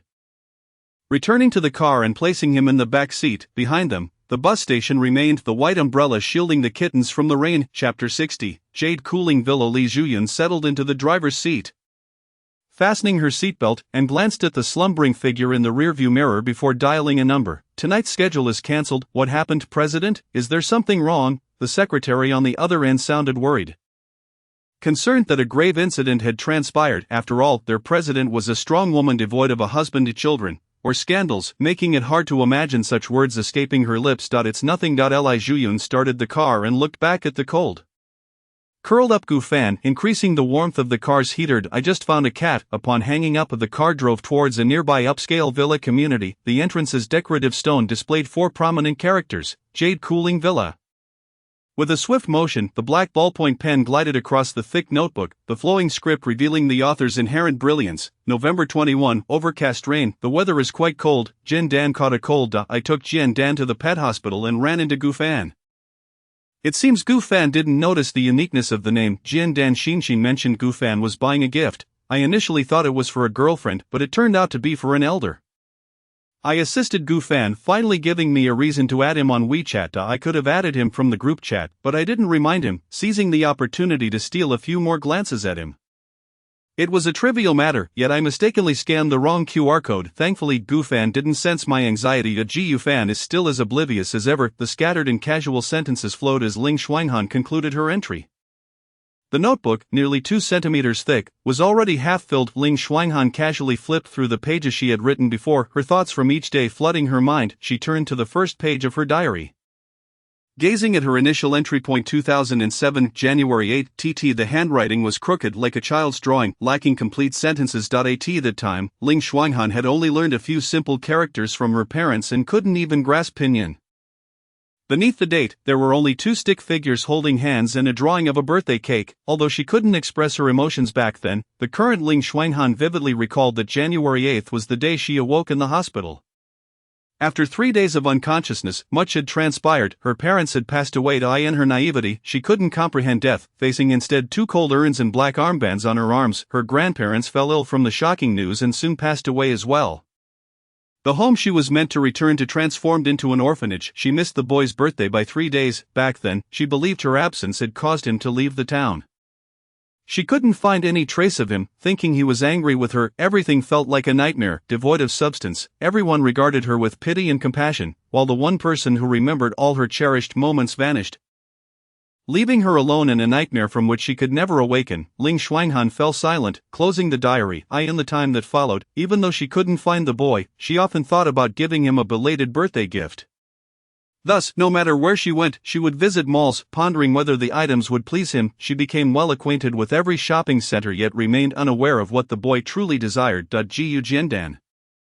Ling Shuanghan stroked Jiandan's head, gently caressing its soft feathers. Jiandan, she murmured, countless times conversing with the little parrot. I'm sorry, Jade Cooling Villa. The afternoon rain had finally diminished. The sound of rain indoors was far more comforting than that heard outside. Coupled with the warm air conditioning, Gu Fan found himself in an unusually comfortable sleep. Upon awakening, he was greeted by the sight of a lantern-shaped chandelier in a new Chinese style on the ceiling. Sitting up, he glanced at the intricately carved Chinese bed made of yellow rosewood and red sandalwood, the craftsmanship truly breathtaking. Suddenly Gu Fan noticed that his clothes had been changed. He now wore a black shirt adorned with bamboo pattern embroidery and had new trousers as well. He sniffed his hands, arms, and the fabric of his clothing, all exuding a faint floral and fruity fragrance, reminiscent of pink peppery jasmine and amber patchouli. It was Chanel's body wash. Immediately Gu Fan got out of bed. Slipping on the rabbit fur slippers placed beside it, and wandered about the room, feeling no unusual sensations in his body. The room was spacious. He exited the bedroom and entered the living area. He vaguely heard voices conversing and followed the sound. Pushing open a small door. If you have such good goods in the future, contact me first. Don't rush to the auction house, let me have a look first. Li Zhuyan stood by the tea room's floor-to-ceiling window. Speaking on the phone, her back to the screen, catching Gu Fan's eye. I do appreciate this greedy side of Boss Li, however. What about the pigeon blood red you just acquired? The local accent was quite thick on the other end. Upon hearing this, Li Zhuyan suddenly recalled Gu Fan's smile and replied, I took it to charm someone. Boss Li indeed spends lavishly, a fortune for a smile. It seems I should no longer disturb you. Boss Li wishing you a pleasant collaboration. May luck be on your side. Luck be on your side. Li Zhuyan hung up the phone and turned to find Gu Fan lingering at the door. Without a word, she walked past him. Draped casually over her shoulders was a snake-patterned shawl knotted to slightly cover her chest, while her black slip dress prevented the animal print from appearing gaudy. Instead exuding a sense of sensuality and confidence, President Li. Gu Fan couldn't help but call out to her, you must be hungry, come have something to eat. However, Li Zhuyan descended the stairs, heading to the dining room. Gu Fan had no choice but to follow her, taking a seat at the dining table. Contrary to his expectations, there were no extravagant dishes served, but rather a few medicinal meals presented. Try it, Li Zhuyan said, placing a bowl of soup before Gu Fan, its aroma wafting even before he took a sip. Unmistakably crafted by a top-notch chef. However, Gu Fan's thoughts were far from the food. President Li, have I caused you any trouble today? He inquired tentatively, seeking to understand what had transpired. I happened to pass by and saw you fainting by the roadside, so I brought you back. The doctor at my home examined you and said you were fine, so I had the male servant give you a bath and change your clothes, Li Zhuyan explained. Chapter 61. Do you like it? Oh, I see. Thank you, President Li. Gu Fan replied sincerely. Why don't you ask who changed your pants? Li Zhuyan casually inquired while sipping her soup. Gu Fan was taken aback, feeling a twinge of anxiety as he weakly uttered, my pants, who changed them? Of course, it was the male servant as well, Li Zhuyan said with a faint smile, her demeanor casual yet seemingly teasing, a hint of mischief dancing in her eyes. What a situation. Gu Fan's expression grew grave, nostalgia washing over him as he recalled the events leading up to his fainting. This person, who always seemed to shut down at any moment, was indeed destined to embarrass himself wherever he went. President Li, what about the kittens? He asked. My assistant took them to a pet hospital downtown. The larger one cannot walk properly, so it needs rehabilitation exercises. Point 2 of the 4 premature kittens have passed away, and the remaining 2 are still being rescued. We shall see what fate has in store for them. I will transfer the expenses to you, President Li, and I must also pay for the necklace.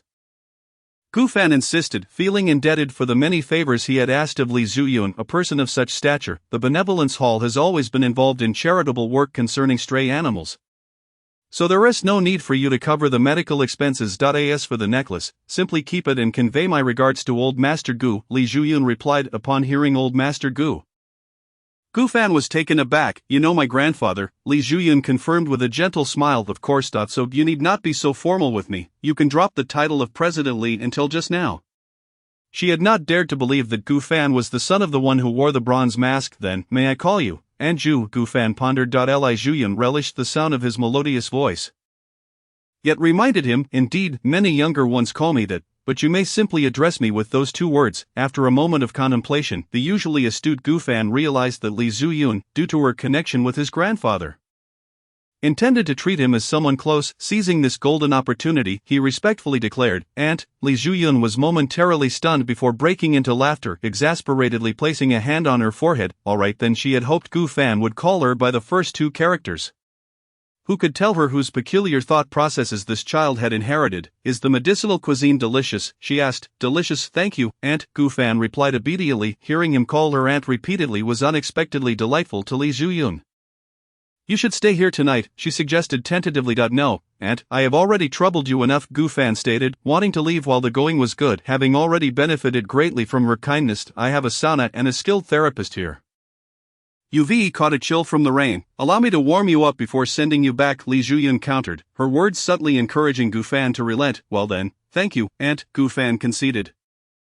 Unable to refuse her goodwill, he did not linger, and after enjoying the medicinal cuisine, he made his way to the sauna in the villa. Li Zhuyan had indeed arranged for him a therapist skilled in gua sha and massage, and Gu Fan nearly drifted off to sleep from the sheer comfort. When he finally left, his complexion was rosy, and the chill from the rain had vanished entirely. "I will contact you once the kittens have recovered. Feel free to visit Aunt any time," she said. "All right, goodbye, Aunt," Gu Fan replied, waving his hand obediently from the car. Only after the car had departed did Li Zhuyan return to the house, a fleeting expression of unfulfilled longing flickering in her eyes. Upon returning to the Yun Ting Huafu, Building 11, it was already evening. "You're back," when Jishu exclaimed, having waited at the door for an unknown length of time. "Where's Ji Yuanjin?" Gu Fan asked. Noticing her absence, she insisted on competing with me to mop the floor and ended up slipping and twisting her ankle. "Now she is hiding in your room," when Jishu replied. The memory of Ji Yuanjin's clumsiness annoyed her. How could someone who couldn't even take care of themselves possibly look after Gu Fan? Gu Fan had anticipated that something unfortunate would occur with the two of them at home. As he pushed open the door to his room, a noticeable chill enveloped him. He then realized that the bedroom window was open, and there sat Ji Yuanjin on his bed, one foot perched on the windowsill, seemingly attempting to reduce the swelling with the cold breeze. What on earth was the structure of this girl's brain? "Why did you return so late? You didn't leave me a phone number. I had no idea where you went or when you would be back," Ji Yuanjin lamented, lowering her foot upon seeing Gu Fan. Ji Yufan recalled the expression on Eggyok's face when he had come home late after adopting it. It had looked just as forlorn. "Let me see your foot." He did not respond to Ji Yuanjin's barrage of questions but instead sat down and gestured for her to extend her foot. Ji Yuanjin placed her injured foot heavily on his lap. Ji Yufan noticed that her ankle, left exposed for quite some time, was already quite serious, swollen and red. He retrieved a bottle of spray he had previously used for sprains from the drawer. With a hiss, he sprayed the inflamed area before warming his palms and placing them over it. Ji Yuanjin instinctively recoiled, exclaiming, "That hurts. Why does it hurt so much? If you don't treat it, it will hurt even more." Gu Fan replied, uninterested in explaining to her further. He grasped her ankle and began to massage the swollen area, wanting to avoid any chaotic scene when Ji Finghe came to pick her up. Ji Yuanjin struggled helplessly, tears glistening in her eyes from the pain. "When you leave tomorrow evening, have your brother come to get you. I don't have any flat shoes for girls here. And you certainly can't wear those high heels now," Gu Fan said. Tomorrow, Ji Yuanjin finally realized that their relationship was merely a 2-day fling. Time had flown by so quickly. "I would have forgotten if you hadn't mentioned it. Being your girlfriend is quite dull," she remarked, feigning indifference despite her pain. "I saw there were girls' shoes in the shoe cabinet. Why can't you find a pair for me to wear?" she questioned. "Those belong to my roommate. She has so many pairs. Can't you buy just one for me?" "No," Gu Fan replied without hesitation. "She has told me before that she doesn't like others touching her things." Naturally, if he were to unilaterally give Ji Yuanjin Mu Yaoyao's shoes, old Tiger Mu would certainly have his skin peeled off. "Why do I get the feeling that you care quite a bit about your roommate?" Ji Yuanjin seemed to realize something, bluntly asking, "You like her, don't you?" Chapter 62. Obedience. Gu Fan's face was visibly etched with confusion. "Me? Like her? Don't joke around. We've shared a pair of pants and slept in the same bed without anything ever happening." Although Mu Yaoyao sometimes teased him on purpose, he had never contemplated having any other feelings for her. He believed Mu Yaoyao felt the same. Their relationship was purely that of childhood friends. Nothing more. Seeing Gu Fan's certainty, Ji Yuanjin could not pinpoint what felt off, yet a woman's intuition told her that the bond between Mu Yaoyao and Gu Fan would not remain merely platonic. Alright, let us leave it at that. I'm too tired from waiting for you. I'm going to sleep, she said, retracting her aching foot and lying down on the bed. Then sleep, Gu Fan replied. Taking a seat at his computer, turning on the desk lamp, and starting to draw. This was the first time he had drawn while someone else was in the room, an indescribable feeling washing over him. As though he truly had a girlfriend accompanying him, the sensation of drawing gradually became more fulfilling. After being out all day, Gu Fan felt no fatigue whatsoever. He couldn't help but reflect that early self-care reaped rewards. Resolving to remind his grandfather to maintain his health as well. After all, Li Zuyun was 9 years older than Gu Fan and still appeared to be in excellent spirits, yet, calling her aunt seemed to suggest she was still quite young. Ji Yuanjin, lying on the bed, listened to the sound of Gu Fan drawing. Though it was barely audible, it kept her tossing and turning, unable to fall asleep. Ji Yufan, she called, resting her head on his pillow. Gu Fan casually replied, glancing at Ji Yuanjin and asking, "What's the matter?" With half-rimmed glasses perched on his nose while drawing, Gu Fan appeared quite refined, the soft warm light on the desk accentuating the contours of his features. Adding a touch of charming allure. "I'm thirsty. I want some water," Ji Yuanjin casually stated. Ji Yufan promptly stood up, poured her a glass of warm water, and handed it to her. "Drink up and then go to bed." Just as Ji Yuanjin was about to take a sip, she couldn't help but chuckle. "I'm older than you. Why do you sound like you're coaxing a child?" She took a sip from the glass. And Gu Fan continued, picking up where she left off. "It is because you present yourself like a child in front of me." "Is that so?" Ji Yuanjin murmured. "It is said that people tend to act childishly in front of those they like. But surely you must be inherently childish to behave this way." Ji Yufan analyzed logically and with evidence, each word dripping with the essence of a steadfast man. Upon hearing this, Ji Yuanjin seemed to be struck. She had to admit that every moment spent with Gu Fan was remarkably easy and unprecedented ease. She was free from the burdens of her father's assignments, the peculiarities of various collaborators, and the fate of being the most capable daughter of the Ji family. She could simply embrace life wholeheartedly, even though she found it difficult to manage the same trivialities and troubles as when Jishu. For some reason, she felt an inexplicable sense of security when Gu Fan was around. And thus she held no disdain for all aspects of life that involved Gu Fan. It was as if she truly regarded Gu Fan as a pillar in her life, as if he were her boyfriend. "Has anyone ever told you that you resemble a cup of warm water?" Ji Yuanjin's sudden remark captivated Gu Fan's thoughts. Warm water? Why? Gu Fan was puzzled. It was the first time he had heard such a description. "At your age, which is similar to my younger brother's, you should be like boiling water, vibrant and full of life. But you are different, always appearing to harbor secrets, silent and tranquil, like a cup of warm water that is cooled but refuses to descend into complete coldness." Ji Yuanjin articulated. Gu Fan fell silent, unable to find a point to rebut. "However, warm water is quite wonderful." Ji Yuanjin continued, rising from the bed to place the cup of warm water she had consumed on the table. "Warm water is delightful. It is neither scalding nor icy, and everyone can enjoy it, suitable for all. Yet, if there were someone willing to warm you up to the point of boiling, that would be even more blissful." "I know what you are like," Gu Fan said earnestly as he gazed at Ji Yuanjin. The atmosphere suddenly thickened with a hint of intimacy. Ji Yuanjin propped her hands on the table, tilting her head to look at Gu Fan with some expectation. "What do you mean, chicken soup?" Gu Fan replied. The next moment, Ji Yuanjin's smile froze as she pinched Gu Fan's face. "Am I not your girlfriend?" "Who says girlfriends resemble chicken soup?" Ji Yuanjin suddenly realized that Gu Fan's face felt quite nice to pinch, and she couldn't help but squeeze both sides. "I've never had a girlfriend."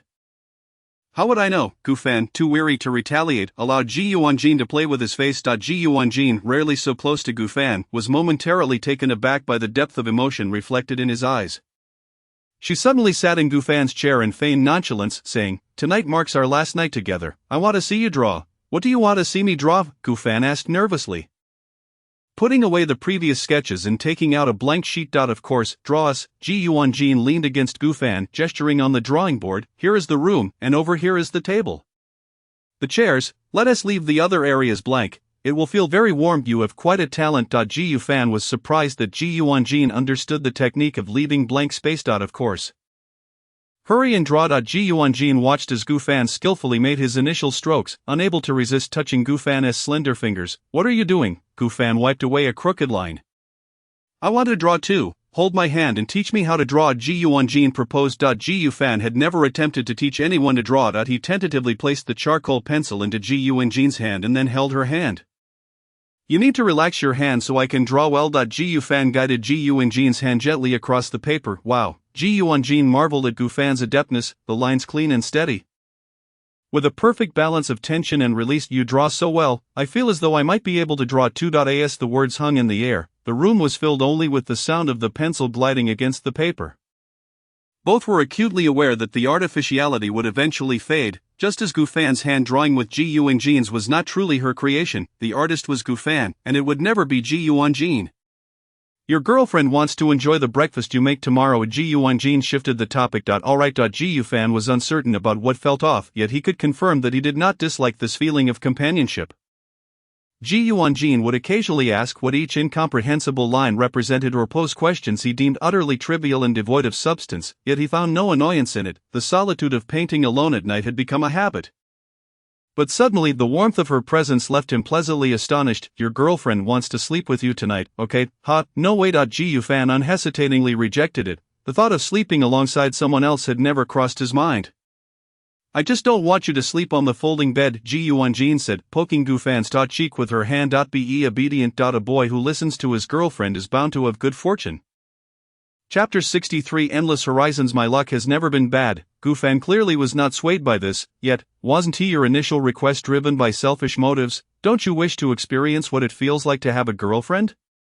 Gu Onjin's words struck a chord. As Gu Fan's thoughts wandered, he quickly finished a charcoal drawing. Although it was monochrome and uncolored, the depiction of himself now included another person, no longer a mere fantasy of a reclusive man, but a reality. When I leave tomorrow, you can give me this drawing as a memento of our brief two-day romance, Gu Onjin suggested, rising and taking Gu Fan's hand. Time for bed. Gu Fan was pulled down to lie. Feeling somewhat awkward, he attempted to turn away. If you turn your back to me, aren't you afraid I'll spank you? Gu Onjin teased. Gu Fan took her seriously and quickly lay flat. Gu Onjin reached out, placing her hand in Gu Fan's palm, slowly tightening her grip. Good night, my boyfriend. Gu Fan, who had expected that having someone beside him would lead to sleeplessness, gradually succumbed to sleep upon hearing Gu Onjin's calm and rhythmic breathing. At that moment, in the direction of Building 10.by the floor-to-ceiling window, Ling Xuanhan had a book resting on her lap, yet her gaze was fixed toward Building 11. Through the curtains of Building 11, she could just make out the silhouettes of two figures. Tap, tap, tap. Hearing footsteps, Ling Xuanhan pulled the curtains shut and returned her focus to the obscure book in her hands. Xuanhan, why are you still awake? Yu Sheng noticed Ling Xuanhan sitting quietly by the window with only a dim light on, engrossed in her reading. Though Ling Xuanhan typically preferred solitude, Yu Sheng had rarely seen her reading such a complex philosophical text at this hour. I'll be sleeping soon. What about you? Why are you suddenly awake? Ling Xuanhan's voice carried a hint of melancholy akin to a bird that had fallen into a valley, devoid of the strength to soar again. This time of year, everyone is exhausted. I often sleep restlessly, plagued by a myriad of chaotic dreams, and sometimes I suddenly wake up. As Yu Sheng spoke, she observed the despondency in Ling Xuanhan's eyes and tentatively remarked, it seems that only you, Xuanhan, are weary in more than just body. Ling Xuanhan remained silent, which served as an unspoken acknowledgement. Due to Yu Sheng's astuteness, she could discern not just the details of life, but also the nuances of human emotions. Would you like to take a half-day off? Yu Sheng cautiously suggested. I can talk to Ran Jia about it. Ling Xuanhan shook her head. After all, even taking a break only allows for half a day. They have no real authority to decide. Why Yu Sheng? Ling Xuanhan looked at her with a calm demeanor. You are more suited to be the captain than I. Why Yu Sheng smiled wryly. I've said before, my obsessive-compulsive tendencies and need for order prevent me from being a captain. Why are you suddenly saying this? Next year, the contract will expire. I want to withdraw. Ling Xuanhan spoke as if it were a trivial matter.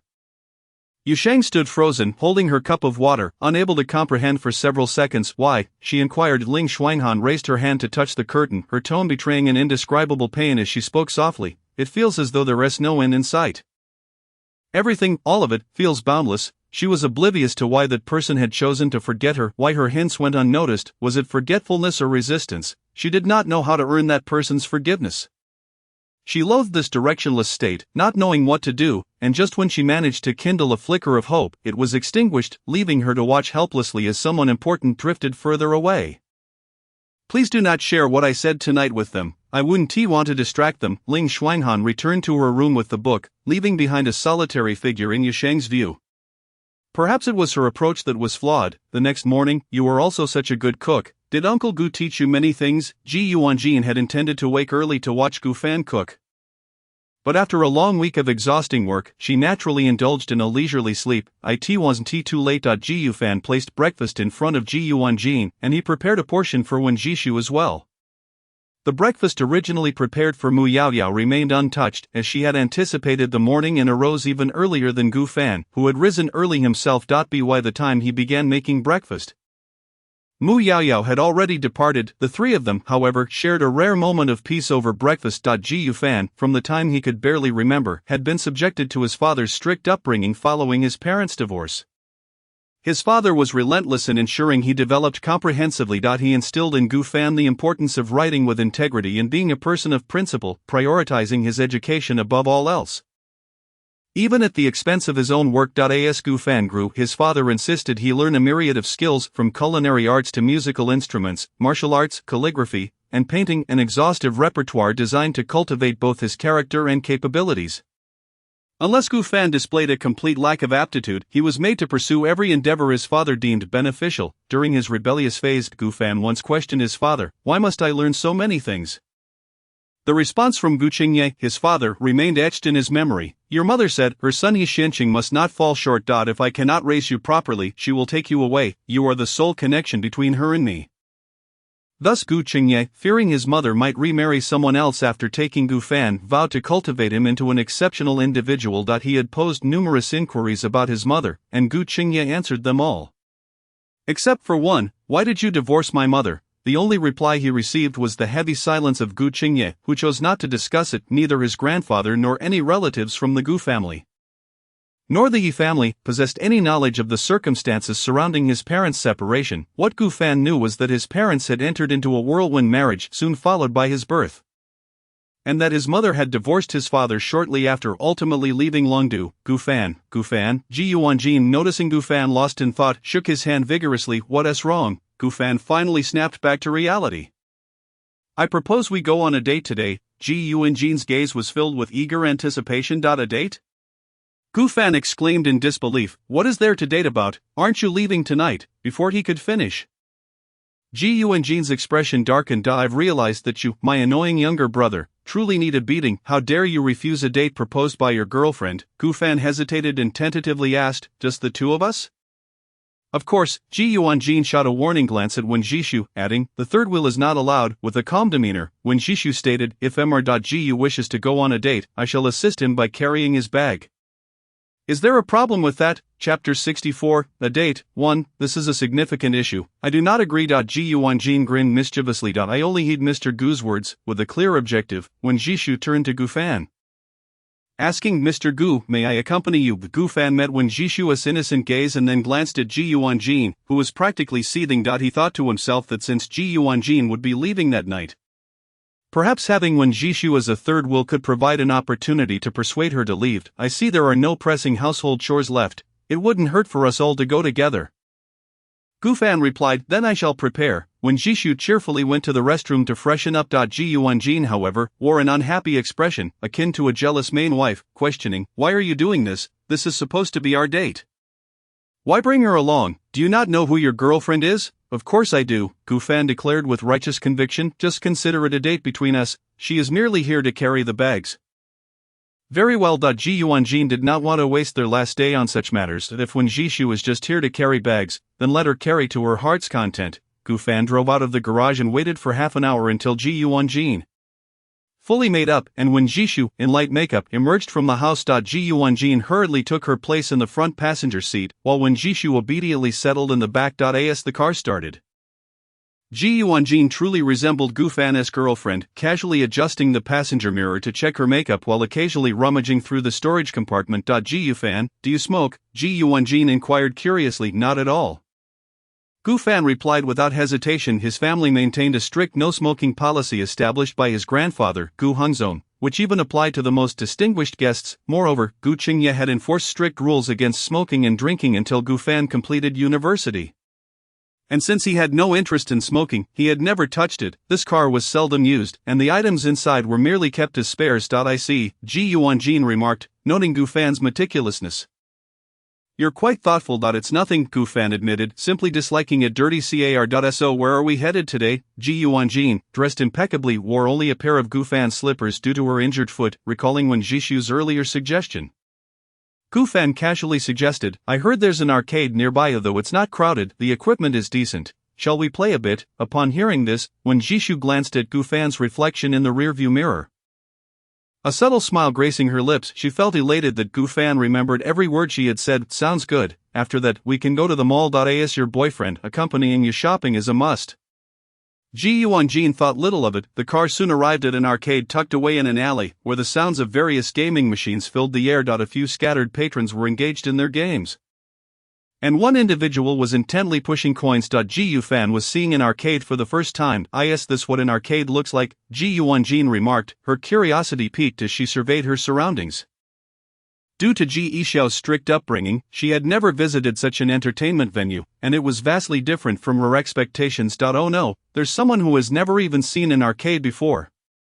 We aren't going to leave empty-handed, are we? When Jishu expressed Gu Fan's unspoken concern, are you questioning my abilities? Ji Yuanjin shot back, glaring at Wen Jishu. It's just a game, right? Ji Yuanjin, a formidable figure in her professional life, was resolute that she would not be defeated by trivial gaming machines. I'm merely preparing for the worst-case scenario. When Jishu shrugged innocently, you should focus on being a spectator, bag carrier. Ji Yuanjin deliberately emphasized the phrase bag carrier before striding over to a claw machine. Leaning down to examine the buttons, the machine had simple instructions, which she quickly understood. Insert coin. Ji Yuanjin earnestly turned to Gu Fan and asked, do you have cash on you? Cash? Gu Fan blinked in surprise, quickly realizing Ji Yuanjin had misunderstood the coin mechanism of the machine. This requires arcade tokens instead. Wait here, I'll go exchange for some. He swiftly made his way to the token exchange area. Considering Ji Yuanjin's complete lack of gaming experience, he decided to exchange only 200 tokens. Throughout his life, he had been closely monitored by Gu Qingye and had never set foot in an arcade. The first time he had been introduced to one was by Mu Yaoyao, who had taken him to experience many firsts. So this is an arcade token, and it has a bear design. Ji Yuanjin marveled at the tokens, examining them for a moment before following the instructions and inserting 3 into the claw machine. Holding the joystick to maneuver the claw, she curiously adjusted her aim and, before the countdown finished, confidently pressed the button. However, to the dismay of the 3, the metallic claw, after grabbing a plush toy, faltered and dropped it back into the machine. What? How could this happen? I clearly had it. Ji Yuanjin exclaimed, her head filled with questions and frustration. When Jishu couldn't help but cover her face, laughing aloud. Things aren't that easy to win, you know. Are you mocking me? Ji Yuanjin snapped, turning to Gu Fan and commanding, Gu Fan, help me grab one. Me, I'm not really, Gu Fan began, but Ji Yuanjin pulled him to the claw machine. Hurry up, she urged, her tone laced with a hint of playful sulkiness, resembling a girlfriend seeking comfort from her boyfriend after feeling wronged. Chapter 65, A Date, 2. Well, let me give it a T or Y. Ji Yufan was well aware of the probability principles behind claw machines but was uncertain about the odds at this particular arcade. Even if he managed to grasp a toy, he could not guarantee the claw would hold steady. However, Gu Fan exuded a sense of confidence, holding on to the faint hope that perhaps, just perhaps, she might succeed in catching one.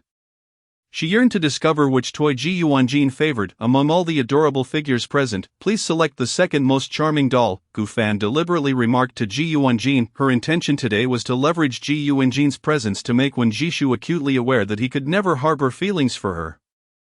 Are you talking about me? Ji Yuanjin queried, pointing to herself, her eyes sparkling with surprise as the frustration of not winning a toy began to dissipate. Then I want this one, she exclaimed, indicating a blue dolphin plush within the claw machine. Very well, Gu Fan replied, inserting a coin and maneuvering the joystick to position the claw over the dolphin, pausing to await the countdown. Ji Yuanjin leaned closer, both of them peering through the glass, intently anticipating the descent of the claw. Caught up in the moment, Ji Yuanjin's peripheral vision belatedly registered Gu Fan's presence beside her. She inadvertently glanced sideways, her gaze landing on Gu Fan's profile. Mere breaths apart, and the fleeting seconds stretched, ensnared in a web of unspoken tension. Ji Yuanjin suddenly felt as though she had made a mistake in her choice. The second most adorable toy was unmistakably right before her. Oh no! Gufan sighed, having anticipated the claw's trajectory. Indeed, the claw merely brushed against the dolphin before bidding it farewell. It's alright, there are plenty of other machines. Let's try something else, Ji Yuanjin suggested, pulling Gufan towards another game. This unfamiliar sensation perplexed Ji Yuanjin. It was as if in an instant, all her discontent had transformed into sweet syrup. Despite not securing a toy and Gufan's inability to assist her, she found herself inexplicably joyful.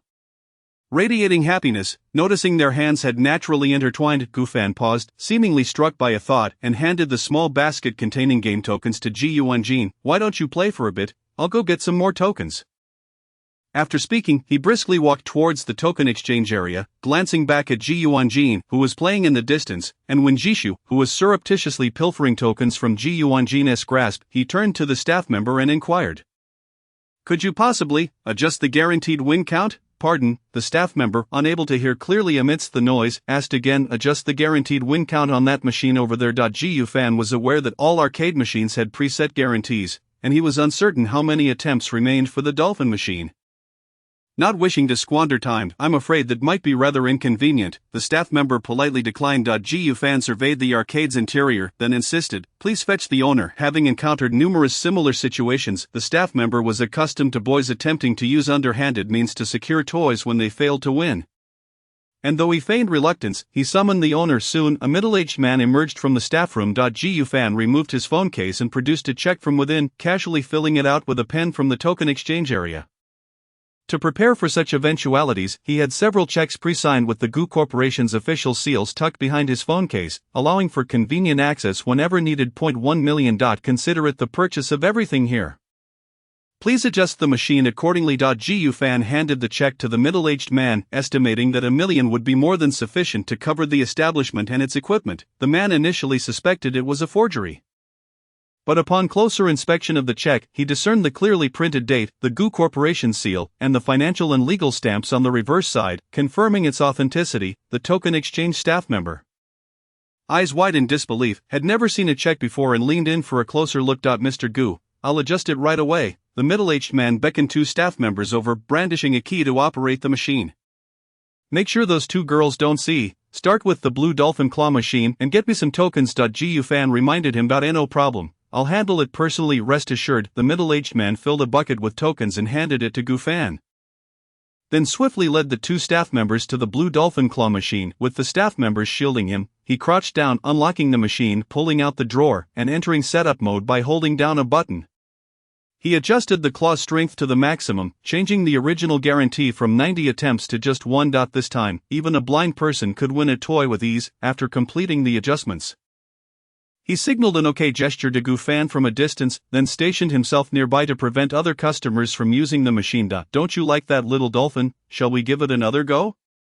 Gufan suggested to Ji Yuanjin. She sighed, perhaps we should let it go. When Jishu said each machine is preset, unless luck is on your side, winning is unlikely. During Gufan's brief absence, when Jishu had whispered numerous insights regarding the arcade's profit strategies and machine settings, leading Ji Yuanjin to understand and relinquish her fixation. Have you forgotten? I mentioned my luck is quite good. Let me have one last try. Ji Gufan insisted earnestly. Seeing his enthusiasm, Ji Yuanjin felt no desire to dampen the mood. Alright, let us give it one more shot. Even if we don't win, it's alright. After all, as long as I have my boyfriend by my side, it doesn't feel like a loss. As she spoke, she cast a proud glance at Wen Jishu, then handed the heavy bucket of tokens in Gufan's hands to her. Ji Yufan noticed Wen Jishu's slight displeasure but chose not to reveal it. Evidently, his plan was finally bearing fruit. He naturally intertwined his fingers with Ji Yuanjin's, guiding her to the adjusted machine. You want me to try? Ji Yuanjin asked, puzzled. It's our turn, Gufan clarified, positioning himself behind her and grasping her right hand. Ji Yuanjin straightened her posture, feeling a bit tense as she allowed Gufan to take control of her hand. Oh dear, I haven't even inserted a token yet. Gufan's voice reached Ji Yuanjin's ears, causing her to momentarily lose her train of thought. She snapped back to reality, calling out to Wen Jishu, hey, hurry up and help us insert the tokens. Unbeknownst to them, perhaps due to the arcade's colorful light cycling to green illuminating Wen Jishu's face with an unusual hue, she extracted 3 coins from the bucket, seemingly in a huff, and forcefully inserted them into the machine, almost in frustration. As the machine whirred to life, Gufan held Ji Yuanjin's right hand, deftly maneuvering the joystick with utmost seriousness above the dolphin. Yet, Ji Yuanjin's thoughts had entirely drifted away from the game. She felt the warmth of Gufan's solid chest, and her emotions became uncontrollable. If only Gufan truly were her boyfriend, she would undoubtedly be much happier. Wouldn't she? Chapter 66, A Date, 3, Ding. As the countdown reached its final second, the claw machine's melody ceased. The claw descended, firmly grasping the dolphin and lifting it up, the machine illuminated with a victorious glow. Gufan feigned surprise as he turned to Ji Yuanjin. Did we actually catch it? In that moment, their gazes inadvertently met, and their noses brushed against one another. Both of them momentarily froze, breathless. Ji Yuanjin stepped back hurriedly, clearing her throat to ease the awkwardness. You actually caught it? Gufan bent down to retrieve the dolphin plush and handed it to Ji Yuanjin. Here, which one do you want next? He inquired. Ji Yuanjin, cradling the little dolphin, looked up at Gufan, contemplating. I want, her gaze lingering on his face for a moment before drifting away, shaking her head. Nothing else. In that instant, it seemed that apart from Gufan, her heart held no room for anything else. Just this one too little, Gufan mused, acquiring several more tokens as he stood guard over the adjusted claw machine, successfully winning a few more toys. Ji Yuanjin, oblivious to Gufan's uncanny winning streak, radiated a blissful smile, clutching each new plushie tightly nearby. When Jishu observed Gufan's flawless success, her attention drawn to the arcade owner lingering nearby, clearly understanding the situation. Mr. Gu, you truly are remarkable, she remarked, hinting at her realization of Gufan's underhanded tactics. Ji Yufan had long recognized when Jishu's sharp intellect and chose not to contest it, instead leading Ji Yuanjin by the hand towards the balloon popping area.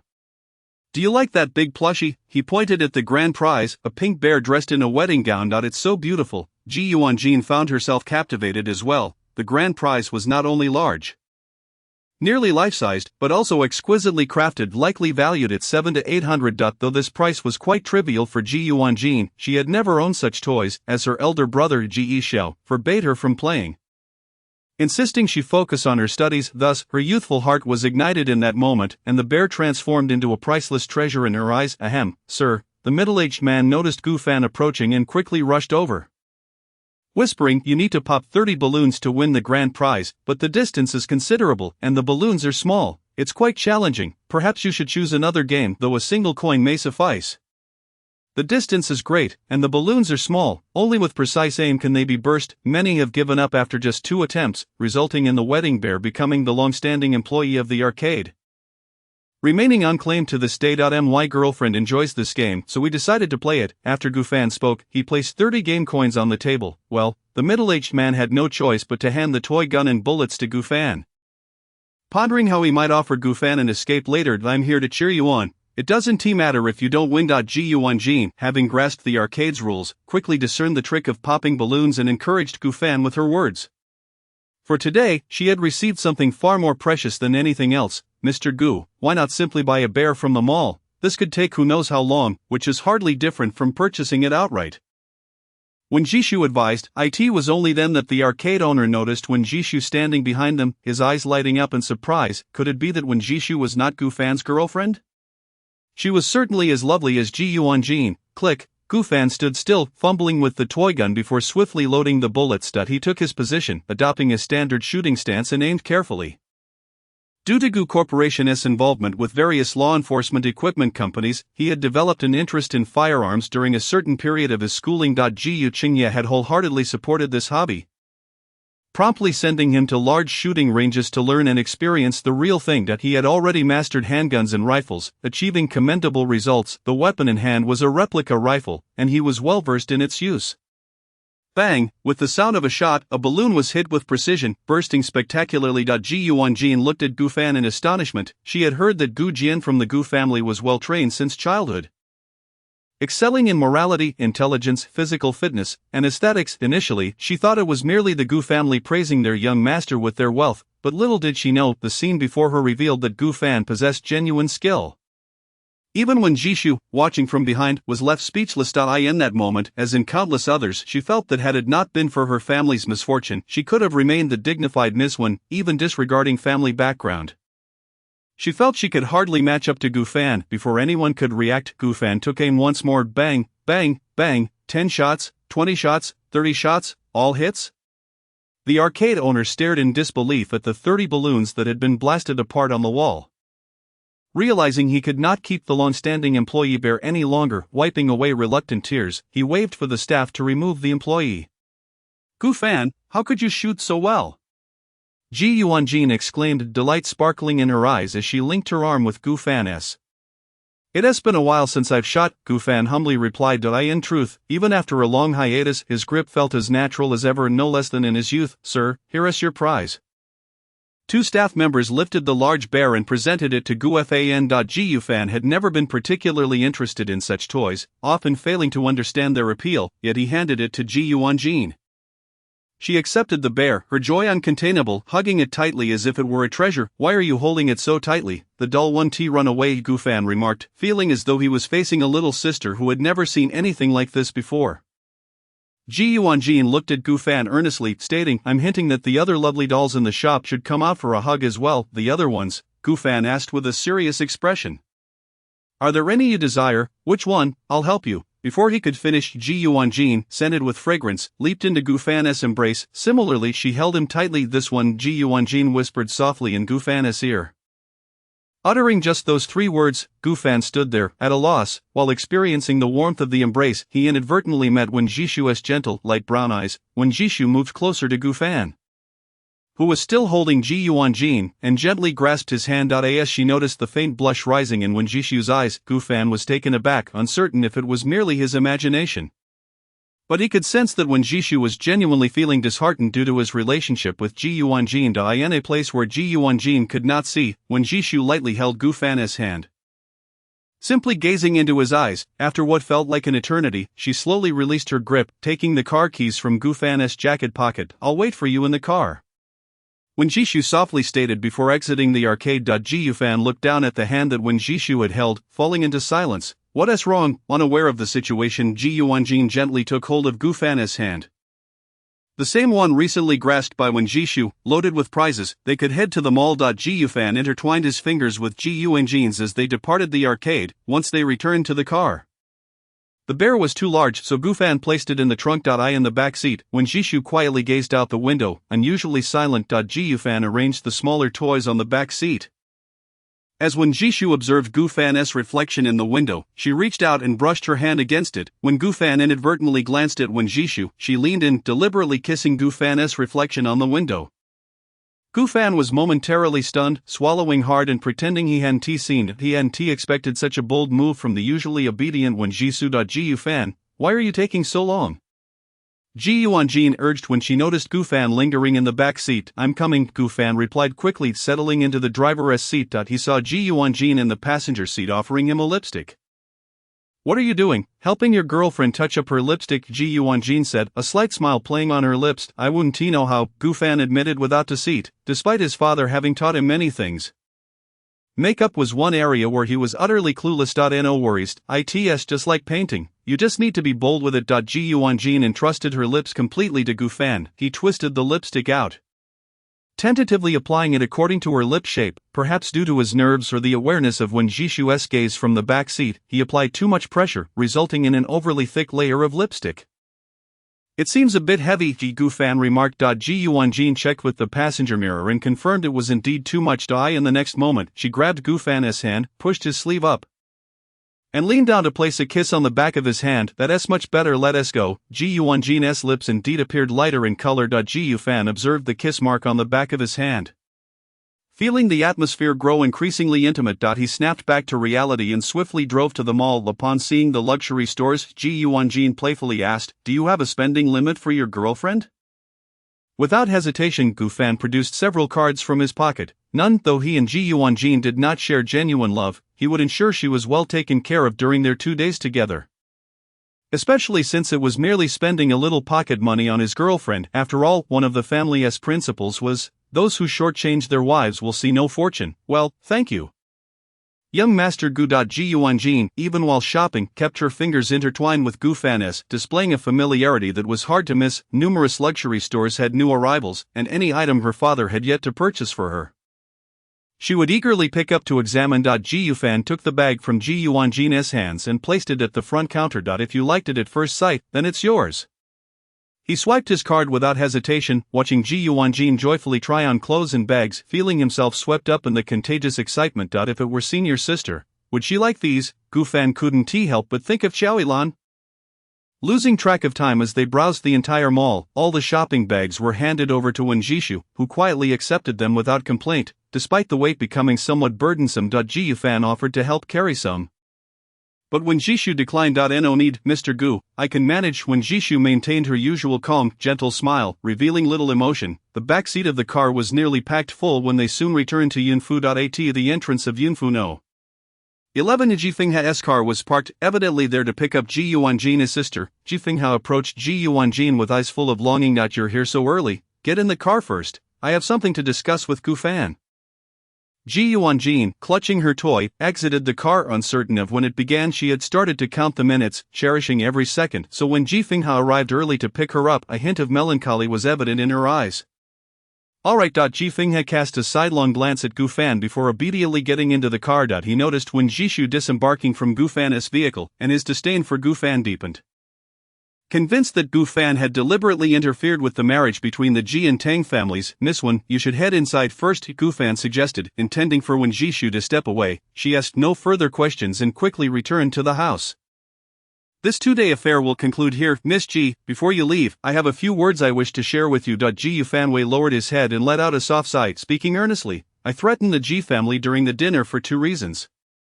Firstly, the Ji family was excessively demanding. Despite my father's prior apologies, they showed no respect and insisted on making the situation unpleasant. Secondly, there is Ji Yunha. He is my friend and poses no threat to the Ji family." Why did Ji Fengha choose to stir trouble at Ji Yunha's restaurant? Upon hearing this, Ji Yuanjin looked at Ji Fengha in the car with a hint of surprise, seemingly unaware of the situation. "I will fulfill my promises to the Ji family, and I also hope Miss Ji will properly discipline her brother once she returns." With this reminder, Gu Fan brought this farce to a close. Although I was unaware of Ji Fengha's actions, I would not turn a blind eye if he had indeed done something wrong. Ji Yuanjin spoke as she slowly approached Ji Fengha's vehicle. After all, Ji Yunha had once been her brother. She was not devoid of feelings, but it was her father and the Ji family who could not tolerate him. Ji Yufan, with slow steps and looking back multiple times, could not help but call out to Gu Fan, who turned without a trace of reluctance. Hesitating, she simply said, "Please take good care of that bear, for I cannot take him with me for the time being." After saying this, she climbed into the car, holding the first little dolphin they had caught. As the vehicle gradually drove away, Gu Fan stood still for a long time, lost in thought, a sense of perplexity rising in his eyes. How does one take care of a toy bear? Chapter 68, Stepmother. Upon returning home, Gu Fan gazed at Wen Jishu, who was seated upright on the sofa, having already prepared his words. "You should leave," he stated. When Jishu fell silent for a moment, then inquired about the woman behind Gu Fan. "What about her? She has some work to attend to. Her brother picked her up to stay at his place tonight." Gu Fan fibbed, hoping to prevent Wen Jishu from knowing that Ji Yuanjin had completely left, which might lead her to stay at home without restraint. "How much do you like her?" Wen Jishu asked. "A lot. If that's the case, why can't you share a bit with me?" "Absolutely not." Ji Yufan opened the door and candidly replied, "Even if my grandfather holds you in high regard, as long as I am unwilling, all your efforts are futile." When Jishu stood up looking at Gu Fan and said, "Is it so difficult to express affection, even if it's just a pretense? I cannot assist you with your family matters because I do not involve myself in business affairs. I have no say in front of my father." Ji Yufan spoke the truth, as he and Gu Qingye were entirely at odds in this regard. He preferred the arts while Gu Qingye insisted he engage in business. Refusing to comply meant Gu Qingye would not grant him any authority. All enterprises were merely nominal. Just then, his phone vibrated. As when Jishu was about to say something, her phone rang. She glanced at the caller ID but did not answer. Instead, looking at Gu Fan and pleading, "Please do not delete my number." With that, she hurriedly dashed out. Ji Yufan surmised it was likely a matter concerning the Wen family, and the call was probably from them. He thus retreated to his room to change clothes, preparing to return to the Gu family to meet his stepmother. The Wen family was in trouble, and Gu Qingye's reluctance to help was his choice.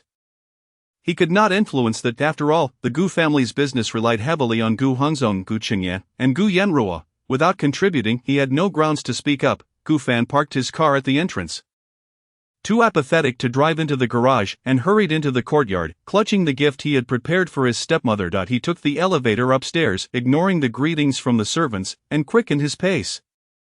However, the carpeted corridor was silent, preventing him from hearing the sound of high heels approaching. Suddenly, Gu Fan collided with a woman in a beautifully embroidered cheapao as she turned the corner. The impact caused her to stagger back.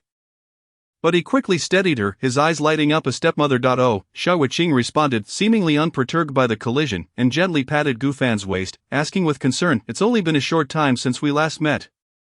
And you've lost weight." "I have indeed lost a bit." Gu Fan was surprised that his slight weight loss had been noticed by his stepmother. Xiao Wuqing caressed Gu Fan's hair tenderly, saying, "If you're ever tired, come home more often. I will prepare delicious meals for you." Alright. Gu Fan followed closely behind Xiao Wuqing, his gaze inadvertently falling on her cheapao. This stepmother of his was undoubtedly a refined lady. Although the Xiao family lacked the illustrious reputation of his biological mother's family, they were still a suitable match. At 38 years of age, she was exceptionally well maintained, poised, composed, and capable, making her a formidable partner for Gu Qingye. "Have you arrived?" As they entered the dining room, Gu Qingye was already seated, waiting. Upon seeing Gu Fan and Xiao Wuqing enter together, he chastised Gu Fan. "At your age, you still require your stepmother to come and fetch you? She missed me, so is it not all right for her to come early?" Gu Fan replied, taking his seat and placing the gift bag beside him. "Your stepmother came all this way, and I haven't even seen her yet. It seems you two are more like mother and son while I am the outsider," Gu Qingye remarked with a hint of jealousy that he had originally sent someone to pick up Xiao Wuqing. But upon hearing she had returned, he waited for a long time without seeing her, only to find out she had gone to collect Gu Fan instead. Gu Fan looked at Xiao Wuqing in surprise. He had thought she had come to see Gu Qingye before fetching him. At your age, still harboring jealousy over a child, Xiao Wuqing teased, imitating Gu Qingye's tone. Before shifting the topic, "Have you prepared gifts for the children? What about their father?" "Of course, I've prepared something." Gu Qingye gestured to an assistant nearby, who respectfully presented a gift to Xiao Wuqing, stating, "Madam, this is a gift from President Gu." The gift box was quite small, and as Xiao Wuqing examined it, Gu Fan curiously wondered what his father had prepared for her. Gu Qingye glanced at the assistant, who suddenly gestured, prompting him to say, "A hairpin. Your stepmother could use a new one." Xiao Wuqing detected something but maintained her composure as she opened the box and revealed a hairpin adorned with a piece of imperial green jade, exquisite and luxurious. Clearing his throat, Gu Fan discreetly moved the gift box under the table. He could tell that Gu Qingye's gift to Xiao Wuqing was indeed delivered by the assistant, but this time it seemed a tad small, making it appear as though he was overshadowing his father. "This hairpin, I truly adore it," Xiao Wuqing expressed with delight, standing up with the hairpin in hand. "Son, help me put it on." She smoothed the fabric of her cheapao and gracefully bent over, presenting her back to Gu Fan. Since Gu Qingye was unable to style hair, Gu Fan had learned how to do it while helping Mu Yaoyao, and thus he did not refuse it. He removed the old hairpin from Xiao Wuqing's hair, gently twisted her smooth, lustrous locks, and secured them with the new hairpin, carefully adjusting the tightness before fastening it. All done. Gu Fan returned the old hairpin to Xiao Wuqing. The old hairpin was quite plain, carved from wood, elegant in its simplicity, as if it were something Xiao Wuqing had purchased herself. "Did she prefer this style? What about your gift? Show it to me," Gu Qingye remarked, having already noticed Gu Fan's furtive actions with the gift.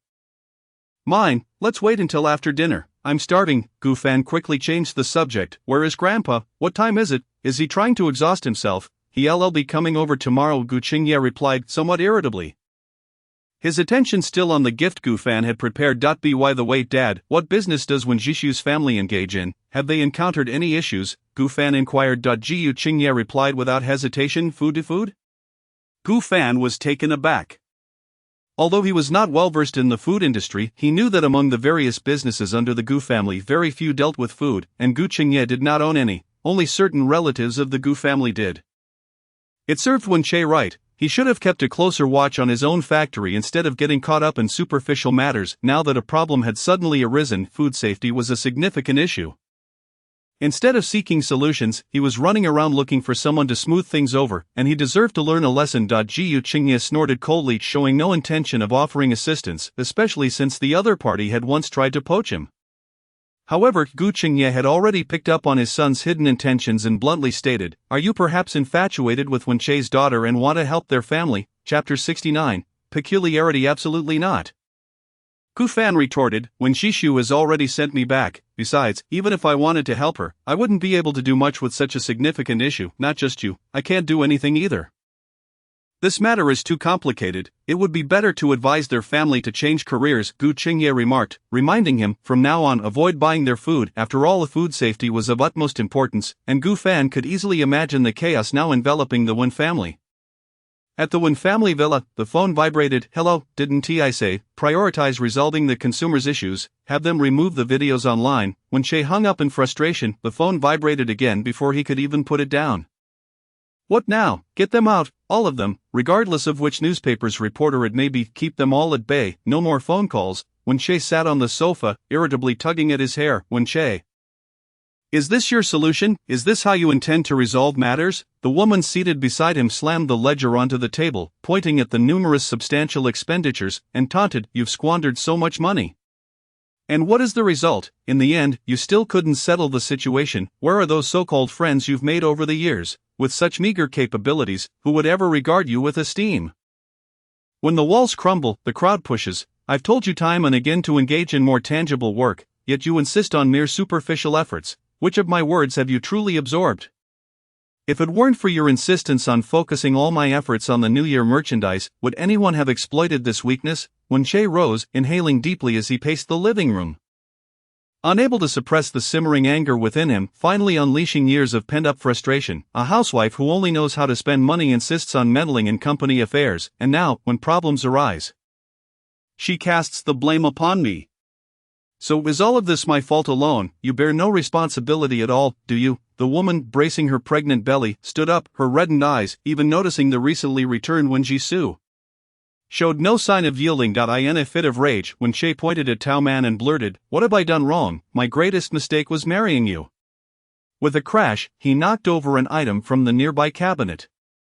Shards scattering across the floor. Tao Man stepped back, disheartened. You wish to marry He Xianxing, do you think I am unaware? Because you could not have her, you deem anyone beside you to be a mistake. Regardless of who they are, right? She stared directly at Wen Che. When our families arranged the marriage, you declared you would marry no one but He Xianxing, stubbornly pitting yourself against your parents. Without a thought for my dignity, your father never consented to your meeting her one last time. Your mother was so enraged that she fell ill, and I was left to care for her. I bore your children, managed the household affairs, and while pregnant, I still sought to assist your career, yet in the end, you managed to ruin everything, and whether in the past or present, He Xianxing would never look your way. Do you not see your own failures? Yes, I am a failure. I am discontent. I cannot accept that despite my efforts I could not marry the one I love. I cannot accept that I exhausted myself only to see my career in ruins. Now that you know, what difference does it make? Do you intend to divorce? Do you think I do not want that? I have long since had enough. I no longer wish to see the foul expressions of your parents. Upon hearing this, Tao Man composed herself, stroking her belly, stepping on the shards as she approached Wen Che, her crimson eyes filled with obstinacy, gritting her teeth as she spoke deliberately. I do not consent to a divorce. You will endure whether you can bear it or not, and I, Tao Man, shall torment you for a lifetime. With that, Tao Man stormed out, brushing past Wen Jisoo, who had been standing at the door for quite some time. Wen Jisoo remained calm as she entered the living room, taking a broom and methodically collecting the fragments from the floor. Wen Che sat silently on the sofa, his head lowered in a futile attempt to calm his tumultuous thoughts. The phone buzzed. Wen Che reluctantly answered, and upon hearing the voice on the other end, his expression improved slightly. Are you certain? This is the last time he will make a request? Tomorrow night at Fanhua International. Is it? Alright, I understand, I will be there at Fanhua International. Beside him, Wen Jisoo paused for a moment before continuing to clean. That night, at the Gu residence. Stepmother, what are you doing? After dinner, Gu Fan, taking a stroll in the hallway, spotted Xiao Yuqing pushing a footbath filled with water towards Gu Changye's room. Your father said he wanted a foot soak, so I brought it to him, Xiao Yuqing explained.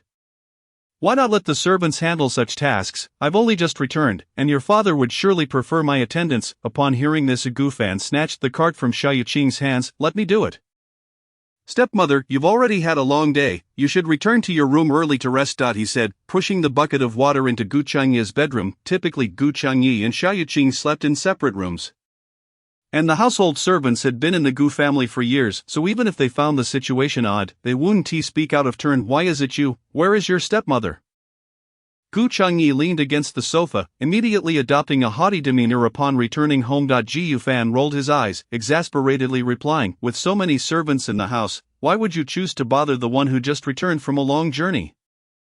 Fine, fine, I won't coddle you, then would you rub my feet? I actually have something to discuss with you, Gu Chunyi said. You certainly know how to indulge yourself, Gu Fan mumbled, setting down a small stool. Rolling up her sleeves to sit down. The gift you sent your stepmother. I happened to glance at it while she was unwrapping it in her room. Gu Chunyi bent over, whispering to Gu Fan. That pigeon blood ruby was from the auction house, right? Where did you get it? Originally, he had his eye on that pigeon blood ruby, intending to bid on it to keep as a gift. But to his surprise, it had been intercepted by his own child. It was given to me. Gu Fan hadn't expected Gu Chunyi to have such sharp eyes, and she had no choice but to speak the truth. Given, I do not believe you could overlook the value of that pigeon blood ruby. Would you truly dare to accept it? Who was it from? She said the pigeon blood ruby was a gift for our first meeting and insisted I call her auntie. You have too many aunties already. Which one is trying to get close? Li Zhu run, Li Zhu run. Gu Chunyi exclaimed in shock, immediately tapping Gu Fan on the head. Hey, why did you hit me? Gu Fan protested innocently. It's rumored in the circle that Li Zhu run has peculiar preferences. Otherwise she wouldn't have been without a man all these years. No one can endure her, and you dare to provoke her. Gu Chunyi felt his temper rising. Zhu run auntie is a wonderful person. She said she only accepted because she knew I was acquainted with you. She even invited me for a massage at Yutui Mountain Villa. Gu Fan insisted, feeling that Li Zhu run didn't fit Gu Chunyi's description. Massage? What will you do when she massages you and you have nowhere to cry? Chapter 70. Sarangi, I will have someone deliver the money for the pigeon blood ruby to Dichang. You should avoid contact with her in the future, Gu Chunyi said seriously, almost in a warning tone. Gu Fan responded nonchalantly, continuing to rub Gu Chunyi's feet. The phone buzzed. Gu Fan wiped her hands and pulled out her phone. The caller ID displayed, Mu Lao Wu. She answered, expecting Mu Yao Yao to be bored at work and calling her, only to hear a strange female voice on the other end saying a few words. After hanging up, Gu Fan immediately rushed toward the door. I have something to attend to. Gu Chunyi looked at his feet, then at the fleeing Gu Fan, realizing that he had forgotten to finish massaging his left foot after completing the right. As Gu Fan hurried out, she happened to see Xiao Yuqing waiting in the hallway. Stepmother, you. Gu Fan hadn't anticipated Xiao Yuqing would be there waiting for her. Why are you leaving so soon? Is something the matter? Upon seeing Gu Fan take her coat from the servant, Xiao Yuqing's expression turned anxious. Mu Yao Yao has suddenly been admitted to the hospital. I need to check on her. Gu Fan exclaimed, dashing down the stairs, taking 2 steps at a time, and quickly leaving the estate. Xiao Yuqing contemplated for a moment before entering Gu Chunyi's room. What do you think of that girl? Mu Yao Yao, I see she and Xiao Fan get along well. They are of similar age, she ventured cautiously. Gu Chunyi, picking up on the implication in Xiao Yuqing's words, responded firmly. She is indeed a good girl. However, even if Xiao Fan likes her, the disparity in our family backgrounds will prevent my approval. At the city hospital, Gu Fan inquired at the front desk and hurried to the ward where Mu Yao Yao was located. Pushing the door open inside the room, 2 women stood by the bed where Mu Yao Yao lay, her eyes vacant, lips slightly parted, and a silly smile on her face. What is happening? Has she been drinking? Gu Fan observed Mu Yao Yao's unusual state, which resembled someone who was quite drunk, yet he distinctly remembered Mu Yao Yao often had stomach issues due to work and never drank alcohol. She hasn't been drinking, she has been poisoned, one of the female colleagues explained. Poisoned?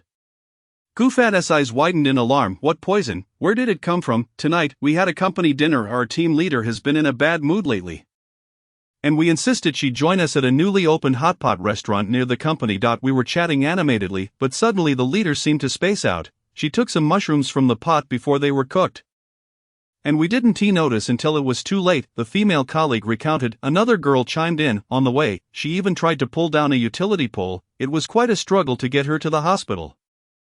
But fortunately she didn't eat much. The doctor said it was only mild. She added, her top contact on her phone is you, so we're counting on you to take care of her tonight.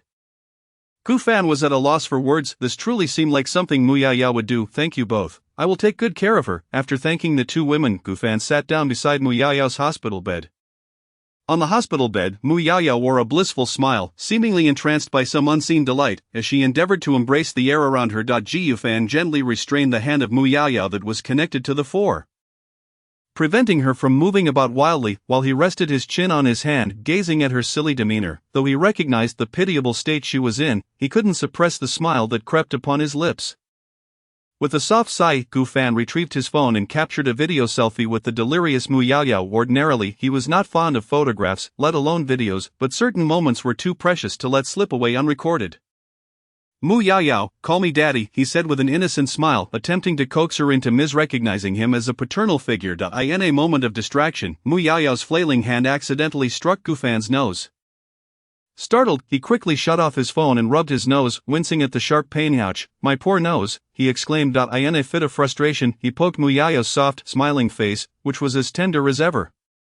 Suddenly, he recalled the words of the two girls. The team leader has been in a rather foul mood lately. Was Mu Yaoyao feeling down? What could be the reason? Gu Fan reflected on the past few days.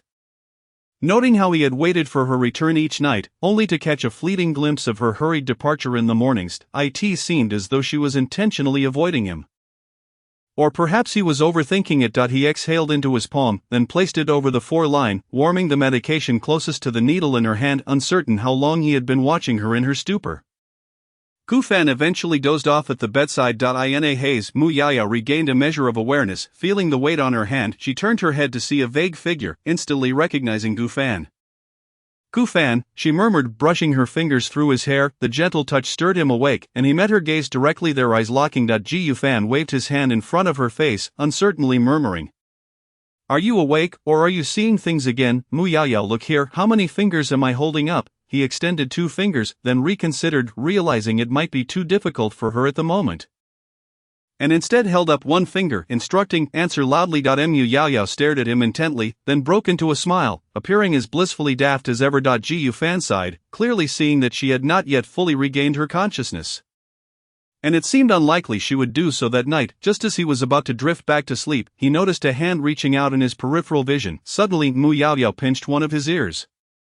In her delirium, she gleefully played with his ear as if it were a toy. Gu Fan rolled his eyes, exuding a sense of helplessness, allowing her to continue her antics while muttering, "Bo dear. What are you seeing now? I like you so much." Chapter 71, I miss you. Gu Fan froze for a few seconds, momentarily believing he had misheard her, before asking, "What did you just say? Hee." Mu Yaoyao feigned innocence, her vacant eyes tugging at his hair and playfully tapping on his already muddled mind. Who could she possibly be seeing? Gu Fan silently observed her, gently covering her with the blanket before continuing to gaze at her silly expression until she fell asleep. Only then did he feel reassured enough to settle the bill and make a trip to the restroom, where he encountered the doctor upon his return. "Excuse me, do patients experiencing mushroom poisoning see someone they care about? Could that indicate a worsening condition?" he inquired without thinking. "Seeing someone they care about?" The doctor adjusted his glasses and replied, "Indeed, there have been instances where patients, after consuming poisonous mushrooms, hallucinated seeing their spouses. However, such hallucinations are typically not of a specific person and are more likely a result of the toxins interfering with the nervous system. There's no need for concern. Let me check on the patient's condition." "All right, thank you," Gu Fan said as he followed the doctor to the ward. The quiet corridor was filled with his wandering thoughts, pondering who it could be that Mu Yaoyao saw in her hallucinations. Having lived together for so long, he had never realized that she had never shared any good news with him. Was it possible she had no intention of telling him? Upon returning to the ward, he found Mu Yaoyao still asleep. The doctor examined her eyes and pupils, then assured him, "There are no issues, so you can rest easy. If she regains consciousness tomorrow, make sure she drinks plenty of water to expedite her recovery." "Okay, I understand, thank you," Gu Fan replied as he watched the doctor leave. He resumed his position at Mu Yaoyao's bedside, warming the medication in his palm. Once more overcome by exhaustion, he soon fell asleep again. The next morning, Gu Fan awoke with aches all over his body. Mu Yaoyao had also risen early, quietly observing him as he busied himself preparing breakfast. He sat at the edge of her bed with a bowl of lean pork porridge, scooping a spoonful to feed her while chattering, "The 2 colleagues who brought you in last night have already helped you take leave. When you return to work, you'll become quite the celebrity at the company. You really are something. You dared to eat freshly cooked mushrooms, you greedy girl." Mu Yaoyao blinked her weary eyes at him, but Gu Fan focused intently on her, then held up a hand with 8 fingers. Asking seriously, "How many is this?" Mu Yaoyao replied instinctively, 8. "Very good, eat more. I specifically asked the boss to add some walnut bits for nourishment," Gu Fan encouraged, feeding her another spoonful. Gradually, Mu Yaoyao's awareness returned, her brows furrowing as she attempted to muster anger but soon realized she was too hungry after barely eating the previous night. She transformed her frustration into appetite, devouring the porridge until the bowl was nearly empty. Did I say anything strange last night? She asked, her words slower than usual, as if her thoughts were also sluggish. Gufan glanced at her, countering, is there something you don't want me to know? Yes, Mu Yaoyao nodded slowly, her expression enigmatic. I have a secret. She gazed at him with a complex look and softly asked, do you want to know? Since it was a secret, perhaps it was best not to reveal it. Gufan ultimately refrained from pressing further. In that regard, Mu Yaoyao resembled him. If there was someone she liked, she wouldn't divulge a word until she had fully captured their heart. He too had never boasted about someone he wasn't sure he could be with forever. It seemed that Mu Yaoyao had yet to mention that person she liked so much. Perhaps still in the early stages of development, and he saw no need to pry. Well then, I won't tell you. I originally intended to reveal it if you called me daddy, Mu Yaoyao mumbled. Call you what, daddy? Mu Yaoyao, caught in her own trap, instinctively pinched Gufan's ear in frustration, giving it a playful tug. Gufan winced in pain, recalling a similar scene, their eyes meeting. You don't remember anything from last night? Gufan asked tentatively. Mu Yaoyao quickly retracted her hand, shaking her head. I only remember those particularly delicious mushrooms. Gufan thought perhaps he was overanalyzing, so he changed the subject. You haven't had any issues at work lately, have you? After all, Mu Yaoyao had been so distracted that she had accidentally consumed uncooked mushrooms. No, everything's fine. I'm doing well as the team leader, she replied, pointing to the clothes hanging on the wall. Hand me my clothes, I don't like staying here. Alright, let us go home. After helping her dress, Gufan completed the discharge process, collecting some medication before the two of them quickly returned to Yinting Huafu. Where are those two? Upon entering the house, Mu Yaoyao noticed the absence of Wen Jishu and felt puzzled. I sent them away, Gufan answered. What about your girlfriend? Mu Yaoyao's tone carried a hint of unspoken disappointment. She is not my girlfriend. I only involved her because of the G family. I intended to use her for that purpose, Gufan clarified. He hadn't anticipated that even though Mu Yaoyao had been too busy to appear, she still kept a keen awareness of his situation. It seemed Mu Yaoyao finally grasped the circumstances, leaning closer to ask, you didn't make her do anything I've already done, did you? Gufan took a moment to process, quickly recalling Mu Yaoyao's behavior from that night, his face flushing with embarrassment. Absolutely not. You still have toxins lingering in your brain. I advise you to head home. Get some proper sleep, and drink plenty of warm water. I know, she replied, her steps up the stairs still a bit unsteady. Could it be that I really damaged my brain? Ding dong, just as Gufan was about to return to his room. The doorbell rang out. He approached the door, and upon opening it, he was greeted by the sight of a doll-like face beaming back at him. Tangyu. Gufan looked outside, noting that Tangyu was alone. With only a car parked nearby, dressed warmly and snugly, she appeared adorably comical. Have you missed me? She asked straightforwardly as she stepped into the yard, removing her neck-wrapped gloves and warmly grasping Gufan's hand. Her eyes sparkling with anticipation. Not really, Gufan candidly admitted that he had been quite busy these past few days. Tangyu, with a slight pout of dissatisfaction, consoled herself by saying, it's alright, what's important is that I miss you. As she spoke, she retrieved a small insulated container from her pocket and handed it to Gufan. I specially brought this for you. Hurry and open it. Upon opening the container, a delightful aroma wafted forth. Inside were 2 delectable egg tarts. For me, Gufan exclaimed in astonishment. No wonder Tangyu's attire was bulging. She had been hoarding snacks like a hamster storing food. Who else would I give it to? I attended an event today, and when I tasted this Wagyu beef egg tart, I thought it was exquisite, so I wanted to bring it to you. You must try it while it's still warm. Tangyu eagerly urged, her eyes shining with anticipation as she pointed at the still warm Wagyu egg tart. Gufan took a bite but found that the egg flavor was absent.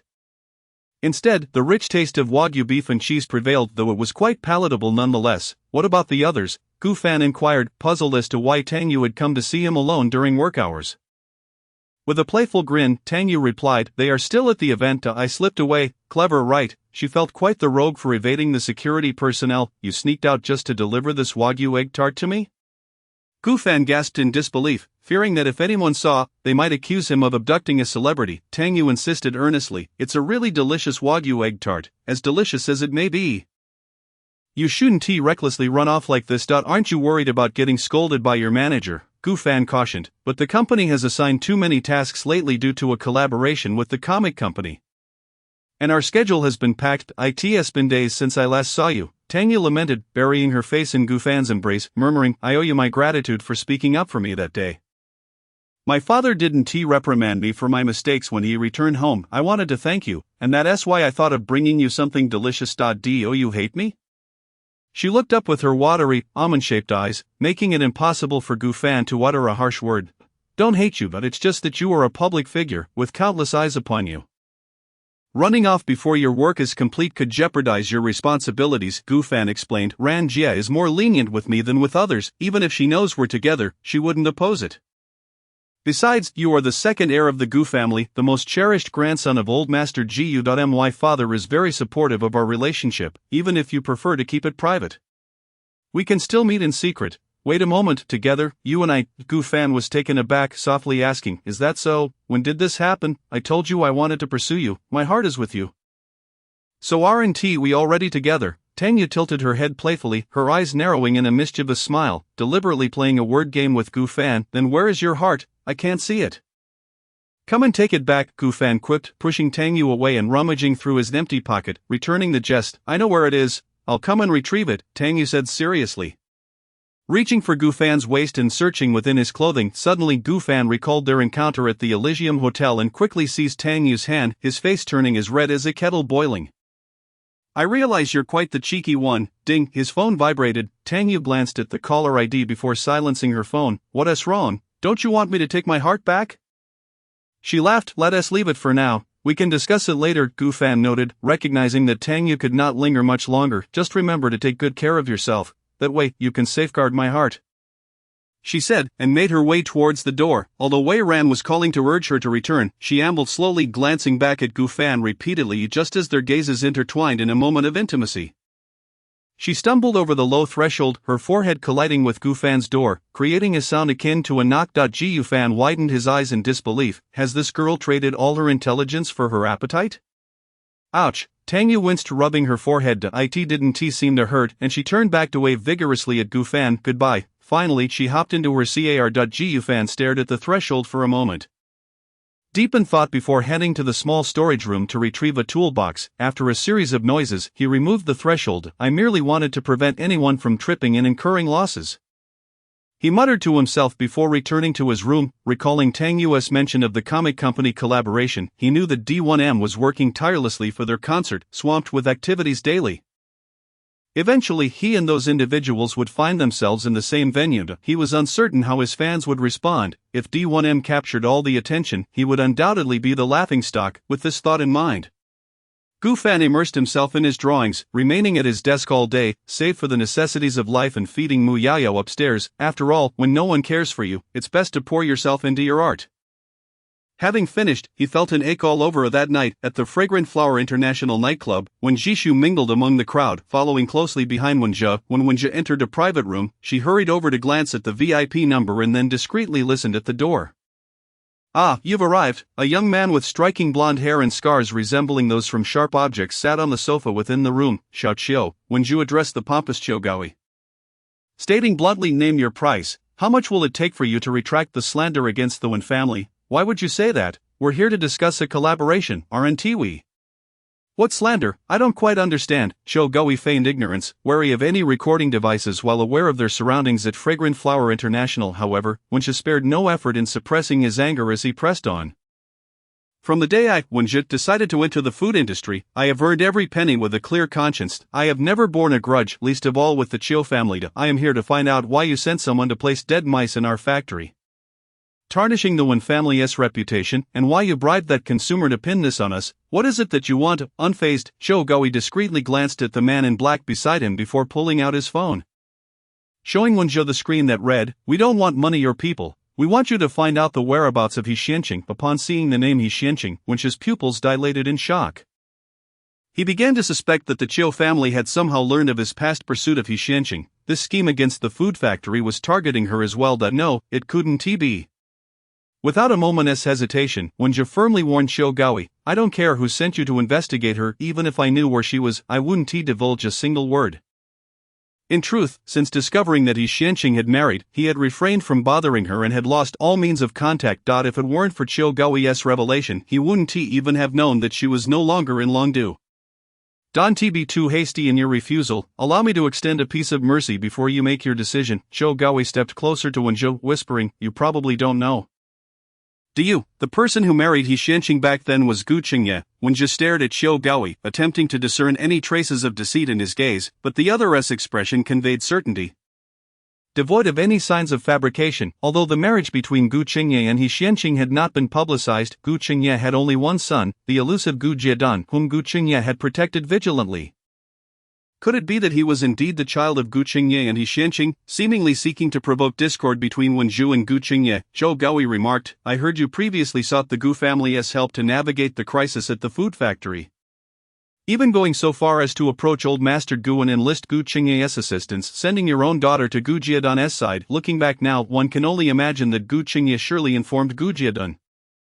And they are likely reveling in your misfortune. Wouldn't you say this is rather, bang. Before Zhou Gaoyi could finish, Wen Zhi swung a fist, knocking him to the ground. As he was about to strike again in his fury, the man in black retaliated with a heavy kick outside. Wen Zhishu instinctively rushed towards the door but halted, quickly retrieving her phone to send a distress message. Please, you must come, at the Yunting Huafu.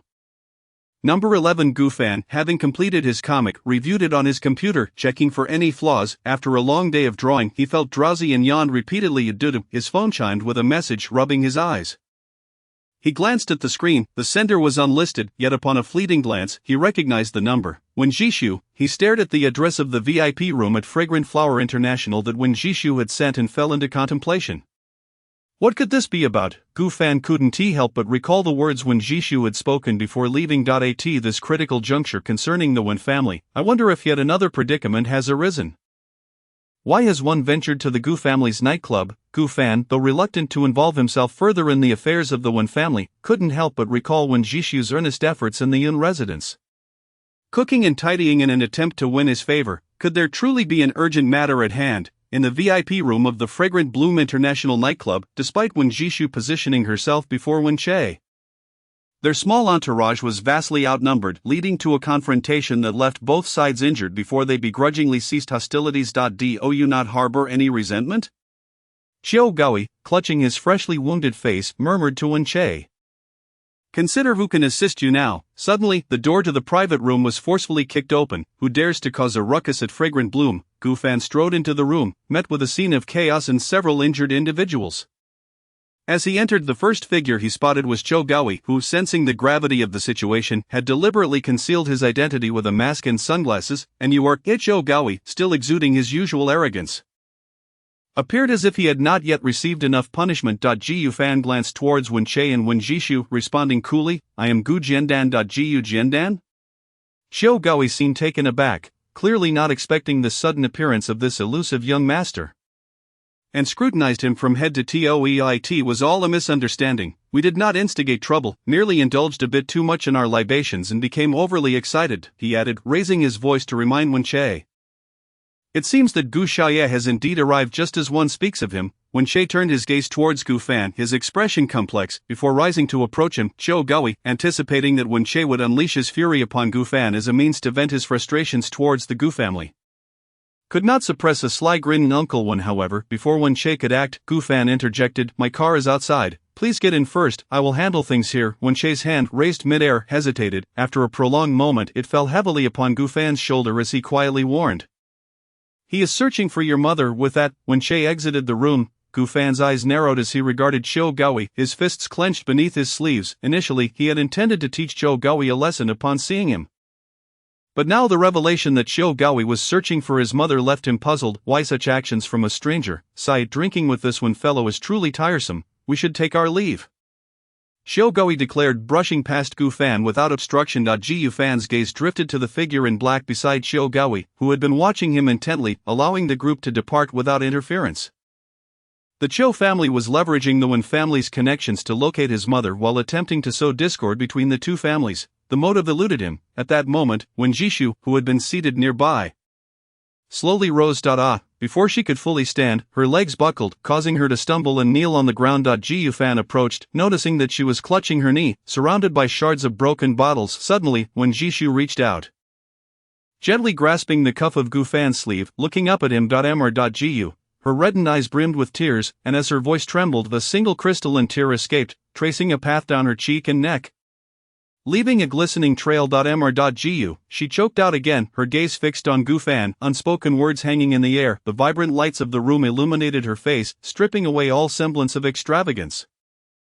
Revealing a fragile vulnerability, her flushed eyes and misty gaze seemed to convey countless unuttered pleas directed at Gu Fan. Gu Fan, looking down at the kneeling and weeping Wen Jishu, remained silent for a considerable time.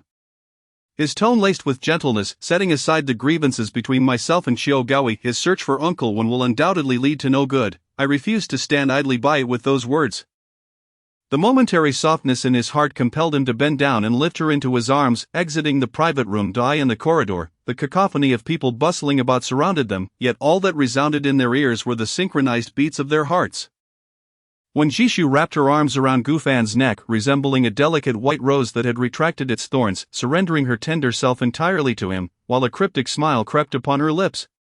Hidden from Gu Fan's view, author's note, I sincerely appreciate all the gifts, thank you very much. This chapter has just been completed, and I apologize for the late update. I typically juggle a part-time job during the day and only manage to write after returning home late at night. Often while eating, however, recently due to the drop in temperature and influenza, I have fallen ill, taking medication that has drained my energy, leaving me mentally exhausted, yet, I will strive to persevere and will not cease updates. Please rest assured while reading, a heartfelt thank you to all who have reached this point. I wish everyone safety and good health. Chapter 74. Sunglasses. Gu Fan placed Wen Jishu in the back seat of the car before taking his place in the driver's seat. In the back, when Che's gaze fell upon the rearview mirror, lost in the familiarity of Gu Fan's features, somewhat dazed. No wonder he bears the resemblance of an old acquaintance, he is indeed the offspring of that very person.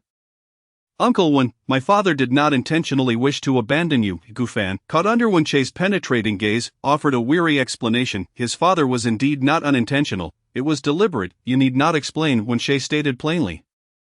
Everything is your mother's choice. If she did not wish to marry your father, no one could force her. I harbor no grievances, though he claimed to feel no dissatisfaction. A tinge of bitterness lingered within. From the moment he had met He Xianqing, he had never questioned her taste, yet tonight, upon learning that He Xianqing's spouse had been Gu Qingye, he found himself doubting her judgment for the first time. I saw the trending news online. Uncle Wen, can you assure me that the food safety at the Wen family's factory is impeccable? Gu Fan inquired. I can assure you, Wen Che replied. If you visit our Wen family food factory, you will see that we employ a fully automated, closed production process. All canned goods undergo 3 filtration processes and are stringently controlled through foreign object detection systems. How could there possibly be dead rats? Wen Che's emotions flared as he fumed. Moreover, that Xiao Gaoyi is clearly conspiring with consumers to defraud me. They must have introduced those items themselves, recalling the viral video online where a consumer inadvertently recorded their experience drinking Wen family's coconut milk sago and discovering a foreign object.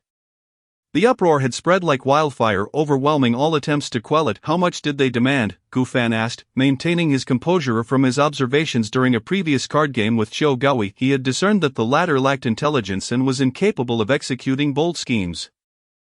This time, the Qiu family was merely a tool. The first time, they demanded 5 million. The second time, 8 million. Today marks the third. Wen Che lamented. Now the stocks of Wen family foods have plummeted, and I have already spent a considerable amount on this matter. If he demands more, I truly cannot provide it. He had aged visibly in recent days, his hair having turned gray in several places, plagued by anxiety that deprived him of appetite, and with each passing moment, he had sighed heavily 3 times. Uncle Wen, any issue that can be resolved with money is trivial. The priority now is the reputation of Wen family foods. Gu Fan stated, pulling the car to a stop outside the Wen family's gate. He retrieved a card from his jacket pocket and placed it on the small table in the back seat. Uncle Wen, take this for now. You can return it later. If Xiao Gaoyi reaches out to you again for money, do not comply with this. Wen Che held the card, gratitude evident in his tone. I borrowed this from you. Once this matter is settled, I will repay you properly. In the meantime, you continue to refute the rumors. As for the rest, I will devise a plan. Gu Fan concluded, glancing at Wen Jishu without acknowledging her injury, merely gesturing, remember to tend to your wounds. Wen Jishu's gaze towards Gu Fan now held an increased sense of reliance and an undeniable thread of affection. After the father and daughter exited the vehicle, Gu Fan cast one last glance at Wen Jishu's retreating figure, inadvertently recalling her heart-wrenching gaze. Coming to his senses, he drove away, in the deep of night. At Yunting Huafu, upon returning, Gu Fan parked his car in front of a convenience store and stepped inside. His thoughts were still preoccupied with the motivations of those seeking his mother. Wandering aimlessly down the aisles, he soon discovered the one family coconut milk sago placed at the lowest shelf. Unbeknownst to him, footsteps approached quietly from behind. Before his eyes, only 2 lonely cans of coconut milk sago remained on the shelf. He bent down to grab one can, prepared to check out, but then hesitated, instinctively moving towards the shelf where the rice cakes were located. At that moment, a figure emerged from around the corner. Gu Fan, having been lost in thought, was startled as he had not noticed another person behind the shelf. He quickly stepped to the right, only to find that the other person had also moved in the same direction. When he looked up and recognized the individual, he was momentarily taken aback. Miss Ling, Gu Fan observed Ling Xuanhan holding a small box of rice cakes, precisely the sweet and spicy flavor he often enjoyed. It had been so long. Was she still attempting to steal his beloved rice cakes? Such a grudge. What a peculiar vendetta. Ling Xuanhan was clad in a loose, deep gray sweatshirt, adorned with its hood and a mask. Yet, it was her cold, world-weary gaze and her straight, jet-black hair that enabled Gu Fan to recognize her instantly. You didn't bring your dog out tonight? Gu Fan, feeling somewhat awkward under her unyielding stare, casually inquired. Unable to meet her frosty eyes, however, silence enveloped the air. Gu Fan initially thought Ling Xuanhan had no intention of responding, and was about to turn away when she spoke in a faint voice. I did.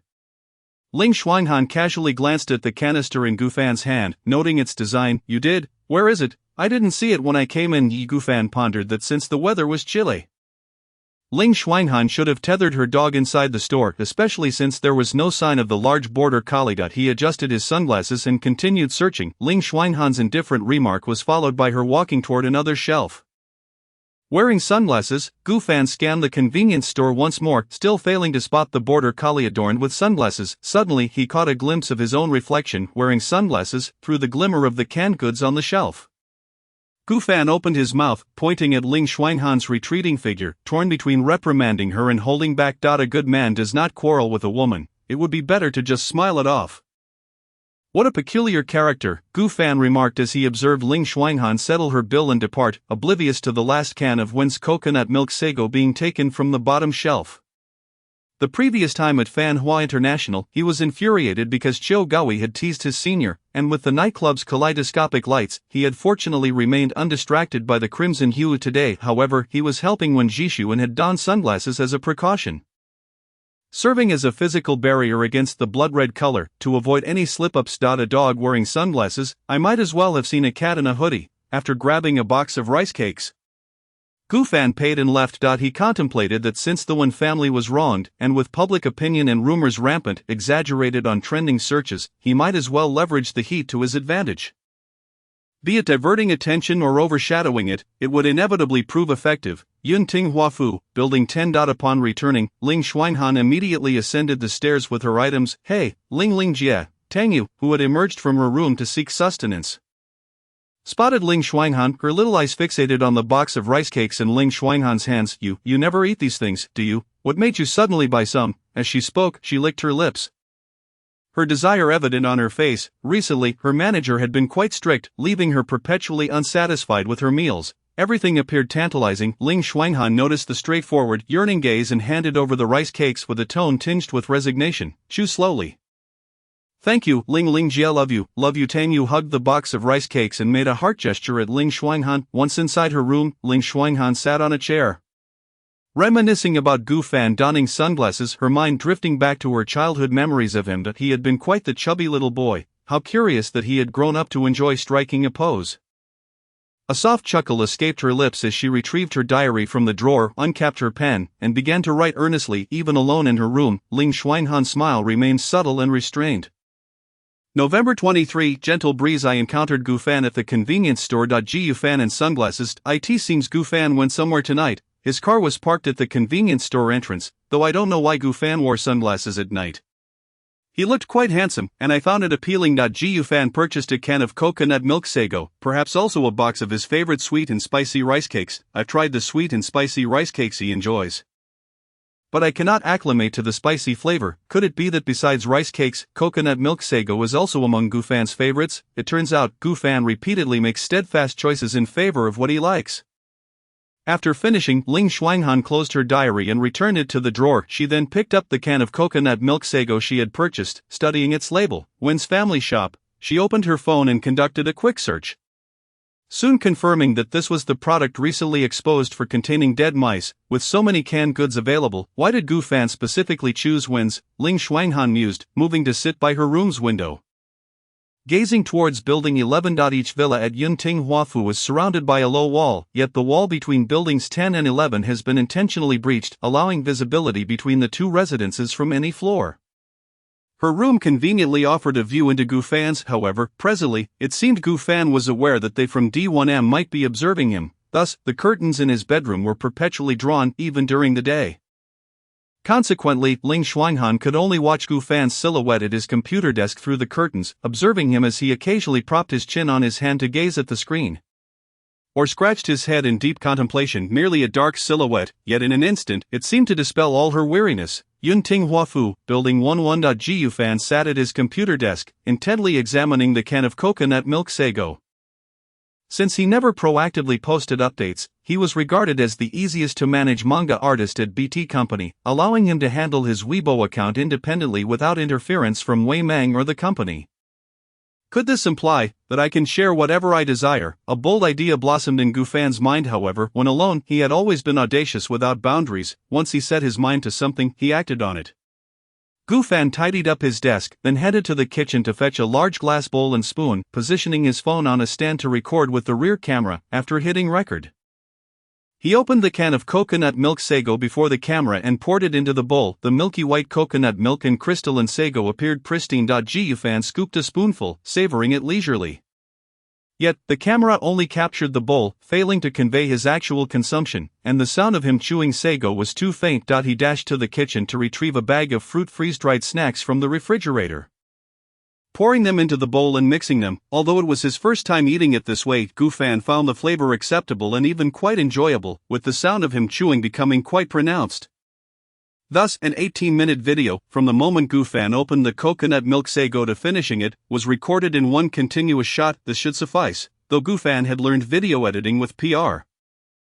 He opted to publish the 18-minute video, meticulously editing the text. Gu Fan, the best companion for late-night drawing. Wins Family Shop. Do not believe in rumors or spread them. Support conscientious brands. Wins Family Shop Official. After clicking publish, he felt a twinge of guilt as he exited Weibo, not because his words were untruthful, but because it was the first time he had acted on his own accord without consulting Wei Meng or the company. Promoting a brand unilaterally, surely there wouldn't be any repercussions. Gu Fan reassured himself nonetheless. While he could utilize his identity as Gu Fan to mitigate public opinion, ultimately the matter needed resolution. After contemplating for a moment, he took out his phone and dialed a number, deftly inputting a string of unfamiliar digits. Zhao Qianro, let's get moving. I need you to do something for me. Back at Building 10, Ling Shuanghan remained by the window, having gazed toward Building 11 for quite some time. Gu Fan was not quietly drawing tonight. Instead, he was fiddling with something at his computer desk. Due to the distance, she couldn't discern the details. Beep beep, Weibo notification. The person you follow has posted an update. Upon hearing the notification sound, Ling Shuanghan's gaze fell upon her screen. There were numerous requests for mutual follows between companies and their artists on Weibo, including the recent insistence for all members of D1M to follow Gu Fan. Ling Shuanghan, accustomed to her work routine, always checked to stay updated. She clicked on the notification link, swiftly navigating to Gu Fan's dynamic page. Noticing the Wins Family Shop Official at the end of the text, along with the visibly increasing number of shares and comments, Ling Shuanghan clicked on the video. The stiff, monotonous filming angle, the dull and uninspired actions, the unedited video lacking any speed adjustments. 18 full minutes. On any platform, this would undoubtedly be deemed an excessively long and tedious post. However, upon seeing the hands in the video, the cuffs, and the can of Wins coconut milk sago, Ling Shuanghan felt an inexplicable connection forming. After a while, she glanced at the untouched can of coconut milk sago on her table, then back toward Building 11. A bold conjecture and an audacious idea began to take root in Ling Shuanghan's mind. Watching that dynamic post, for the first time, she detached herself from the arrangements of Lanyu Entertainment and took the initiative to act. D1M. Ling Shuanghan liked this post. Chapter 76. Zhao Qianro. Within half an hour, as anticipated by Ling Shuanghan, a call from Chui Ran came through. Within Lanyu Entertainment, the D1M team had personnel observing their movements around the clock. Ran Jie, before the other party could speak. Ling Shuanghan had already guessed what was to be said. Chui Ran did not erupt in anger but instead calmly inquired, "You must know that the Wen family is currently under public scrutiny. Why did you like Gu Fan's post supporting Wen's? What were you thinking? I don't recall you having any private connection with Gu Fan. After all, Ling Xuanhan, as the captain of D1M, has always handled matters with discretion, adhering to arrangements and never committing such foolish mistakes. It is inconceivable that she would mistakenly press the wrong button. Lan Yu has arranged for D1M to collaborate with Gu Fan, with the concert and signing events scheduled for the same day. A decision set in stone. This indicates that D1M and Gu Fan are now on the same front, currently, with Gu Fan publicly supporting the Wen family. If D1M attempts to distance itself, it will undoubtedly affect the upcoming concert, leading to mutual destruction. Ling Xuanhan calmly elucidated, her tone indifferent. Sister Ran, I am merely taking a gamble. I am betting on Gu Fan's confidence in the Wen family and his trustworthiness. Her words revealed no emotion, as if she stood in her capacity as D1M's captain, seeking benefits for D1M and Lan Yu behind her, devoid of any inclination towards Gu Fan. Why do I suddenly feel that you and Gu Fan share a certain resemblance in temperament? Usually quiet and composed, yet when it comes to action, audaciously reckless. On the other end of the line, Chui Ran chuckled lightly. I will speak to the company about this. You should quickly get the other team members to show their support. I will send someone to investigate the Wen family's situation. Given the current circumstances, Gu Fan's influence is substantial. Once his post is out, it cannot be retracted. If it were her, she would also choose to take a risk. Moreover, with both Gu Fan and Ling Xuanhan publicly backing the Wen family, it represents BT Comics and Lan Yu Entertainment, making it imperative to assist the Wen family in some capacity. As Sister Ran, thank you. After Ling Xuanhan concluded the call with Chui Ran, she gazed once more towards Building 11. Does it resemble? Perhaps. Knock, knock. Ling Xuanhan lightly tapped on Yusheng's door. Wai Yusheng had long been asleep. Upon hearing the sound, she groggily arose to open the door. Upon seeing Ling Xuanhan, she became slightly more alert. Xuanhan, what's the matter? She assumed that Ling Xuanhan's visit at this hour must pertain to something significant. Logging into Weibo, she liked Gu Fan's latest post and roused the others. This matter, once addressed, would allow them to return to sleep. As Ling Xuanhan spoke, she proceeded to the rooms of Tang Yu and Qi Yingxin. Yusheng opened Weibo, only to discover Gu Fan's post. Without further inquiry, she understood that Ling Xuanhan and Xin Xuanan had never seen eye to eye and took it upon herself to wake Xin Xuanan, simultaneously dragging the sprawled and drooling Luoying from her bed. The few of them, still in a daze, liked Gu Fan's post as if in a dream. What on earth? Gu Fan already knows we are collaborating, yet supports the Wen family at this critical moment. Has he lost his mind? Is there no one at BT Comics to rein him in? The only one who woke up particularly irate was Xin Xuanan, who, true to form, exploded in anger. Wai Yusheng gently ruffled Xin Xuanan's hair, partially soothing her back to sleep. Soon, several crucial likes appeared beneath Gu Fan's post. D1M. Wai Yusheng liked, D1M. Qi Yingxin liked, D1M. Tang Yu liked, D1M. Luoying liked, D1M. Xin Xuanan liked. In the dead of night, within a certain village, tap tap tap, a figure clad in black stealthily approached a door in the darkness, peering through the window's gap into the yard, pulling up her black mask. She grasped the wall with gloved hands and scaled the wall into the yard. Creak, she pushed open the door, advancing towards the bedside. The man sleeping soundly turned over, sensing the moonlight being obscured. As the shadow fell upon him, he groggily opened his eyes. Before he could utter a sound, a hand reached out to him, covering his mouth with a cloth, swiftly binding his hands and feet. The woman feigned taking out her phone, pressing a few buttons, and dialed a number. The target has been found. What? Eliminate him. The woman glanced at the man, speaking earnestly into the phone, understood it upon seeing the woman approach him after ending the call. The man panicked. You accepted money to frame the Wen family. Someone has come for your treacherous heart. Her voice was cold like the moonlight reflecting off the blade of the butterfly knife she held. Drawing closer, the man shook his head vigorously, seemingly desperate to explain. The woman positioned the butterfly knife against his neck, then removed the cloth from his mouth. The blade was a mere 0.00001 millimeters from his neck.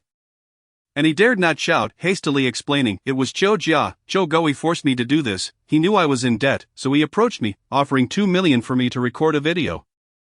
To place something dirty in a can and buy popularity. That was 2 million. I could not only repay my debts but also earn money I won TC in several lifetimes. I was momentarily foolish. I was wrong. I truly was wrong. Click. The woman ceased the recording on her pocket recorder and finally sent a short message from her phone. Young master, the matter has been taken care of.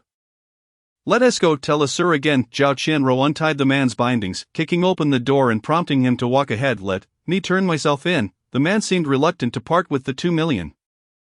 If you wish to speak with the king of hell, then there's no need for a confession. The man hurriedly exited, the cold gaze behind him escorting him all the way. However, just as they left, a car pulled up at the entrance.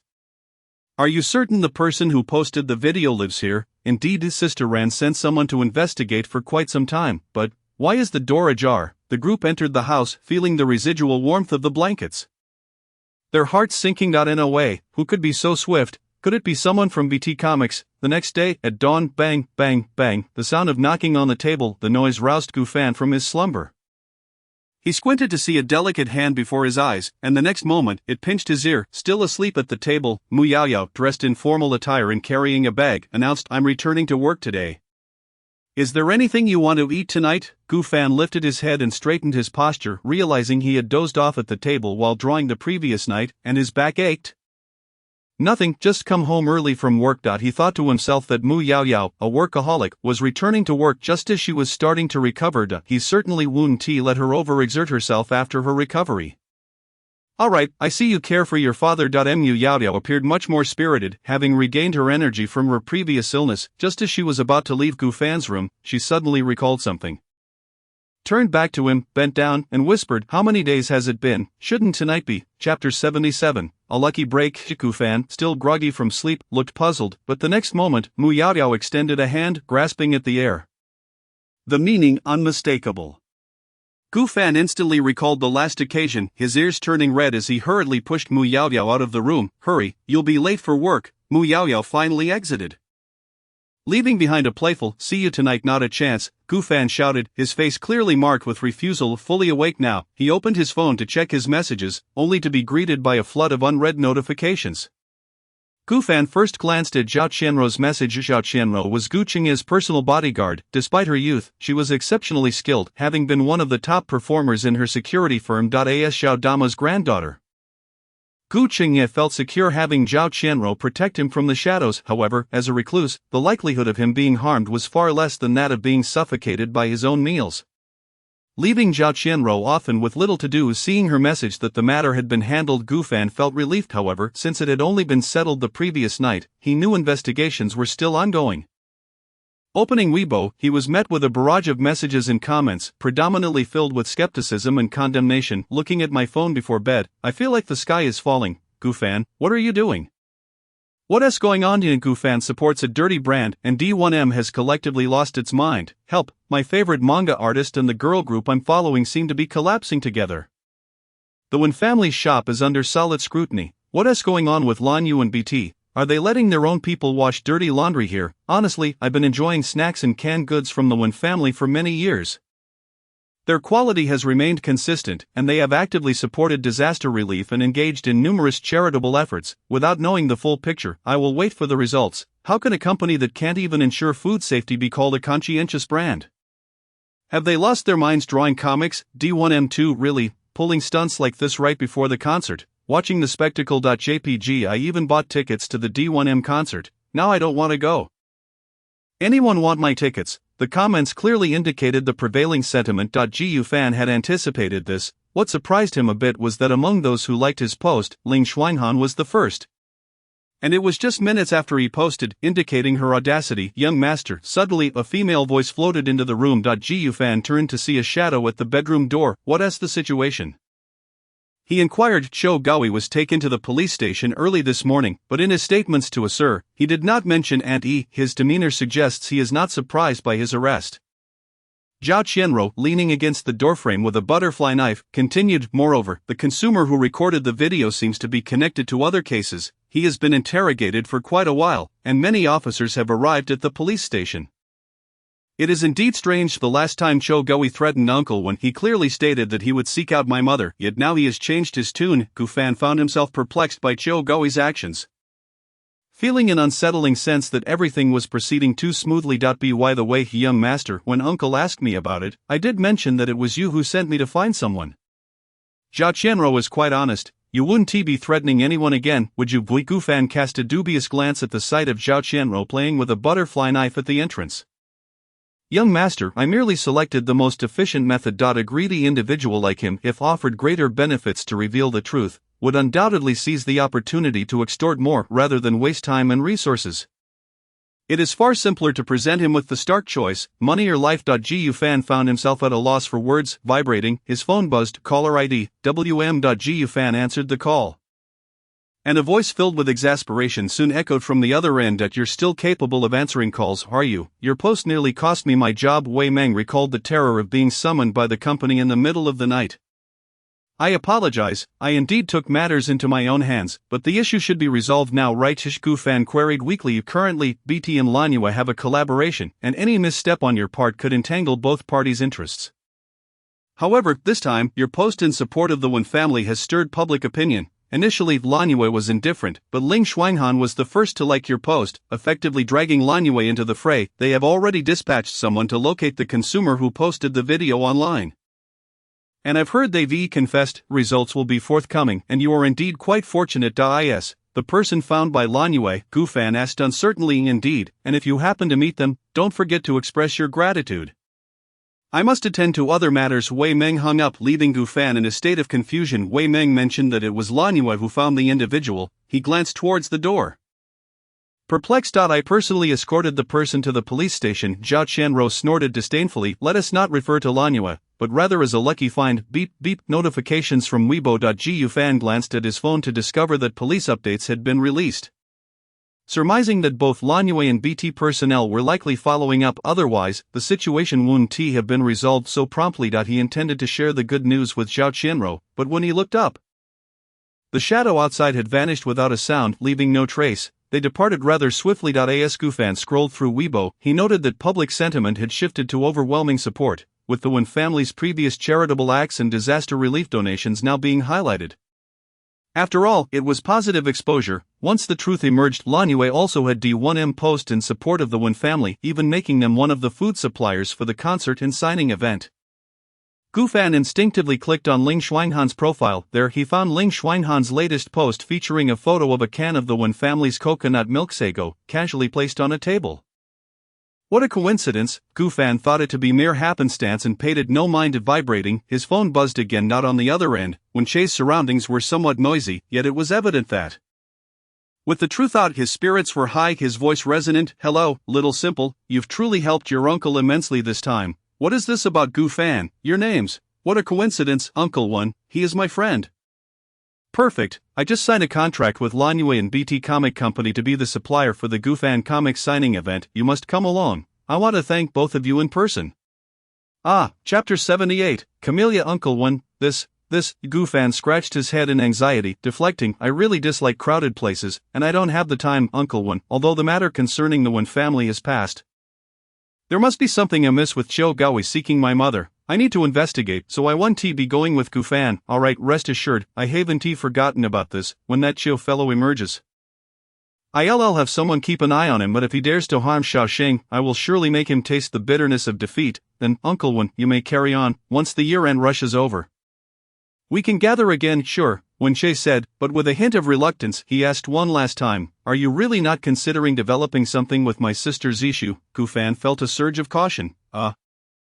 I was just joking, Wen Che laughed. As for the feelings of you young people, I won't interfered. I'll find an opportunity to discuss it with your family elder. Thank you, Uncle Wen. Gu Fan hung up, believing that from that moment forth, he would have no more ties with Wen Zishu. Vibrating, another buzz from his phone. The busier the world became, the more Gu Fan felt a serene calmness, as if watching a tempest from afar. Hello, Gu Fan, I forgot to tell you that the company wants to prepare an outfit for you for next month's signing event, designed by a renowned fashion designer who just returned from abroad. Though she is young, her talent is remarkable, and she is a rising star in the industry, ensuring you will attend in splendid attire. Please come by soon. I'll have someone take your measurements and discuss the event's specifics. Alright, I'll head over now. The following days felt like a dream to Gu Fan. If he were anyone but Gu Fan, just another face in the crowd, it would be indisputable that Wen Zishu was an exceptional choice for a wife. Click, the sound of a door opening. Yet he was Gu Fan, not only imperfect like most but particularly flawed. His spirit was timid and fragile, allowing him to only vent the pent-up emotions within when pushed to the brink. Aside from his family and those he was most familiar with, individuals approaching him from afar, seemingly flawless, felt to him like the scorching sun, illuminating every flaw within his soul, exposing even the disdain he held for himself. leaving him perpetually uneasy. Each warm moment made him question whether the next would bring unbearable loss, disappointment, or sorrow. Though light as feathers, the memories of those gales swept through him, rendering him restless. Tap, tap, tap. 2 footsteps approached from behind. Hastening towards Gufan, he instinctively turned around, only to meet Ling Shuanghan's faint gaze. Realizing, he first inquired, "What did you just say?" "I didn't catch that." I said, "Gufan, next month, D1M is hosting a concert in Longdu." "Ah, why are you telling me this?" Gufan wondered if Ling Shuanghan had discovered something. Ling Shuanghan paused momentarily, a barely perceptible smile gracing his lips as he replied lightly, "I wish to make some money off you." "How straightforward." "Wait," Gufan suddenly comprehended, shifting his gaze toward the figure passing by Ling Shuanghan, capturing only a fleeting silhouette. "That guy, did he just smile?" "He can smile," Gufan murmured. He recalled previously searching for videos about D1M. It seemed that no matter the occasion, Ling Shuanghan had never smiled, always bearing a serious demeanor, the best he managed being a slight upward curl of his lips, devoid of any genuine warmth in his eyes. "No wonder fans on the internet said Ling Shuanghan looked better when he wasn't smiling." At BT Comic Company, Gufan cooperatively allowed the staff to take his measurements. Wei Meng glanced at Gufan, fully armed with a hat and mask, and couldn't help but advise, "You draw comics so effortlessly, and you're not busy. You should step out more, don't just stay cooped up." Gufan paid little heed, merely noting that the measurements were complete. "Alright, you can go now. I still need to discuss some matters with the designer Camellia." "Who?" Gufan paused at the mention of Camellia.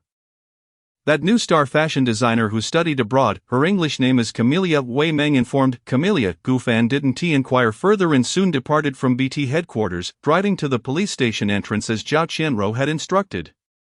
Eager to question Xiao Gaoi about his motives for seeking his mother, he applied for visitation under the guise of a friend. "Please show your identification." Gufan presented the prepared documents. After completing the necessary procedures, he exited the police station. Due to Xiao Gaoi's extreme caution when soliciting money from Wenqie, no evidence was left, thus not constituting extortion. However, bribing the consumer resulted in charges for damaging commercial reputation and false accusations, leading to a sentence of 1 year and 6 months along with financial compensation to the Wen family. Vibrating, his phone buzzed. "Senior."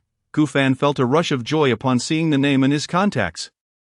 In the background of the police station, a striking figure paused, seriously examining Gufan's visitation application. "Have you had lunch?" Xiaoyilan asked. "Not yet, senior." "Have you eaten?" Gufan asked in a rather dull manner. "Gufan, the son of Gu Qingye," the female officer pondered, retrieving her phone to glance at the profile picture. "I haven't eaten either. Let us eat together. I've been craving the grilled eel near the school." "Sounds good. Wait for me, senior." Gufan quickly drove away. The female detective gazed at the receding vehicle, lowering her head and fixing her gaze upon a 1-inch photograph. The woman in the photograph possessed an exceptionally sophisticated supermodel visage, with sharp and distinct facial contours that harmoniously blended the delicate features of an Eastern woman with the profound bone structure of a Western counterpart, three-dimensional, exquisite, noble yet aloof, harboring a stubborn glint in her eyes, and the corners of her lips curled in an enigmatic semblance of a smile, as if she were a natural-born victor, effortlessly toying with the fates of countless admirers. Beneath the photograph were inscribed 3 square characters, He Xianqing. The female detective then turned to another personnel dossier page, which bore no photograph. The name section displayed 2 characters, He Chi, long time no see. How the changes are striking. Gufan and Xiaoyilan stepped into the familiar establishment. Unable to resist surveying their surroundings, Xiaoyilan nodded and then chose a seat away from the window. "But thankfully, we are still who we are," she remarked, for Gufan had always preferred sitting in the corners, favoring the sense of security such spots provided. "May I take your order?" The waiter approached their table with a notepad in hand. "You order, senior." "It's my treat," Gufan replied without hesitation, pushing the menu towards her. He had anticipated that Xiaoyilan still remembered his dining habits. No matter the destination, he found solace in inconspicuous corners, which he deemed a safe dining environment. As Xiaoyilan flipped the menu to the beverage section, her fingertip lightly tapped on a newly introduced sweet rice wine. "You can order the rest," she said. "Alright." Gufan took the menu and addressed the waiter. 2 pots of sweet rice wine, 2 servings of grilled eel, 2 rice balls, 2 portions of peppery black beef belly, 1 spicy flour clams, 1 marinated crab, and 1 vegetable salad. He seldom witnessed Xiaoyilan actively requesting alcohol, except on special occasions. "Understood, please hold on." After the waiter noted Gufan's order, he first brought out 2 pots of sweet rice wine along with complimentary tea pastries. "I'm driving, so I 1 tea drink." Gufan stated, placing a small wine cup in front of Xiaoyilan and filling her cup with the wine. This sweet rice wine had a pleasant taste and was low in alcohol content, making it ideal for light sipping. Is that your car outside? Xiaoyilan inquired. This was also a gift from my ex-girlfriend, Gufan explained. He regretted not having opted for a different vehicle that day. Given Xiaoyilan's modest background, during their university days, she had received lavish courtship from affluent suitors. However, she remained unmoved and had conveyed to one particularly wealthy admirer that she would not engage with someone whose financial circumstances vastly outstripped her own.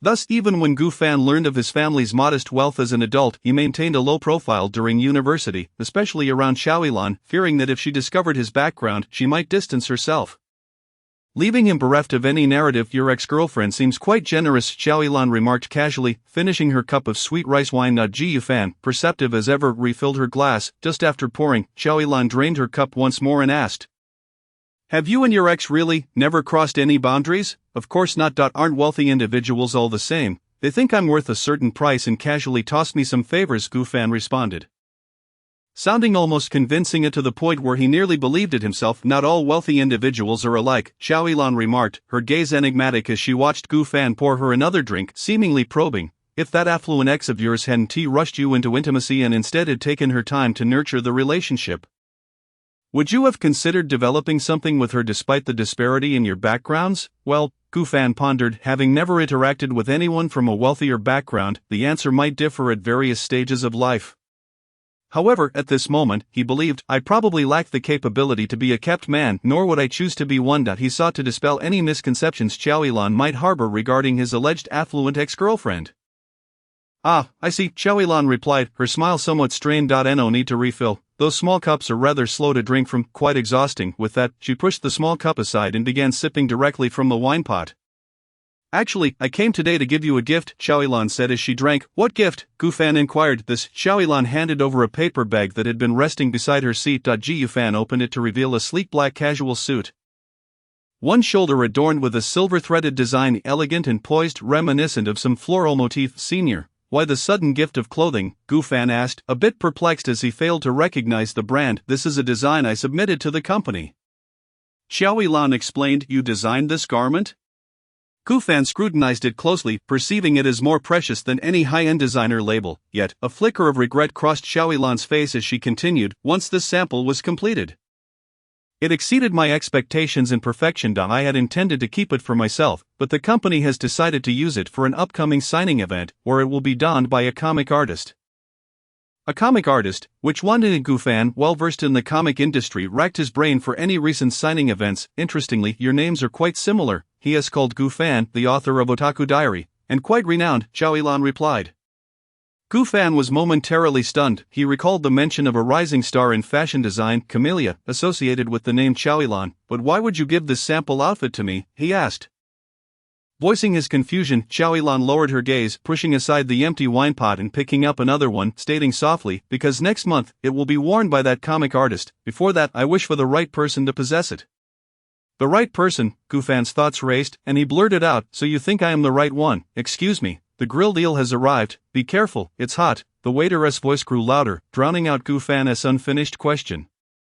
He rubbed his forehead, letting out a faint sigh of resignation. "Thank you," Xiaoyilan said, casting a glance at Gufan's helpless expression, slightly lifting the corners of her lips as she added to the waiter, "Please bring us 2 more pots of sweet rice wine." "Of course, please hold on a moment." The waiter, quite enthusiastic, quickly returned with 2 small pots of sweet rice wine. "Senior, you seem particularly lively today?"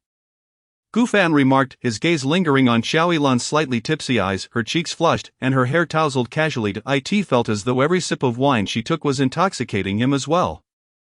"Perhaps it's because there's a very charming junior right in front of me," Xiaoyilan replied with a smile of flattery. Gufan teased, pushing the dishes towards her. "Eat something." He cleared his throat, suppressing his inner glee as he observed Xiaoyilan consuming more and more. A mischievous thought crossed his mind. Perhaps he should wait until Xiaoyilan was fully intoxicated, and then ask her something else. "These soft rice balls are quite delightful, aren't they?" Xiaoyilan offered another rice ball to Gufan's lips. As he bit into it, he mused, "Really, what is wrong with soft rice?" Xiaoyilan rested her chin on her hand, murmuring softly. Gufan didn't catch her words and assumed it was merely drunken chatter. Just then, his phone vibrated. Xiao in a daze, took out her phone. Not a low, deep voice emanated from the other end. Elon, we have a family gathering tonight. Remember to come home. Dad sent the driver to pick you up. Before the speaker could finish, Xiao hung up the phone. Senior, is something the matter? Gu Fan inquired. No, just a scam call, Xiao replied, removing her thin-framed glasses and rubbing her brow. The effects of the sweet rice wine crept slowly through her system, like a dense warmth enveloping her, drawing her into a state of blissful surrender. I am done eating. Xiao stood up, forgetting her bag, and wandered toward the exit. Let us go home. Home, Gu Fan exclaimed, hastily gathering her bag and glasses. Following closely behind, could it be that he might take the senior back to his house? Chapter 80. You resemble a college student. While this photo will turn out great, let us take another. Gu Fan, who had been watching Xiao silhouette, turned at the sound. A group of nearby female university students were taking turns photographing themselves with Gu Fan's car. Gu Fan intended to usher Xiao into the vehicle, but saw her join the commotion. I want to take a picture too. Xiao stepped forward, her tall figure quickly capturing the attention of the girls. Oh, yes, of course. The girls, momentarily stunned, quickly made way for her. One could not deny that inebriated Xiao, in her demeanor and every smile, exuded a charm distinct from her usual self. Gu Fan, she called, beckoning him with a wave of her hand, her lips parting slightly. Come here. That single phrase, imbued with an alluring quality, compelled Gu Fan to approach her without a second thought. Let us capture a moment together. Joylan, with a tipsy demeanor, took Gu Fan's hand and wobbled towards the front of the car. Suddenly, Joylan's high heels faltered, causing her to stumble. Quick as a flash, Gu Fan grasped her waist, preventing her from colliding with the rigid car front. They posed for the photograph. Joylan appeared quite pleased with such proximity. Gu Fan steadied Joylan's unsteady phone and inadvertently leaned against the car hood. Buzz. Without realizing it, Gu Fan's hand rested upon the head of the celebratory goddess. The car emblem retracted, and without warning, Gu Fan leaned forward once more. In that fleeting distance where their breaths mingled, Joylan pressed the shutter. Gu Fan quickly straightened up, feeling his breath momentarily halt due to the tension. Are you also intoxicated? Joylan chuckled lightly, brushing her fingers against Gu Fan's sturdy chest, her voice tinged with a hint of nasal sound. The aroma of alcohol seemed to blend with Joylan's own fragrance, filling the air. Have you finished taking the photos? We wish to capture a few more. A group of female university students nearby were caught off guard, suddenly witnessing a display of affection. Gu Fan assisted Joylan to the side, retrieved the car keys, and unlocked the door, gently placing Joylan in the back seat. Only then did the students realize that the car belonged to Gu Fan, promptly parting ways as they watched him start the engine, the emblem rising once more as he drove away. Senior, where do you reside? Allow me to take you home, Gu Fan inquired. Though he thought about it, he certainly would not genuinely escort Joylan back to Yinfu. After a brief contemplation, Joylan replied, Qingyu Street, Happiness Community, Qingyu Street. Gu Fan refrained from probing further, perplexed as to why Joylan, a fashion designer, would reside in such an aged neighborhood. The car soon meandered into the winding old streets. However, the narrow path to the building's entrance thwarted Gu Fan's larger vehicle from proceeding, forcing him to park outside. In the back seat, Joylan appeared drowsy, and Gu Fan did not rush her. Have you heard the tale of the celebratory goddess? Joylan leaned against the car window, seemingly casually asking, Celebratory goddess? I have not. Gu Fan feigned ignorance, shaking his head. Joylan straightened up, leaning closer to Gu Fan, resting her shoulder against his, and softly spoke, Legend has it, there was a noble in Y country named Montague who fell in love with a girl of humble origins named Thornton. However, at that time, Montague had a beloved, and their differing social statuses necessitated secrecy in their relationship. To commemorate their bond, Montague designed a statue inspired by Thornton named Whisper, which ultimately led Mr. Rolls to create the celebratory goddess based on Whisper. I see. Gu Fan nodded, his expression one of newfound understanding. That if you were the commoner Montague and encountered the single noble girl Thornton, would you be willing to be with her? In that moment, Joylan's logic was crystal clear, appearing quite sober, yet Gu Fan's reasoning was even sharper, his brow furrowing as his mind raced. Commoner Montague equated to him. The single noble girl Thornton equated to a hypothetical ex-girlfriend? No, he resolutely declared, taking a lengthy 3 seconds to respond to Joylan. That is so steadfast. Even if there were profound love between you, you would not. Joylan seemed surprised, seeking confirmation from Gu Fan once more. Gu Fan shook his head. After all, the tale also indicated their social disparity and the necessity for secrecy, which surely led to an inevitable lack of resolution. Joylan fell into a visible silence, then gazed into Gufan's eyes, seemingly on the verge of speaking. You still resemble a university student. A university student. Gufan was processing her words when Joylan exited the vehicle and entered the building. She thinks I look like a university student. Gufan leaned against the car window, observing Joylan's departing figure. Does this imply that I am still very youthful? He glanced into the car's mirror.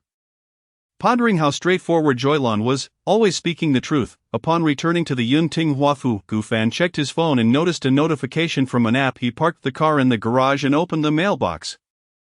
Indeed, there were new letters. Gufan had not received an envelope in quite some time, and his curiosity led him to stand at the door, opening one of the envelopes. Inside was a ticket to a grand concert at a large stadium in Longdu. Lanyu Entertainment D1 Melody Group BT Staff Comic Gufan's new song concert Otaku Diary comic signing event. The ticket was crafted in a vibrant national style, adorned with colorful dragon patterns unique to the Year of the Dragon, and featured a VIP emblem in the lower right corner, exuding an air of grandeur. It was no wonder that this ticket, costing nearly 2,500, radiated the scent of money, especially considering the limited VIP seating. Along with the ticket was a note. I heard you enjoy drawing. You might be interested in the comic signing event. By the way, you can also catch our concert. I look forward to seeing you. Yu Sheng, truly the only good person in Building 10, Gufan sighed, recognizing that this combination ticket, not only expensive but also highly sought after, was generously offered by Yu Sheng, who must hold him in high regard. He carefully stored the ticket away and opened the other envelope. Inside was another note. I am the new resident who just moved to Yunfu. You are welcome to join us tonight at Building 8 for a warm gathering. The simple message was penned in a flowing script, exuding an effortless elegance. Gufan had initially assumed this new resident would be a man, but upon flipping the note, he noticed a red lip print on the back. Who among the cunning inhabitants was behind this? Gufan, being astute, chose to disregard the note. Retreating to his room, he tried on the outfit Joylan had given him, which fit perfectly. He stepped into the small room around the staircase corner and hung up the clothes Joylan had gifted him. To his surprise, before the signing event had even commenced, he found the attire he was meant to wear for it. However, how could he possibly appear at the stadium simultaneously as Gufan and Gufan? Was he destined to disappoint Yu Sheng? Chapter 81. The third cat. That night Gufan lay on his bed with his legs crossed, meticulously examining a page of multi-person storyboards. Click, he heard the familiar sound of keys unlocking the door. Mu Yaoyao returned earlier than usual. Oh my! Mu Yaoyao's teasing voice echoed into the bedroom, prompting Gufan to turn and cover his ears with the blanket. Look what Daddy brought back for you. Mu Yaoyao, with clear intent, barged into Gufan's bedroom, heading straight for the bed and lifting the blanket. You're already lying down this early. Are you hiding from me? Gufan turned over, displaying a lethargic expression akin to that of a fish out of water. How could I possibly hide? Then get up. Don't loiter around in the dark. Mu Yaoyao dragged Gufan to his feet and pulled him into the living room. The bright lights of the living room illuminated Gufan, causing him to yawn. His hair tousled from lying on the bed, creating an uneven appearance. Wake up, look what I bought on the way, Mu Yaoyao exclaimed excitedly as she produced a black plastic bag and emptied its contents onto the coffee table.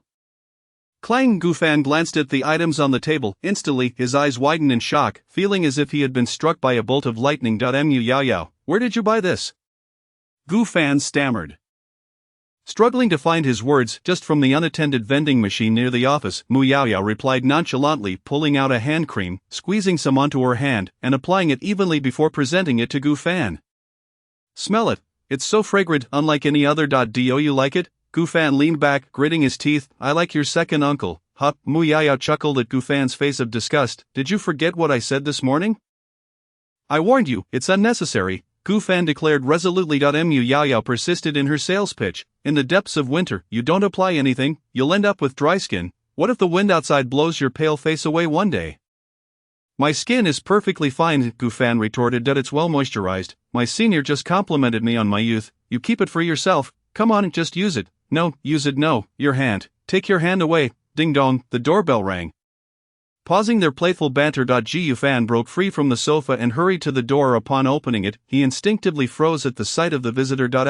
Seeing Li Zhuyun's slightly furrowed brow, Gufan quickly corrected himself. Auntie, what brings you here? Li Zhuyun chuckled softly. I wrote you a letter, but you didn't come. As she spoke, her gaze drifted downward, noticing Gufan's unfastened trousers, her expression laden with unspoken meaning.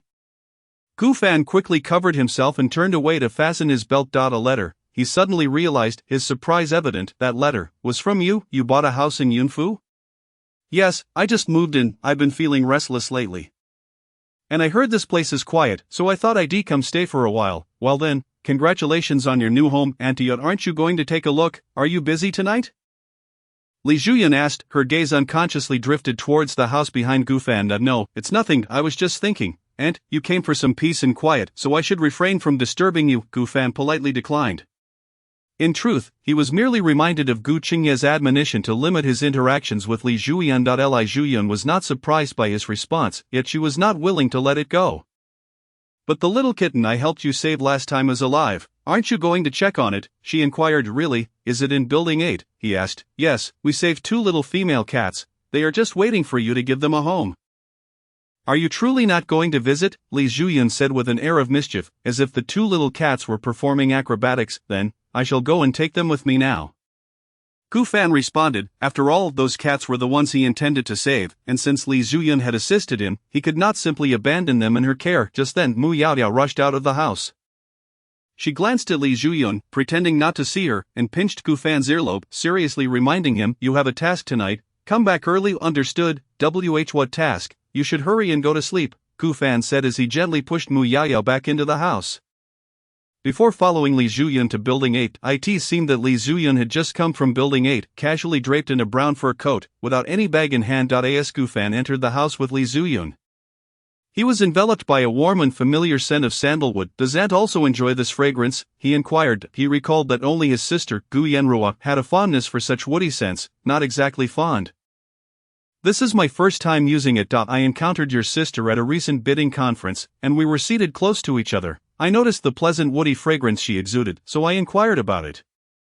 Your sister generously gifted me a bottle along with several pieces of fragrance wood. Li Zhuyan explained. So it truly is my sister's. No wonder it feels so familiar. I initially hesitated to accept it. But your sister mentioned that her most treasured younger brother adores the scent she wears. Upon hearing that, I became curious to try it myself. The phrase most treasured younger brother brought a smile to Gufan's heart.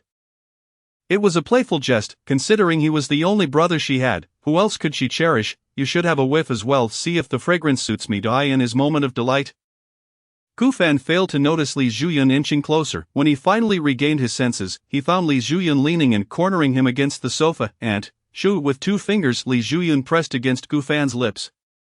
Intent on delivering a serious response, does the captivating fragrance your sister wears suit me? It suits, he stammered, his mind blank as he gazed into her enchanting eyes, and one of his hands was pinned beneath Li Zhuyan's grip on the sofa, leaving him feeling somewhat flustered. Li Zhuyan chuckled softly at the cats. Where are they? Gufan wished only to retrieve the kittens and leave. Li Zhuyan then stood up, adjusting her champagne-colored silk slip dress. Originally, there were 2. But now it appears there are 3. She beckoned Gufan with a playful gesture. Come here. Then she walked towards a doorway. 3. Gufan was utterly perplexed. How could one more have appeared in such a short time? Li Zhuyan opened the door and smiled. The third one is quite vocal as well. Chapter 82. The place he once called home. Gufan took a moment to process, finally realizing that Li Zhuyan was referring to him. No. Who called? Where did the sound come from? Meow. At that moment, Li Zhuyan pulled a small kitten from a box lined with a blanket. The instant she lifted it, the kitten opened its tiny pink mouth and began to meow incessantly. Here are a cow-pattern kitten and a white kitten. They are both here. It's just that the third one doesn't call as sweetly, Li Zhuyan teased, almost as if she were presenting a little potato to Gufan. Gufan carefully cradled the cow-pattern kitten, noting its vigorous meows and lively demeanor. He gently pressed his pinky against the kitten's mouth. Though its newly grown teeth lacked biting strength, its vitality was apparent. Li Zhuyan approached Gufan's side, her fingers playfully ruffling the kitten's head. If the third cat meows again, can I put my hand in its mouth too? She asked with a grin. Please spare me the jokes. Gufan retreated a couple of steps, maintaining distance from Li Zhuyan, while attempting to redirect the conversation. But, you've taken excellent care of them. I merely found 2 individuals to look after them. Li Zhuyan replied, bending down to retrieve another kitten from the box, indicating, compared to such fragile little creatures, I find it far more suitable to raise people. As she spoke, she handed the other kitten to Gufan. Some individuals, though they are not easily broken, they are indeed quite challenging to nurture. Gufan, sensing the underlying meaning in her words, subtly reminded Li Zhuyan to suppress her peculiar thoughts. However, Li Zhuyan proved to be quite obstinate. As if she could not comprehend his hints. How would I know without trying? Even a forcibly picked fruit must be tasted to determine its sweetness. Faced with Li Zhuyun's expression, which seemed poised to pounce at any moment, Gu Fan nervously swallowed. I will wrap the kitten in a blanket and leave. He deliberately avoided Li Zhuyun, picking up a blanket from the box to swaddle the kitten. After all, the distance from Building 8 to Building 11 was considerable. And the kittens were still too small. Exposure to the cold would not bode well. At that moment, outside Building 11, just as Gu Fan arrived at Building 8, a figure emerged from Building 10 and rang the doorbell of Building 11. Gu Fan is not here. If you have something to say, I can convey it for you. Mu Yao Yao looked at the expressionless Ling Xuanhan, who met her gaze with cold, unfathomable eyes, revealing not a hint of her thoughts. Nothing. After a long pause, Ling Xuanhan finally responded as if she were slow to react, then shifted her gaze towards the interior of the house. Let me come in and sit for a while. She stated. Feel free, Mu Yao Yao replied, not obstructing her, and turned to return to the living room. Settling onto the sofa with her phone, Ling Xuanhan changed her shoes outside and entered the living room. Curiously surveying the furnishings, noticing her inquisitive demeanor, Mu Yao Yao couldn't help but wonder, as a prominent celebrity, is there anything in this house you haven't seen before? I haven't seen the place where Gu Fan lived. Ling Xuanhan replied casually. This statement sparked a flicker of speculation within Mu Yao Yao, prompting her to ask directly, are you very interested in him? Yes, Ling Xuanhan admitted without hesitation upon learning that Gu Fan was not home. When did you cross paths with him? What do you like about him? Do you know him well, or do you simply find it amusing that a seemingly foolish guy lives next door? Mu Yao Yao felt inexplicably irritated by Ling Xuanhan's immediate response. Actually, he feels the same way about you. A reclusive nerd suddenly discovering that a girl group with millions of fans lives next door is indeed quite entertaining. Upon hearing this, Ling Xuanhan finally shifted her gaze from the room's decor to Mu Yao Yao. Mu Yao Yao thought she had struck a nerve, but Ling Xuanhan seemed to disregard her words entirely. I want to see his childhood photo album. She fixed her gaze on Mu Yao Yao, seemingly expecting her to fetch Gu Fan's album. Why should I show it to you, just because you want it? Mu Yao Yao retorted, disliking the authoritative tone that anyone other than Gu Fan used with her, especially concerning him. Ling Xuanhan fell silent, a hint of sorrow lingering in her brows. Mu Yao Yao initially thought this would dissuade Ling Xuanhan, but instead, she drew closer with a dark expression. What are you doing? Don't think a judge won't fight back. Mu Yao Yao instinctively leaned back, warning Ling Xuanhan with her words. However, Ling Xuanhan merely settled beside her. Because there are some things I am very eager to know. Ling Xuanhan gazed at Mu Yao Yao, who finally detected a glimmer of yearning in her cold eyes. What do you wish to know? Just ask. If it's about Gu Fan, there is nothing I don't know, for he has been part of my life for over 20 years. Mu Yao Yao's expression remained calm, though she felt a twinge of curiosity about what Ling Xuanhan intended to ask. Ling Xuanhan's gaze towards Mu Yao Yao now held a trace of envy. Did Gu Fan encounter an accident during kindergarten? She asked directly. Because I was too young at that time, after the violent collision. I lost consciousness and had no idea what happened outside, nor could I ascertain whether Gu Fan was affected by the accident. Upon hearing kindergarten and accident, Mu Yao Yao's pupils widened in shock as she glanced outside to confirm Gu Fan had not yet returned. You know about that accident? She studied Ling Xuanhan's face with astonishment, even beginning to reflect on the name Ling Xuanhan. You are correct, there indeed was an accident. That year, Gu Fan was 5 years old and attending kindergarten. On his birthday, he invited a little girl to celebrate, but while she was on her way to buy him a gift, she was involved in a series of car accidents. He witnessed the bloody and tragic scene of the crash. After that, Gu Fan fell gravely ill, suffering from fever and relentless nightmares. The girl died while on her way to buy him a gift, and he has always believed he was to blame for her death. Later, in an attempt to help him forget his burdensome past, his father took him away from the town where the kindergarten was located, relocating them to a picturesque place for primary school. However, it wasn't long before his father discovered that Gu Fan had developed a fear of vibrant red and fainted at the sight of blood. During severe episodes, he would even sleepwalk, rising from his slumber to rummage through things unconsciously. The root of these afflictions lay in his frailty. At the scene of the accident, he had been unable to pull the little girl from the car, which led to him endlessly replaying the action in his dreams. At the time, Gu Fan was at his most critical stage. His moments of lucidity were scarce, preventing him from learning alongside his peers. Consequently, his father had no choice but to withdraw him from primary school and seek help from various psychologists. The doctors prescribed medication for Gu Fan and encouraged him to explore painting as a hobby, for within those beautiful colors lay the very red he so feared. Chapter 83, Simple Joy. Ling Xuanhan listened to Mu Yao Yao's words. Her heart aching, she had never considered that during her 3 days of unconsciousness, Gufan, too, had been enduring unbearable pain. And then what happened? Ling Xuanhan asked softly. The pursuit of painting ultimately saved Gufan's life. After he developed a passion for it, his sleepwalking episodes gradually diminished, his fear of red faded, and his focus sharpened. Initially, he had stopped speaking and shunned communication with others due to the incident. But he began to share the stories behind his drawings with his father. Although he still struggled with social interactions and often fainted at the sight of blood, he was significantly improved compared to the past.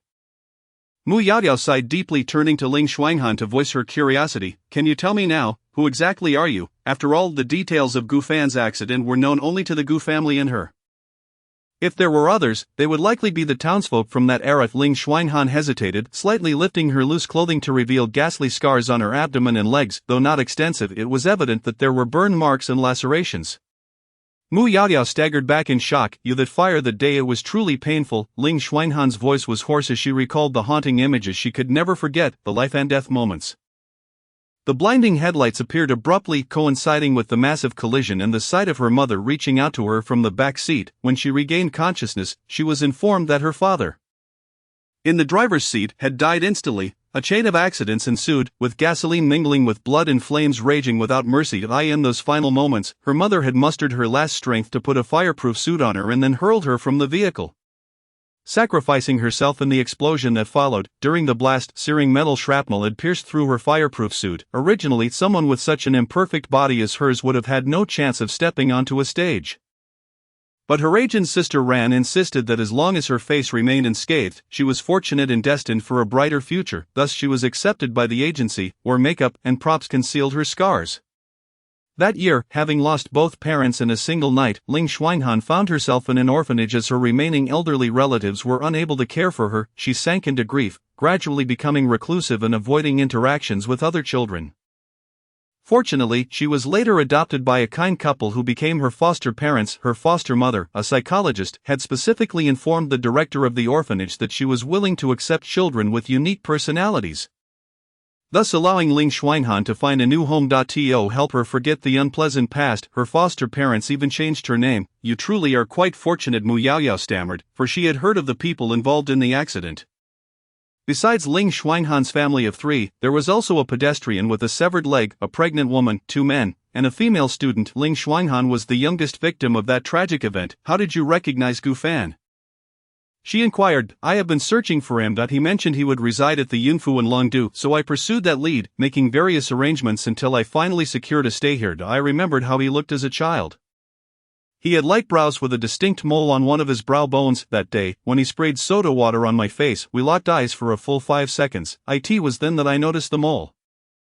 But uncertain, I chose not to speak of it. It wasn't until I inadvertently saw Yasheng's phone, where Gufan's WeChat name was Simple, his childhood nickname, and that he shared the same surname, that I confirmed it was no coincidence. Ling Xuanhan sighed softly. Although years had passed since her reunion with Gufan, she was grateful that the child he once was had not deceived her. Yunfu was indeed the right place to be. So what do you intend to do now? Will you tell him everything? Mu Yaoyao asked. Ling Xuanhan, puzzled, retorted, shouldn't I tell him? I merely wish to caution you. If he learns you are the little girl from that day, every time he sees you, he will be reminded of the horrific scene of that bloodied leg on the ground, of the man crawling with just one leg. As Mu Yaoyao spoke, she stepped closer, lowering her voice. The choice is yours. Your mouth is your own. If you wish to speak, no one can stop you. But considering the weight of those terrifying memories, can Gufan bear it? Will history repeat itself? It's uncertain. Ling Xuanhan fell silent, unexpectedly filled with hesitation, yet also consumed by rage and sorrow. Are you suggesting I pretend to know nothing? I searched for him for 16 years. He is the only one who remembers my past. You cannot fathom my feelings. Initially, she simply wanted to understand why Gufan had failed to recall her despite her numerous hints, not realizing that to him, she was a ghost of the past, an unsettling shadow. I may not understand your feelings, but I comprehend that Gufan's current stable life has not come easily. His father has sacrificed so much for his only son, and anyone who cares for him would undoubtedly wish for his life to be simple and joyful. As Mu Yaoyao finished speaking, they heard a faint mewing from outside the courtyard. Ultimately, how you choose to convey this is for you to decide. After saying this, she walked toward the courtyard entrance, where she spotted Gufan cradling 2 small kittens. Why did you take so long to return? Where did these cats come from? I found them by the roadside. There was a whole litter along with their mother. And these two are all that remain, Gu Fan replied. Hearing the commotion, Ling Shuanghan stepped outside, her gaze landing on Gu Fan's face. Ji Yufan looked surprised upon seeing her. Miss Ling, what brings you here? I came to find you, Mu Yaoyao interjected on Ling Shuanghan's behalf. Find me? Gu Fan met Ling Shuanghan's inscrutable gaze, feeling utterly perplexed by her intentions. After a moment, Ling Shuanghan retrieved her phone, removed a charm from it, and handed it to him. I came to give you this. Her life felt clumsy even to herself. For me. Gu Fan accepted the charm, revealing it to be shaped like a fried egg. Is there a special meaning behind this? He inquired, eyeing Ling Shuanghan warily. No one knew fried eggs better than he did. He couldn't help but wonder if this person had discovered his silly childhood nickname. Did you come all this way just to mock me with a fried egg charm? Meaning. Ling Shuanghan raised her gaze, slowly shifting her focus from the ground to Gu Fan's eyes. Desperately suppressing her inner turmoil, gritting her teeth, she forced herself to speak nonchalantly. I wish you simple joy. Chapter 84. Do you want a wife, simple joy? Thank you, Gu Fan replied, bewildered. It was puzzling. Ling Shuanghan had always worn a stern expression upon seeing him, seizing every opportunity to tease him. Why had she suddenly thought of gifting him something? Take care, and feel free to visit. As Ling Shuanghan walked toward Building 10, Mu Yaoyao bid her farewell amicably. It's best you don't visit, she's so cold and difficult to deal with. Ji Yufan shook his head helplessly. Turning to Mu Yaoyao, you remember when they first arrived, and I accidentally sprayed soda on her face? Apologizing was futile. She glared at me for ages. Alright, it's freezing. Let's head back inside, Mu Yaoyao said, as if nothing had happened. Pulling Gu Fan back into the house, under the streetlight, Ling Shuanghan paused between buildings 10 and 11, glancing back at the entrance of building 11. Was it truly the case that the once vibrant Lin Lin could only perish under the weight of unbearable memories? At last, Ling Shuanghan could no longer suppress her emotions. She leaned against the villa's wall and sank to the ground, her beautiful eyes, framed by long lashes, misted over with unshed tears, threatening to spill. Even those who had miraculously survived and struggled to reach this day could be obliterated in an instant by the resurgence of sorrow, from being strong and brave to feeling as insignificant as a speck of dust. It often takes just a single tear. The next morning, Gu Fan was awakened by the sound of meowing, much like the common affliction of cat owners, the moment the sound of a cat's meow. The unmistakable noise of a cat coughing up a hairball, or the curious noises of a cat treasure hunting fill the air. One's attention becomes utterly captivated, rendering them incapable of even the slightest slumber. After indulging in an abundance of goat's milk, his belly round and full, the little creature persists in its calls. Gu Fan scratched his head in bemusement, mumbling as he rose from his bed to check on the two kittens. As if in that fleeting moment, he was transported back to the time he had first rescued Egg Yolk, caring for it through the night. Last night, he had placed the two kittens in his bedroom. For Egg Yolk had become quite the imperious creature, a true rebel who seemed to wish for the entire household to adopt the surname Egg. How could he possibly accommodate two intruding kittens? Even though he had taken in these two little ones, he was concerned that Egg Yolk, the self-proclaimed emperor, would take offense, feel envious, and fall into despair, a consequence he could not afford. Where might be the best place to send them?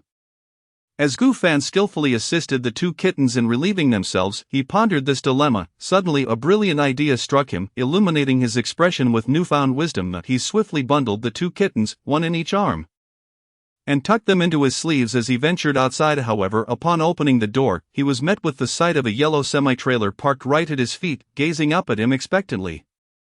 This creature had the keenest nose. It must have caught the scent of the foreign feline last night. Egg Yolk, I'll explain when I returned, my dear. Listening to Egg Yolk's discontented queries, Gu Fan had no choice but to send the little ones away first. Egg Yolk, the exceedingly displeased Egg Yolk, extended its paw to hook onto Gu Fan's trousers, striding to climb upward. The weight of contentment hung upon Gu Fan's leg. Truly, this was exasperating. With a resigned expression, Gu Fan allowed Egg Yolk to remain as a temporary ornament while he hastily exited the house. With a clear destination in mind, he headed toward building 12. Ding dong, ding dong. Gu Fan pressed the doorbell with vigor, all the while dodging Egg Yolk's attempts to bully the kittens, his hands flailing in a desperate dance, nearly achieving the grace of a thousand-handed Avalokiteshvara. After a considerable time, he finally heard the sound of slippers shuffling to the door. Halting just outside. It's me. Gu Fan knew that the timid Ji Yunha would first check the display. As anticipated, upon hearing Gu Fan's voice, Ji Yunha opened the door. What brings you here so early?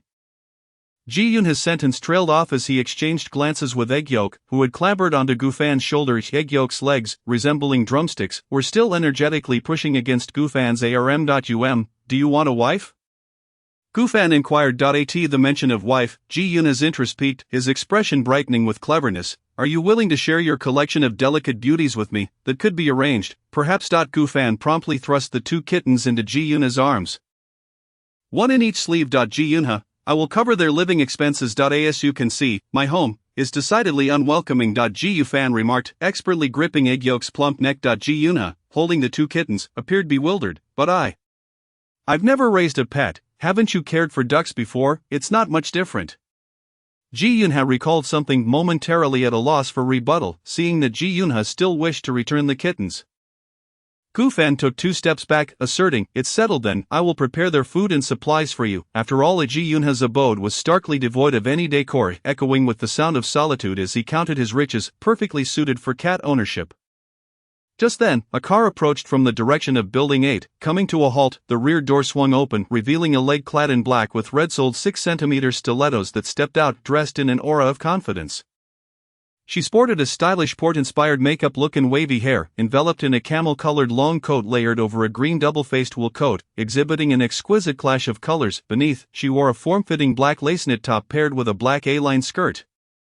Accentuated by platinum agate earrings and oversized sunglasses, Auntie Gufan paused, momentarily entranced. As a comic artist, he found himself invigorated by such a sophisticated and harmonious palette. I brought you breakfast. Li Zhuyan extended a brown paper bag toward Gufan. Thank you, Auntie Gufan replied, somewhat taken aback, realizing that in his preoccupation with the kittens, he had neglected to eat. As he accepted the bag, Egg Yolk, previously restrained by Gufan's grip, suddenly squirmed free, eager to find solid ground. Attempting to leap to the floor, with a swift leap, Egg Yolk's claws snagged Gufan's sweater midair. Strangely, Gufan felt a chill enveloping half of his body. Li Zhuyan's gaze fell lightly upon Gufan. And even the female assistant in the driver's seat turned her head, intrigued by the scene. Ji Yufan slowly lowered his gaze, and in that instant, he felt as though he had been turned to stone.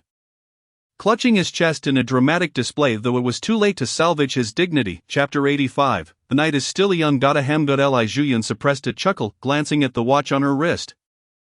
Adorned with a lover's bridged "I'm off to the office," after her remark, she returned to the car. As the vehicle drove away, the female secretary, recalling the earlier scene, couldn't help but laugh. I thought it would be a child's figure. But unexpectedly, there's quite a bit of substance. What a delightful child, showing me such fine things first thing in the morning. Li Zhuyan remarked, sipping from her thermos filled with health tea. The secretary nodded in agreement. Absolutely, what a gem. Just as she was about to continue, she caught Li Zhuyan's cold glare in the rearview mirror, promptly silencing herself. After all, this tender morsel had yet to be savored by her boss. She could only sip the broth, and even that had to be done discreetly. Meanwhile, at the entrance of Building 12, Gufan squatted on the ground, a dark cloud seemingly hovering above him, while Egg Yolk leapt onto him once more.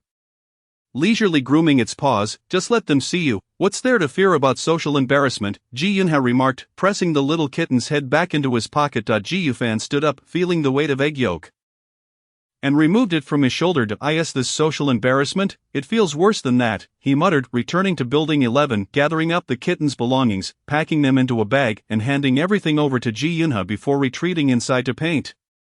Throughout the day, Ji Yunha incessantly messaged him, hee, I tried the method you taught me. Why won't the cat urinate? Simply a no urine, hee, when will there be some? Simply, ask it yourself, hee, how can it understand human speech? Simply learn cat language. Gufan quickly set Ji Yunha's messages to do not disturb. Burying himself in his artwork, meanwhile Ji Yunha, in Building 12, pondered Gufan's last message for a moment. Silently, he opened his mobile browser and typed, search, cat language online translator download. Night fell, unbeknownst to Gufan. He had spent the entire day painting. Egg Yolk, believing itself to have reclaimed its dominion, clung to him throughout the day, eager to mark him with its scent. Ji Yufan had prepared numerous drafts of dialogue in advance. Shutting down his computer and finally stretching his limbs. Ding dong, the doorbell rang twice. Ji Yufan assumed it was yet another round of 100,000 questions from Building 12, so he quickly made his way to the door. Opening it with a resigned expression. To his surprise, a cherubic smile greeted him. Fan Tang Yu bounded into Gufan's embrace, adorned with a cream-colored plush hat and 2 casual braided pigtails. She wore a soft and cozy black and white mink fur sweater adorned with a spotted dog pattern, complemented by a jingling bell and a dog pattern scarf paired with a gray fur skirt. Bringing you more food, Gu Fan noticed that Tang Yu's little car had been wrapped in a fluffy dopamine-inspired layer resembling a cozy outfit. How did you know? Tang Yu dashed back to her car, retrieved a thermal bag from the passenger seat, and opened it to reveal steam rising. Today, it's hot braised dishes and fried potato wedges. She offered a skewer of hot braised food to Gu Fan, urging, try it. I finished work early today, so I specifically went to buy this for you. Thank you. Gu Fan sampled it, finding the flavor delightful as always. Clearly, Tang Yu possessed a refined palate for culinary delights. You don't need to go out of your way to buy me food. I won't let myself go hungry, he replied, but I always think of you. When I eat something delicious, I want to share it with you. Tang Yu tugged at Gu Fan's clothing. That if you're not by my side, even the tastiest food feels bland. Am I that appetizing? Gu Fan asked. You're exceptionally appetizing. Tang Yu beamed up at Gu Fan. I've brought you so many treats. Shouldn't you give me something in return? Gu Fan, already aware of Tang Yu's penchant for food, inquired. Speak up. What do you want? I won't tell you, but if you think carefully, you'll definitely know, because you've already seen the answer. After saying this, Tang Yu hopped back into her little car, adding, by the way, next month, D1M is holding a concert. You must have seen it online. Right, although there are no tickets left. If young Master Gu wants to come, it won't be a problem, right? I hope to see you there. With that, Tang Yu drove off back to Building 10. What a situation. Even as a comic artist, it requires immense resolve from me, Gu Fan murmured to himself, holding some food and preparing to head back. Beep, a message on his phone. Li Zhuyun, the faucet is broken. Could you come to Building 8 to help me fix it? Gu Fan inhaled sharply. He wasn't naive. If it truly were just a broken faucet, he might as well wash his hair upside down. Simple, recommended friend, Yunfu Property Shaowang. Simple, Aunt, I can't fix faucets, please contact the property management. Sure enough, after Gu Fan's candid refusal, Li Zhuyun ceased to reply, yet tranquility lasted only 2 minutes. Beep, a message on his phone. Li Zhuyun, I initially wanted to chat with you about Madam He.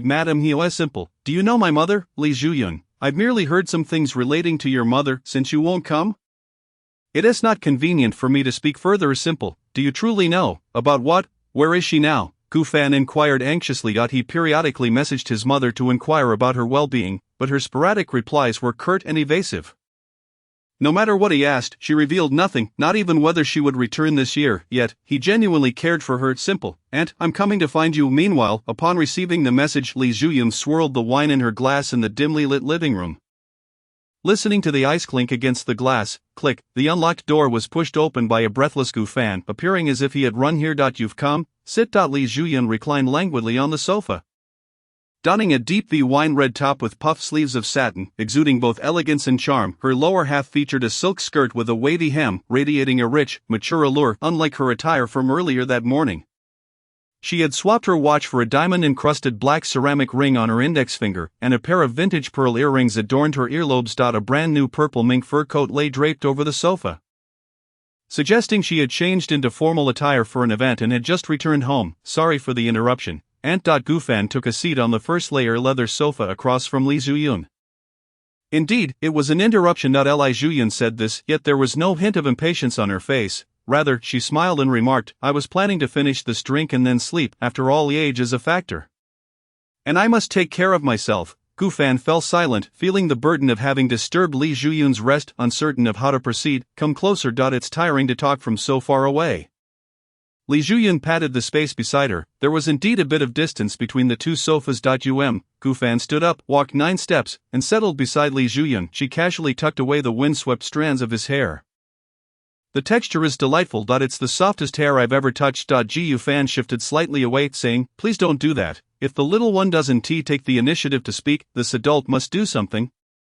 Right, Li Zhuyun said, handing over the unfinished half-glass of wine and whispering, help me finish this. Don't you have something you want to ask? The night is still young. We can chat leisurely. Chapter 86. The kidneys are quite good. Do you really know about my mother? Gu Fan held the half-glass of wine, feeling a mix of belief and skepticism. Li Zhuyun chuckled lightly, pulling out her phone to show Gu Fan a photograph. The image depicted a distant view of a gaming establishment. This is one of the places in G City where flower cards are played. A friend of mine returned from G City and shared this photo, mentioning he encountered He Xianqing at the card table, whose hands were flawless. He lost a lot. Li Zhuyun said, I know my mother plays cards. She mentioned it during her previous visits, as she enjoys the thrill of winning. Gu Fan replied, cautiously probing, aside from that, Do you know anything else about her? Li Zhuyan nodded, her wine-red manicure lightly tapping against Gu Fan's glass. Gu Fan discreetly turned the glass slightly, then downed its contents in one go, the refreshing scent of lemon and aged tangerine peel blended with a faint floral sweetness. The taste crisp and exceedingly smooth, with a robust tequila aroma and a subtle spiciness. Blue tequila. He savored the oaky notes lingering in the wine, then glanced at the nearby table, where a frosted bottle stood. Indeed, do you typically drink aged spirits? Gu Fan inquired. That depends on who comes to visit me, Li Zhuyan replied, watching Gu Fan gulp it down, unable to suppress a smile as she took the empty glass and set it aside. Speaking affectionately, I have a wine cellar filled with many fine spirits. If you like, you can come every day, and I'll open a bottle for you. You still haven't answered my question, Gu Fan sighed. Rubbing his temples. He had drunk too quickly, and the effects of the alcohol were hitting him even faster. Within just 2 minutes, his face was flushed. Li Zhuyan pondered for a moment, then slowly said, I've merely heard that there's a fraud ring in G City, a long-standing issue. It seems Xianqing has some connections with them at the card table. Impossible. Although somewhat intoxicated, Gu Fan reacted strongly to this statement, emphasizing, my mother merely enjoys playing cards. Even if she were cheating, she would never be involved in fraud. You helped Wen Che with the Wen family matter, didn't you? Li Zhuyan suddenly brought up the Wen family, reminding him, that consumer who owed money and was bought off by the Chiu family gambling in G City and ending up in debt. The police are likely investigating the case. Your information is quite thorough. Yet I believe in my mother. Ji Yufan massaged his temples, remaining resolute. She would never participate in fraud. I also find it implausible. Li Zhuyan rose to her feet, walking to the open kitchen on the first floor. Preparing a warm cup of honey water. The Yu family has been wealthy for generations. Your mother has more money than she knows what to do with, and she's so clever, she certainly wouldn't engage in foolishness. Just wait for the case to conclude with peace of mind. She handed the honey water to Gu Fan, observing him, look at you drinking so hastily. One might think I forced you to drink heavily.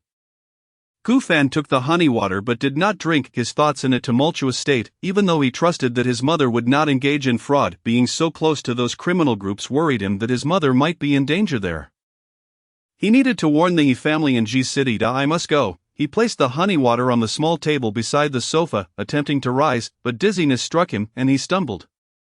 Bracing himself against the sofa, lowering his head as his consciousness began to fade. Just sleep it off if you're drunk. Li Zhuyan hadn't anticipated Gu Fan's poor tolerance for alcohol. She directly assisted the dazed Gu Fan into the bedroom.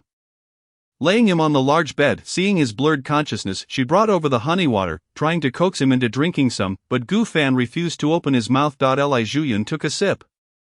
Holding it in her mouth, gazing at Gu Fan on the bed, then swallowed. How old am I? Yet I still think of feeding someone like in a melodrama. Unthinkable, what a joke. Buzz. Gu Fan's phone vibrated in his pocket. Li Zhuyan reached for Gu Fan's phone, glancing at the caller ID at Mu Lavu. Seeing this odd contact name, she answered, and on the other end, Mu Yaya's impatient voice rang out, where are you? Where have you run off to? Just because I bought you some hand cream, you're avoiding me. I never said what I wanted to do, Mu Yaya rambled incessantly, while Li Zhuyan remained silent on the line. Hello, are you even listening to me? He can't hear you. Li Zhuyan's tone was calm and unhurried, her mature voice reaching Mu Yayao's ears. Mu Yao instinctively paused, noting the unfamiliar voice, and the tone seemed different. Please let Gu Fan take the call. Mu Yayao's tone suddenly turned cold. I told you he can't answer. When he wakes up, I'll have him call you. Li Zhuyan concluded and hung up the phone. She placed the device in a drawer. Propping one knee on the edge of the bed, leaning down to stroke Gu Fan's face. Why do you only know such rude little girls? Gu Fan on the bed had already fallen into a deep slumber. Unresponsive to Li Zhuyan's touches, her gaze trailed down Gu Fan's neck inch by inch. Is it because he has been cooped up at home that his skin is so pale? She pondered, taking Gu Fan's right hand, playing with his delicate fingers, then intertwining her fingers with his, pressing them against the duvet, admiring the still unresponsive Gu Fan as if he were a flower ripe for plucking. Indeed, it's far more intriguing when he resists while still awake. Li Zhuyan remarked, covering Gu Fan with the blanket. She casually removed the decorative ring from her index finger and slipped it onto Gu Fan's ring finger. Such beautiful fingers, if they are not to be preserved like hidden wine in a cellar, they ought to wear something to enhance their allure. The next day, morning. Gu Fan awoke with a start, as if he had been deprived of breath. His eyes barely opened, he climbed out of bed, instinctively heading towards the bedroom door when Gu Fan, with his sparkling eyes, collided with the wall, jolting awake. Where am I? He rubbed his head, scanning his surroundings, only to realize he was not in Building 11. Out of the corner of my eye, I caught sight of a note affixed to the bedroom door not far away. I approached and glanced at it. The familiar, elegant handwriting read, "Had a wonderful evening?" If your first instinct upon waking is to seek the restroom, it indicates your kidneys are in good shape. Exit through the corridor on your right. Shu Run, Chapter 87. Shui ran one, sighing. Gu Fan could no longer contain himself. He burst through the door, turned right, and entered the washroom. After a moment of blankness lasting 30 seconds, Gu Fan pulled up his trousers, flushed, and was just about to step out when he noticed another note on the door. "You are the first person to use the restroom in my residence." An arrow pointed to the lower right corner. Gu Fan flipped the note over to find another line. "I forgot to mention. I have a habit of installing surveillance." Gu Fan, feeling alert, quickly scanned every corner of the washroom, yet could not locate any cameras, so he hastily exited. No. Could it be true? Had he really set up surveillance? Would that mean he had recorded both himself and his good friend? Why would Li Zhu Run do such a thing? After all, he had called him aunt so many times. However, as Gu Fan nervously made his way to the living room, he spotted yet another note on the table. "There are no cameras. Children are indeed easy to deceive." In an instant, Gu Fan transformed into a human shredder, tearing the note to pieces. At his age, was it really necessary to play such tricks on him? Despite his irritation, Gu Fan refrained from creating a mess in Li Zhu Run's home. After neatly folding the blankets, he collected the paper scraps before heading toward Building 11. Just a few steps outside, a somewhat familiar black business vehicle passed by. Inside, the sharp-eyed Shin Xuanan noticed Gu Fan and turned to look at him through the glass. Gu Fan, she narrowed her eyes, quickly sensing something amiss. How could Gu Fan emerge from Building 8 so early in the morning? Wait, is that Gu Fan? Tang Yu also noticed Gu Fan outside the window, his gaze retreating as he followed closely. The others turned to look as well, catching a glimpse of Gu Fan's back. "Sister Ran, who lives in Building 8? Shin Xuanan inquired of the co-pilot. "It seems someone new has moved in. I am not familiar with them. This isn't something you should concern yourself with." Chui Ran looked at the others in the back seat with a helpless expression. After years in the entertainment industry and seeing countless people, why did they suddenly develop a crush on their neighbor? She really ought to formally visit the person next door. Among the six, only Ling Xuanhan did not turn to look, her head bowed as she examined her schedule. Appearing indifferent, it must be a woman living there, otherwise, how could Gu Fan stay in Building 8 all night and only come out in the morning? Shin Xuanan pieced together her own conclusions.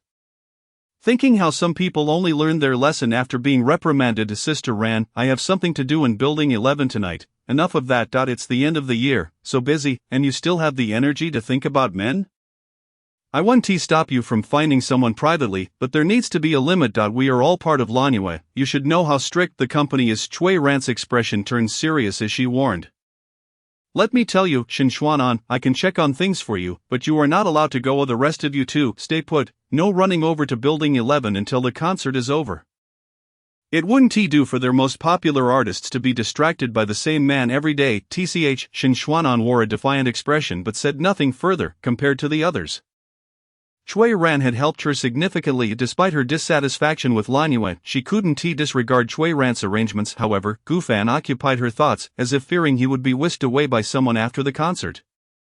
Meanwhile, back at home, Gu Fan, though intoxicated the previous night, had not forgotten his important tasks. He reached out to the elders of the Yi family. Although his parents were divorced, his maternal grandparents adored him as Xianxing's only son. Yet, their responses remained the same. Whenever he inquired about his mother's well-being, they merely stated that everything was fine and urged him not to worry. Gu Fan also knew that Gu Qingye would occasionally inquire about his Xianxing's status with the Yi family.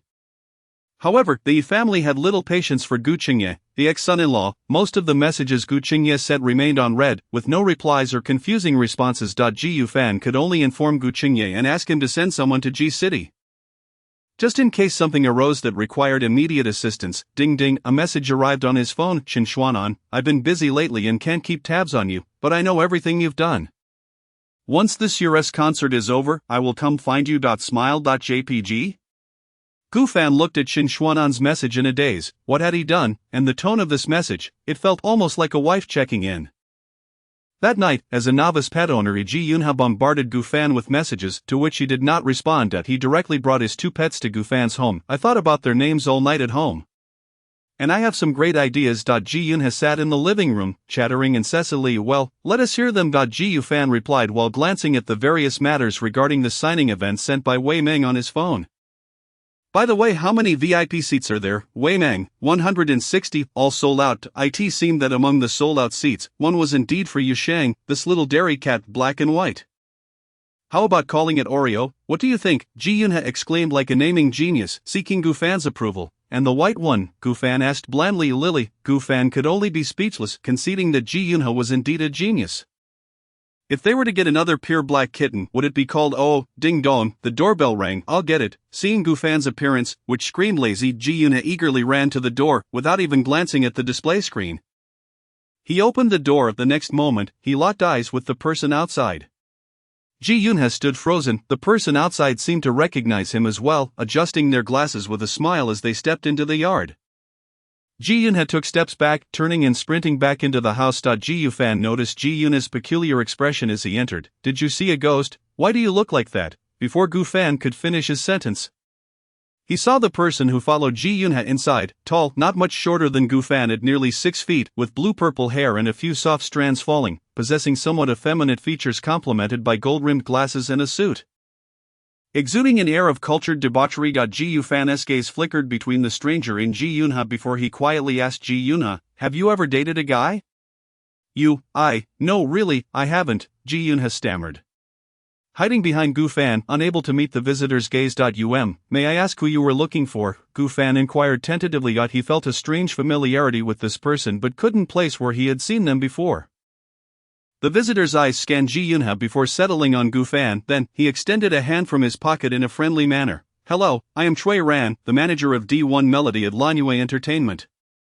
Chapter 88 Shuesong Sports Field. Gufan was momentarily taken aback. He suddenly recalled where he had seen Chui Ran the previous day, when D1M had come to Yunfu. He had brushed past someone while escaping from Building 10. And it seemed to be this very individual, yet, why did this voice sound so soft? Hello. Gufan lightly shook Chui Ran's hand, quickly retracting it after a brief contact with the cold temperature. I came today primarily to pay you a visit. I wanted to see what kind of person has been on Xuanan's mind daily, Chui Ran said, placing a gift bag on the table by the door. Also, I wanted to inquire about who lives in Building 8. You must know, right? Xuanan saw you coming out of there this morning, looking quite jealous. To prevent her from coming to find you, I had to ask on her behalf. Building 8, Gufan lowered his head, stammering as he replied, I can't disclose that information. After all, Li Zhu Run had a special identity, and even if he knew, it would be inappropriate to discuss someone else's affairs with a stranger. Alright then, is it a man or a woman? You can at least share that, right? A woman. Ji Yufan explained, not forgetting to clarify, I was indeed in Building 8 last night, but truly nothing happened. Please don't let her come looking for me. Gufan recalled Shin Xuanan's bold actions. Even if the person was an old childhood friend, he couldn't help but wish to avoid her. He simply couldn't fathom what he had done in their childhood that led to Shin Xuanan misunderstanding him so profoundly. The way she looked at him then, it felt as if she could swallow him whole. Alright, I understand, Chui Ran said, turning his gaze toward Ji Yunha behind Gufan, smiling as he asked Gufan. Are you two friends? Cough, is that so? Gufan cleared his throat softly and turned to Ji Yunha, quietly inquiring, why don't you speak up? He was unable to decipher the relationship between Ji Yunha and Chui Ran. Nor was he aware of what transpired, leaving him at a loss for words. Indeed, Gufan is my closest friend. We are like brothers. If he doesn't see me for a while, he will come looking for me. Ji Yunha exclaimed loudly, seemingly attempting to jog Chui Ran's memory. However, Gufan was left bewildered. Is that true? When did he ever seek out Ji Yunha? Oh, you haven't forgotten who I am, have you? Chui Ran said.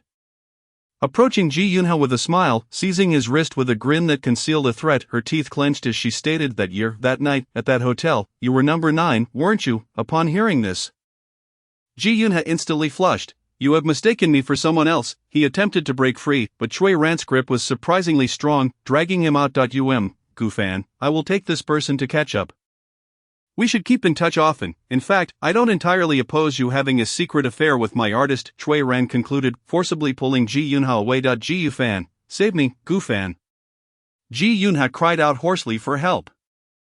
Gufan raked his fingers through his hair, seemingly oblivious, his face betraying a respect for the fates of others. Even the most naive could discern that Chui Ran and Ji Yunha shared more than a mere friendship.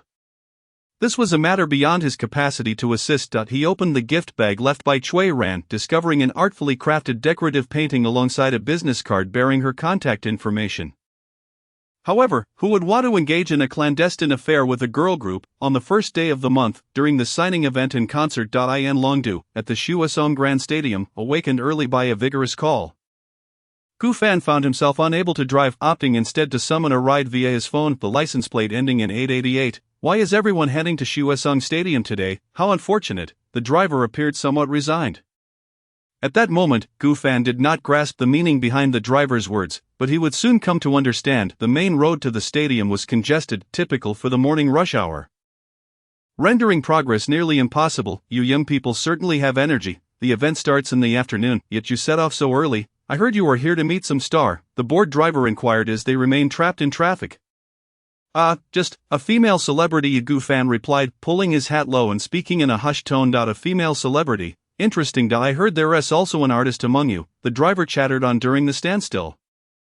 Gu Fan merely nodded and mumbled an affirmative. In this day and age, even those who merely dabble in art could find themselves on a female celebrity's stage, the driver mused aloud, intrigued by the turn of events. In the back seat, the artist in question had already succumbed to sleep, resting in the rear seat. When Gu Fan awoke again, he glanced at the time, realizing over an hour had passed, peering through the rear window. He saw the traffic still jammed. The entire area surrounding the stadium was virtually paralyzed. Could you park here? I'll walk over it, Gu Fan instructed the driver, quickly exiting the vehicle once it came to a stop. Fearful of crowded situations and to avoid any sudden shutdowns, he donned sunglasses, a mask, and a baseball cap, preparing himself. Outside the stadium, the crowds buzzed with activity, although the concert wouldn't commence until the afternoon. Throngs of people had already gathered, purchasing support items, while staff hurried about, overwhelmed by the demand. Rather than mere purchases, it resembled a frenzied scramble. How much for the poster? How much for the poster? What about the glow sticks? Are there any left? I'll take them all. Please grab me the lightboards for Lingling and Xiaoyu. I've been waiting forever. Hey, you there, that fan, your self-printed banner contains inappropriate content. It cannot be brought inside. Gu Fan's attention was drawn by the staff's loud announcement. He observed the female fan being stopped, her banner reading, Hyunin, don't draw lots, choose me. What on earth is more inappropriate than that? Gu Fan couldn't help but recall the words Shin Hyunin had once said to him. You are quite different from my impression of you, which I find appealing. If you're angry, feel free to scold me a bit. When that person stood before him, they practically radiated an aura of M. Yet it seemed their persona in front of fans was that of an S. What a joke. Simply put, I've arrived. Gu Fan messaged Wei Meng. While awaiting Wei Meng's response, Gu Fan found himself aimlessly standing amidst the crowd. As the person being supported did not need to purchase support items. To stave off his own awkwardness, he busied himself with his phone, scrolling aimlessly to appear occupied. Thank heavens, Wei Meng finally replied. Look towards the right side of the main entrance, head through the staff passage. I can't come to get you. Fans recognize me. Gu Fan glanced toward the staff passage on the right, lowered the brim of his hat, and hurried over. After passing through security, he filled in his name on the registration form. Due to nerves, his handwriting, having been trained in calligraphy, appeared shaky and uneven. Gu Fan. Over here, Wei Meng's booming voice startled Gu Fan and drew many eyes upon him. Taking a couple of deep breaths, Gu Fan steadied his racing heart. Wei Meng wrapped an arm around Gu Fan's shoulders, guiding him toward the backstage area. You're still covering yourself up so thoroughly. Even if I tossed you into a crowd, no fan would recognize you. Wei Meng had made an effort with his appearance today. Despite his robust physique, his attire and makeup were skillfully chosen, showcasing the expertise of the D1M's dedicated makeup artist and stylist, transforming him into a polished figure. Gu Fan found himself momentarily speechless, ensnared by Wei Meng's muscular grip. If he were to be cast into a crowd and not recognized, it was likely that he would vanish before anyone could even take notice. Teacher Han. Allow me to introduce you. This is the author of Otaku Diary, Gu Fan. I'm entrusting him to you today. Wei Meng led Gu Fan into a private makeup room, introducing him to a young woman with a notably fashionable appearance. Okay, the woman merely nodded, pulling out a swivel chair before a mirror. Have a seat, I need to attend to some other guests. This one has a family tradition in this industry, so cooperate with her. Wei Meng whispered, giving Gu Fan's shoulder a reassuring pat before leaving. Gu Fan obediently sat in the chair, feeling slightly less anxious now that it was just him and Teacher Han in the makeup room. Though he struggled with social anxiety, the intimate setting was far more manageable than the bustling entrance area he had just left. Now let me take a look at you, Han. She pulled Gu Fan's chair closer to her, removing his hat and mask. Gu Fan lowered his eyes, swallowing hard, his earlier calmness dissipating as nerves returned. Not bad looking. he thought as he raised his gaze. Han Jinshi examined Gu Fan's face keenly. Scrutinizing every angle, both his complexion and bone structure were exceptionally refined, marking him as a true beauty. A smile danced in her eyes, clearly pleased with what she saw. Gu Fan averted his gaze. Nervously avoiding Han Jinshi's stare, she quickly retrieved her kit and began to work on his makeup. Gu Fan was taken aback by Han Jinshi's impressive skills, far surpassing those of the makeup artist who had previously styled ZDL. From hair care to cutting, dyeing, and perming, as well as meticulous skin treatments, every detail was carefully considered, even extending to the pampering of his hands. Although the entire process took considerable time, Han Jinshi demonstrated remarkable efficiency. Soon completing her work, finally, Wei Meng returned to the makeup room. Upon seeing Gu Fan, now looking even more radiant and youthful, his eyes lit up in surprise. Oh my goodness, he stood behind the swivel chair, gazing at Gu Fan in the mirror, marveling. With a face like this, if you took to the stage like D1M, you would surely set the world ablaze. Gu Fan remained silent. He had never contemplated stepping onto the stage. Setting aside the fact that he would likely only serve to malfunction if he did, even if he could endure standing on stage, his father would never approve. The Gu family consisted solely of businesspeople. Even he, who dabbled in art, was an anomaly, let alone aspiring to become a celebrity. Moreover, he was the son of He Xinqing, the grandson of the He family. His father had long warned him to avoid activities that would draw unwanted attention for his own safety. Designer Camellia will be bringing the outfits over shortly. Once everything is ready, we can start the signing session, Wei Meng remarked, seemingly too busy to take a moment to hydrate as he rushed to the water dispenser. Drinking with fervor, Camellia, she's coming. Gu Fan could no longer contain his curiosity. Of course, she designed your outfit. The organizers specifically invited her as a special guest, Wei Meng replied. When will she arrive? Gu Fan inquired. His anxiety resurfacing at the thought of Chow Yilan also making an appearance. Wei Meng glanced at his phone, noting the time. She should be here soon, they said after lunch. Perfect timing, we should head to lunch as well. Gu Fan inquired softly, will I also be having lunch here? Indeed, came the reply. Teacher Han, and the other staff will dine together casually, as we need to prepare for the signing event this afternoon. Wei Meng looked at Gu Fan with confusion, pondering why he would ask such an obvious question. I'm not particularly keen. Gu Fan thought about dining with a group and felt a wave of anxiety wash over him.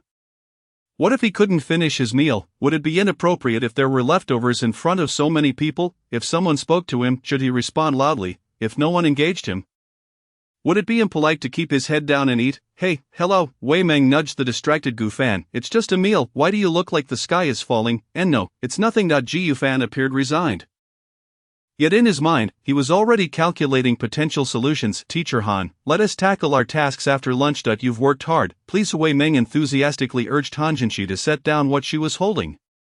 Beckoning Gu Fan, come on in Gu Fan, hurry up, if you're not eager to eat, there might be something wrong with your brain. I'm coming, Gu Fan replied, trailing behind as they entered a break room backstage. The room was bustling with staff members dining swiftly, clearly eager to return to their demanding tasks. Given the pressing schedule of both the concert and the signing event, where are D1M, aren't they joining us for lunch? Han Jinshi asked. They're likely still busy. They've been rehearsing and coordinating with the manager since early morning. They'll join us after the morning rehearsal concludes, Chui Ran responded, handing a few bento boxes to Han Jinshi. Teacher, thank you for your hard work this morning.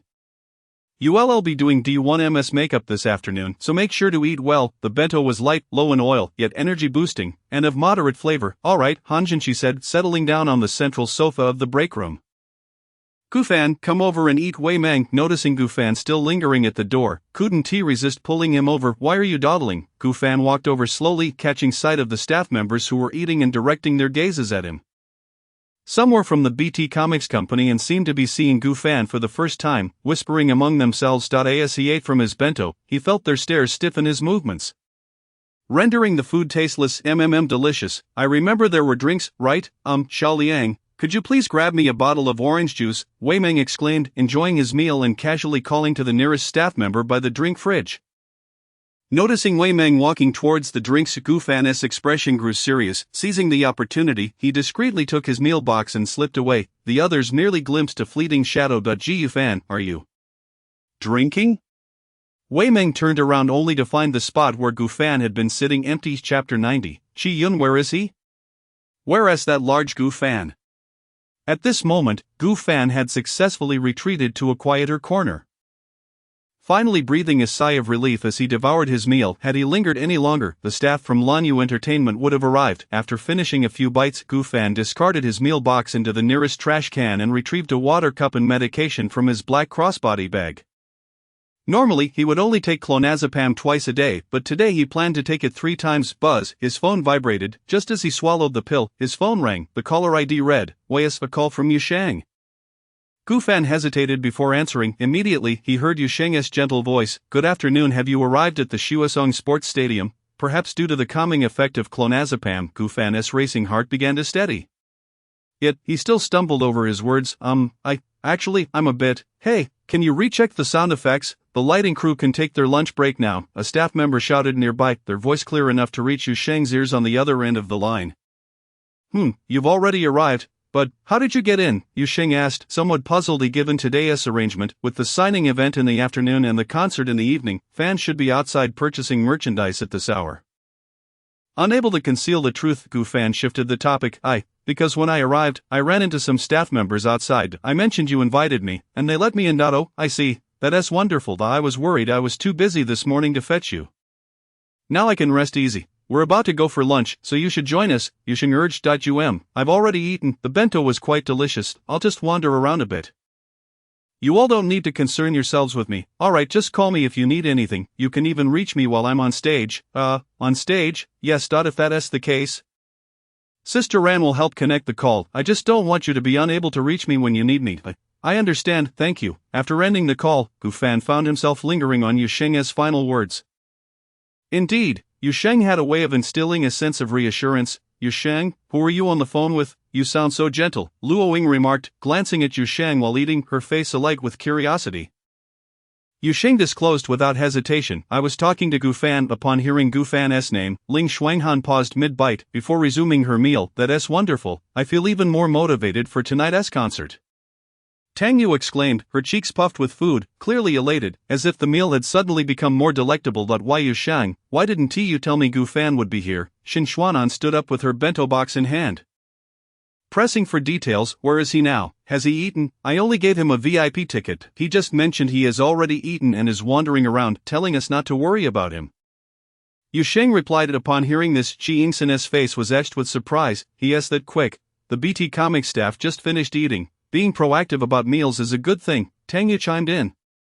Seizing the moment to stealthily snatch a small piece of omelette from Qi Yingsen's unfinished bento while she was distracted, Qi Yingsen, noticing her missing omelette, looked puzzled. Where's my omelette? I thought I hadn't finished it.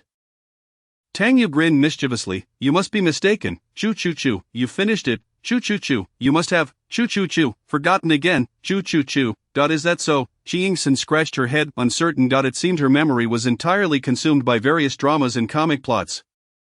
Not only could she recall the storylines and character names, but she could even remember the websites of the explicit content she had watched. I really want to find him, Xin Xuanan poked at her bento box. Mumbling, Ling Shuanghan, seated closest, heard her clearly and remarked coolly, since he is here, he'll definitely watch our concert tonight. Instead of complaining, you might as well fill your stomach and focus on doing your part.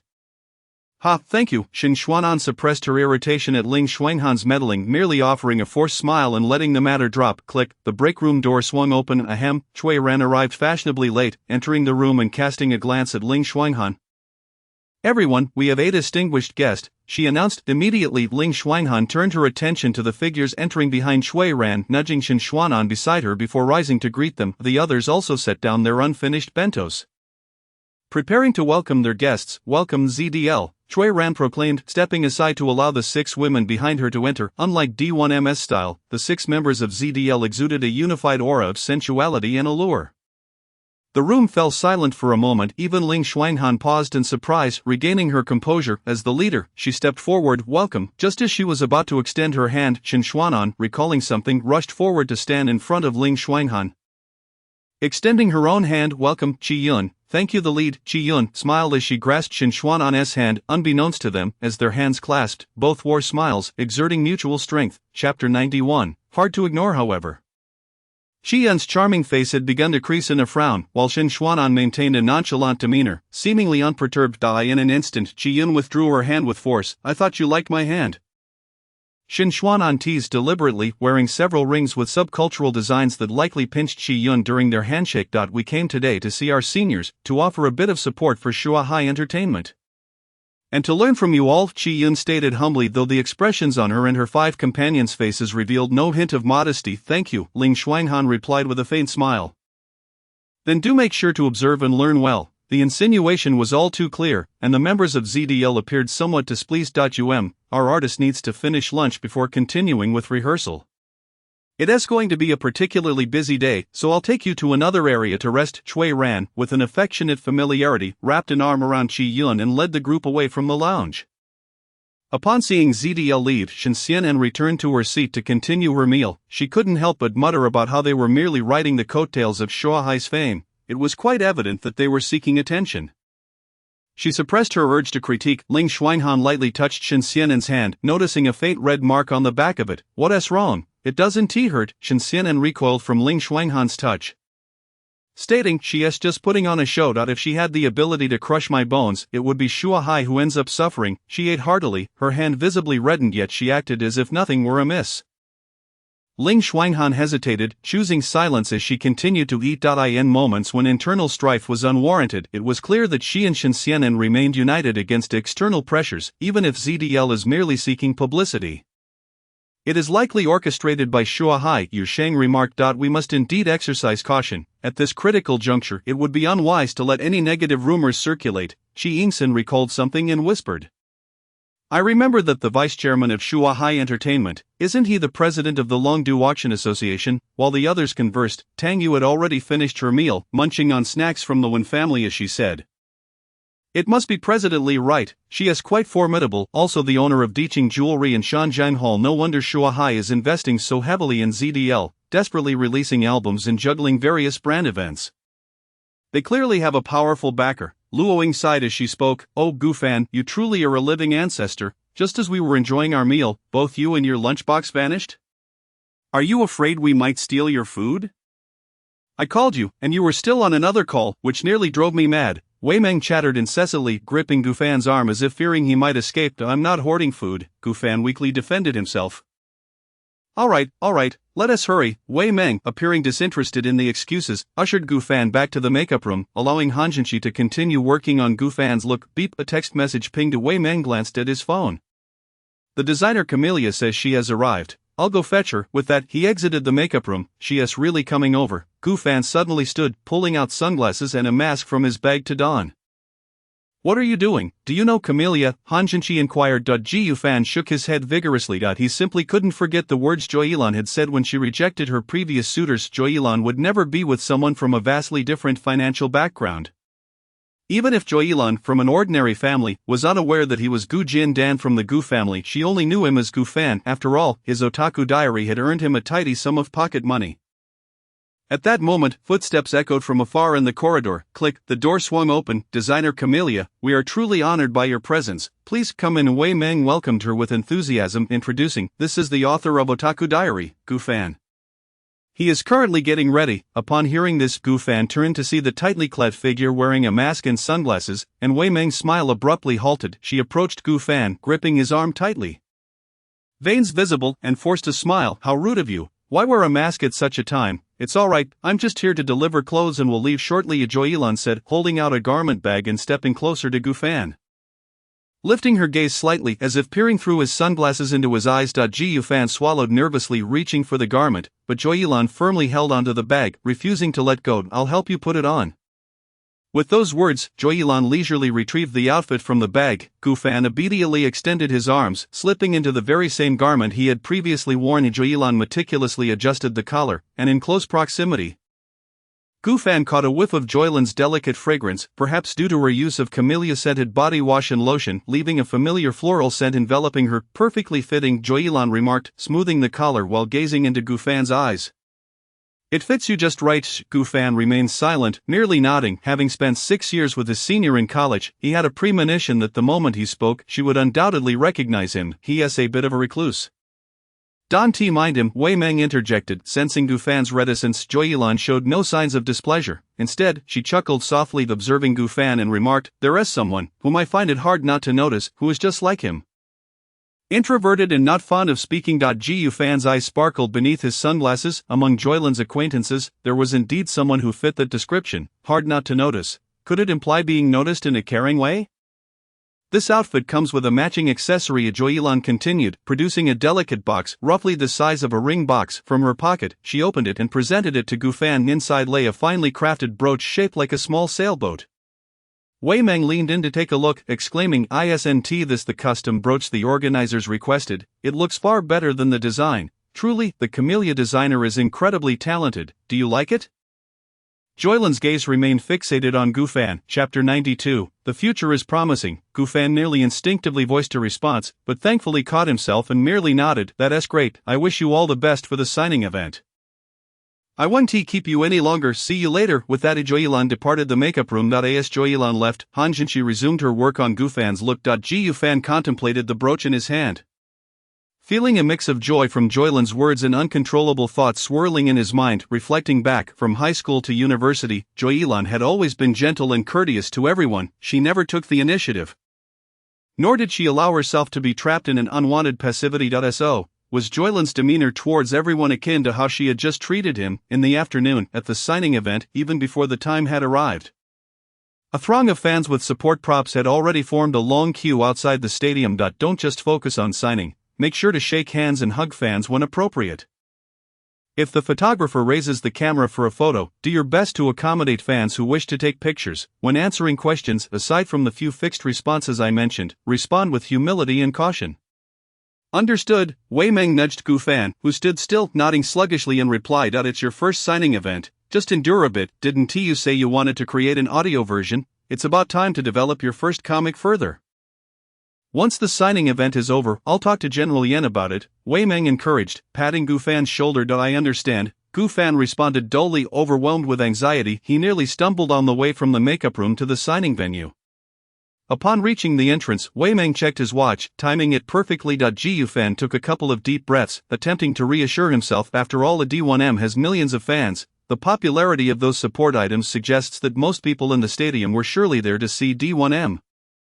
Furthermore, with the ticket prices set as they were, D1M's value undoubtedly surpassed his own. Even if his fans liked him, they likely wouldn't spend a significant portion of the ticket price just to glance at him.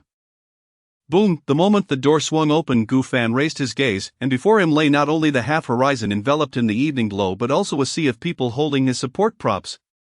Seemingly endless, his feet froze at the doorway, caught off guard and immobile. In the crowd there were men, women, and even parents with children, who, upon spotting him, erupted into uncontrollable cheers. Gu Fan? Gu Fan! Gu Fan! Gu Fan! I'm a male fan. I am a male fan. Among the crowd, a boyish voice cracked as he perched atop his buddy's shoulders, towering over the masses. Following the sound, Gu Fan turned to see a burly man dressed in a wedding gown. And upon realizing Gu Fan was looking at him, his excitement escalated, and with a quivering voice, he shouted, "I read your sketchbook 12 years ago, the black and white sketchbook." Gu Fan's eyes widened in astonishment beneath his sunglasses. 12 years ago, at the age of 10, he had drawn his first comic-style character. Back then, his line work was unrefined, and coloring was beyond his skill, so he had uploaded only a few black and white drawings. At that time, his psychologist had encouraged him to keep drawing to capture beautiful moments. Thus, those drawings depicted his life in a new elementary school, a collection of fragmented yet beautiful memories. He had thought those works dull and uninteresting. Merely remnants of a past he wished to forget, not realizing they had become a part of his fans' journey to meet him. Gu Fan soared bravely. "The sailboat will always accompany you." Several female fans, holding banners, shouted in unison. Gu Fan soared bravely. "The sailboat will always accompany you." As a chorus of enthusiastic male fans raised their voices in exuberant shouts, they hoisted a handcrafted sailboat high into the air. The sound reverberated, nearly drowning out the microphone of the event's host. Gu Fan gazed longingly at the artisanal vessel, yet, constrained by the proceedings, could only wave and greet a throng of fans, dear comic enthusiasts. The host amplified his voice, "Welcome to the launch of the first comic signing event featuring Gu Fan at the Longdu Cedar Sports Arena. The moment I laid eyes on you all, It felt as though youth had returned, reminiscent of the unspoken love in our comics. Our original intentions remain unchanged after 12 long years. Today, we finally meet the illustrious illustrator of Otaku Diary. With that declaration, the crowd erupted into a cacophony of cheers. What a journey it has been. The representatives from Lanyu Entertainment and the entire BT staff extended their heartfelt gratitude to everyone who had traveled from afar to attend this momentous occasion. I hereby declare the signing event for the comic Otaku Diary officially commenced. Amidst the jubilant uproar, Gufan grasped the microphone and slowly approached the host, with the backdrop adorned by posters of the male protagonist and various female characters from the comic. According to the agenda, he was to first address the queries of the fans, with many reporters seated in the front rows. Standing under the collective gaze of the audience, Gufan felt his body stiffen. His legs trembling slightly. His long-standing nervous habit of sweating cold in tense moments persisted, and within moments, the microphone became slick with perspiration. To prevent it from slipping from his grasp, he clutched it even tighter. Above the arena, 6 figures peered down at the scene below. Were it not for the fact that this was a signing event for Gufan's comics, one might mistake it for a concert. I almost forgot we were here riding on his coattails, Shin Xuanan remarked, gazing incredulously at the sea of faces outside, unsure how many were there for them. So many people. Thankfully, we are collaborating with Gufan. Otherwise, once his signing event concludes, everyone would likely disperse. Chi Ingsen expressed her astonishment, casually noting, with tickets priced at 2005, we occupy the majority, yet he has merely 1 million followers and still commands such a formidable presence.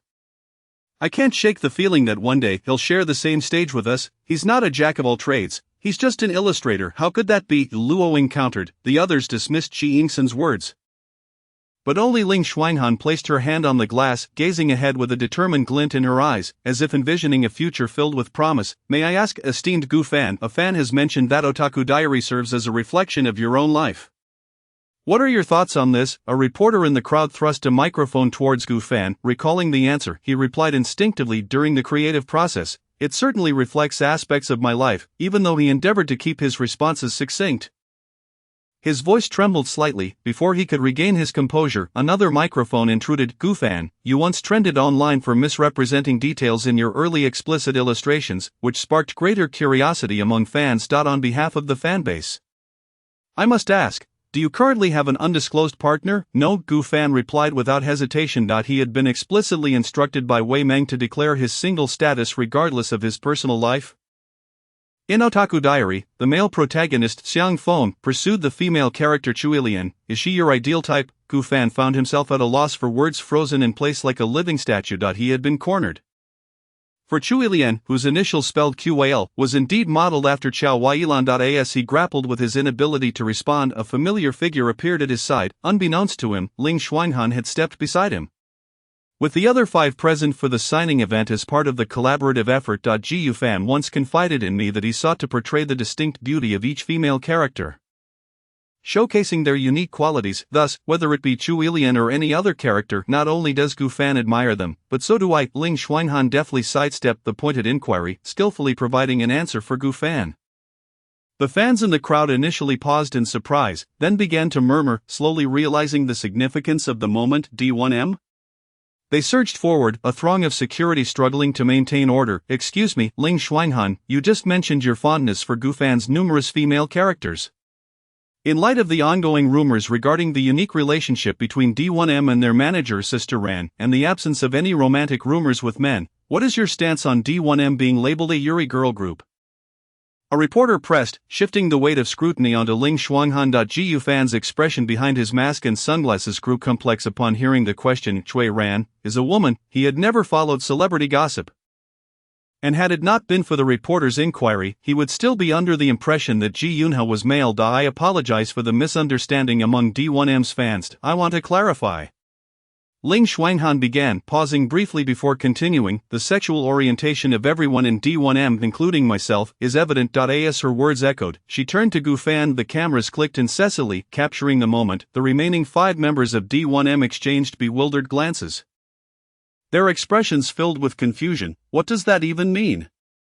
That line wasn't in the script. The reporters became increasingly agitated, clamoring for more information, each voice louder than the last, eager not to miss out on breaking news.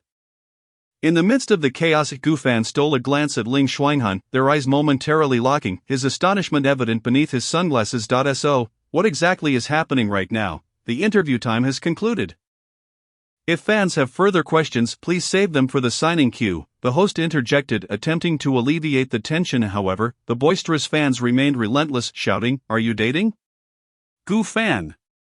Which member of D1M are you in a relationship with? Is there a hidden agenda behind this collaboration? Ling Xuanhan, are you Gu Fan's girlfriend?" Gu Fan, official announcement. To everyone's surprise, the fans who initially came for Gu Fan upon suspecting he might have a girlfriend, instead expressed overwhelming support, akin to proud parents eagerly anticipating their child's future. Everyone. At that crucial moment, Chui Ran rushed in from backstage, seizing the microphone to declare, for those with other inquiries, tonight's concert, let us not miss it. With that, she organized the 6 members of D1M to pose for a photo with Gu Fan, who naturally stood in the center position. Following the picture, Chui Ran quickly led the D1M members back to the backstage area. She had assumed that with Ling Xuanhan present, the interview would proceed without issue. However, she did not anticipate Ling Xuanhan's unexpected remarks. "What on earth just happened? We've faced similar questions before, why respond that way?" Chui Ran paced the backstage room, feeling exasperated. "Isn't it better to let fans believe I have feelings for you, after all these years with no rumors of relationships with the opposite sex? Maintaining a clean image is far preferable." Initially, due to Chui Ran's frequent male appearance alongside D1M and her close relationships with the 6 members, some tabloids speculated that D1M was a Yuri girl group.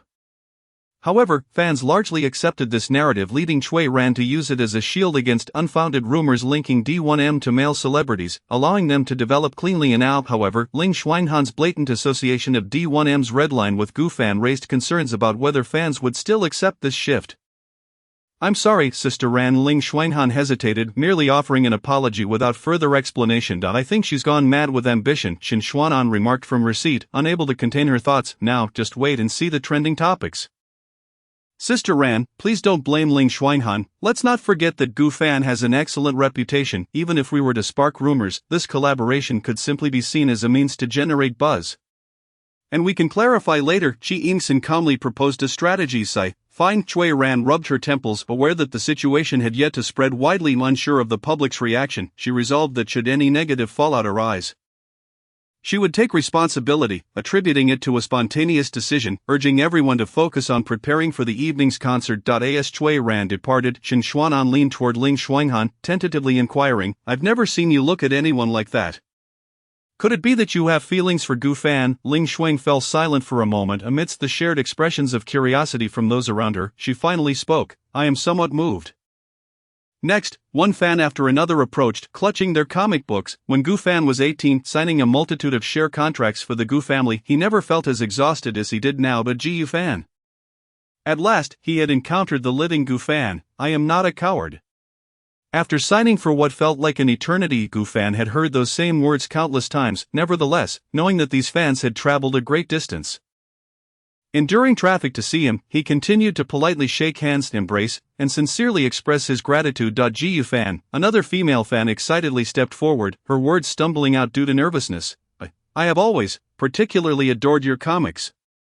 The moment I saw the name of the protagonist in Otaku Diary, Xiang Feng, I fell in love." Gu Fan once again stood up to shake her hand in thanks, then inscribed Gu Fan on the first page of her comic, adding a heartfelt message, "May you be like the wind, free, brave, embracing what you cherish in the future." Chapter 94, Dr. Ning, the name of the protagonist in Gu Fan's Otaku Diary, carries this very meaning. The inspiration stemmed from a line he had inadvertently read in a book, "I envy the wind that passes by you effortlessly, caressing your hair and the hem of your clothes, embracing the one I long for day and night." Thank you, Gu Fan." The female fan gleefully held her comic book, and upon seeing Gu Fan's elegant handwriting, she impulsively embraced him, a fragrant breeze enveloping him. As Gu Fan regained his composure, the security swiftly pulled the fan away, ushering in the next individual. Gu Fan, "Oh dear." Before seeing him, one could hear his voice. Raising his gaze, he recognized a familiar pair, a boy and a girl. "I especially admire Senior Chuilian. I absolutely love your comics. I finally get to meet you. I brought my girlfriend today. She is also your fan now." The boy, wearing black-framed glasses and appearing somewhat bumbling, stood beside a gentle-looking girl who smiled warmly at him. It clicked in Gu Fan's mind. once again, he was touched by their display of affection. Letting out a soft sigh as he wrote in the comic's inner page, "May you grow old together in love, and may life sail smoothly out," he enviously watched them depart, only to turn around and behold a model of a grand sailboat. Detailed to the last interior fixture, every component clearly visible, the sailboat's flag bore the name Gufan, and the deck was adorned with countless tiny sailboats, a clear representation of meaning, several boys dressed as sailors.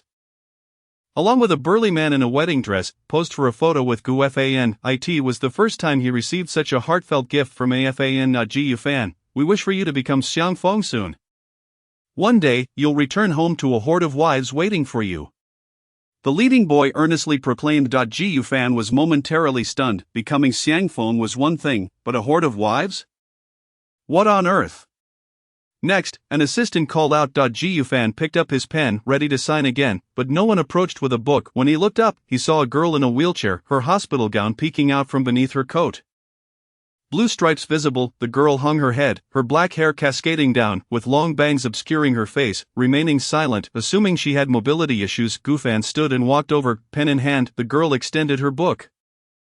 Still not uttering a word, Gufan quickly signed his name. As he returned the comic to her, he inadvertently met her gaze. A pale face came into view, her eyes, hidden beneath long bangs, held a somber yet somewhat infatuated look. And her trembling lips seemed to struggle to suppress a smile. Gufan placed the comic on the girl's lap. Just as he was about to rise, the girl's cool hand grasped his wrist. "Could you, with those lovely hands, give me a hug?" The girl's voice trembled slightly, ending with a soft giggle. "All right." Gufan found himself unable to refuse and bent down, intending to give her a gentle hug. Unexpectedly, he then heard her excited voice next to his ear. "I'm a patient of Dr. Ning. You haven't forgotten me, right?" The moment those words left her lips, Gufan felt a sudden sharp pain in his earlobe. He nearly cried out, stumbling back in panic while covering his ear. It had been lightly bitten, leaving it slightly damp. The security swiftly pulled the girl away, maintaining a safe distance. "What happened? What's going on?" Wei Meng anxiously scrutinized Gufan's reddened ear. "She bit me," Gufan exclaimed. He hadn't anticipated that among his enthusiastic fans, there would be such a wild one rivaling a certain Shin Shinin. "Cough, this fan. Please leave at once." Wei Meng instructed the security to escort the girl in the wheelchair away. As she departed, she waved goodbye to Gufan. For the rest of the time, security stood directly in front of Gufan, ensuring his protection. However, to Gufan, that sense of security was less comforting than that of Zhao Qianro. The girl's words echoed in his mind, stirring his thoughts. Dr. Ning. Was she the Dr. Ning from his memories? Evening, taking advantage of a break, Gufan pulled Wei Meng aside, questioning, "Didn't we agree to only sign for 3.5 hours? It's almost 5 hours now, according to the original schedule." He could have long since rested and prepared to attend the evening SD1M concert before heading home. The enthusiasm of the afternoon had exceeded expectations. The organizers made a last-minute decision to extend the time. "Just bear with it, it's the first signing event, and so many fans are waiting. Consider it a favor I'm asking of you, Gufan. Aren't you tired? After today, I'll come give you a massage." Wei Meng was clearly pulling out all the stops, offering this reward. "I need your massage," Gufan retorted helplessly as he walked back, muttering, "I can't bear to part with my adorable little sailboats." He endured the pain in his hand and continued to sign until the fan entry time for the D1M concert arrived. "Thank you to all the comic fans who have traveled tirelessly for their passion. I declare, this signing event for Otaku Diary has come to a successful conclusion. The D1 Melody concert is about to begin. Please, all comic fans, follow the author Gufan. Let us proceed to the stadium." The host, exhausted yet unwavering, expressed gratitude in a final burst of enthusiasm, reminding fans who intended to leave after meeting Gufan to head to the stadium. Given their collaboration, Gufan, despite his fatigue, had to support those 6 ancestral figures. After having Han Jingxi touch up his makeup in the dressing room, he finally made his way to the stadium. "Isn't the VIP section over there? Where are you taking me?" Gufan followed Wei Meng down a path he had never taken before. "You're not a VIP, you're watching the concert from over there tonight," Wei Meng replied, pointing to the exclusive SVIP area on the second floor of the stadium, emblazoned in gold. The location was optimal. Neither too high nor too low, perfectly situated to overlook the stage. Gufan's eyes widened in astonishment. "There's an SVIP? Why didn't you mention that before? Those tickets you gave me were essentially useless." You didn't ask, Wei Ming explained, though it's labeled SVIP, it's essentially for the event's organizers and investors. Of course you belong here. Reluctantly Gu Fan stepped into the VIP area, scanning the faces on the sofas. A familiar figure caught his eye, Li Zuyun, clad in a striking leopard print coat, beneath which she wore a burgundy deeply dressed black tights, and gracefully perched black stilettos. Chapter 95, If You Were My Lover. Li. President Li, what brings you here? Gu Fan pulled Wei Ming to a corner and whispered, today, Shuahai Entertainment's ZDL is present, and as the vice chair of Shuahai she happened to have some free time and stopped by to show her support. Do you know President Li? Wei Ming inquired. Gu Fan shook his head. No? I don't know her. The memory of that night in Building 8 made him feel disheartened. Li Zuyun had clearly toyed with him for amusement. Since that night, he hadn't seen her again, and he still wasn't sure if there were cameras installed in Building 8. Aren't you tired? Quickly sit down and rest. You can stay here until the concert ends. Wei Ming instructed before heading downstairs. Gu Fan adjusted his mask, scanning the VIP lounge for available seats. He noticed that the seat beside Li Zuyun was vacant, as well as a few beside ZDL. And there was also an empty spot next to an unfamiliar man in the back row. He decisively walked to the back row, just as he was about to sit down when he heard a voice from the nearby man. Is that Gu Fan? I've long admired your name. The man, perceptive enough to notice the sailboat pin on Gu Fan's attire, politely extended his hand for a handshake and then, somewhat reluctantly, said, here's the thing. I'd like to chat with an investor shortly. He might need to sit here. Would you mind, possibly, changing seats? Gu Fan felt helpless. Given the other party's polite request, he could only nod in agreement. Stand up and awkwardly pretend to admire the view by the railing in the VIP area. Let him sit beside ZDL or next to Li Zuyun. Either way, it is equally torturous. It would be better to stand. We have available seats here. At this moment, Chi Yun, the leader of ZDL, kindly interjected a reminder. After all, aside from the last row, only 2 seats remained, and everyone in ZDL was aware that Li Zuyun preferred solitude and tranquility. Therefore, they proactively allowed Gu Fan to take a seat to avoid disturbing their esteemed benefactor. Even though Gu Fan was reluctant to sit beside ZDL, he could not feign ignorance and had no choice but to slowly walk over and take a seat. The sofa in front of ZDL was occupied by Li Zuyun, and he could see her back, though she was engrossed in her phone, never lifting her gaze. However, he truly could not comprehend why these 6 individuals, like the 6 from D1M, insisted on leaving the center seats vacant for their belongings, leaving him wedged in between, forced to inhale the mingled fragrances permeating the air. Pleasure to meet you. I am Chi Yun, the captain of ZDL. You must have seen the other 5 online. Chi Yun initiated the conversation. The remaining 5 members of ZDL merely greeted Gu Fan silently, maintaining a serene atmosphere. At pleasure, Gu Fan murmured in response. Choosing not to speak further. He hardly recognized the other 5. As someone who did not surf the internet, he had only been reluctantly introduced to D1M. He was ignorant of the other celebrity girl groups. Moreover, compared to the diverse styles of D1M, the 6 members of ZDL donned the same attire. Aside from their differing hair colors, their styles were uniform, and he had barely glanced at them, leaving no lasting impression. Have you seen the trending topics? In the VIP area, where silence prevailed, Chi Yun seemed cautious not to disturb Li Zuyun seated in front, speaking softly to Gu Fan. Gu Fan was taken aback and shook his head. He had been so busy in the afternoon that he hadn't even had time to drink water, let alone check the trending topics. Chi Yun poked at Gu Fan's phone with his dazzling manicure, prompting him to take a look. Only then did Gu Fan unlock his phone and open Weibo.1. The signing event for Gu Fan seemingly reveals a public relationship with D1M. The eye contact was incredibly sweet. 2D1M's Ling Xuanhan confessed to Gu Fan publicly. Video leaked. 3 renowned cartoonist collaborates with a popular girl group, a genuine underground romance. 4 Otaku Diary autobiography confirmed. Certain character prototypes inspired by D1M. 5 Ling Xuanhan refuted the Yuri girl group rumors, publicly crushing on Gu Fan. 6 Gu Fan allegedly kissed by a disabled female fan at the signing event. 7 Congratulations to Gu Fan for surpassing 10 million followers on social media. Will he make a public appearance to celebrate? Gu Fan's countenance drained of all brilliance, his face contorting beneath the mask. 7 Trending topics, all 7 were complete nonsense. Who revealed a relationship? When did anyone confess? When did an autobiography get confirmed? When did he publicly crush on anyone? Where had he been kissed? Who claimed he would celebrate surpassing 10 million followers? All rumors, even if they are rumors, must have some basis. Ling Xuanhan is quite attentive to you. It's the first time I've seen her look at someone with such affection, Qi Yun remarked, his gaze deepening, seemingly recalling something, sighing with a hint of melancholy. Gu Fan wished to clarify but found himself at a loss for words, remaining silent in his seat. By the way, your otaku diary will have an audio version, right? It seems to be officially transitioning into live action. Qi Yun inquired. Don't know, Gu Fan shook his head. Although he truly did not know how to respond, he was acutely aware that his current collaborator was Lanyue Entertainment and D1M, sitting with artists from a rival company.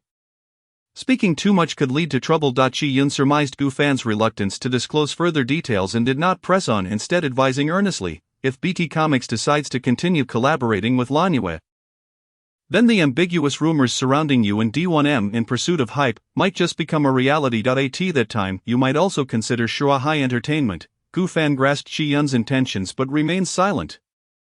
Observing Gu Fan's anxious demeanor, Qi Yun found it amusing. He had not expected that the person Ling Xuanhan favored would also be so subdued. How could two such introverted individuals find common ground? Were they engaged in a silent challenge of sorts? Gu Fan, Qi Yun leaned closer to Gu Fan, whispering in his ear, if you were my lover, I would protect you well, rather than pushing you into the limelight like Ling Xuanhan. That is not love, it is harm, and you will soon understand. Gu Fan looked at Qi Yun, puzzled by the ambiguous expression in his eyes, unable to decipher the meaning behind his words. At that moment, from the corner of his eye, he noticed Li Zuyun turning her head to observe the scene of him conversing closely with Qi Yun. Upon noticing Li Zuyun glance back, the 5 members of ZDL, who had been preoccupied with their phones and gossip, instantly straightened up, as if awaiting a reprimand. President Li, did we disturb you? Qi Yun inquired with utmost caution. Li Zuyun's gaze swept over the members of ZDL, and she remarked coolly, did you effortlessly acquire so many resources just to waste your time on trivial matters? Her light words rendered ZDL members silent, heads bowed. You are here to observe D1M's concert. Take the opportunity to perceive the disparity. Since you are just starting out, if you wish to sustain your career, you must remain humble and eager to learn. Li Zuyun instructed. Yes, President Li. The initial relaxation among ZDL members shattered in an instant, as they sat obediently awaiting the concert's commencement. Meanwhile, Gu Fan, not within the scolding range, felt increasingly anxious under the oppressive atmosphere, entirely oblivious to Li Zuyun's gaze settling upon him. Gu Fan, since you are so chatty, come over and chat with me as well. Though her tone bore no discernible inflection, it sounded like a command from Li Zuyun, tinged with an inexplicable displeasure. Chapter 96. Someone, how was he being chatty? It was clearly Qi Yun who had been rambling on about things he could not comprehend, yet, given that Li Zuyun had expressed a desire to converse, he could not refuse in the presence of so many people in the VIP area. So he moved to sit beside her. Why the mask and sunglasses? There are rumors that you have become unattractive. Li Zuyun scrutinized Gu Fan, her gaze landing on the exposed skin of his neck. As if assessing, Gu Fan dared not reply, fearing that if he spoke Li Zuyun would recognize his voice. The 6 members of ZDL, witnessing Gu Fan's silence, were astonished. No one had ever dared to so openly disregard their benefactor. Gu Fan was the first. They could not fathom his reasoning for behaving in such a manner upon their first encounter. Was he not courting trouble? However, Li Zuyun, left hanging by Gu Fan, did not press further. She merely stood up, removing her leopard print coat and draping it over the armrest of the sofa. Taking advantage of her standing position, she discreetly peered through the gap in Gu Fan's sunglasses. Catching sight of the mole on his brow that she had once caressed, along with his pair of eyes, upon returning to her seat, Gu Fan inexplicably felt a wave of inexplicable joy emanating from Li Zuyun. What was she so pleased about? Mr. Gu Fan, how old are you this year? Li Zuyun suddenly leaned in closer, her demeanor seemingly warm yet cold to others. Gu Fan held up 2 fingers and flipped them. 22, Li Zuyun quickly deduced. Gu Fan nodded in affirmation. Impressive for your age. Li Zuyun feigned praise, adding, you are the same age as my nephew. Gu Fan fell silent once more. The 6 members of ZDL, forced to witness the unfolding drama, wore expressions of pure confusion. After all, Li Zuyun was unmarried and childless, a career-driven woman. They had never heard of her having a nephew. When did this happen? With a click, the door to the VIP area swung open, and Xiaoyilan entered, surveying the room until her eyes landed on Gu Fan. Gu Fan, the signing event went smoothly. Congratulations, Xiaoyilan, cradling a copy of Otaku Diary, quietly congratulated Gu Fan. Gu Fan stood and slightly bowed in gratitude. Xiaoyilan took a seat in the row of ZDL, precisely where Gu Fan had just occupied. Gu Fan stifled the urge to glance back. Maintaining his composure in the front or OW.By the way, could you sign a copy of your comic book for me? I usually have a reading habit, but I have never read a comic book. This will be my first time. Li Julian unexpectedly interjected, retrieving a copy of Otaku Diary from a nearby table and placing it on the small table beside Gu Fan, having signed so many names that day. Gu Fan saw no harm in signing one more. He took out a pen, opened the book, and inscribed the name Gu Fan. As he was about to close the pen, he heard Li Julian make another request, also. Write me a message like the ones you give your fans. No skimping, please, such a difficult old lady, Gu Fan muttered inwardly, contemplating as he held the pen, eventually writing, may you carve your path in the business world. And may someone be your strength, preparing meals and love, awaiting your embrace. He capped the pen and handed the book back to Li Julian. So swiftly written, Li Julian took it, opened it, and upon seeing the delicate and elegant script, her expression momentarily froze. Instinctively she envisioned a scene based on those words. Someone she surprisingly imagined to resemble Gu Fan. Ha! A soft chuckle escaped her lips. She could not fathom why, but in that fleeting moment of imagined bliss, an unfamiliar yet not unwelcome feeling surged within her. Do you think I need a certain someone by my side? She glanced sideways at Gu Fan, who merely nodded. In the past, he too believed solitude was preferable. However, as time passed and his experiences broadened, this narrow perspective began to waver. Perhaps countless wealthy individuals might complain about having too much money to spend, yet no one would ever bemoan an excess of happiness in life. Beautifully written. Li Julian did not hesitate to offer her praise, unable to resist the urge to reach out and touch Gu Fan's hair, which he instinctively evaded. Appearing somewhat dazed, she retracted her hand. Propping herself up on the armrest of the sofa, leaning in closer, whispering, I have a candidate for a certain someone in my heart, would you like to hear it? Gu Fan met Li Julian's gaze, her fervent eyes seemingly igniting his very breath, intertwining and silently entangling them. Suddenly, a copy of the otaku's diary came between them, interrupting the intimate atmosphere. Glancing over, they saw Chao Ilan seated in the back row. The flirtatious tension dissipated in an instant. Li Julian turned to Chao Ilan, pausing for a moment before smiling. Designer Camellia, do you need something? Yes, President Li, I apologize for the interruption. With that, Chao Ilan extended the book The Otaku's Diary towards Gu Fan. Mr. Gu Fan, this is a gift from our company. My design team was responsible for your attire this time, but we were at a loss for a suitable congratulatory gift. After much deliberation, we thought you might not have received a book inscribed with blessings from others. So we, along with the team members, wrote our wishes on the inner pages. Gu Fan took it in surprise, just about to open it, when Chao Ilan stood up and pressed her hand against the cover. Turning his head, he found himself face to face with Chao Ilan, her hair, fragrant with camellia, cascading over his shoulder. Save it for later, Mr. Gu Fan, this is a surprise. Chao Ilan met his gaze, smiling gently and speaking softly. Yes. Gu Fan nodded repeatedly, calming his racing heart. Meanwhile, Li Julian observed the unusually close interaction between the two, her brows slightly furrowed, her eyes narrowing as she inhaled deeply, crossing her arms and tapping her fingers irritably against her arm. Chapter 97, Inclination. The 6 members of ZDL in the back row witnessed this scene and instinctively leaned away from Chao Ilan. It was one thing for Gu Fan to disregard Li Julian, but how dare anyone openly disrupt her enjoyment? Truly, the young and talented designer had an abundance of ideas. We older folks could not fathom such things even if we tried. Li Julian remarked enigmatically. President Li, you flatter me. I still need to mature further. Both my designs and my character must evolve. Chao Ilan spoke humbly. The young bull is not afraid of the tiger. This phrase arose simultaneously in the minds of the ZDL members.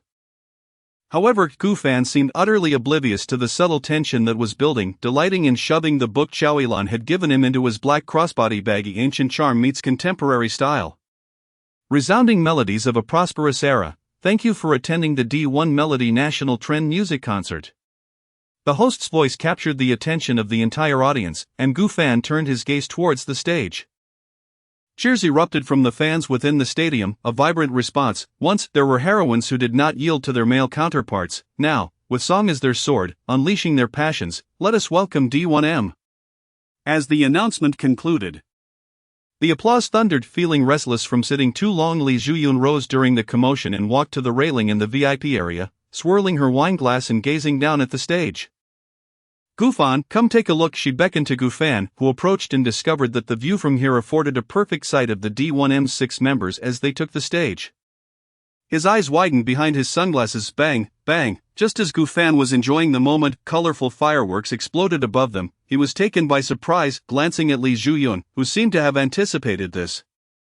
Secretly amused by Gu Fan's startled expression. No wonder she called him over. Was it intentional? Gu Fan, this old lady is playing tricks on me as soon as she steps out? Cough, noticing Gu Fan's displeasure.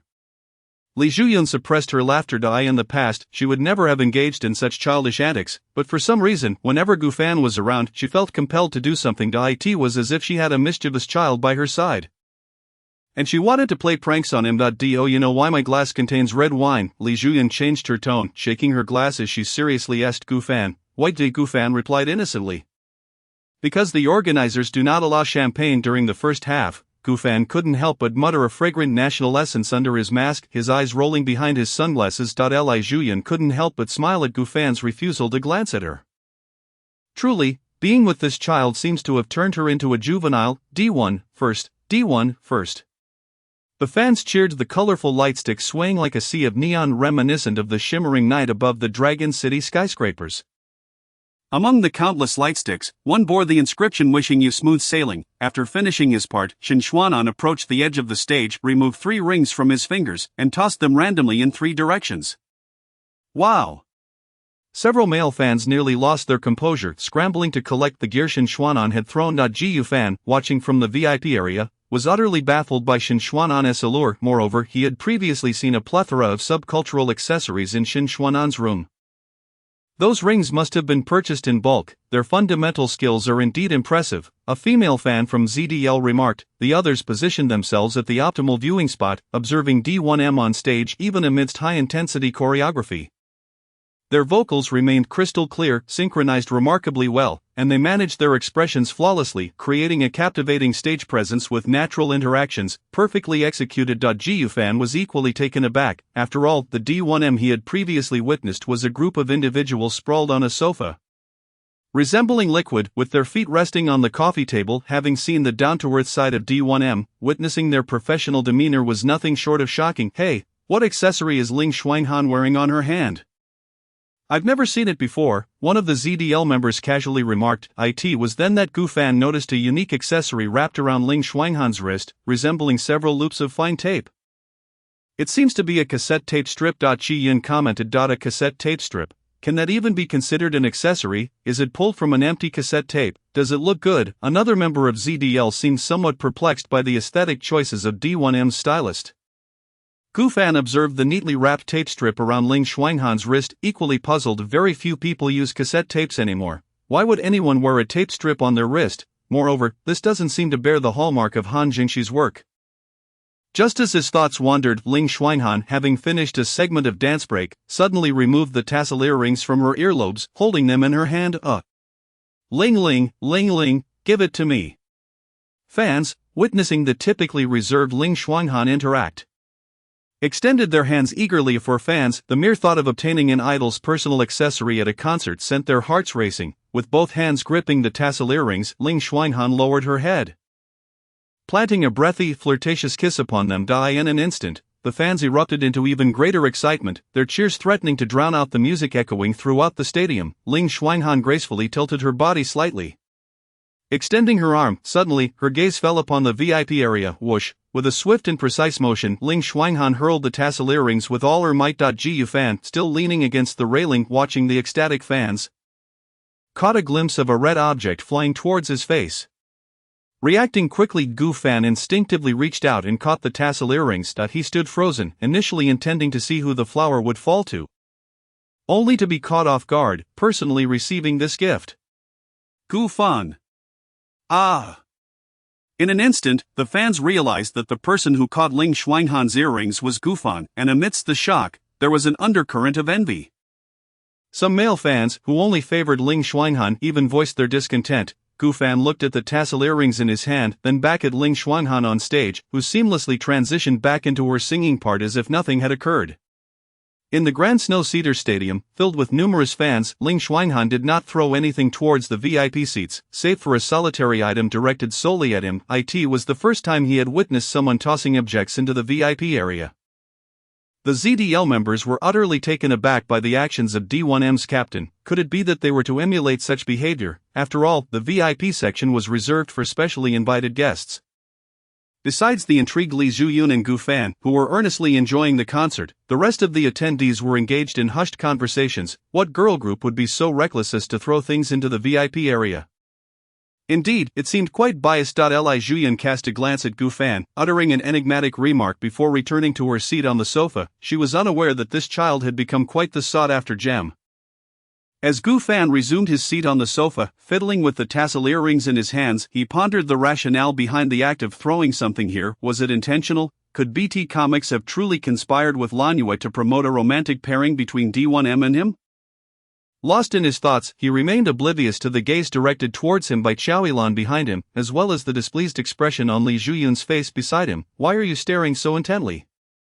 Is he that precious? Li Zhuyun couldn't help but inquire. Gu Fan snapped back to reality, immediately shaking his head in denial. In the next moment, Li Zhuyun's arm wrapped around his neck, as Gu Fan, taken aback, attempted to break free. He heard Li Zhuyun whispering softly, her words inaudible to others. Little simple, if you fancy accessories, I have some too, just pick any you like. Gu Fan was momentarily stunned.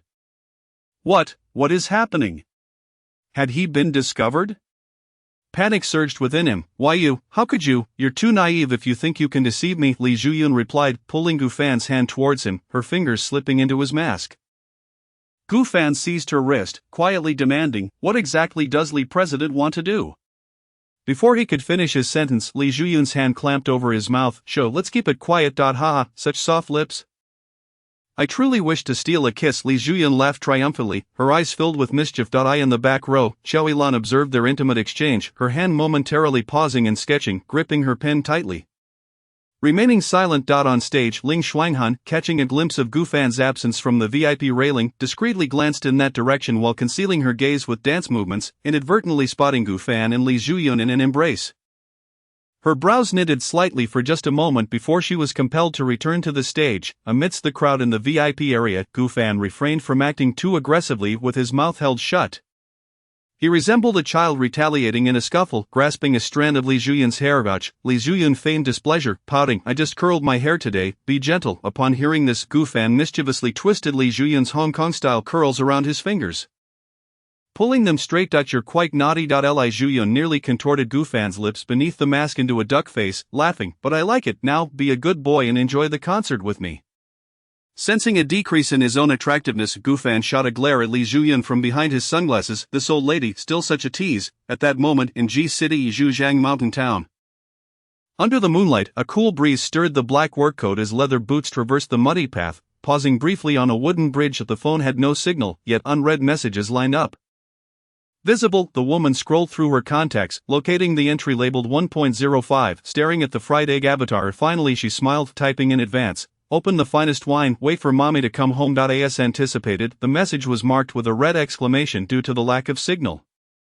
He Xianqing tucked her phone away, retrieving an envelope from her coat pocket. Under the moonlight, it glowed yet the contents remained unreadable. Xiaoqi, please deliver this letter to Zhujiang Mountain Town, and do not peek at the contents. Recalling someone's words, He Xianqing refrained from reading the letter, stowing it back in her pocket. What era was it that one still wrote letters? Holding the letter, He Xianqing followed the specific address to a household in the town. She knocked thrice on the door. It swung open with a creak, seemingly unlocked. Stepping inside, she found the room shrouded in darkness. In the next moment, a figure emerged from behind the door, brandishing a stick and aiming it at He Xianqing's head. With a thud, she collapsed after the muffled sound. Two figures in black stepped out from behind the door, extracting the letter from He Xianqing's pocket, opening it to read by moonlight. Inside, 5 crooked, dark characters spelled, "Stop the messenger." The two men exchanged glances. Stop, kill, one queried uncertainly. As they scrutinized the handwriting, they failed to notice He Xianqing stirring behind them. I recognize her handwriting, let me take a look. By the time the two reacted, their fists had already struck their faces. Moments later, they curled up on the ground. He Xianqing approached the door, glancing at the words on the letter. Control the messenger, you fools, after following Sister Miao for so long. You still couldn't comprehended better than an outsider. Finishing her thought, she stepped outside, heading towards the town's entrance, pulling armor from her plush hat while massaging her nape, just as she reached the town's edge.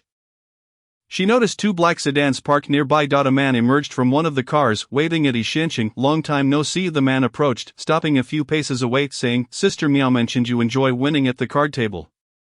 Since she treated you this way today, why not have a chat with me? I guarantee you'll win more, and it'll be exhilarating. Alright. Xianqing appeared to contemplate seriously, nodding in agreement, in Longdu. At the Snow Cedar Stadium, the host announced the concert was drawing to a close. After 30 songs, the members of D1M stood center stage, bowing deeply to the vibrant sea of fans with a 90-degree bow. Thank you to every fan who has accompanied us. It is your love that has brought us this far. Chi Yingsen held the microphone, her words sincere and powerful. We will continue forward with the initial passion and every emotion we've gained. Striving towards distant mountains and seas. In the future, we will keep surpassing ourselves in music, creating even more brilliance, and we look forward to reuniting with all of you. Upon concluding, the 6 members of D1M bowed once more in gratitude. Gu Fan gazed at the 6 shining figures on stage. Although it was Chi Yingsen, that flamboyant leader, who delivered the final words, he inexplicably felt the profound strength behind them. Just 6 individuals, pouring their sweat onto the stage, emanated such dazzling radiance, as if illuminating every dark corner. That searing light undoubtedly scorched the dimness within Gu Fan's heart. Those 6, living right next door, seemed so ordinary and similar to him. Yet possessed a courage he could never hope to surpass in his lifetime. A feeling he had never experienced began to swell within Gu Fan. It was not envy towards the glorious D1M members, but an unprecedented yearning for the exhilaration that comes from unwavering bravery. Let us go, my driver is waiting outside, let us head back together. Li Zhuyun stood, draping a leopard print coat over her shoulders, naturally taking hold of Gu Fan's wrist. As Gu Fan snapped back to attention, ready to depart the VIP area, he glanced at Xiaoyilan's spot. Unbeknownst to him, Xiaoyilan had already left early. Lonely sail, lonely sail. A few fans noticed Gu Fan's exit and hurriedly pursued him. Several security personnel adeptly blocked the enthusiastic crowd, noticing Li Zhuyun still attempting to pull him into the car. Gu Fan irritably reminded, there are so many people watching, I can't get into your car. If you won't get into mine, whose will you get into? Li Zhuyun was the first to sit in the car, holding the door open for Gu Fan. If you don't get in soon, the fans will devour you. With no car of his own, Gu Fan had no choice but to climb into Li Zhuyun's vehicle. As the car started, they finally shook off the crowd of fans. Gu Fan took a deep breath, his tense heart finally easing as he gazed out at the passing scenery. At that moment, he realized they were not headed where he expected. Where are we going? To a restaurant. Didn't you know there's a celebration banquet after the event? Li Zhuyun reclined in her seat, closing her eyes to rest. I didn't know. Gu Fan's heart raced in desperation, cautiously asking, can I skip it? Li Zhuyun opened her eyes, chuckling as she looked at Gu Fan. The event co-hosted by both parties has concluded perfectly. You're the main character, how could you not attend? Gu Fan's previously relaxed nerves tightened once more. Since he was going, it was evident that D1M would also attend. No need to be anxious. He would be sitting next to his aunt later. Li Zhuyun adjusted Gu Fan's slightly disheveled hair beneath his hat. Gu Fan shot Li Zhuyun a glance, observing her gesture, and recalled that night. Are you sure your place, doesn't he have surveillance, about that? Now that you mention it, I'm not too certain. Li Zhuyun feigned sorrow, sighing dramatically as she earnestly suggested, look at my head, the older I get, the more I forget things. Why don't you go home with your aunt tonight and check for any cameras? Gu Fan was left speechless. Indeed, he should have refrained from asking Li Zhuyun such things. After a prolonged bout of traffic congestion, the vehicle finally reached the nearest 5-star hotel. Pushing open the door and stepping into the largest private room, Gu Fan beheld a gathering of people. The 6 members of D1M were seated alongside Cui Ran, seemingly having just arrived, with glittering embellishments still clinging to their faces. Is Gu Fan here? Please take a seat. Upon noticing Li Zhuyun beside Gu Fan, several organizers rose enthusiastically. Presently, today's event is particularly bustling, so forgive our delayed welcome. We shall not leave until we are thoroughly intoxicated tonight, Li Zhuyun remarked, grasping Gu Fan's wrist and guiding him to the seat nearest to her.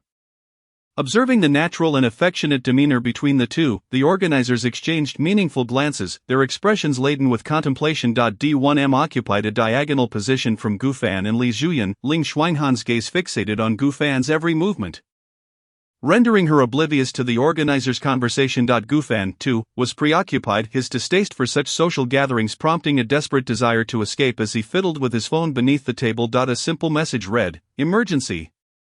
Please call me. He dispatched a text to Ji Yunha and promptly increased the volume on his phone. Beep beep. Suddenly a notification chimed reminiscent of an elderly person's phone volume echoing within the private room.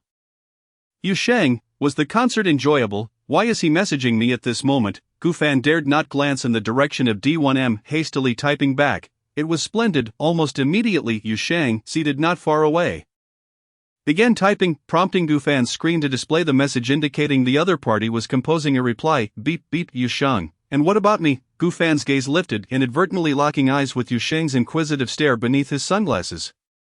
Realization washed over him, and he nervously averted his gaze. At that moment, the default ringtone of a domestic phone rang out in the private room. Seeing it was Ji Yunha calling, Gu Fan swiftly answered and slipped out of the room.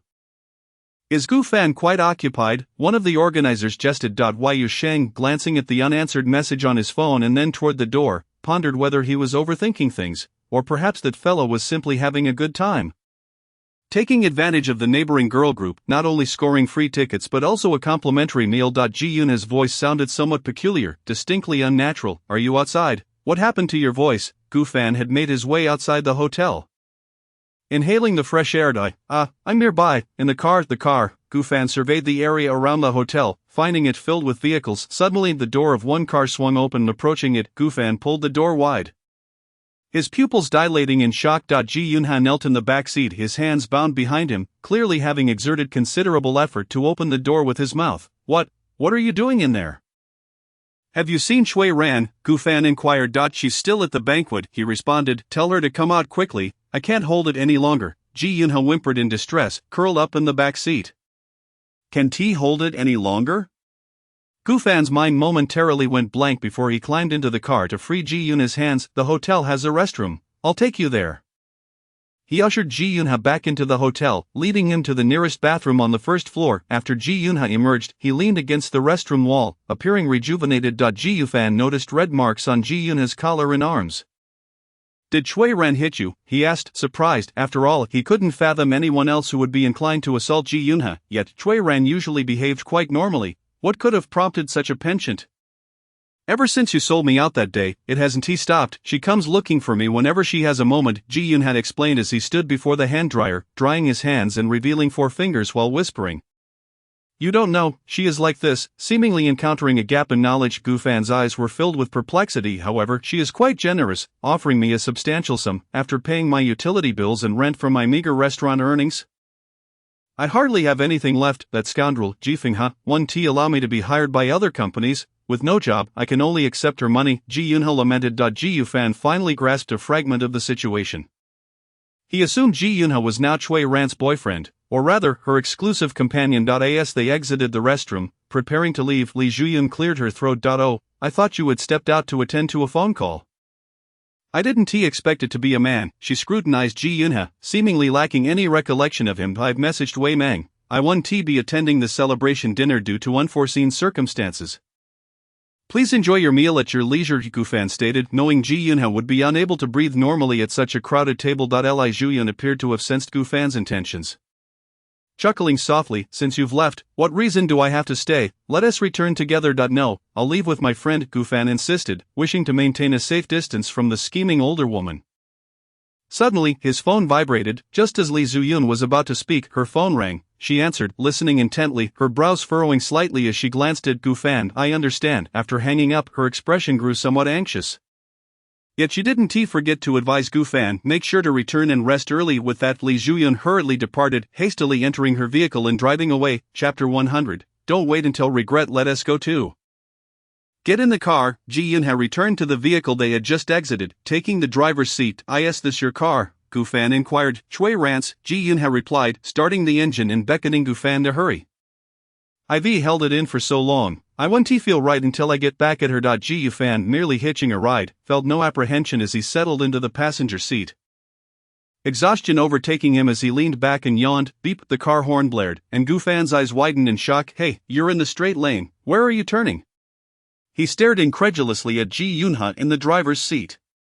Ji Yunha, unfamiliar with the local roads, craned his neck for a better view before realizing, oh no. There's a sign there. His face paled, panic setting in as he muttered, I'm doomed, someone will definitely penalize me. The passenger, Gufan, suddenly perked up, adopting a serious expression akin to a strategist assisting Ji Yunha in navigating the road ahead. Otherwise, Ji Yunha feared he wouldn't even know how he met his demise. In Ji City is Yuzhang Mountain Town. What do you think? We've shown enough sincerity, Haven Tiwi. After all, you've severed ties with the Yi family, so you must be in need of funds. A man suggested, however, your level of sincerity doesn't even amount to half of what Miao Jia has offered me, He Xianqing retorted. Stepping closer, the man narrowed his eyes, demanding, what do you mean? It means. Today we're not playing cards. He Xianqing clenched a piece of broken brick she had found in her pocket, ready to strike. Bang! In an instant, a shadow flickered as the brick soared toward the man, who had no time to react. Ah! A moment later, anguished cries reverberated throughout the mountain town as He Xianqing wiped the remnants of the brick from her hands. Capture her for me, the man, having endured He Xianqing's delay, was on the brink of fury. Several individuals spilled from the vehicle, one of whom launched a flying kick from the side. He Xianqing deftly dodged, raising her arm to block a punch. She pivoted, her long legs tracing a graceful arc through the air, delivering a swift and precise blow to the opponent's abdomen, causing him to collapse to the ground in distress. The remaining assailants, incensed, charged at her as He Xianqing realized she was outnumbered. She turned and sprinted into the town, expertly maneuvering through the familiar terrain to distance herself from them, ultimately reaching the riverside by the wooden plank bridge. She retrieved a lighter from her pocket, igniting several flower cards she had brought along. Her eyes glimmered fiercely in the firelight as she fixed her gaze upon the approaching pursuers. Whoosh! Suddenly, the flaming flower cards were hurled into the dry grass by the riverbank. Landing perfectly in the water, the pre-arranged firework fuses were ignited by the flames, crackling as they caught fire. Bang!